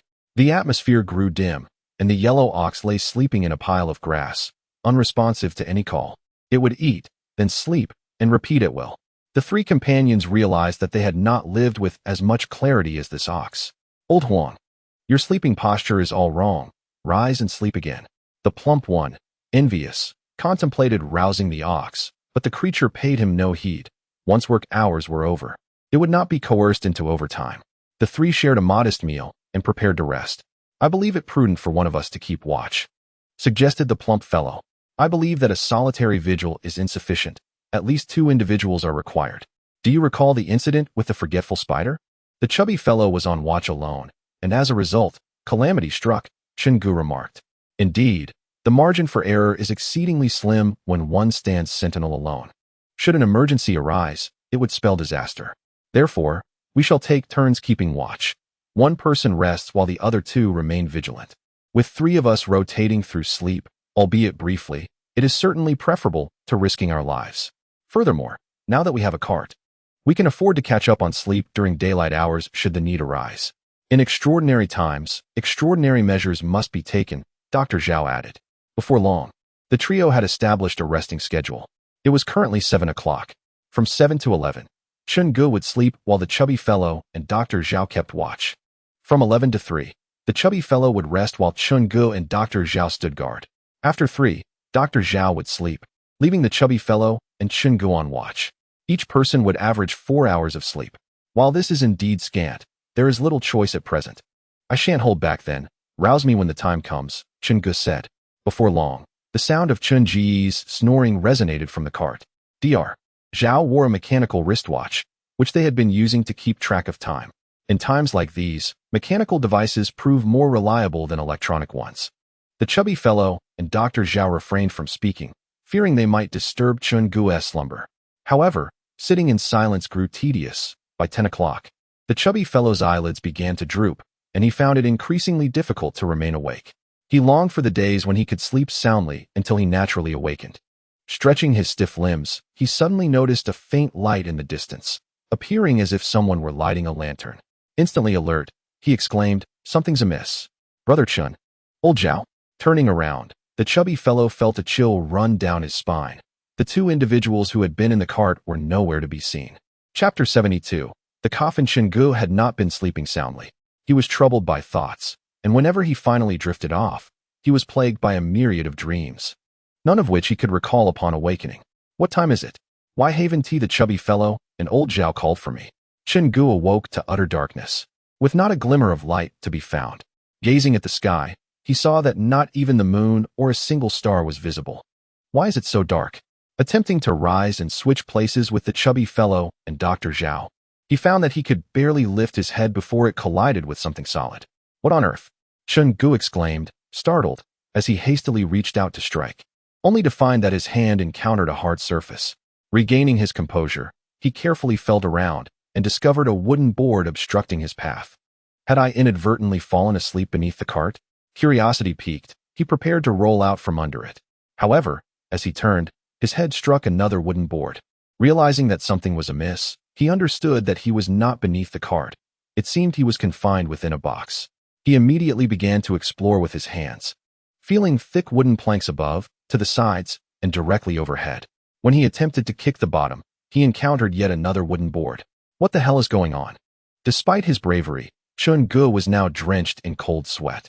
In a confined and square space, the sensation was eerily reminiscent of being entombed in a coffin. Was it possible that the hefty fellow and Dr. Zhao were merely playing a prank? Fatty, old Zhao, are you 2 there? Cut it out. Let me out. Chen Ge shouted, yet the silence outside was profound, as if death itself had settled in. Desperately, he attempted to lift the coffin lid, but despite exerting all his strength, it remained obstinately immobile. Anxiety began to seep into his mind. It was evident he had fallen into yet another trap. Calm down. Panicking would serve no purpose. He needed to devise a way to alert Fatty and Dr. Zhao, to have them extricate him from this predicament. Chen Ge kicked the lid 2 more times, but it yielded not an inch. He was thankful he did not suffer from claustrophobia. Otherwise, this environment alone could prove fatal. In utter darkness, enclosed on all sides, he found himself with no avenue for escape, no voice to call out for help.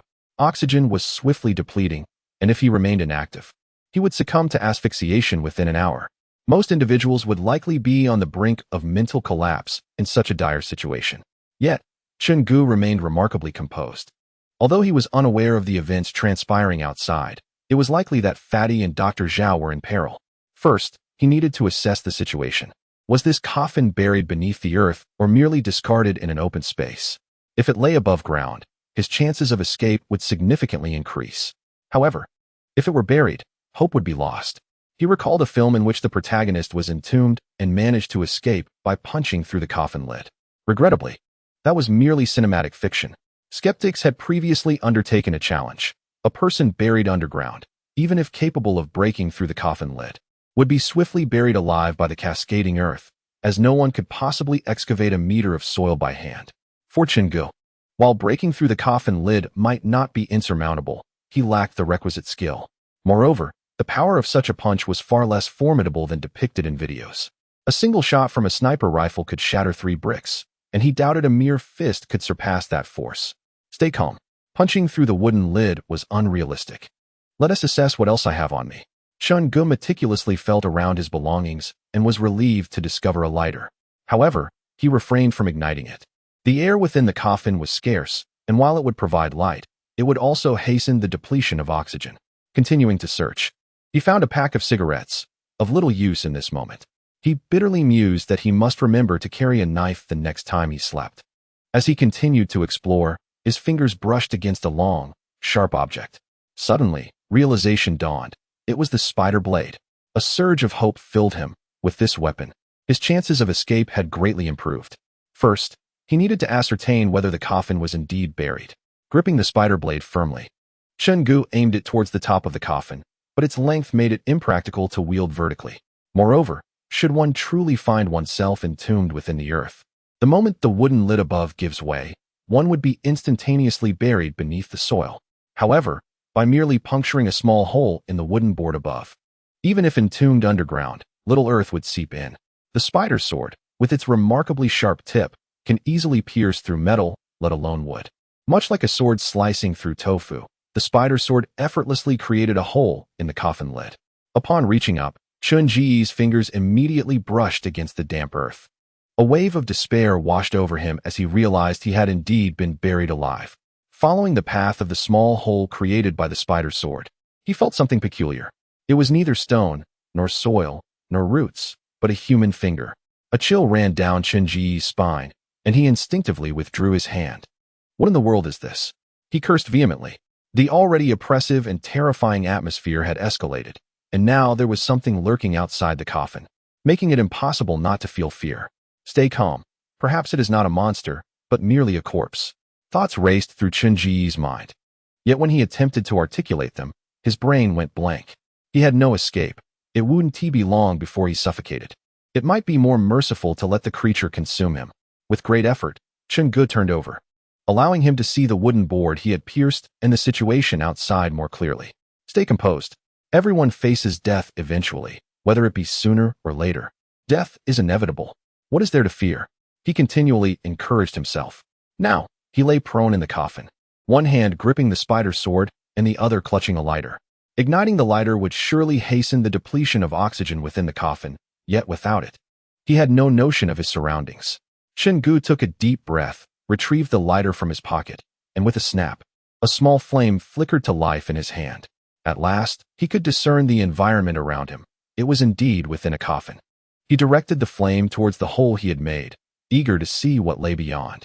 However, the moment the flame illuminated the hole, he beheld a pupilless eye pressed against it, staring intently at him. Chapter 73. Escape. What the hell? Here I am, locked in a coffin in the dead of night, with no way up or down. After much effort to create a small hole, I find an eye glaring back at me. A chill surged from his feet to the crown of his head. What on earth is happening? Chen Ge immediately extinguished the lighter, plunging the space into utter darkness once more. In a previous life, such a sight might have elicited a scream of terror, but now, having endured so much, it could not be said that his courage had grown. Rather, he had become numb to fear. Holding his breath, Chen Ge grasped the spider sword tightly and forcefully thrust it once more towards the small hole in the coffin lid. Whatever lurked outside, if it had flesh and blood, he would pierce it without hesitation. The perilous encounters along this journey have imparted to Chen Ge a profound realization. Many of the monsters that loom in the shadows are not as terrifying as one might imagine. Often, it is one's own fears that conjure the most dreadful specters, much like in a realm of absolute darkness, where the mind fabricates the presence of lurking horrors. Chen Ge gradually discerns a pattern. Should he confront a monster, he must attack with fervor. If he cannot prevail, only then should fear take hold. The spider sword, razor sharp, pierced through the coffin lid, embedding 2/3 of its length into the earth beyond. Yet, soon after, Chen Ge sensed an unsettling dissonance.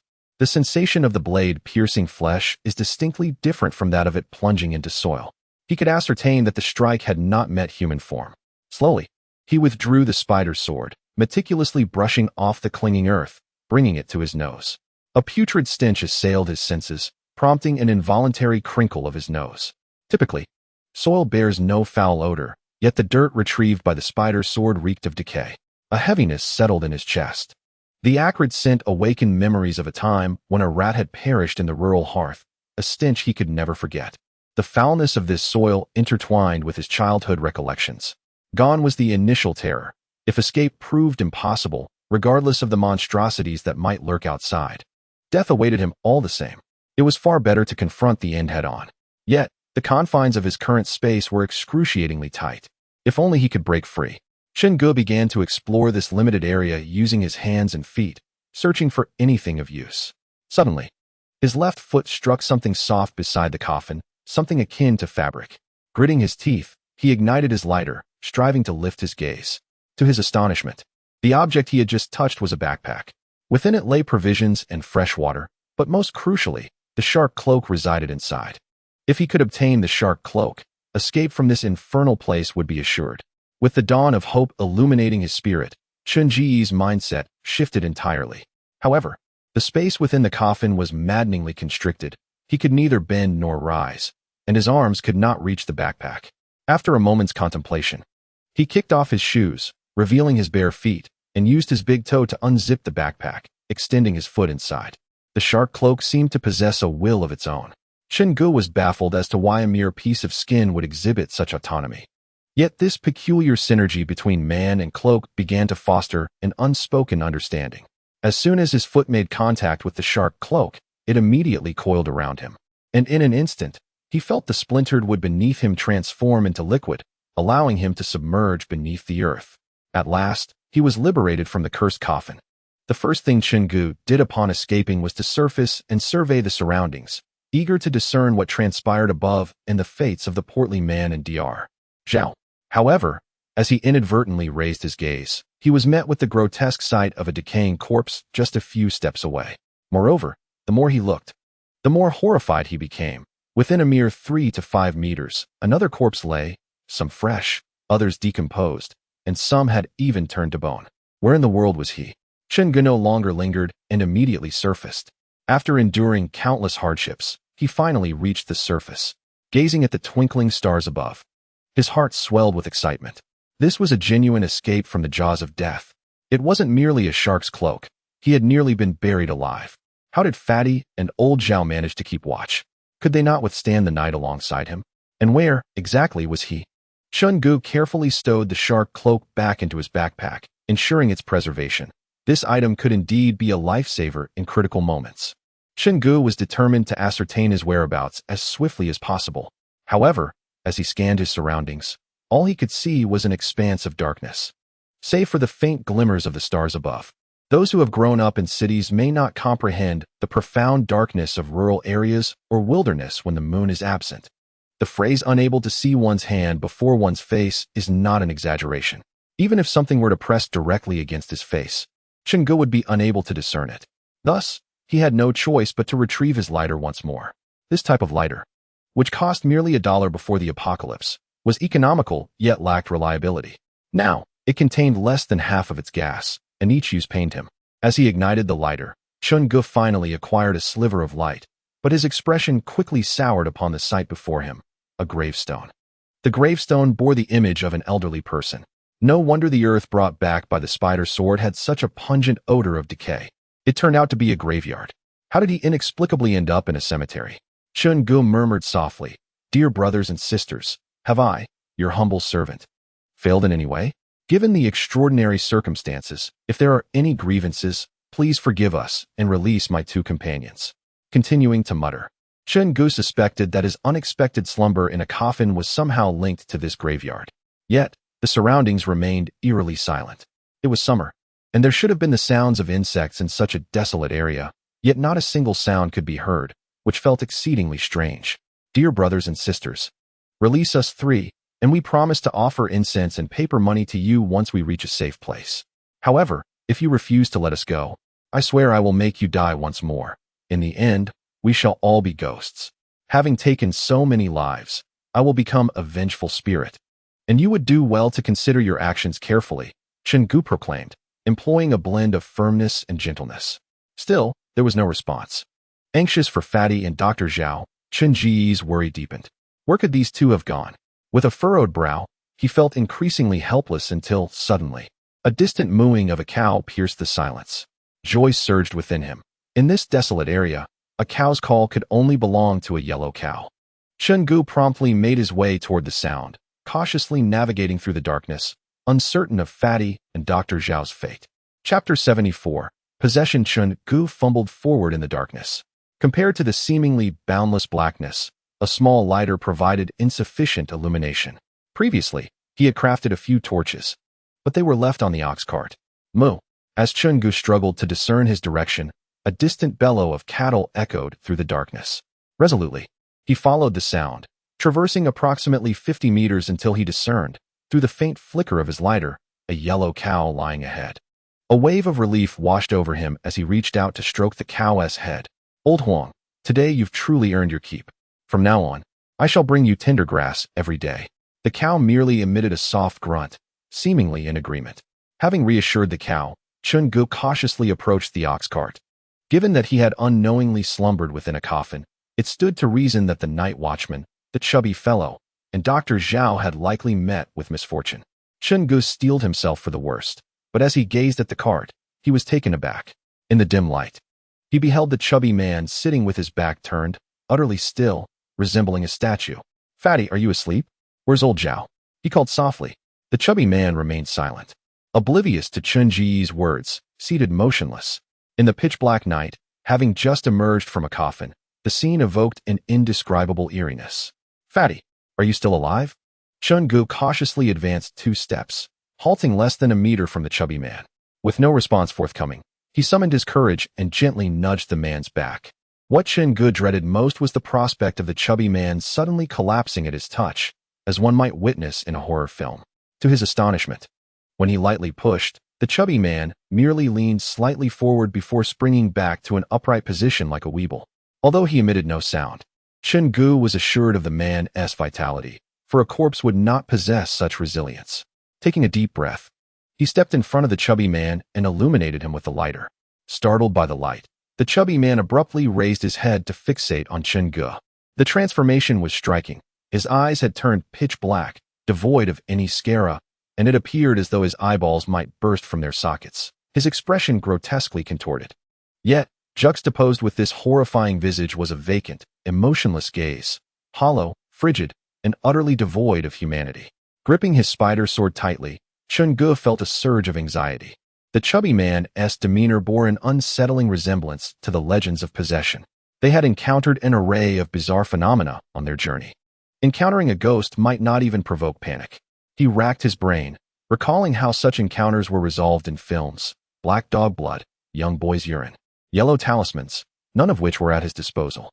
Just as desperation began to overwhelm him, the chubby man suddenly rose, his black pupils oozing a strange, dark liquid.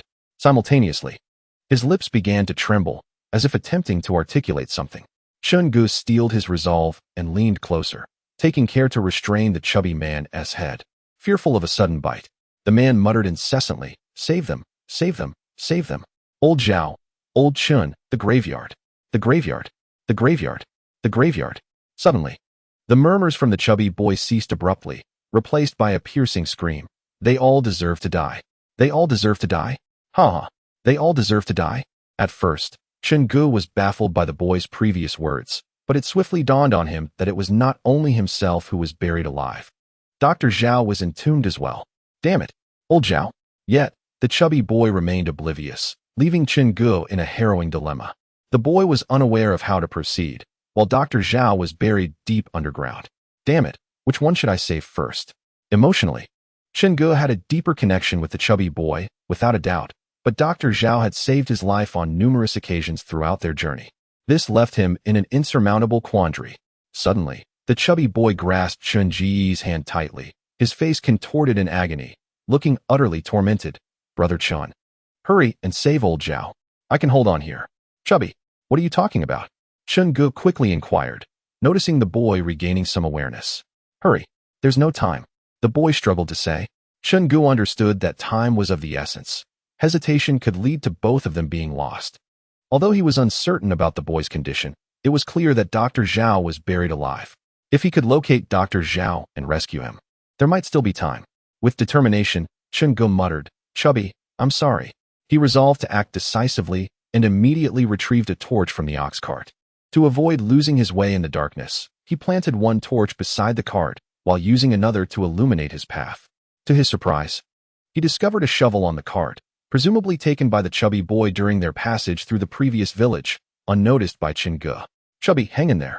I'll dig out Dr. Zhao and return to save you immediately.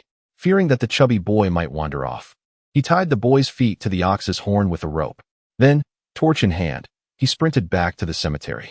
However, upon illuminating the area, he realized that the cemetery was rather expansive, containing at least 50 or 60 tombstones.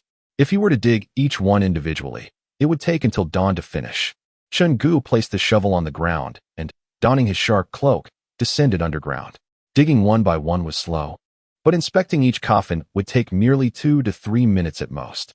Fortune smiled upon Chen Ge, as it did upon Dr. Zhao. The third coffin he inspected after diving contained Dr. Zhao himself. At that moment, Dr. Zhao was on the verge of madness, desperately clawing at the coffin. Chen Ge recognized that if he remained trapped inside as well, his situation would not be much better, and he feared the psychological scars that might haunt Dr. Zhao thereafter. Without hesitation, he swam over, effortlessly slipping through the coffin's confines to grasp Dr. Zhao's frantic hand. In the pitch darkness of the coffin, Dr. Zhao, unable to see, was gripped by terror as he felt a pair of hands seize him. Ah! Chen Ge swiftly slapped Dr. Zhao's face. Old Zhao, stop screaming. It's me, Chen Ge. Dr. Zhao paused for a moment, and in the next instant, overwhelmed with emotion, he began to weep. Old Chen, don't be afraid. I'll dig you out right now. Relax, stay calm, everything will be all right. Chen Ge comforted Dr. Zhao, who soon surfaced with a shovel in hand, beginning to dig. Moments later, Dr. Zhao emerged into the light of day. The first thing he did was to embrace Chen Ge and weep uncontrollably, exclaiming, You nearly scared me to death. In the stillness of the night, a grown man sobbing fervently at a grave was an unsettling sight. Chen Ge raised his hand, about to give Dr. Zhao a wake-up slap, but Zhao immediately sprang to his feet, declaring, No need, I can handle it myself. With that, he slapped his own cheeks twice to jolt himself from his despair. Without hesitation, Chen Ge gathered his gear, preparing to return. We have no time. We must hurry back to save the fatty. Dr. Zhao wiped his tears away with his filthy sleeve, inquiring, What has happened to Fatty? Is he buried too? Fatty is not buried. He is possessed. He is in some sort of trouble. Chen Ge replied, his face a mask of urgency. Old Zhao, do you have any methods to exorcise spirits? I am a doctor, not a Taoist priest.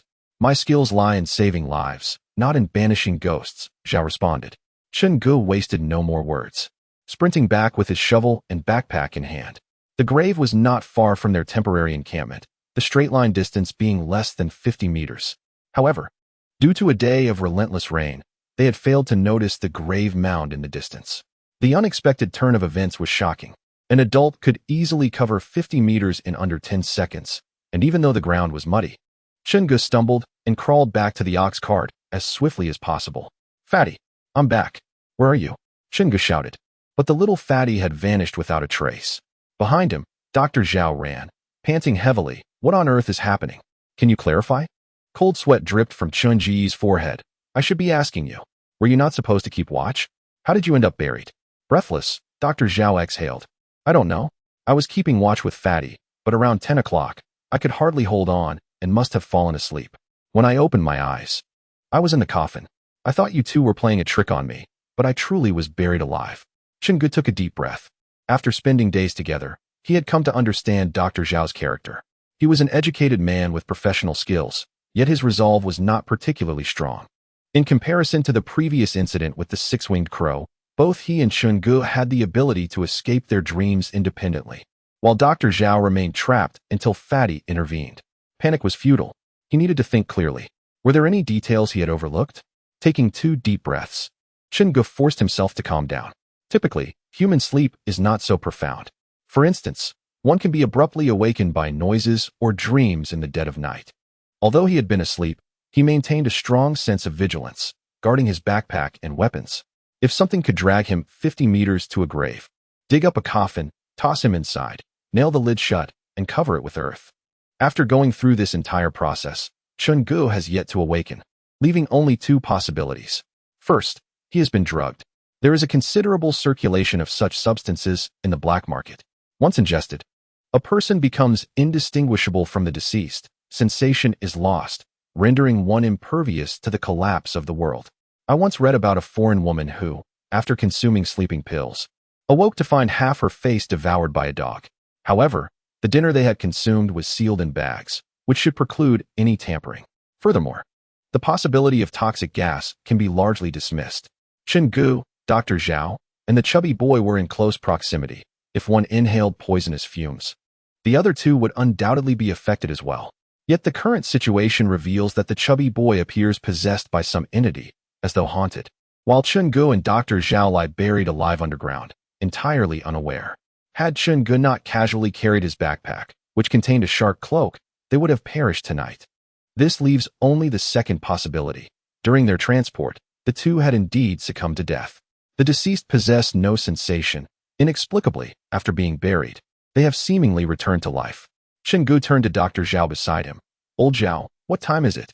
Dr. Zhao, holding a torch in his left hand, glanced at his wristwatch. It's exactly midnight. Have we genuinely encountered something sinister? Dr. Zhao, having lost his wife and child, once contemplated suicide. Yet, as life would have it, who among the living willingly chooses death?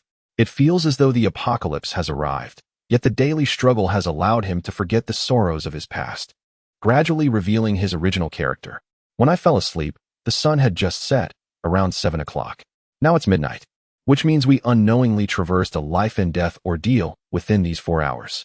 The chubby boy has been controlled by something, while the 2 of us were buried alive. What transpired during those 4 hours?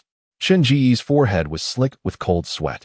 Suddenly, Dr. Zhao illuminated the ground with the torch. Old Chen, look at the ground. Are those not footprints? He inquired. Chen Ge immediately crouched down to scrutinize the ground. Indeed, 2 rows of footprints were evident. One was a human shoe print, and the other bore the imprint of a cow's hoof. It appeared that the chubby boy had dragged the cow away, but to where? The reach of the firelight was limited, beyond which lay an abyss of darkness, concealing unknown terrors. Dr. Zhao was busy organizing his gear and collected 2 more torches. Regardless, we cannot abandon the chubby boy. All right, let us go take a look. Chen Ge and Dr. Zhao each grasped a torch and wielded a spider sword, prepared to fight should they encounter anything unreasonable. Thus, they ventured into the darkness, following the trail of footprints, step by cautious step. It would be disingenuous to claim they felt no fear. With the moon obscured and the winds howling, the graveyard was rife with restless spirits. The 2 pressed forward, uncertain of what they might encounter. After walking for approximately 3 to 4 minutes, a sudden bellow echoed from the darkness ahead. Chen Ge's heart jolted. They had found the chubby boy. Previously, Chen Ge was concerned that the hefty individual might wander off, which is why he had tied him to the horned beast. To his astonishment, this rotund figure had managed to bring the beast along as well. Taking a deep breath, Chen Ge called out loudly, "Are you in front, fatty? I have rescued Dr. Zhao." In the darkness, a muffled, sorrowful sound echoed, reminiscent of someone whose mouth had been silenced yet was desperately seeking help. Holding the torch firmly, Chen Ge cautiously approached, but upon seeing the person bound before him, a wave of shock surged through him. The individual tied up was none other than Dr. Zhao. Hadn't he just unearthed him from the grave? Wasn't he standing right behind him moments ago? Chapter 76. Truth and Deception. A chilling wind swept through, yet beads of cold sweat adorned Chen Ge's forehead. Why was Dr. Zhao tied up here? Hadn't he been following closely behind? How could he have suddenly ended up bound on the ground? Who had he truly exhumed from the grave? Was that individual indeed the genuine Dr. Zhao? Chen Ge compelled himself to refrain from overthinking. Upon noticing Chen Ge, the bound Dr. Zhao began to writhe, continuously whimpering in a plea for help. Chen Ge instantly turned around, his back now drenched in perspiration. There stood the previous Dr. Zhao, silently looming behind him, his face shrouded in shadow, rendering his true appearance indistinguishable. What is happening, old Zhao? Chen Ge inquired anxiously. Faced with two identical figures, whom was he to trust? Suddenly, the Dr. Zhao holding the torch behind him wore an expression of sheer terror, his lips tinged with blue as he took cautious steps backward, as if he had encountered something profoundly horrifying. Old Zhao? Chen Ge was momentarily taken aback. Do not come any closer, Dr. Zhao shouted abruptly, directing the spider's sword towards the bound figure. How is he identical to you? Chen Ge was bewildered. Identical to me? Is that not you? He scrutinized the bound individual once more. From his perspective, the restrained person indeed bore the likeness of Dr. Zhao. Yet, the Dr. Zhao behind him insisted that the bound figure was him. Stop, old Zhao. It seems we are ensnared in an illusion. Let us remain calm. Permit me to ask you something. Do you recall where we first met? Chen Ge questioned. Dr. Zhao, his mind taut with tension, having barely emerged from the coffin, now faced this bizarre predicament. We first met on the street outside the hospital, where you and Fatty were pushing Lu Wanru, who was on the brink of collapse. Dr. Zhao promptly replied. I must ask you one question. When you and the chubby fellow arrived at the hospital, what was in the food package you brought me? A compressed biscuit, Chen Ge replied without hesitation. Having validated each other's memories, their gazes turned towards the bound individual on the ground. Chen Ge perceived him as Dr. Zhao, while Dr. Zhao regarded him as Chen Ge. Is it possible that neither Dr. Zhao nor Chen Ge is their true self? Chen Ge mused, using the spider sword to extract the object from the bound man's mouth. I will ask you a question, and you shall respond. What are you? Old Chen, have you lost your mind? Hurry, release me. What is that behind you? It's a ghost. Quickly, bound and frantic, Dr. Zhao screamed. You have been deceived. You are blinded by a ghost. Very well, I shall pose a question. Whoever can answer it is the true Dr. Zhao. Chen Ge inquired, uncertain whether this creature could delve into his memories. Thus he deemed it necessary to ask something beyond his own knowledge. The full name of the analgesic is ibuprofen sustained-release capsules, morphine hydrochloride sustained-release tablets, anxiolytic analgesics such as diazepam tablets, as well as central analgesics, the figure bound on the ground responded.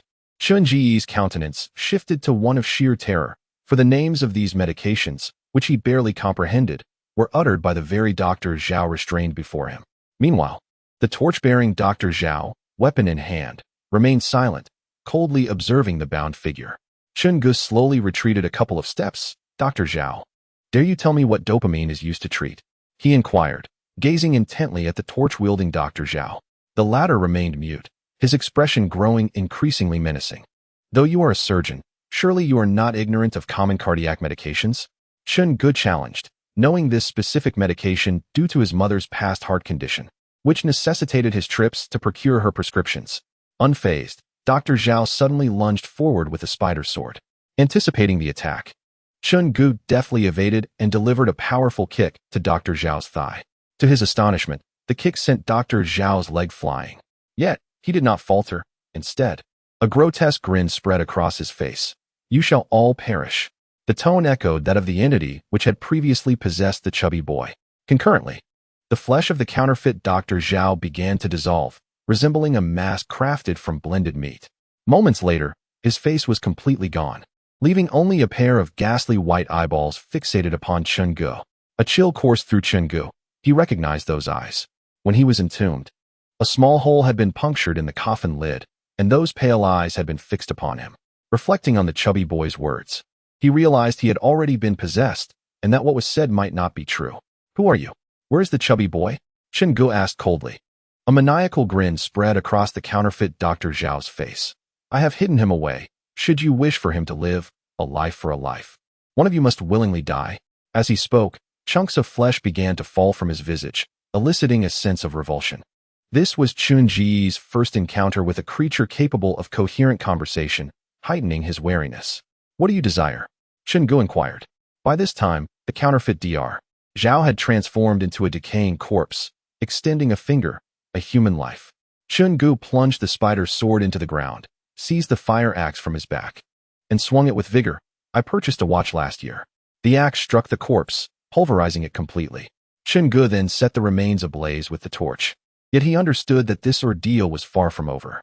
The rotund figure has yet to be located, and he does not believe that a single axe could vanquish the malevolent creature intent on ending his life. Old Zhao, do you recall what transpired? Chen Ge inquired. Dr. Zhao, still shaken and somewhat frantic, managed to maintain his composure, unlike the impostor who had succumbed to utter despair. The rotund fellow has gone mad, Dr. Zhao articulated. Mad? Chen Ge immediately urged Dr. Zhao to elaborate. Dr. Zhao took a moment to gather his thoughts and slowly recounted the events of the past 4 hours. At 7 o'clock, Chen Ge had begun to slumber, and nothing of note occurred until just before 9. The tedium of waiting was palpable, and around 9 o'clock, the plump individual could no longer resist the pull of sleep. Dr. Zhao, not thinking much of it, reached out to nudge him awake. However, to his horror, when the rotund man opened his eyes, his pupils were entirely black, devoid of any trace of white. Dr. Zhao was nearly paralyzed with fear, and before he could utter a sound, he was knocked to the ground by a single punch, his mouth sealed tightly.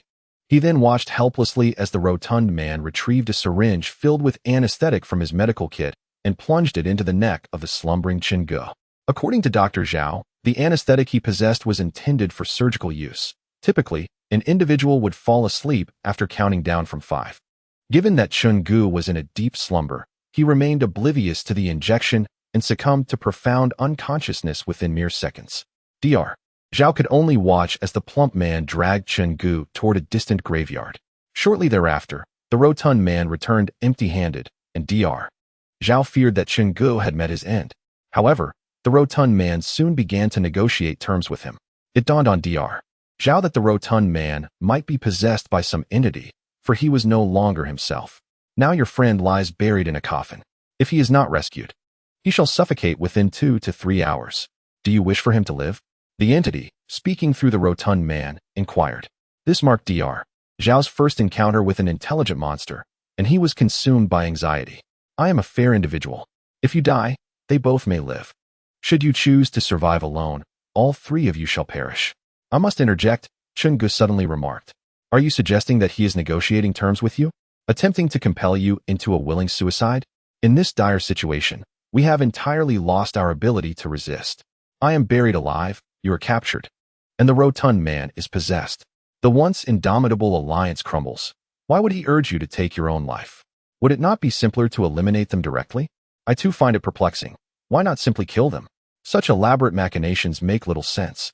Yet, in that moment, I nearly acquiesced, Dr. Zhao confessed, still trembling at the recollection. The possessed rotund man then tossed a kitchen knife to Dr. Zhao, urging him to take his own life.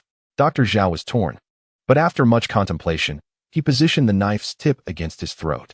Suddenly, the rotund man lunged forward, snatching the knife away and casting it aside, while exclaiming, "Do not believe him. He dares not harm us." However, the portly fellow regained consciousness for but a fleeting moment, only to be swiftly overtaken once more. Wait. Allow me to interject. Are you implying that the chubby one is not entirely under control? Does he still possess the capacity to struggle? Chen Ge suddenly recalled the backpack and the spider's sword within the coffin. Initially, he was perplexed as to why his belongings remained alongside him when he was buried. Upon reflection, it is highly probable that the stout individual had fought valiantly to leave him a lifeline. It is evident that the chubby one is being influenced by some entity, yet not entirely subjugated. He can momentarily break free from its grasp to act upon his desires and utter his thoughts. Thus, the spider sword and backpack must have been intentionally cast in by him during the burial, serving as his means of survival. Truly, you are remarkable. Chen Ge struck his palm with his fist. It was clear that the stout fellow possessed knowledge of some sort when Dr. Zhao prepared to take his own life. The chubby one remarked that he did not dare to kill them. It was a matter of daring rather than inability. Dr. Zhao suddenly commented, I have a penchant for horror films, and I recall the Western demon lore, which dictates that sacrifices must be willingly offered for the soul to be surrendered, thereby enhancing the demon's power. Could it be that this entity has been coercing us into suicide, adhering to the same logic as the Western demons? In other words, Only through our demise can it derive some advantage. This being appears and vanishes without a trace, possessing the capability to eliminate us all. Yet, should we perish, it would gain nothing. Therefore, it is highly likely that it will threaten us using the chubby one's life.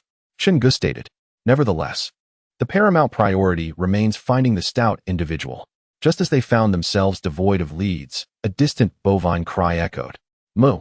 In the profound silence of the night. The sound of the mooing was jarringly loud.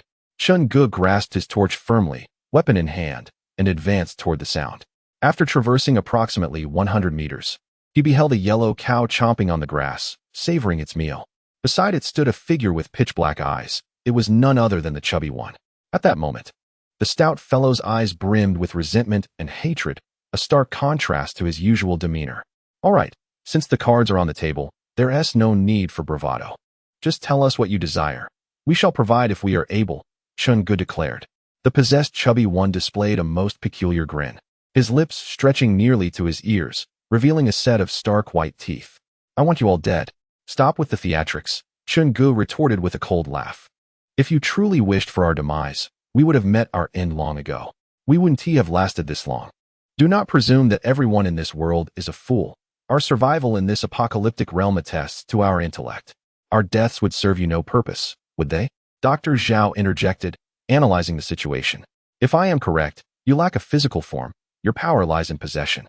You can inhabit both the living and the dead. Your pallor suggests we have struck a chord. Chen Ge scoffed. The possessed chubby one nonchalantly brandished a kitchen knife, pressing it against his own throat. 3 of you. 1 commits suicide, and I shall release the remaining 2.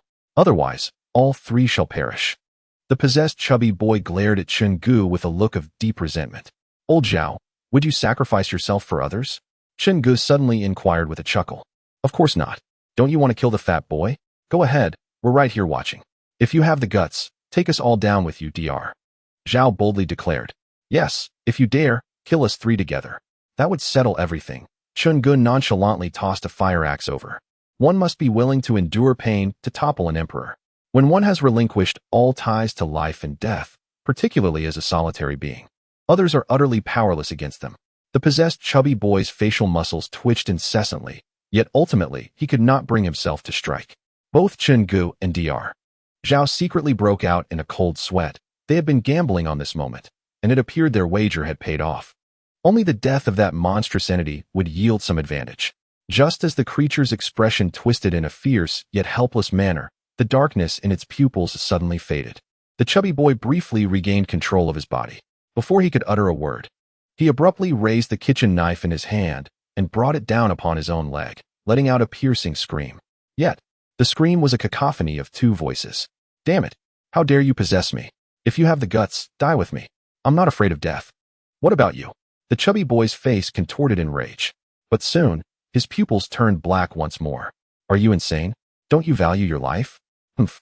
Life and death are trivial matters. If one cannot discern the essence of existence, what is there to fear in an apocalypse? Old Chen, if you kill me, this entity will cease to exist. Do it. The chubby boy bellowed. Chapter 78. Let's do it. Chen Ge and Dr. Zhao observed the chubby boy, who was conversing with himself and even inflicting harm upon himself, as if they were watching a comedic monologue. However, they had grasped the general situation. The monster had indeed possessed the chubby boy, but any harm inflicted upon him would also affect the creature. If the chubby boy were to perish, the monster would similarly meet its demise. The chubby boy raised the knife once more, continuing to slash at his thigh, but Dr.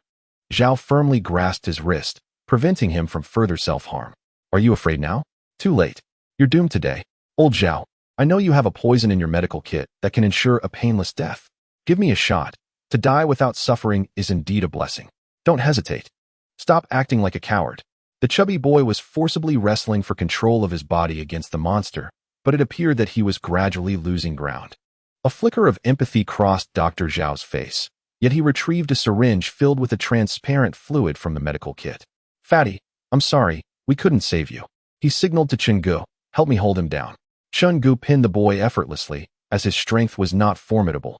Chen Ge could easily restrain him single-handedly. You're all insane. Killing your own. Beasts. Worse than beasts. The monster spat furiously, but Dr. Zhao had already injected the syringe into the chubby boy's body. A pack of brutes. I'm done playing with you. The monster roared, and the chubby boy trembled as if electrocuted, his gaze gradually returning to normal. It hurts. Stop. It hurts. The chubby boy attempted to resist for a moment, but Dr. Zhao, with a mischievous grin, injected the entire syringe of medication into his body. I have returned. It is truly me. He has left, the chubby boy exclaimed. Upon witnessing the chubby boy's genuine return, Chen Ge felt an immense sense of relief, nearly collapsing from exhaustion, and turned to Dr. Zhao, inquiring, "What exactly did you inject him with?" Dr. Zhao responded with a smile, "Just glucose. I never anticipated that the monster would be so terrified of death. A mere scare sent it fleeing." The chubby boy was on the verge of tears, lamenting, "I have diabetes. You injected me with glucose. Wasn't saline sufficient? Chronic illnesses do not lead to death so easily. One should simply engage in more exercise. By the way, chubby boy, what exactly is going on?" Dr. Zhao pressed. The chubby boy began to recount his tale. Initially, at 7 o'clock, he and Dr. Zhao were keeping watch. But by 9 o'clock, exhaustion began to overwhelm him, and he dozed off. It was at this moment that the monster seized the opportunity to invade. Its possession was contingent upon the host being unconscious, either through a coma or sleep. Furthermore, this entity was not a physical being, but rather a true spirit. I refer to it as a substitute spirit. The chubby boy continued. This substitute spirit may appear fearsome, yet its existence is profoundly tragic. Although it is a spirit, it retains the sensations of a living human: hunger, thirst, and pain. However, as a spirit, it cannot consume food, even if it possesses another's body. The nutrients do not reach its own stomach. Dr. Zhao suddenly shuddered, exclaiming, "So, it cannot eat when hungry, drink when thirsty, nor sleep when weary, yet it cannot die. Eternally suffering in this state. This is akin to a living hell. Starving yet unable to eat, parched lips cracking yet unable to drink, and restless yet unable to sleep. How wretched is this monster! There exists but a singular means of liberation. Someone must willingly take its place as the substitute spirit for it to escape this torment. It can invade our memories, and during possession, I can also glimpse its memories. The exchange of memories. I have often employed this tactic during alliances." The chubby boy remarked with a cold smirk. It was not a spur-of-the-moment decision. "Do you recall the corpses we encountered hanging from trees in the village? That was the work of the substitute spirit. It has been fixated on us since then." Chen Ge, synthesizing the information from both the chubby boy and Dr. Zhao, began to analyze the situation. At 7, he had fallen asleep. The hotel chubby boy, possessed, easily dealt with his sleeping self and Dr. Zhao. However, around 10 o'clock, the chubby boy suddenly awakened, discovering the cart was empty. Soon after, Chen Ge burst forth from the grave, and the chubby boy once again fell into a state of possession. The malevolent spirit had informed Chen Ge that Dr. Zhao was buried alive. Yet the body he unearthed was actually under the control of the substitute spirit. "What shall we do now?" "Flee," Chen Ge inquired. "Flee? Nonsense. We shall confront it," the chubby boy declared through gritted teeth. "It can only possess human bodies, whether living or dead. If it is a corpse, it can control many at once.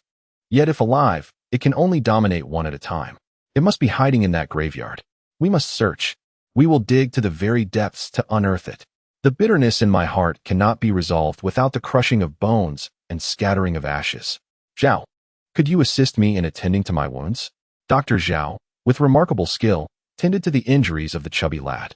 Thankfully, the wounds were not deep, though painful. They did not impede movement. Suddenly, Dr. Zhao inquired, "Do you enjoy drinking?" "Drinking? Does rice wine count?" The chubby lad was puzzled by Zhao's question. Without warning, Dr. Zhao sprayed alcohol onto his wounds. "Damn! Zhao, you ambushed me. Ouch, it hurts. This unscrupulous doctor is surely retaliating for the slap I gave him earlier today." Subsequently, Dr. Zhao meticulously bandaged the chubby lad's leg with white gauze. "You should lie still on the cart," Chen Ge advised. "Do you not usually watch horror films? Are you unaware of the lone survivor rule? I would rather die than go alone." "We must stick together," the chubby lad insisted. The three of them, armed and equipped with shovels, made their way to the cemetery. Gazing upon the dozens of graves before them, Dr. Zhao murmured, "How long will it take to dig them all up?" Chen Ge retrieved a shark cloak, devising a clever plan. Once donned, the shark cloak allowed him not only to swim through the soil, but also to carry various weapons and tools, with the sole exception of living creatures. But what of corpses? Are they considered living or dead? Chen Ge had never tested this. I shall descend and see if I can retrieve the bodies from below, he declared, plunging into the ground as Zhao and the chubby lad awaited in the biting wind.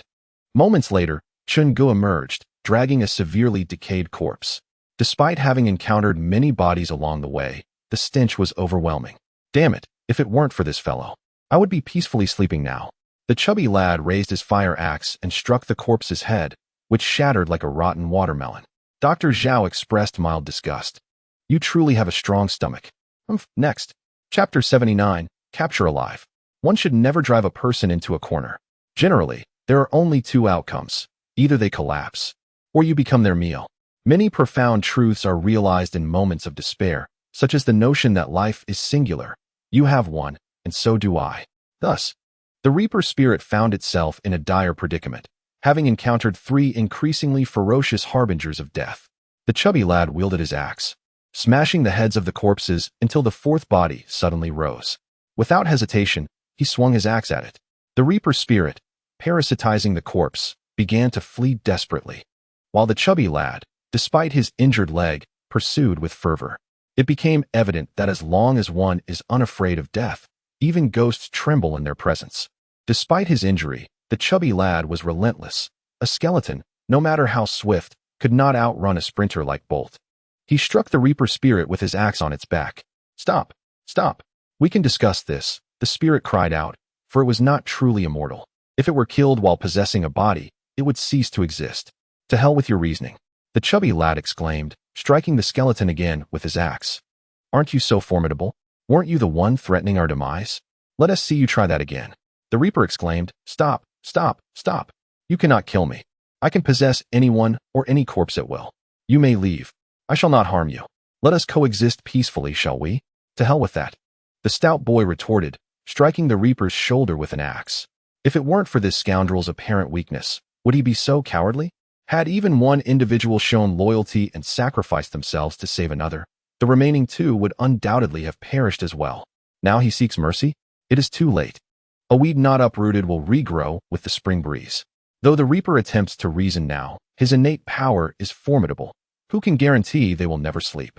The moment one succumbs to slumber, an opportunity arises. One cannot simply leave such a being unchecked for eternity. At this juncture, Chen Ge had already dragged all the corpses out. Rather than dealing with them one by one, he opted to incinerate them all at once. Now I understand why the state advocated for cremation. Had they all been reduced to ashes, there would be far fewer complications, Chen Ge muttered. The stout boy limped back, his expression darkening as he surveyed the multitude of corpses.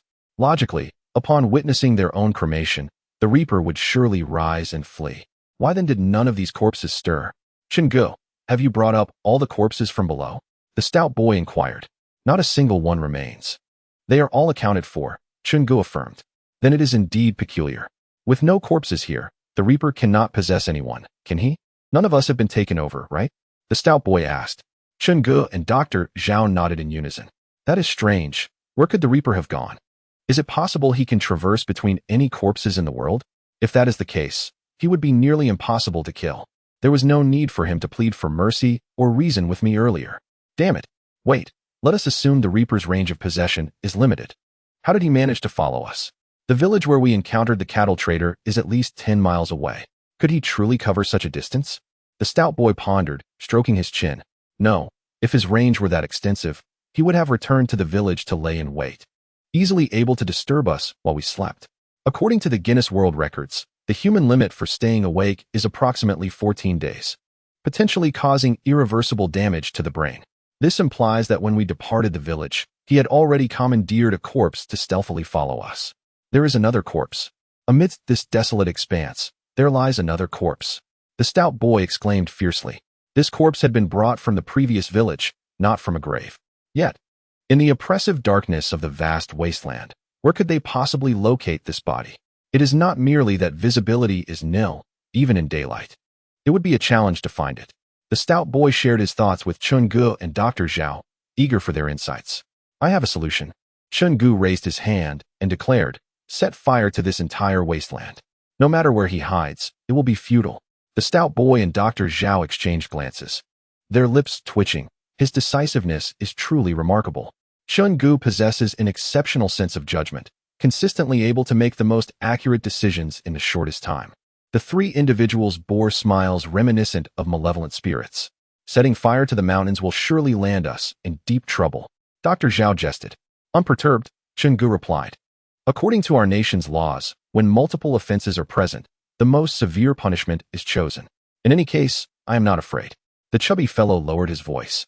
It just rained heavily during the day. The grass is covered in droplets. Can it catch fire? Of course not. But he might not know that, Chen Ge whispered. The chubby one raised an eyebrow. Are we trying to startle the snake in the grass?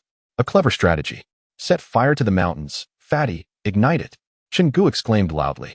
The three of them stood in a triangular formation, facing three different directions. Chen Ge bent down, pretending to ignite a fire, when suddenly Dr. Zhao shouted there, to the left front. Both Chen Ge and the chubby one turned their gaze to see a figure limping away into the wilderness. Chase. With such poor mental fortitude, how could he aspire to be a ghost? The distance between them was over 10 meters, but Chen Ge dashed forward like a fierce tiger, swiftly closing the gap. Seeing Chen Ge approach rapidly, the shadow in front resorted to crawling on all fours. Chen Ge raised his spider sword, treating it like a spear, and hurled it toward the shadow ahead. The spider sword, incredibly sharp and propelled by Chen Ge's strength, sliced through the air and pinned the figure to the ground, eliciting a pitiful cry. Upon hearing the sound, Chen Ge realized he had found the culprit. Don't kill me. Don't kill me. Please. The Reaper spirit cried out in terror.